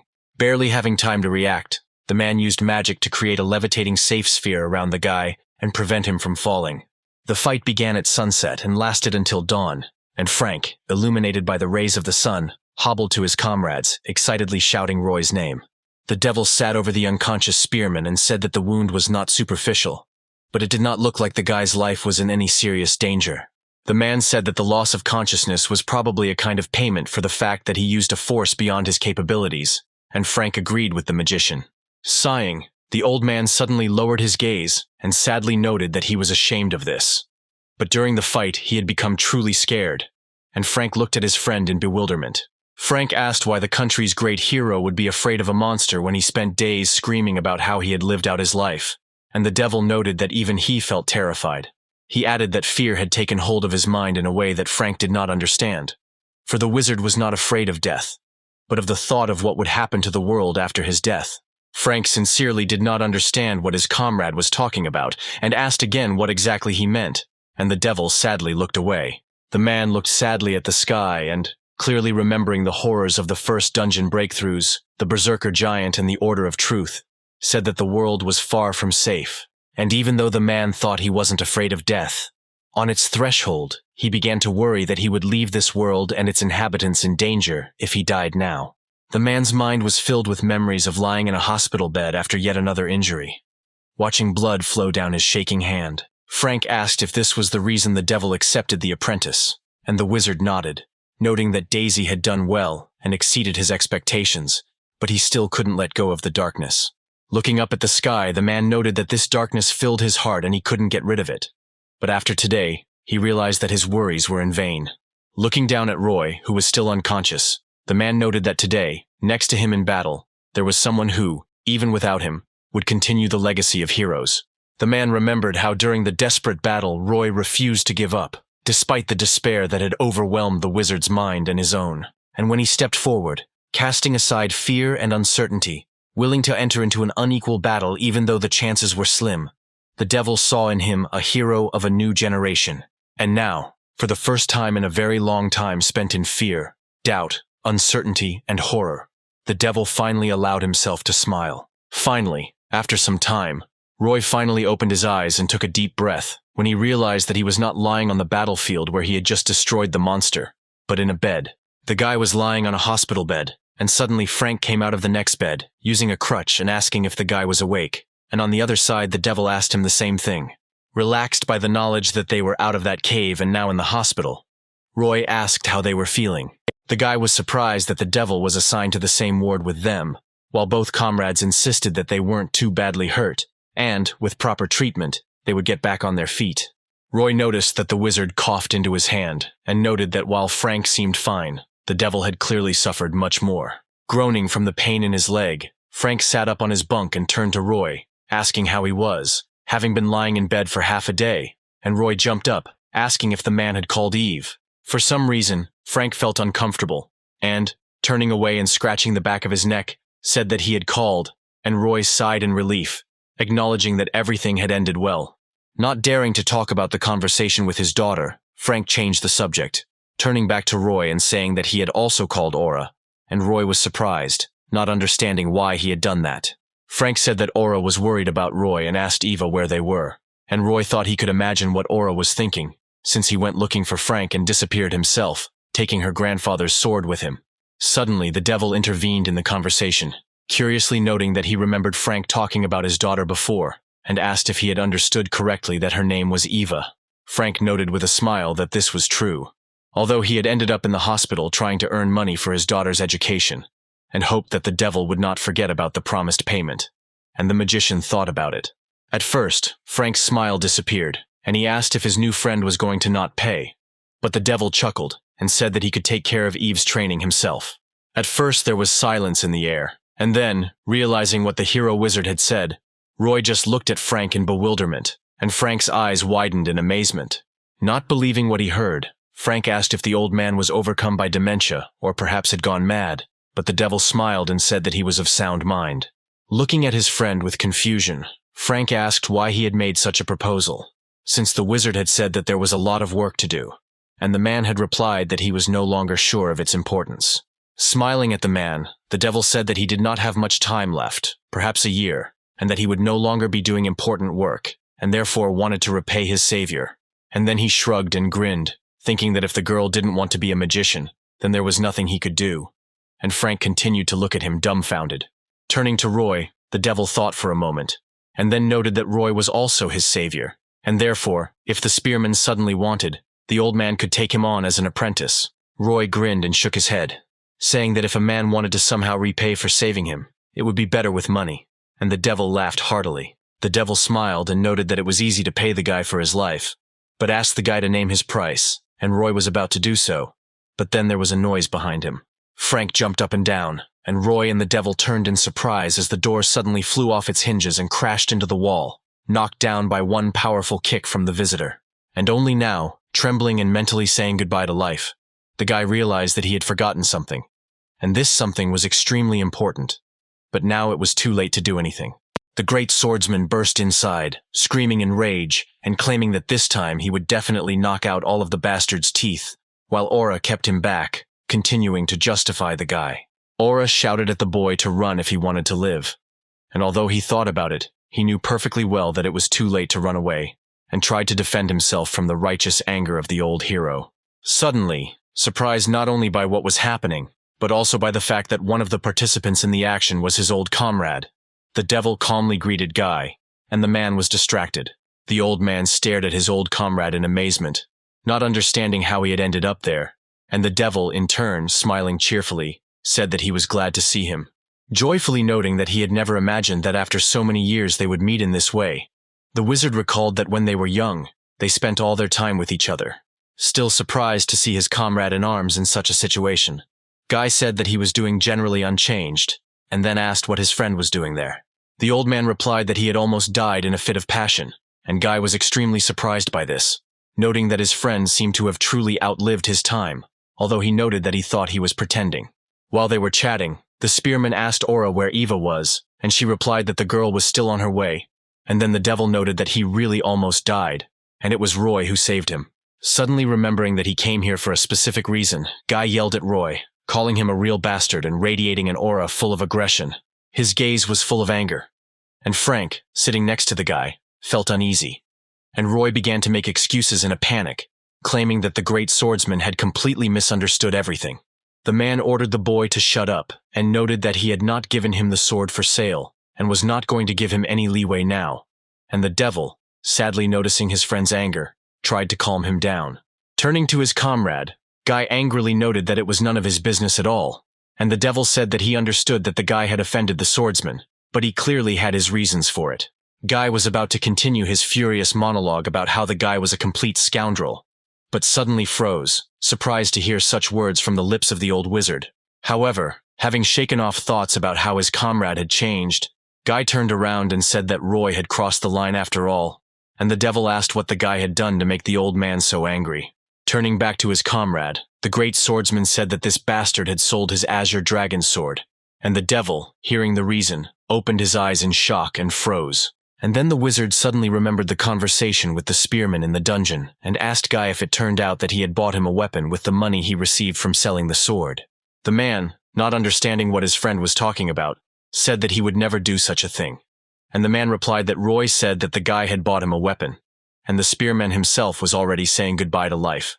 The devil tried to say something else, but the great swordsman's anger had already flared up again, and Roy took his last chance to justify himself, trying to save his life. The guy started babbling that he hadn't sold the sword, but had only pawned it for a while, and therefore would immediately go to the chairman and return the weapon, while Aura and Frank sat further away just in case. Looking at the boy with a blazing gaze of anger, Guy asked if he should still forgive him, and the devil, to the boy's horror, asked him to at least not kill him, spreading an aura of terrifying killing intent around him. Guy told the boy that given the devil's words and the fact that he had not sold the sword, the swordsman would not kill him after all. And then, warming up his hand, he stepped closer, saying that he would only strike once, and the guy would block it. Let him decide for himself whether to dodge or die, and Roy swallowed in panic. His legs even gave way from fear, and the guy tried one last time to say that he could return the sword, and wanted to say that for this reason, Guy should not kill him. However, the man, already swinging, absorbed all his mighty strength into his fist, and interrupted the guy, saying that it was for this very reason that the great swordsman would decide everything with one blow. It was only at that moment, when the fist, full of the terrifying power of the great swordsman, was already approaching his face, that Roy realized that any arguments and reasons were absolutely useless. And at that very second, Roy suddenly thought that he didn't like what was happening at all, and on the contrary, it made the guy angry, because he absolutely didn't deserve such an attitude towards his person. And succumbing to emotions and his own feelings that took control of his body, the guy swung and hit back, intercepting the man's attack with his fist. The old man's eyes widened in amazement when he realized that the boy who had only just recently managed to leave a scratch on him with great difficulty had now stopped his blow. In turn, Roy, glad that his reflexes were enough to react to the blow and managed to put his fist out, put all his strength into the blow, realizing that otherwise he would definitely lose. And just a second later, when both hunters pulled their hands away, Roy suddenly felt simply amazing pain, and falling to his knees and grabbing his hand, cried out because of it. Raising his fist to his eyes, Guy not only with curiosity, but also with great surprise, as if only now he realized that the guy not only reacted with lightning speed, but also blocked his blow. And Roy, falling on his side, rolled on the ground, gritting his teeth and trying with all his might to hold back the pain that pierced his arm, as if it was crushed under a press. The great swordsman also turned his gaze to the hand with which the boy had resisted him, and, with no less surprise, noticed that it had not broken and remained completely intact. And if at first Guy thought that this made him respect the guy, then later, remembering who they were talking about, he got angry again, which Roy himself noticed. The guy remembered that the man had promised only one blow, and he chose to fight it off, and then added that he would go out for some air and rushed away while there was still time. As he ran away, the boy suggested that the two old friends talk, since they hadn't seen each other for a long time, and Aura ran after him, while the men looked at them indignantly. The great swordsman put his hands on his hips and his tongue, regretting that he hadn't stopped the guy and knocked out all his teeth, and the devil laughed, noting that his friend had apparently gotten old too. He added that he already thought that Guy would kill the guy, but he seemed to hold back, and the swordsman himself noted that he would have added trouble to himself, although he did not expect that everything would turn out exactly like that. Having stopped laughing, the devil suddenly looked at his friend with a hint of cunning in his eyes and asked him to admit that in fact he didn't hate this boy that much. The man indignantly turned away, calling his friend's words nonsense and adding that, if it were up to him, he would immediately remove the guy from sight, and the devil reminded the old man of his granddaughter. He noticed that the girl clearly felt something more than friendly emotions towards the guy, and Guy, telling her to stop with idle chatter, tiredly sat down on a chair next to the magician's bed. Sighing, the man rubbed the bridge of his nose, and then, removing his hand from his face, looked into the devil's eyes and asked what, after all, had happened to them in that dungeon in which they had gotten lost. Looking into his friend's eyes, the devil smiled slightly, realizing that his story would be incredibly long, and upon hearing it, the swordsman would clearly be incredibly surprised, and began his story. Summarizing everything he heard, Guy said that he really couldn't believe that traces of the Apostle of Temperance were found in the 10-level distortion dungeon. Also, while spying on the Order, his comrade came across a mutated monster, which he could not cope with, but the slacker Roy dealt with it. The great swordsman looked genuinely puzzled by the story he had heard, and the devil nodded smilingly at each statement, confirming that the man had understood everything correctly. Finally, the old man verbally confirmed that everything was as he said, and then added that Guy clearly should have seen what was happening there, while the man admitted that Roy had clearly become stronger. After hearing the story and resisting his mighty blow, Guy thought that the guy's strength was clearly not at the level it was when they fought, and the devil sighed. The man noted that he could see in his eyes that even after hearing this, he did not recognize the guy, and Guy tried to explain that it was all because he did not trust modern hunters. Guy said he couldn't argue with that, because modern hunters were nothing special, and the devil replied that he couldn't help but agree with his friend. When thinking of the heroes of the Great Calamity, everyone would think of someone like the Great Swordsman or the devil, but now the hunter profession has become nothing more than a lucrative job. Sighing sadly, the old man said that they dreamed of peace more than anyone else and waited for it to come, so they did not reject new trends, but the world is still not so safe. With heavy thoughts in his mind, the man sadly noted that someday all the heroes will disappear, and he is not sure that if a threat arises, the world will have the strength to fight back. The swordsman also added thoughtfully that perhaps this was the true goal of the Order of Truth, and the devil sighed, noting that he had something to say to his old comrade in arms. He said he couldn't help but agree with his friend's opinion of modern hunters, but added that sometimes someone who seemed to be nothing was capable of doing the impossible. The man noted that their age was coming to an end, while at the same time on the street Roy stopped, catching his breath, and Aura ran towards him at full speed and Frank hobbled. In a rage, the girl grabbed the boy by the collar of his hospital gown and demanded an explanation of what he had done with the Azure Dragon Sword, while Roy prayed for them to leave him alone. And while they were arguing with each other, and Frank was trying to intervene, wanting to stop their swearing and let the guy speak out, someone suddenly approached them. All three of them stopped arguing and turned to look at the man who had approached them, and their eyes reflected surprise, while in the ward, the devil, frowning, added that perhaps their end had already come. The old man sighed sadly, noting that even if their end had come, they still wouldn't notice. And Guy stared at his friend in surprise, trying to understand what he was getting at. At first, the devil only smiled, seeing this misunderstanding in the great swordsman's eyes.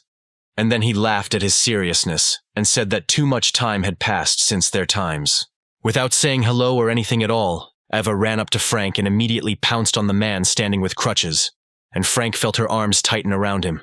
He was incredibly happy to see his daughter, but at the same time he could not hide the fact that he felt ashamed of everything that had happened, and the girl only burst into tears, glad that her father was alive. She continued to cry, hugging her dad tighter and tighter, and he, seeing these tears and realizing that they were flowing only because of him, sadly closed his eyes, hugging his daughter. Turning his head towards Roy, who was now standing with his hands on his hips, rejoicing at the reunion of his comrade's family, he called out to him, making it clear that he had something very important to say. Holding his daughter tightly to his chest, who was not calming down, Frank tried to hold back his tears, but he could not, and having burst into tears, sincerely thanked Roy for saving him with all his heart.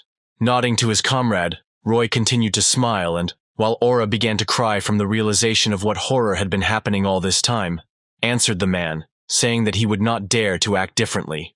Finally, everything returned to normal, and when all his comrades were discharged from the hospital, Frank returned to work, happy that he could again be of use to his daughter. The devil, who had obtained information about the dryads and, in particular, about the terrifying mutation of the main dryad, pleased Daisy with the fact that now they could study a lot. In turn, Roy returned to the academy, where he could continue his studies not only with Aura and Harry, but also by taking courses from Hercules and Zhang Xianfeng.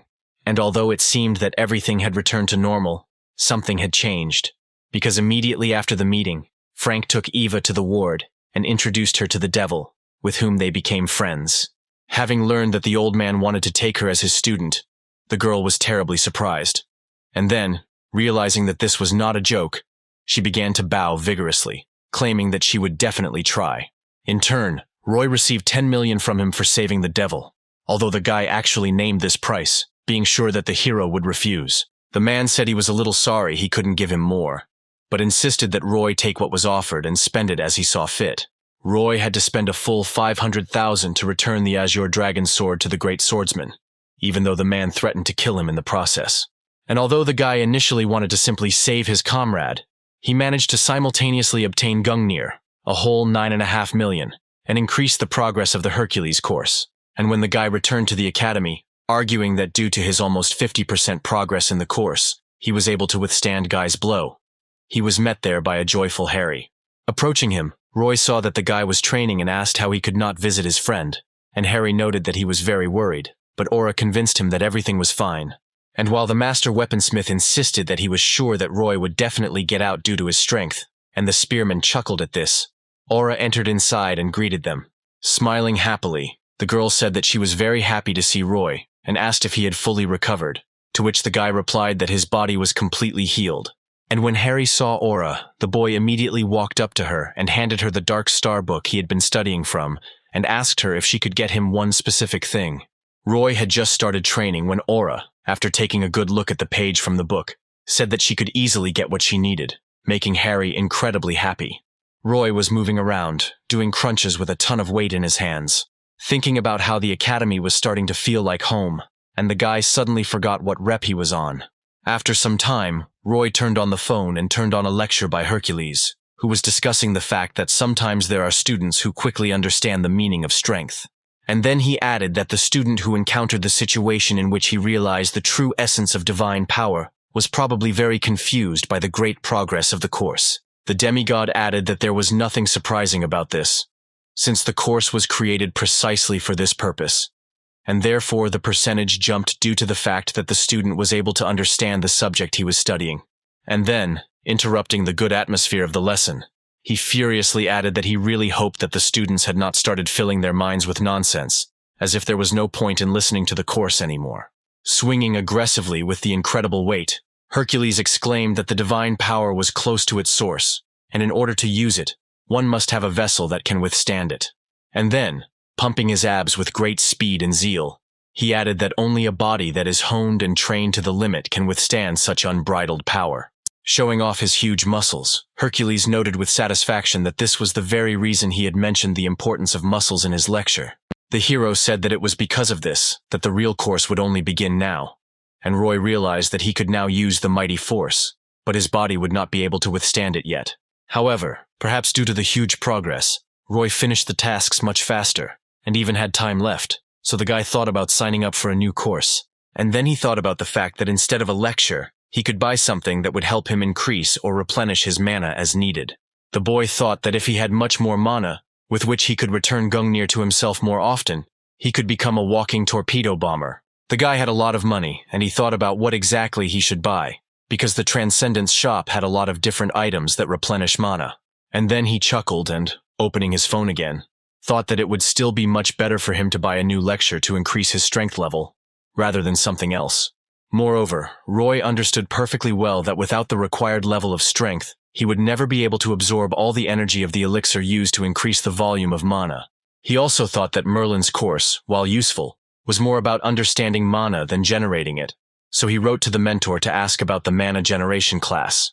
After sending the message, Roy scratched the back of his head, thinking that mentor usually took at least a week to respond. But suddenly his phone vibrated in his pocket. The mentor offered quite a lot of options, highlighting that there are such areas as mana stability and its effectiveness, and to look at introductory courses on different types. Roy decided to compare the lectures by price, and a minute later, Aura, pressing her palm to her eyes and frowning at what she heard, asked Roy again if she had understood everything correctly. And she asked the guy, who clearly didn't look very happy, whether he really needed money again, and whether he was again asking the girl to tell him about the upcoming competitions. The guy nodded weakly, and the girl, sighing, first tried to contain her emotions, but then admitted that she couldn't do it, and turned to Roy. And at the same moment she splashed out her anger, furiously asking where the guy was putting his money, since he had the same problem with it every time. In turn, Roy, drooping heavily and sadly, remembered that all the courses that Mentor offered him cost as much as 10 million, and tried to justify himself. The guy sighed heavily, saying that he himself was already on the verge of going crazy, and he himself thought that he was short at least 500,000 for each of the chosen courses. Sighing, the girl opened the journal in which she wrote down all the useful information, and after reading it, she said that there was one competition in the near future, and the guy asked about the prize. The girl said that the prize for winning this event was 3 million, and Roy was already overjoyed. But Aura interrupted his joy, saying that there was a catch. And then, throwing the magazine over her shoulder, the girl said that Roy would not like this event, because it involves teamwork with other students of the academy. The guy's mouth dropped open in amazement at the realization that victory in such a test would depend on more than just him. And Aura added that there had to be at least 3 participants. The guy cursed under his breath, realizing that in order to earn money for new courses, he would have to not only try hard himself, but also turn to Harry for help. The boy turned around and saw the master armorer practicing with his blades, and thought that if they teamed up, Harry would surely do a great job in his role. However, they needed a third person to participate, and Roy turned to Aura and asked if they could participate if there was a person who joined the academy. Aura asked gloomily if he was sure that such a person would be found, and the guy began to think about the fact that he definitely needed to call someone he knew and could rely on. The guy immediately eliminated the candidacy of Joshua and Damien, with whom he had already fought, and, doubting, thought that it was not worth inviting Mia either. In the end, the guy came up with 2 candidates, remembering how he acted in a team with Fred during the exam, and that Eva had only recently started studying without joining the academy. The choice was difficult, because the guy had to choose only one. And in the end, deciding that Fred would not be so useful, the guy settled on the candidacy of Frank's daughter. Having made his choice, the guy looked back at the girl, who was waiting for his answer, and said that Ava would be an excellent candidate, since she had only recently awakened. Roy asked Aura what she thought about inviting Eva, and the girl was surprised to realize that the guy was his friend's daughter just to take part in the event. The guy confirmed the girl's assumption, and taking the phone, said that he would step away for a while, but Aura stopped him, saying that she did not mind, but Eve was already being trained by the devil himself. The boy turned to the girl, listening to her, and Aura said that there would be no point for Eve to attend the academy, and therefore she saw no point, until Harry quietly asked who they were talking about. Aura didn't want her academy to have students just to compete, and Roy smiled and noted that it wasn't just for competitions. After some time, the guy reached the devil's mansion, and looking at the rich furnishings in surprise, went inside, and the wizard's butler asked him to wait in the living room. Sitting down on the extremely comfortable sofa, Roy sighed, waiting for his friend and thinking that he was even surprised that he was able to arrange a meeting with just one call. But although it was surprising, the boy was extremely happy that he could talk so easily with his new comrade, who, smiling, entered the room, greeting his guest. Leaning on his cane, which greatly surprised the guy, the legendary wizard entered, happily noting that only a couple of days had passed, and Roy had already expressed a desire to meet the old man. Noticing the cane, the guy came to the conclusion that the man's condition was worse than he thought, and apologized for disturbing him. But the man said that he was glad to see the guy at any time. Smiling kindly in response to his comrade's pleasant words, Roy asked the old man how Eva was doing and whether he was succeeding in teaching her, to which the man laughed joyfully. The old man noted that Eva was a very capable student, and was now completely immersed in the study of elemental magic, and if she had once set her mind to something, she would not stop, and Roy was very surprised. Roy was amazed by what he heard because it usually took mages at least 2 weeks to study mana, but according to the devil, it took Eve less than a day to do it. The old man noted that he was incredibly amazed when he witnessed this, because even Daisy, whom the devil considered incredibly gifted, spent a whole day studying it. Of course, the man did not miss the opportunity to mention that he did not have much time left, but devoting time to the students turned out to be quite fun. Changing the subject, Roy decided to talk to the devil about a topic he considered quite important, and told him about how Dark Star told him about the Order of Truth's surveillance. The man grinned and said that he now understood why he couldn't tear himself away from them, and then happily noted that this was the first time he had heard of Dark Star having an apprentice. Roy noted that the great assassin had deliberately distanced himself from his student because he was wary of surveillance, and mentioned that the Order of Truth might mark Eve through the devil as well. Of course, the girl herself is of no value to the Order of Truth, but they can target the devil and use her for their own purposes. Seeing that the man was thinking about the boy's quite serious words, Roy added that if he was involved in the training, it would not be so easy for them to get to Eva. Chuckling and sighing, the man realized where Roy was going with this, and voiced his assumption that Roy wanted Eva to join the same academy as him.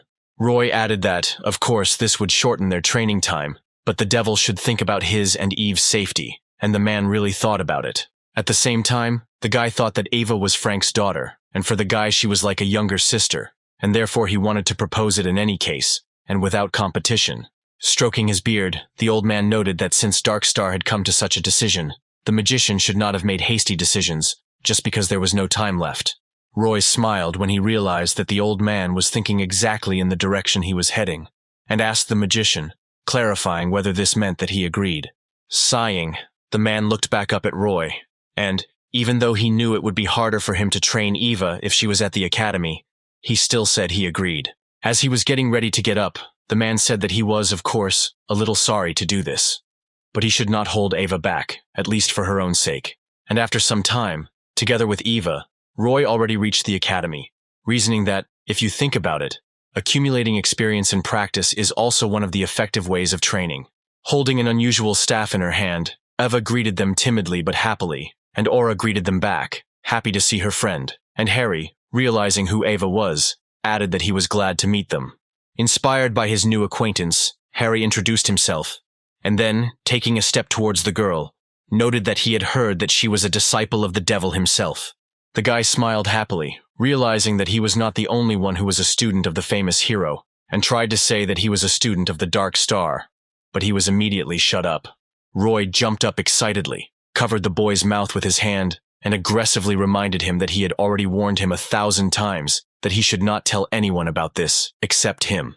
Still holding his hand over the boy's mouth and not letting him speak, Roy turned to the girl and introduced the boy himself, not forgetting to add that he was a student of Dark Star.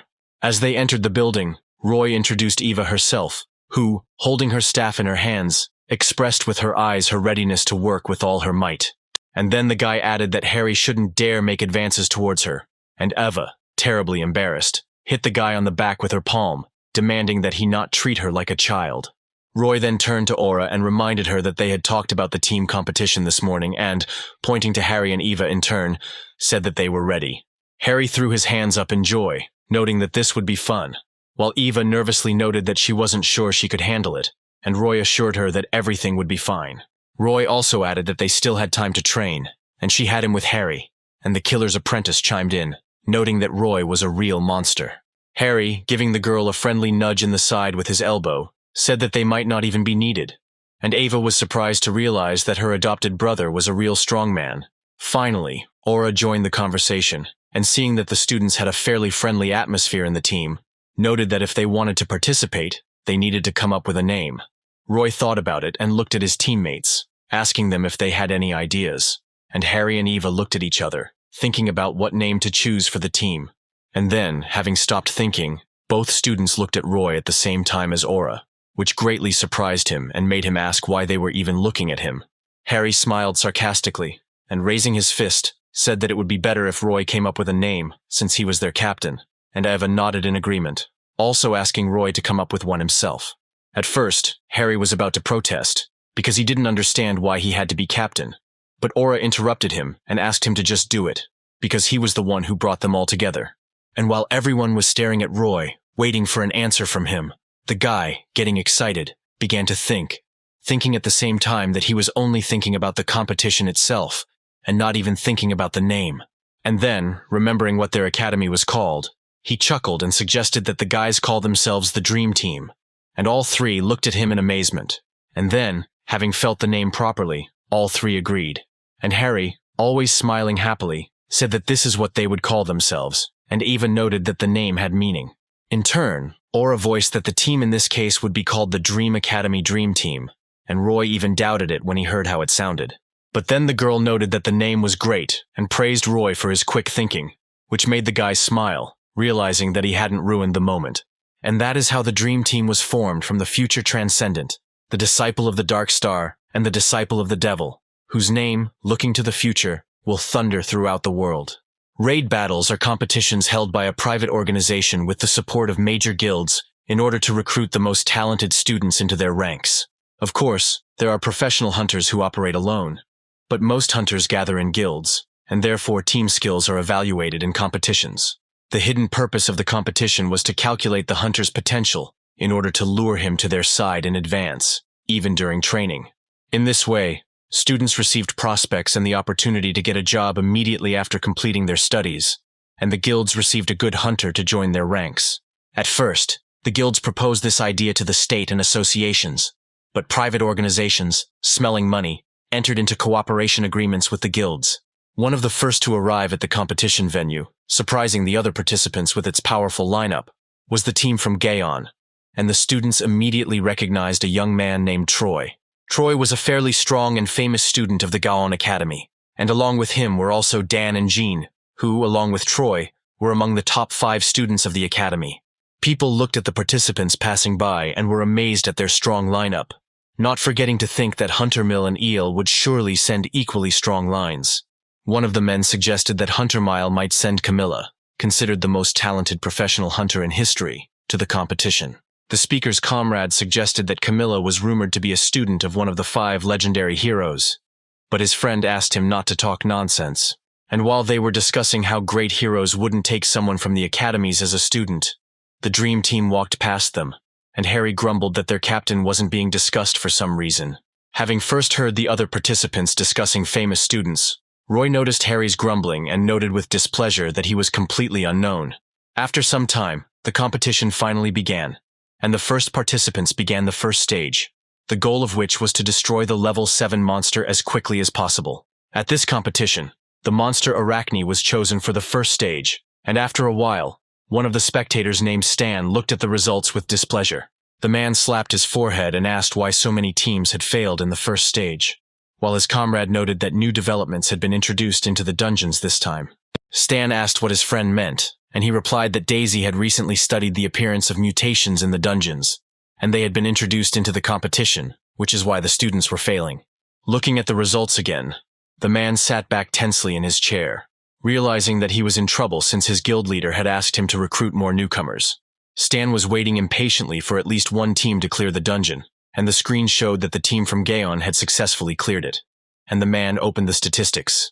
He knew that the teams were launched at different times, and he waited for the Hunter Mill and Isle teams to finish. But to his surprise, an unknown team went through the stage next. He learned with interest that the winners of the first stage after the team from Gaon were a team with the strange name of Dream Team, and the man looked at the time of the cleanup. And, seeing the result, the guild representatives stared at the screen, not understanding whether they were seeing an error in the calculations or the real time, because the results were simply amazing. Stan's eyes widened in shock, shouting that it was impossible to complete the stage in just 9 minutes, and his friend Brand shouted to one of the organizers that their equipment had broken down. He jumped up from his seat, ran to the railing where the man was standing, and said that the board only showed 9 minutes, and the organizer said that he would check right now. Contacting someone through an earpiece, the man apologized and said there had been a counting error, after which the audience relaxed. And then the organizer added that due to a minor malfunction of the measuring device, the countdown was delayed by 30 seconds, and the men became tense again. Staring at the organizer in amazement, they asked him again if the countdown had really not been sped up, and he said that they would correct this misunderstanding and set the corrected time. The Dream Team did it not in 9.5 minutes, but in exactly 9, and now, surprising everyone around them, they emerged from the dungeon, feeling that they had just warmed up well.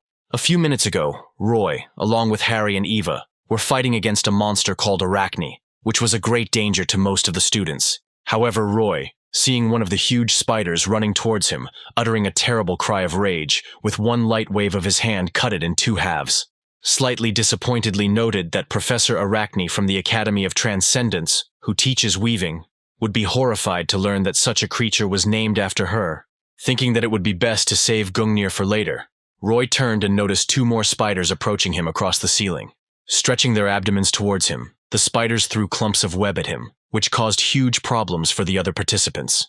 Roy remembered reading somewhere that the web of the monster Arachne was very strong and elastic, and even B-rank hunters had a hard time dealing with it. However, the boy was also well aware that he was far from an ordinary hunter, and he tightly gripped the shaft of his precious spear of Longinus, preparing to strike. Swinging his holy weapon, the boy easily cut through all the clots of web flying at him, even surprised at how easy it was for him to do so. Smiling sarcastically, the boy noted with pleasure that for his spear of Longinus, the monster's strong web was nothing more than a ball of thread. After successfully defending himself from the web that was the monster's special weapon, Roy could swear he saw genuine surprise on their monstrous faces, and at the same time, from the other side of the cave, there was suddenly a clapping sound that Roy recognized very well, because he had heard it so often during training at the academy.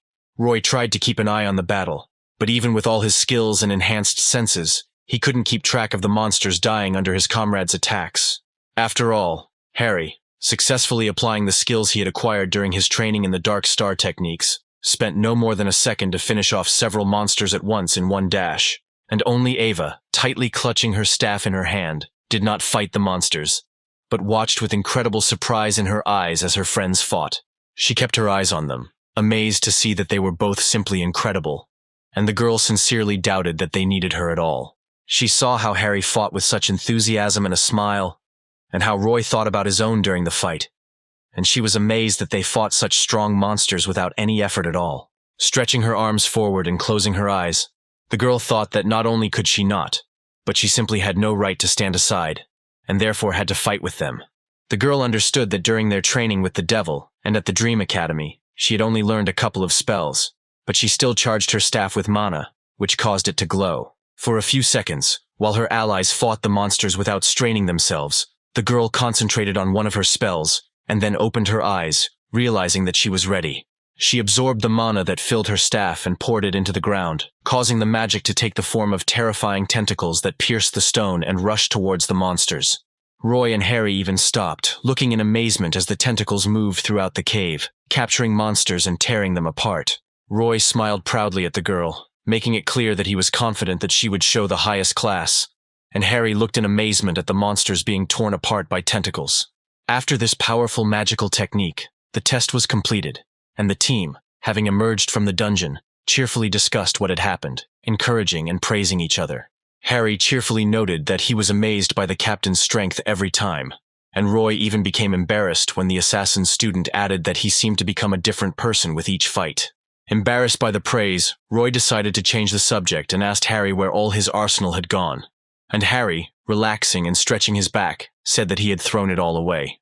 While Harry was explaining that his teacher wasn't too keen on using a lot of weapons at once, Eva, awkwardly stumbling behind the boys, tried to call them. The boys didn't hear her voice, and Harry continued, saying that for this reason he threw away all his weapons, leaving only his beloved daggers and bow, so that he could choose between close and long-range combat. Roy asked why the boy didn't use a bow in that case, and Harry replied that he would have had to keep his distance, and he had to protect Ava, who cleared her throat.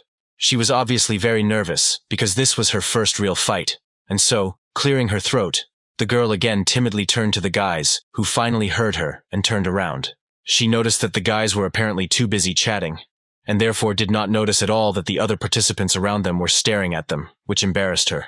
Now Roy also noticed that they were not only staring at them, but also actively whispering, remembering the personalities of Roy and Harry, who smiled sarcastically, glad that they were remembered. The guy was about to ignore those around him, but when he turned to Eva, wanting to talk about her magic, he tensed up, feeling a particularly harsh look on himself. Relying on his sixth sense, the guy turned around sharply and noticed that he felt this harsh gaze from one of the team, dressed in all red. He even wondered why he felt such aggression when he noticed how the guy from Gan Academy was looking at him sternly, not paying attention to the awkwardness of his comrades. Suddenly realizing that Roy had noticed him, the guy turned around and walked away in displeasure, while the girl on his team clearly became worried about him. While Harry smiled wryly, noticing that everyone around them was finally starting to recognize them, Roy thought about this strange guy, recalling that his name was supposedly Troy, And while Harry was pointing at Roy, shouting to everyone that this was their captain, Roy was trying to shut him up, and Eva was noticing that she was ashamed for them. Another man entered the room, grinning maliciously. Thinking that all the fuss in the waiting room was due to their incredible result, the Hunter Mill Academy team began to boast about themselves. And although they expected everyone around them to be amazed by their excellent result, absolutely no one paid attention to them, continuing to discuss the dream team. The captain noted with disappointment that absolutely no one cared about their team, and a team from the Eel Academy approached them from behind and asked to let them pass. The second stage began, the goal of which was to obtain a magic crystal, and Harry, using his skills, deftly maneuvering between the monsters, completed it in 4 minutes. In the third stage, the participants had to destroy an artificial small monster that was difficult to catch, but Gungnir ensured the guy's victory in 19 seconds. The fourth stage arrived, in which the team had to protect the magic crystal from a very strong monster for as long as possible, and they did it quite successfully.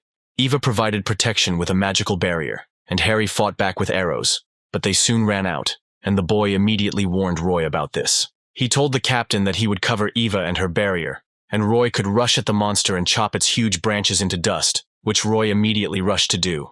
The guy rushed forward, cutting through the monstrous branches of the dryads, which a couple of weeks ago had seriously frayed the guy's nerves and sent him to the hospital. Approaching their bodies along the branches, the guy moved actively, waving his spear and thereby cutting through the trunks, thereby quickly reducing the number of monsters. And although the monsters tried to concentrate damage on the spearman, who was so deftly cutting down their ranks, the guy had no trouble getting rid of them again and again. Finally, he was left standing in the middle of a clearing filled with wooden parts of monsters. Roy understood that according to the conditions of the test they were constantly reviving. But now, it would be easier. Suddenly, feeling something unusual, the guy looked up at the sky and, thanks to his sixth sense, felt a huge force concentrated in one point.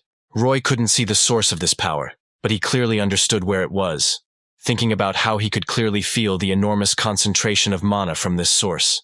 Thinking about it, the guy thought that in this test, something so strong couldn't just happen, and so he decided that it could be something that generates monsters. Suddenly, with a furious and loud squeal, a monster appeared behind the guy, preparing to suddenly attack Roy, but the guy, without even looking at it, cut the monster down with a spear. Having easily gotten rid of such a slight obstacle, the guy reached out to Kibisis and, after rummaging around in it a bit, grabbed Gungnir by the handle and pulled it out of the bag. Taking blind aim at the source, the location of which the boy determined only based on his feelings, Roy threw Gungnir, hoping that the spear would find its target. However, to Roy's surprise, Gungnir did not destroy anything in its path, but only pierced the air and crashed into the artificial boundaries of the dungeon.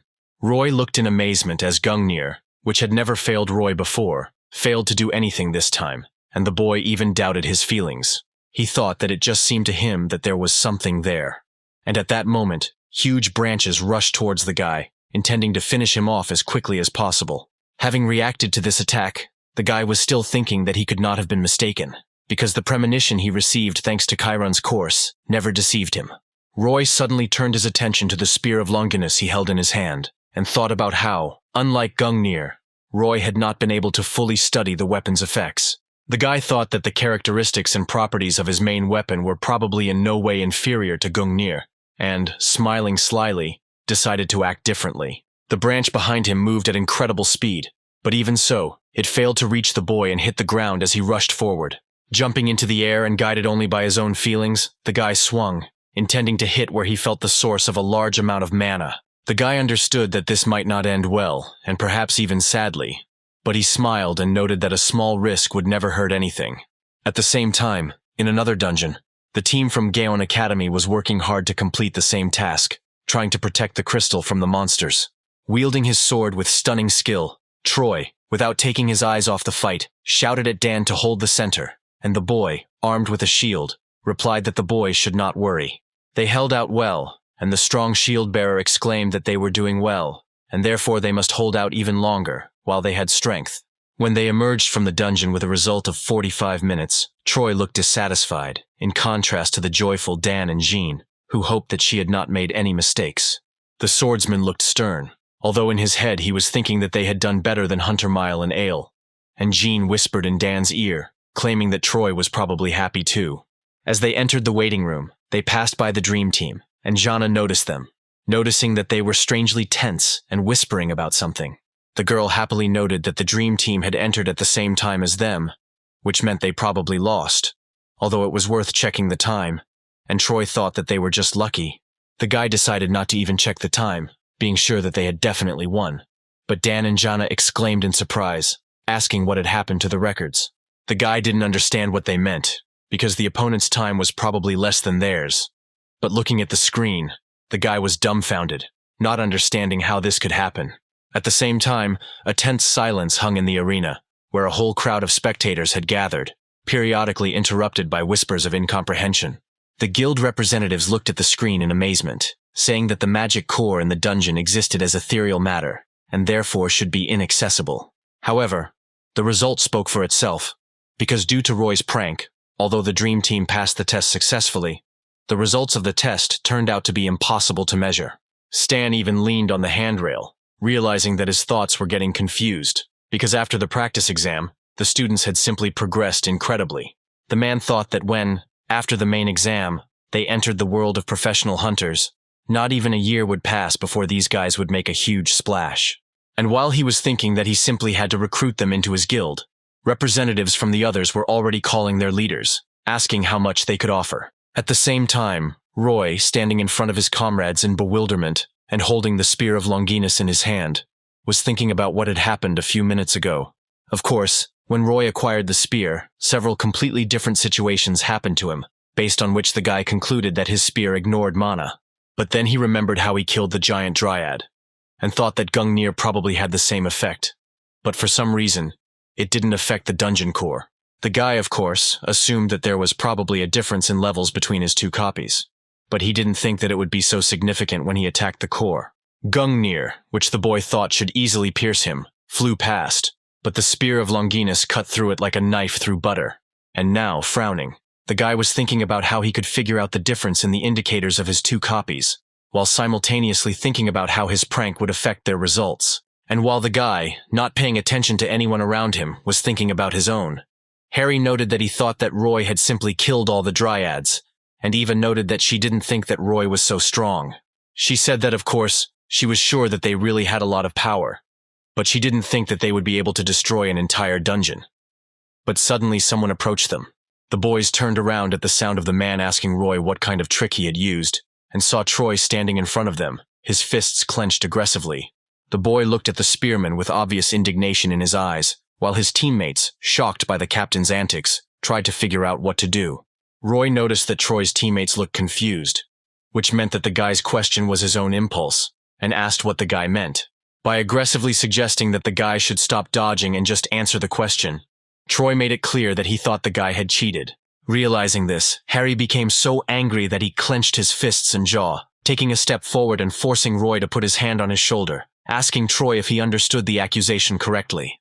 Everyone around them watched the unexpectedly tense conversation, listening to Troy claim that if Roy hadn't cheated, this situation wouldn't have happened. While Roy was deciding what to answer to the aggressive opponent, Troy thought about the fact that he recognized the strength of the spearman, because he heard in detail what happened during the training exam. But, despite this, the guy understood that it could not be that the result could not be recorded, although Camilla, as everyone knows, could perhaps implement it. Without waiting for an answer and deciding that the guy was probably a simple crook, and had also achieved results in the training exam thanks to tricks, Troy turned around to leave. Seeing the villain walking away, Harry exploded and shouted at him, accusing him of provoking his captain, and now just walking away with his tail between his legs. However, Troy did not listen to the aggressive shouts of the Dagger Master, clearly realizing that the Dream Team were nothing more than crooks, and scolding himself for comparing Roy to Camilla's genius. After some time, the Dream Team was already moving along the arena corridor, and Harry was swearing aggressively, continuing to be outraged by the behavior of Team Captain Gaon. Eva noted with displeasure that this, of course, also angered her. But it was time for Harry to cool down, because the final 5th stage would begin very soon. Harry tried to say something else and continued to be indignant.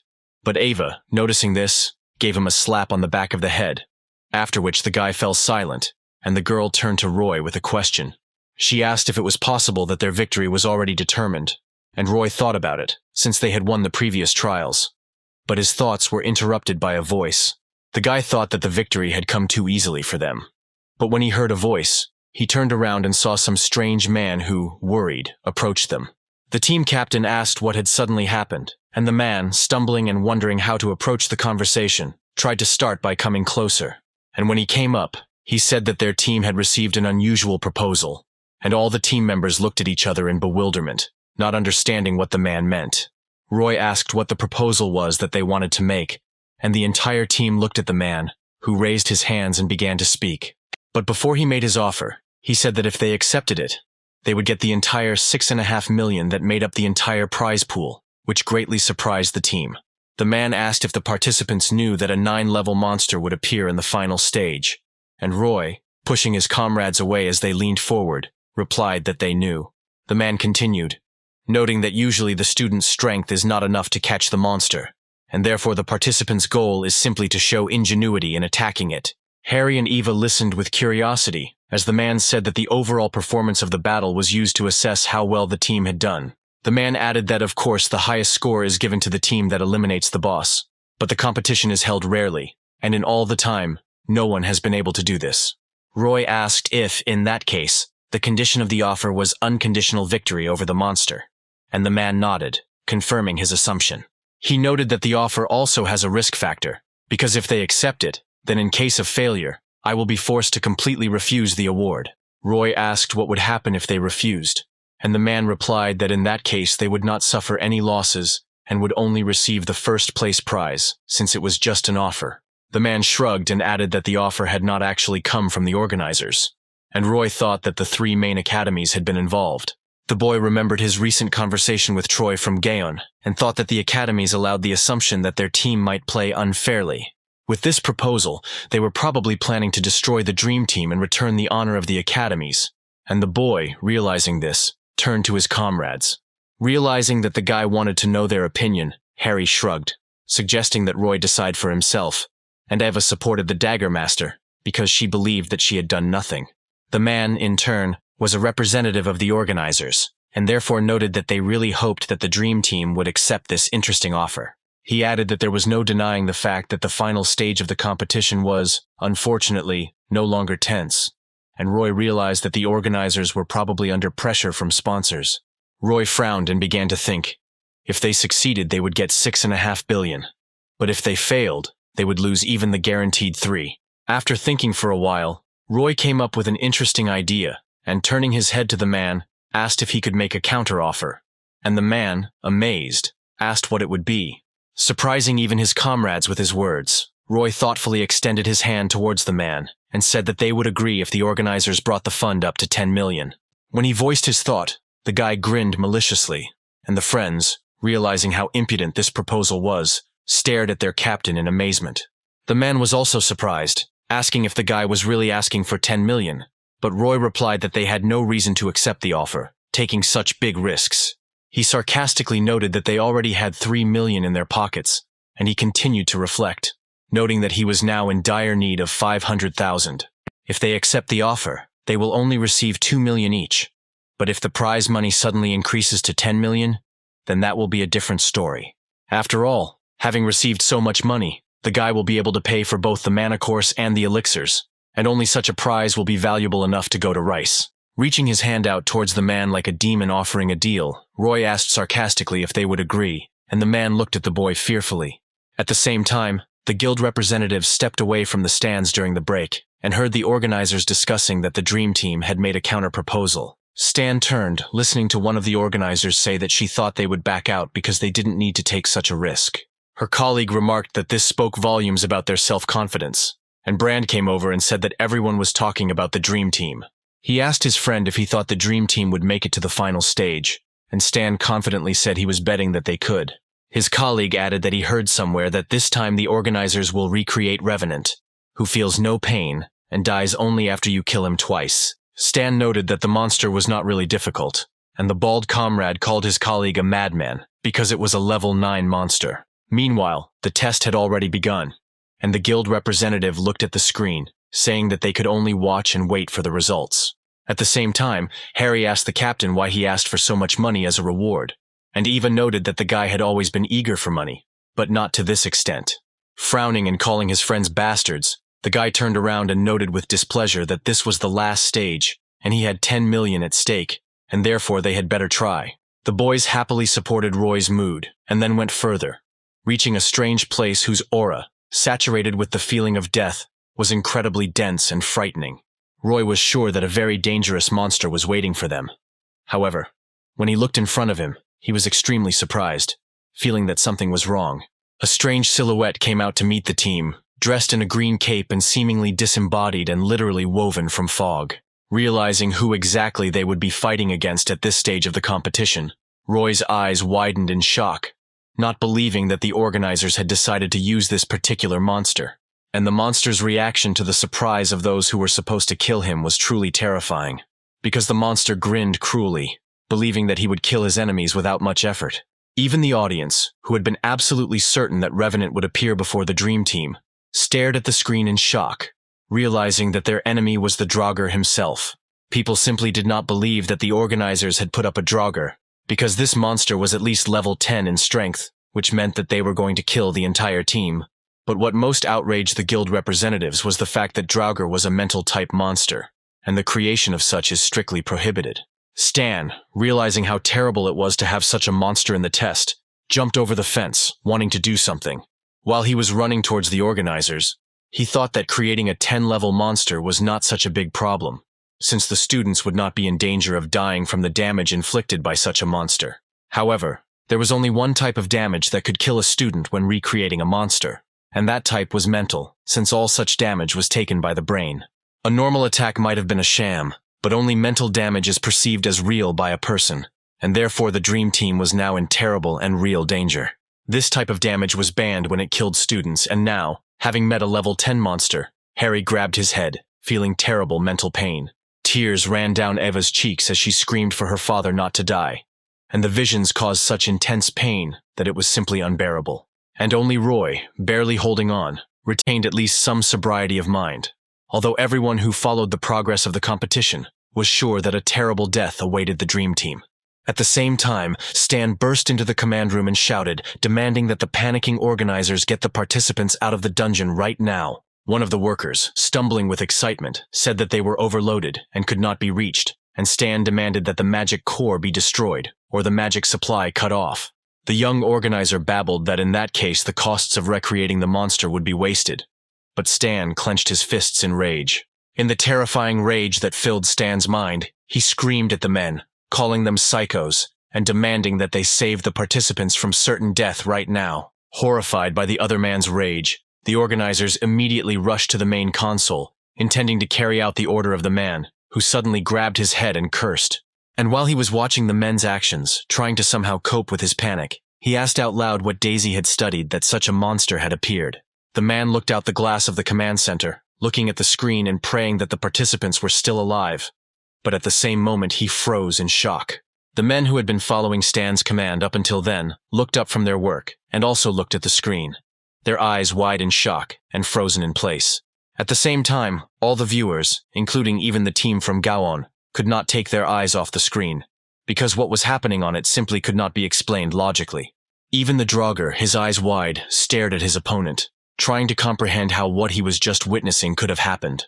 As expected, Eva and Harry, whose minds were filled with horrific visions, lost consciousness almost instantly and were now lying on the ground. In turn, Roy just calmly scratched the back of his head and looked at the monster with a slightly embarrassed smile, and, noticing his reaction, asked if something was wrong. A couple of minutes ago, when the friends had just approached the place where the fight was supposed to take place and saw the monster, they were surprised that they saw a Draugr in front of them. Upon meeting the intruders, the monster laughed maliciously, and then used its terrifying power, releasing all its mental might to kill its enemies. And at that very moment, as if infected with a strange disease that affected the mind, Harry and Eva suddenly stopped seeing the battlefield, and terrifying visions formed in their minds. The monster laughed like a demon as the assassin's apprentice and the sorcerer's apprentice screamed in horror, pain, and utter despair, enjoying their suffering. However, Roy, to the monster's surprise, did not fall to his knees in horror from the visions, but instead turned to his friends, asking what was wrong with them and asking them to come to their senses. The boy tried to call his friends by name, but suddenly found that he could not hear his own voice, but instead heard someone else's voice in his mind, saying that Roy was now winning. And then it continued, claiming that in reality the guy was just an impudent boy who was nothing special, although he, of course, knew it himself. Feeling the worst thoughts he had ever allowed into his mind fill his consciousness, Roy pressed his palm to his forehead, trying to control them. But a moment later the voice broke off and died away, and the guy, his eyes wide in bewilderment, raised his gaze and looked around, thinking that something was probably wrong. Seeing that the boy did not fall to his knees, the monster opened its eyes wide, trying to understand how this could have happened, and tried to use its power on him again. However, Roy only scratched the back of his head, not understanding why his terrible thoughts suddenly died down, and noticed the monster's surprise. If the guy had pulled out his phone now, he would have seen that the progress of the Buddha course, which had always risen reluctantly, was now increasing with every second. But Roy only smiled, realizing that the enemy might not be able to affect him, but his friends were clearly in terrible pain. Roy decided to act and intercepted his spear. Pushing off from the spot where the boy stood, Roy rushed towards the monster, who still did not understand why the spearman was not writhing in pain.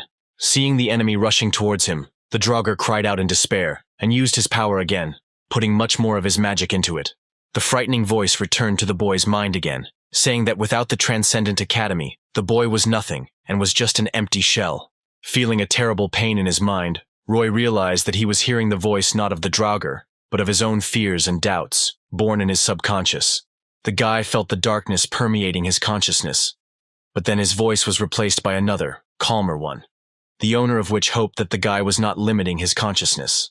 Until that very moment, Roy had felt the darkness of despair holding him in place, but the light that came with this new voice drove the darkness away, and Roy felt better. Roy realized that he was hearing the voice of Buddha, claiming that the chance that had been the boy's entry into the Academy of Transcendence had now become his destiny. The boy rushed forward again, but the darkness returned, consuming the boy and claiming that if he hadn't seen that Academy advertisement, he would have remained a nobody. He felt his own consciousness destroying itself with the assertion that then and now, he was just an empty shell who had simply gotten lucky. The boy felt as if his second, terrifying and despairing self was standing behind him, plunging him into darkness, claiming that he had achieved absolutely nothing on his own. Roy felt as if his body was not saturated with darkness, but literally made of it. But again he heard the voice of God, who claimed that only the depressed speak of the past. Raising his glass full of darkness, Buddha continued, saying that the anxious think about the future, and only the peaceful think about the present. Lowering the glass and pouring the darkness into the surrounding gloom, the sage said that one cannot exist in the present if the soul is full of pain. One must be able to free it from the burden. And as soon as he released this darkness, it immediately transformed into a beautiful landscape. And the man said that if the soul is in confusion, one must accept the existing reality. He suggested climbing the mountain, lying down on the grass, hearing the water whisper and looking at the clouds floating steadily across the high sky. The landscape changed to an image of space, and Buddha, like a shining spirit, said that Roy was as much a child of the universe as the mountains, waters, and land surrounding him. He touched the boy's forehead and separated the darkness from his body, which was experiencing pain from this, noting that the boy deserved to stand in this place, even if he himself did not feel it. Feeling inspired and at peace with his teacher's help, Roy rushed further towards the monster, trying not to let the darkness into his consciousness. However, suddenly the picture before his eyes changed, and instead of Draugr, a copy of him stood before Roy, claiming that thoughts about freedom and rest of the soul are the words of a lucky person. The guy stopped, trying to figure out how to deal with this darkness, and his dark self came up to him and poked him in the chest, asking why he thought he deserved the right to have this. Darkness asked if the boy could claim to have lived by gnawing his way through, but Buddha interrupted her, asking what he was like in Roy's eyes. Smiling, he said that all that exists must surely see God as a creature who has achieved everything possible, recalling how majestic he was in life. But in fact, it is woven not only from such moments of greatness that the world remembers, but also from all that worldly that connects every person living in the world. Recalling how he was friends with children, opening the way for them to a bright sense of life, Buddha said that, in fact, every moment of life gives something to people and teaches something. He said that the great image of Buddha that the world remembers is in fact only a tribute to what he received while living his long life. He insisted that his student must acknowledge every moment of his life, because if he did not do so, then he would have nothing to give to this world. After all, he is actually full of experience, memories, and life. But if he thinks that there is nothing inside him, then he will have absolutely nothing to share with this world. Buddha smiled, fatherly, guiding the boy to the truth, claiming that all the moments that fill his life while he inhales and exhales air create his present. And then he added that these very moments are the very source of energy that will give him the necessary strength at the right and most important moment. Before this, the guy felt that the darkness that had struck his mind did not allow him to even move, but now he was able to break forward to his dark self, which felt fear. Illuminated with hope and imbued with the strength that was given to him by the memories of all the bright and joyful things that happened to the guy in his life, he dispelled the darkness before him, and leaving his dark self, melting from the light of hope that filled the guy's consciousness, Roy rushed forward, intending at all costs to defeat the monster and save his friends. But when Roy reached his enemy, the monster screamed, causing the darkness to creep closer again, although the light did not let it get too close. This time the guy didn't hear his own doubts, but every nerve cell in his body responded with a piercing ringing, as if an electric current had passed through it. However, a moment later, the guy felt the warmth of hope spreading throughout his body, and the seeds of all his worries and doubts, once firmly entrenched in his soul, had already withered. The guy felt that his consciousness was strong, and no thoughts would shake his peace, and then he realized that his condition could certainly be called ataraxia. The guy felt that his consciousness was harder than a rock, and calmer than a lake, and no doubts or fears would ever make him turn away from his path. As he gripped his spear, he felt his body being saturated with a power far greater than what his body had been filled with up until that moment. He felt a light that did not fade no matter what the monster did, and nourished the guy's mind and body, encouraging him and helping him move forward. And only now, seeing that his power had no effect, not even the slightest, on his enemy, Draugr realized that he could not win this fight. Realizing that he could die now, the monster tried to escape by turning into fog, but Roy was already close and noticed this action perfectly. Smiling at his opponent, Roy, swinging the spear of Longinus, firmly said that it was too late to try to escape, and the boy would never let the monster go. Making a final dash towards the monster, Roy swung his weapon and pierced the ethereal silhouette, piercing the monster's heart with the tip of the spear. And the death of the monster instantly released incredible amounts of energy, which, coupled with the force that the guy put into the blow, began to tear the battlefield apart. And it was this collapse that turned out to be so powerful in magical terms that it instantly destroyed the magic that was used to monitor the progress of the battle. Sitting in the command center, the organizers and Stan stared at the blacked-out screen, refusing to believe what they had seen before. One of the workers started calling somewhere, the second tried to figure out what had happened to the system, and Stan just stared at the screen in amazement, not saying a word. The only question in his head was how Roy had managed to deal with the Draugr, since even none of the active hunters present at the competition could have handled it. The man tried to understand how something like this could happen, because this level 10 monster was so strong that only a legendary hero could handle it. His power was simply terrifying, and it was for this reason that all 8 dungeons with Draugrs that appeared in the country in the past could only be cleared by the legendary Light of the Soul. But surprisingly, it took only one blow for a simple student, albeit an incredibly gifted one, to deal with such a nightmarish monster. At first, Stan accepted what had happened, sighed in relief as the panic began to leave his mind and heart, and then laughed, realizing that his Roy guild simply couldn't handle it. At the same time, in the contestants' waiting room, Troy couldn't stop staring at the blacked-out screen while the other contestants argued heatedly about what had happened. The guy simply couldn't believe that the one he had recently thought of only as a crook had managed to deal with such a terrifying monster. The guy understood that a level 10 monster that used mental damage could only be destroyed by an S rank, and even Camilla wouldn't be able to handle it. And only now, still seeing before his eyes that very moment when Roy killed the Draugr, Troy realized that he would never in his life reach this guy. At the same time, Roy pressed his spear into the ground and trembled with his whole body from tension and terrible fatigue, glad that he had not passed out, as he had after the fight with Dryad. Realizing that his mind had changed during this fight, Roy took out his phone and, breathing heavily, was amazed that in the last hour, the progress of the Buddha course had increased by a whole 15%. Rejoicing at this progress, Roy thought that Draugr, despite his death, had turned out to be a very good assistant, although the guy's strength had completely left him. And while the guy was thinking about this, coming to his senses, Harry suddenly woke up, jumping up and loudly asking where he was and what was happening. Ava also woke up, however, sitting down on the ground with great heaviness. The girl grabbed her head, letting out a groan of pain and fatigue that her mind was experiencing. Leaning heavily on his spear, which the boy held, Squeezing his hand on the shaft with all his might, Roy hobbled towards his friends, asking how they were, and striking them with his tired appearance.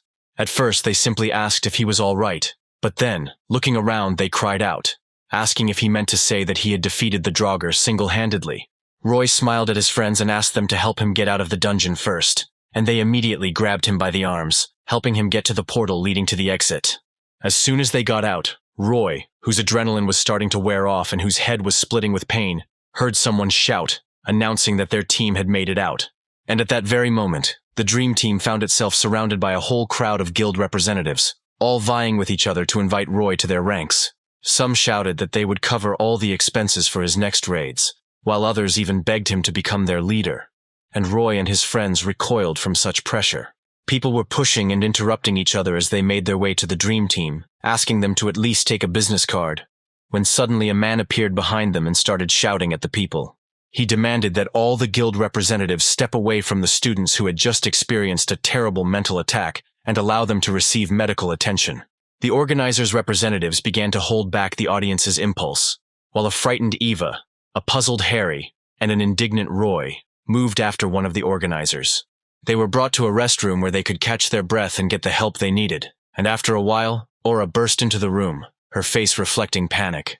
Slightly frightened by the door opening suddenly and the girl's scream, the guy, who had just grabbed a bottle of water, greeted his girlfriend. Running inside, the girl, whose mind was simply overflowing with excitement, asked if everything was okay, and Roy told her not to worry, because everyone got off easy. And then he pointed to Eva and Harry sleeping in the neighboring beds, who had passed out from fatigue. But they were examined and said that there was nothing serious. The girl, having relaxed a little, sighed, and, turning back to Roy, asked him how he felt, and the guy replied that everything was fine with him. He added that he had also been examined and only found to be slightly unwell, but otherwise nothing serious, and only now had Aura finally calmed down. While the guy was struggling to open a bottle of water, the girl thought that she couldn't find a place for herself, thinking that something terrible would definitely happen to Roy and the other guys. She noted that it was no longer possible to regard the guy as a student, although he had not yet confirmed his strength with an exam. And at this time Roy, having overdone it, broke the bottle, spilling water on himself. And while the boy licked the water off his hand, upset about what had happened, Aura thought that in just a couple of months, Roy would finally become a professional hunter. She thought back to the day they first met and talked, and noted that, although it had been relatively recent, Roy had become incredibly strong in that time. The girl thought that she also had certain plans for him, and there was nothing surprising in the fact that he was getting closer to his dream, and she should only rejoice. And then, pressing her hand to her chest, the girl realized that she could not rejoice because of a feeling in her heart that was incomprehensible to her and very complex. Seeing the girl looking at the guy with sadness in her eyes and holding her hand on her chest, Roy looked up and became a little worried about her. With a little concern in his voice, Roy asked if she was okay, but Aura only smiled and said that she was okay, although in her mind she knew that it was a lie.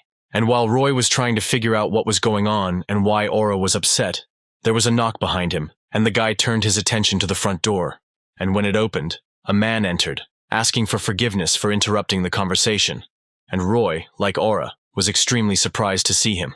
The chairman of the Professional Hunters Association, Roland, entered the room, and smiling, greeted first Roy and then Aura. The girl greeted him back, noting that they hadn't seen each other for a long time, and Roy asked how he ended up there, to which Roland replied that he had heard news and was worried. Roy chuckled a little and thought that the appearance of the Draugr was probably a mistake, so he asked if the chairman had come because the Draugr himself had appeared in the dungeon. Hearing this question, Roland recalled how Roy had come to his office with the Azure Dragon sword in his hands on behalf of the great swordsman, who did not trust his weapon to anyone. Having received a report about the accident at the raid battle, due to which the Draugr appeared, and even turned against the swarm, the chairman had already begun mentally preparing for his death. But now, seeing that this kid, who was apparently important to the great swordsman, was not only alive, but had also single-handedly dealt with the Draugr, the man was able to smile. The man's eyes flashed, and he thought that he finally understood why the great swordsman treasured this young man so much that he even trusted him with his legendary weapon. At the same time, while in his family estate, Guy Bauer suddenly shuddered, noting that his skin had unexpectedly started to crawl, and Robert said that it was chilly today. Chairman Roland also noticed that Roy was in the company of the hero's granddaughter, whom he cherished like the apple of his eye, and who asked the boy how he knew the chairman. Flustered by the question, Roy stuttered as he said that he was the one who had recently lent the Azure Dragon Sword, and the girl looked down at the guy with disdain. Deciding to change the subject, which was clearly unpleasant for the spearman, Roland asked how the guy was feeling and if he was hurt, to which Roy said that he got off with only a couple of bruises. Getting up from his bunk, he turned to the man and, remembering that the Draugr had probably appeared in the dungeon due to a mistake, asked the man how this had happened. He explained that he meant the fact that it was Draugr that had appeared instead of Revenant, and the man's gaze directed at Roy became more serious. Roland sighed, first thinking about how to put it better, and then said directly that the dungeon core had overloaded, and the boy was taken aback by this answer. It was so unexpected that the guy even sat back down on his bed. And the man continued that this most likely happened because of the mutation research. The man explained that Daisy's research was being implemented into competition for the first time, and Roy began to wonder if distortions could be artificially recreated. And then, completely lost in his thoughts, the guy brought the chain of reasoning to the theory that the distortion of the Great Disaster could have arisen in exactly the same way. Interrupting the boy's train of thought, Roland bowed in apology and asked for forgiveness out loud, noting that they would do everything possible to ensure that something like this did not happen again. Looking up, the man also added that of course he wouldn't limit himself to just words, and Roy and Aura looked at him curiously. The boy was surprised because he thought that the matter would simply be hushed up, but when Roland asked if they had any special requests, Aura immediately understood what Roy would talk about. Raising his hand with 3 fingers spread, Roy smiled slyly at the man and asked for a whole 3 million to forget about this matter once and for all. The man chuckled and agreed to the offer, noting that due to their last meeting, he was prepared for such an offer, and noted that the guy really loved money. And then Roy laughed and added something that the chairman did not expect, saying that he was asking not for himself alone, but for 3 million for each of his team. Finally, the raid battle, full of difficulties, came to an end, leaving behind a storm of emotions and impressions in the minds of the participants and spectators. But the biggest impression on everyone who followed the competition was made by the Dream Team, which surpassed the most popular academies in strength and talent. The Dream Team made such a splash that from the very day they dealt with the Draugr, almost every guild in the country did everything possible to recruit them. Ordinary people did nothing but discuss the amazing events of the competition, offering to issue Dream Team members hunter licenses without an exam. After the competition and a good rest, the team finally gathered at the academy, and when Roy began to divide the reward, Eva agreed to accept only 3 million. She insisted that she had done almost nothing, and that Roy and Harry had handled everything. But Harry, scratching his head, also admitted that he had not particularly distinguished himself. The guy insisted on taking only compensation for the appearance of the Draugr, and Roy should take everything else for himself, and Eva supported the Dagger Master. And although the guy wanted to share with them honestly, he could not refuse such generosity on their part, and, smiling happily, hugged his comrades tightly. When the guy finally got all the money he needed, he immediately transferred 3 million to his friends, and without counting for long, he realized that he had saved up a whole 22.5 million. And although up until this point the guy had been thinking about various other courses and the possibility of acquiring mana elixirs, now he realized that he was only a little short of Sun Wukong's course. Walking along the corridor of the academy, the guy decided to go into Aura's office and ask her if their academy had risen to the first league, which the girl confirmed. Delighted by this information, Roy asked if they could now go on raids on 6-level dungeons, and then Aura's face changed. Awkwardness and shame appeared in her eyes when she told the boy that only A-rank hunters could enter dungeons of such difficulty, and Roy understood what the problem was. The girl felt very awkward in front of the guy, because she was only a B-rank hunter, and because of this, they would not be allowed to carry out such raids, although he needed them. Realizing that due to her low level, he had become an obstacle to Roy's development, the girl apologized, and the guy began to fussily convince her that she was not to blame for anything. Roy, worried that he had offended the girl, told her that without her help, he would not have been able to participate even in the last competition. And then, as he walked out the door, he regretted asking. Deciding not to bother his friend, Roy walked further down the corridor, wondering where he could now get the required amount of money. The guy thought that without a dungeon, it would be impossible to quickly earn the missing amount, and so the guy again thought about paying for lectures on mana. The guy decided that the choice was quite difficult, because he wanted to buy both lectures, and so he took out his phone and started writing to Mentor with a request to meet and discuss this issue. But before he could finish writing the message, his mentor immediately got out of his phone, happily asking how he could help his protege, which scared Roy quite a bit. Mentor laughed happily and noted that he had managed to surprise the guy this time, and Roy, clutching his chest, asked if he could appear in some other way. Pleased with the effect produced, Mentor said that it was one of his amusements, and then, placing his hands on his hips, joyfully asked what reason Roy had for wishing to meet. The guy waved his hand at Mentor, inviting him to follow him, and moved towards the exit to the roof, simultaneously telling the Mentor about his problem. After listening to the guy, Mentor asked if he understood correctly that Roy did not know what exactly to choose, and, having received an affirmative answer, he thought about the answer. He scratched his chin, muttering under his breath about whether Roy was at the right level for his idea, and Roy, hearing this, asked what Mentor meant. He turned his head to the guy, and after thinking a little more, said that Roy could try to get a discount on Karma, and then he would be able to enroll in both courses. The guy was very happy that he could get the opportunity to get both courses at once, but he asked again what a Karma discount was, but did not receive a clear answer. But then, noticing that his words did not give Roy understanding, Mentor replied that right now an event was taking place that offered a discount on the Karma calculated for the student. The guy realized that this was something from the category of seasonal discounts in stores, and, surprised, noted that he did not expect that the Academy of Transcendence had something like this. The Mentor said that this doesn't happen often, and then Roy asked how much he was entitled to, and the Mentor replied that it was possible to get a discount equal to 100%. The guy's eyes widened in shock when he realized that he could get access to Sun Wukong's course for free, and was about to agree. But Mentor slowed down his pressure. Mentor pointed a finger at Roy's forehead, and said that of course he couldn't get a discount that easy, and the guy rolled his eyes. Turning back to the Mentor, Roy asked what he needed to do, and the Mentor, again placing his hands on his hips, replied that there was an event going on to support the top students. Roy continued listening, and Mentor said that this event allowed them to help those who scored the highest on the practice exam, and Roy remembered his grades with horror. Realizing that the guy had only managed to get past the first stage in one aspect that time, he was very upset, and Mentor, noticing such a reaction, was surprised. Roy thought that he was now studying with Zhang Sanfeng and Hercules, and had made incredible progress in the Buddha course, and would therefore get more points when he tried again.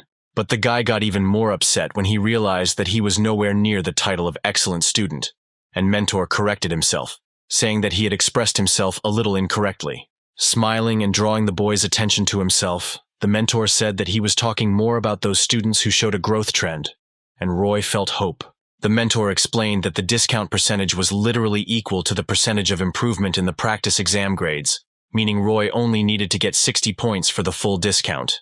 The Mentor summed up that they would be based on past grades, so it wasn't necessary to get a perfect score, and Roy was amazed to realize that he just needed to do a little better. Smiling slyly and invitingly, Mentor added that with the guy's current level it was possible, and asked if he would risk trying, and Roy looked up at him. Joy lit up his face as the boy admitted that he simply had no right to miss such a great chance, and told Mentor that he would definitely take the risk. Deciding to give it a try, Roy headed to the park where he liked to train, acquiring a gilded ingot along the way, which he planned to use to distract the dragon Fafnir. While the guy was remembering how the last time the mighty dragon ran after the ingots that the guy threw like an obedient dog, Mentor was doing something on his phone. When he finished filling something out, Mentor handed the phone to Roy, and the guy noticed that this time the exam cost a whole million. Calculating that in that case he would only have 21.5 million left, Roy began to consider how much of a minimum discount he should receive. And after a couple of seconds of brainstorming, Roy came to the realization that he had to improve his result by at least 20.3 units. Inspired, Roy pressed the button to pay for the practice exam and watched as the windows on the screen changed one after another, forming tasks and stages for the student. Realizing that in a few seconds he would again meet the monster that had badly mauled him last time, Roy squeezed the ingot a little tighter. And although he understood that his chances of defeating Fafnir were not very high, the boy felt the excitement of the spirit from the anticipation of the upcoming battle. Finally, the task was formed, and at the same moment, a monster burst out of the guy's phone, quickly beginning to increase in size. The guy instantly reacted to the appearance of the monster and, handing the phone to Mentor, who hurried to a safe place, began to act. Expecting that this time the formidable dragon would use its mighty flame, Roy immediately threw the ingot, wanting to distract the monster and get a couple of seconds to react. And while he was running, even slightly overtaking the thrown ingot, Roy stuck his hand into Cabesus and snatched the spear of Longinus from it, intending to enter the battle as soon as possible.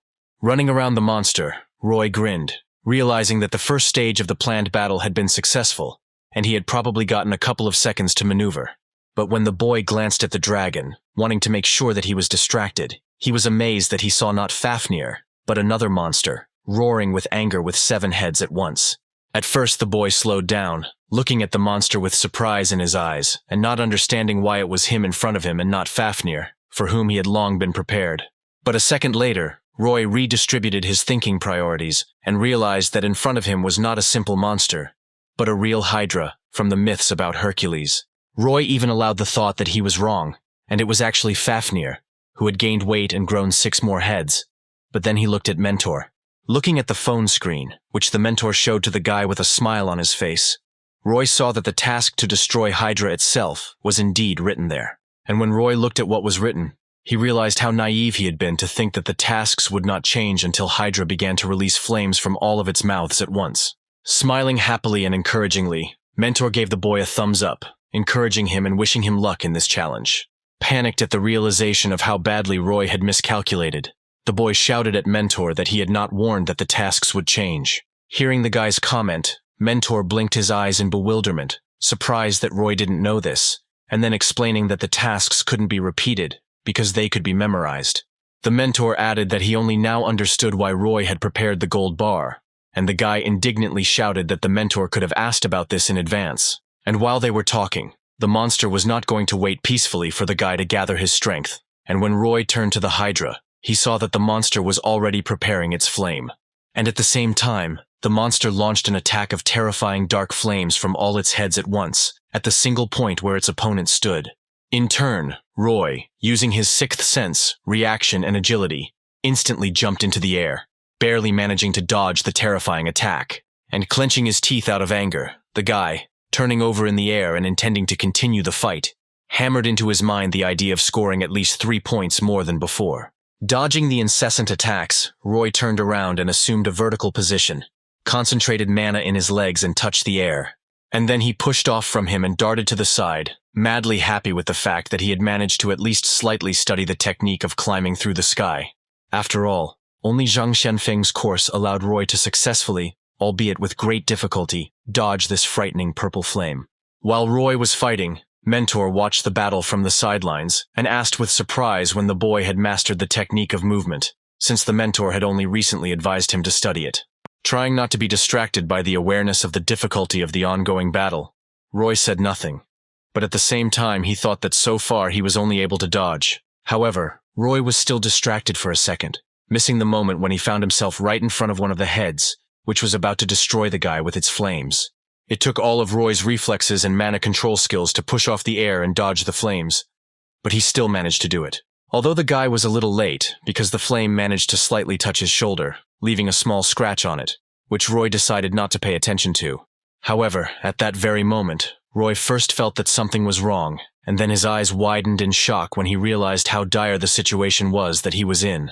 For at that very moment, a small scratch on his shoulder erupted in such terrifying pain that the boy lost all concentration, dropped his spear, and flew to the ground. He tried his best to endure the suffering he was experiencing from the wound, but at that very moment he fell to the ground, screaming in incredible pain. Lying where he landed, the guy writhed on the ground, clutching his shoulder with all his might, and not understanding how a simple scratch could instantly disable him. The suffering was truly horrific, and for the first time in his life, Roy thought that he sincerely wanted to die, just to not feel this pain. And death came. But after it, the guy just returned to a reality in which there was no wound on his body, and the pain went away, and then Mentor flew up. Approaching the guy lying on the ground, Mentor asked him with concern if it hurt, to which Roy, with tears streaming from his eyes, asked in a trembling voice what that was all about. The Mentor spoke to the boy as if he felt awkward, explaining that due to the poison in the Hydra's flame, it was considered a high-ranking demonic beast. Trying to catch his breath, Roy remembered how Chiron himself told him that in the past he was poisoned by the Hydra's venom, and, unable to bear the pain, begged to kill him.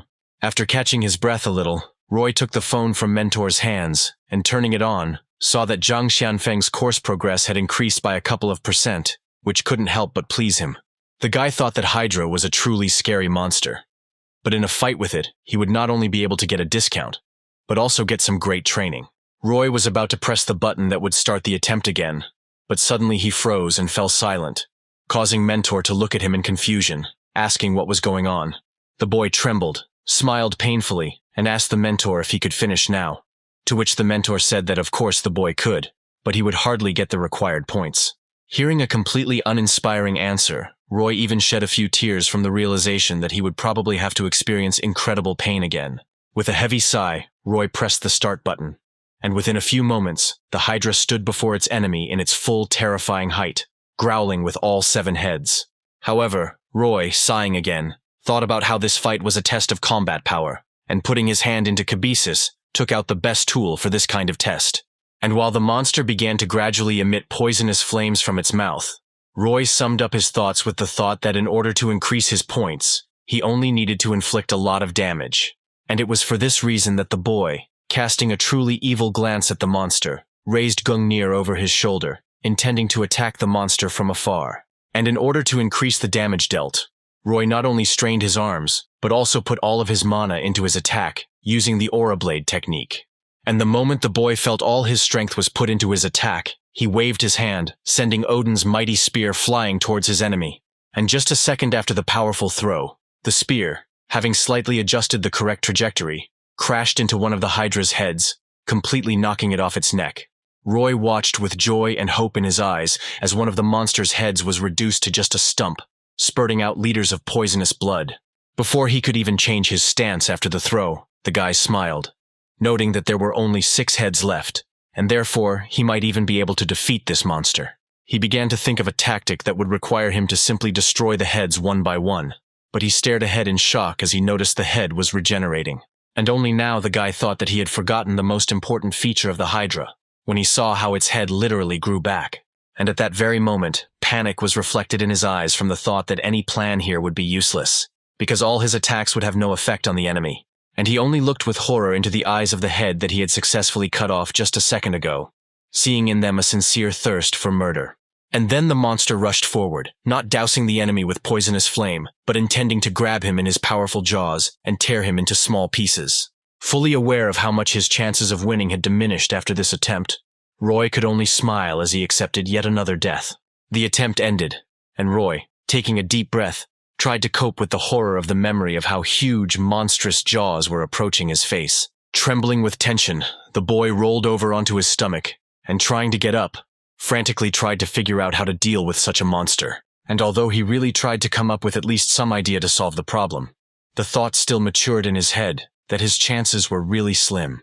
He remembered that last time he only received 4.2 points for piercing Fafnir's body once with his holy spear. The guy thought that he didn't know exactly how points were awarded, and if the criterion was the effectiveness of the strike, then due to the regeneration of goals, he might not get any at all. Frowning, Mentor looked at the boy who was already starting to lose hope and reminded him that he could watch explanatory lectures if he was having difficulties.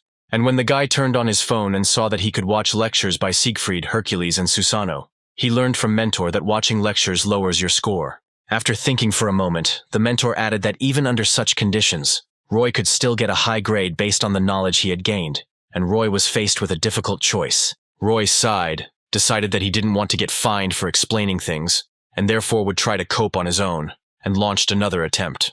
The guy tried again and again, but didn't achieve much of a result, cutting off 1 or 2 heads of the monster, but noticing with despair that it regenerated them over and over again. And while he was trying, Mentor, flying at a safe distance, tried to support his ward with all his might, wishing him luck and victory. Carried away by the Hydra's clenched jaws during one of his attempts, Roy managed to scream before his next death that he simply hated his Mentor. Finally, the attempts ended, and the guy, staring at the phone screen, with a voice trembling from the tension, begged the universe to help him get the points he needed. And to his boundless joy, the universe heard the boy's prayers, because the screen showed a score of 8 and 8 points, which surprised even Mentor. With his hands on his hips, the Mentor noted in amazement that Roy seemed to be a better version of his former self with each meeting, and even added that he considered him his best student. The guy managed to get embarrassed, but Mentor interrupted his joy, adding that his speed of progress was, of course, amazing, but his level was simply at rock bottom. The Mentor laughed, adding that it was better to tell the truth to someone's face than to curse them behind their back. And Roy, deciding to change the subject, was pleased that he had achieved an even greater promotion. Having been inspired and promising himself that he would definitely try even better, just 9 days later, Roy again experienced the overwhelming despair. The oppression in his mind was so strong that he even fell to his knees, unable to cope with the thought that what had happened to him had actually happened. And while Mentor, flying very close, grinned maliciously, throwing a satisfied glance at the guy, Roy desperately exclaimed that it was all over. And 9 days before that, the guy showed up at the park again, planning to take the endurance test, but he didn't even expect it to be so difficult. The guy had to, instead of embodying Atlas, who was about to leave for the Golden Apple, hold the heavens on his shoulders for a whole hour. For this test, the boy received a bonus of only 2 and 2 points. And 3 days later, he showed up again, getting ready to begin the test of adaptability, where he was met by Argus. Roy had to use his wits to beat the many-eyed giant in a game of staring, but every time he closed one eye, another opened. The boy tried his best until his eyeballs turned red and tears ran down his cheeks, wondering only if Argus really had 100 eyes. Having received only 1 and 9 points, Roy returned 3 days later for the mana test, meeting there with the Archlich, who had to drain the boy's mana for 10 minutes. The monstrous undead lord commanded the boy in a terrifying voice to kneel before the inevitability of defeat, and began to absorb the boy's mana. But literally a moment later it ended, and Roy explained to the surprised monster that he had not yet completed the course on mana, and because of this, the guy received a bonus of only 4/10 of a point. And after all these trials, Roy, returning to the training site, stood on his knees in despair, realizing that for 4 stages he had received only 9 and 1 bonus points. Looking up at Mentor, Roy asked if he understood correctly that if he couldn't raise his points to 50%, he wouldn't get a discount at all. The Mentor replied with a smile that Roy understood everything correctly, and the boy, pursing his lip in despair, came to the final realization that he was in a terrible situation. And while the guy was raising his phone to his eyes, and Mentor was suggesting that they start today's test as soon as possible, Roy was already regretting that he had spent money on the training exam. However, the guy realized that it was too late to stop, and so he launched the next test, and saw the Archlich, already familiar to him, whose requiem he had to listen to for a whole half hour. Seeing who he would have to impress with his song, the Archlich rattled his bones in displeasure, noting that he hoped that the guy would not disappoint him this time. Remembering that the boy had easily passed the first level of the mental power discipline last time, Roy decided to score as many points as possible for this test. And when the boy was ready, the Archlich began to spread his music, which would have driven a simple man to despair. But the monster was surprised this time. The Lord of the Dead, noting before disappearing that he was amazed, was unable to defeat the guy who had recently shown an incredibly insignificant result. The guy was glad that this time the result of this test was no worse than the last one, and he concentrated, preparing for the second level. And if before Roy only had to endure the mind-altering music, this time he had to drive a real demon out of his mind in 1 hour. The monster that had come from the 9th circle of hell itself began to whisper in his mind, claiming that they were now one, and Roy tensed. The demon was about to say that Roy would never get rid of him, but the guy relaxed, calmly patted his ear, and literally pushed the monster out of his mind. The guy shrugged when he realized that this test was even too easy for him. And then the third level came, and Roy saw a girl of unimaginable beauty. Roy was offered to break free from her spell, and the guy, to his surprise, noticed that the goddess Aphrodite herself, whose beauty was considered unattainable for centuries, had appeared to him. The goddess, for whose love wars were waged, spoke, intending to capture Roy's heart. But he only calmly asked if she was cold. The third stage of the discipline was successfully overcome, and Mentor cried out in confusion, wanting to understand how something like this could happen, because Roy was incredibly weak up until this point. Turning to his absolutely stunned Mentor, Roy calmly shrugged, noting that he himself did not know how he did it, and adding that all this was simply bearable for him. The next stage began, in which Roy had to endure the screams of the martyrs of the Buddhist hell of Avicii for a full 30 minutes. At that very moment, the suffering souls began to scream, begging the boy for salvation from this hell, or at least for the mercy of murder, so that they would no longer experience this suffering. Other souls, crawling towards him with their last strength, bursting into tears from horror and pain, told the guy that it was he who was to blame for their death and ending up in Avicii. The martyrs clung to him, begging him to take responsibility for what had happened to them, and not to leave them to continue to suffer in pain and horror. One of the sinful souls even managed to stand on both of her feet, and, approaching the guy, grabbed him by the shoulders, screaming that it was all his fault. In turn, Roy, stretching out his hand forward, with a puzzled look, did not allow the soul into his personal space, noting that, in fact, he was seeing them all for the first time. The spectacle of the torment of those who had committed the most terrible thing a person could do and ended up in Avicii for it should have driven the guy crazy. But to his surprise, he was calm.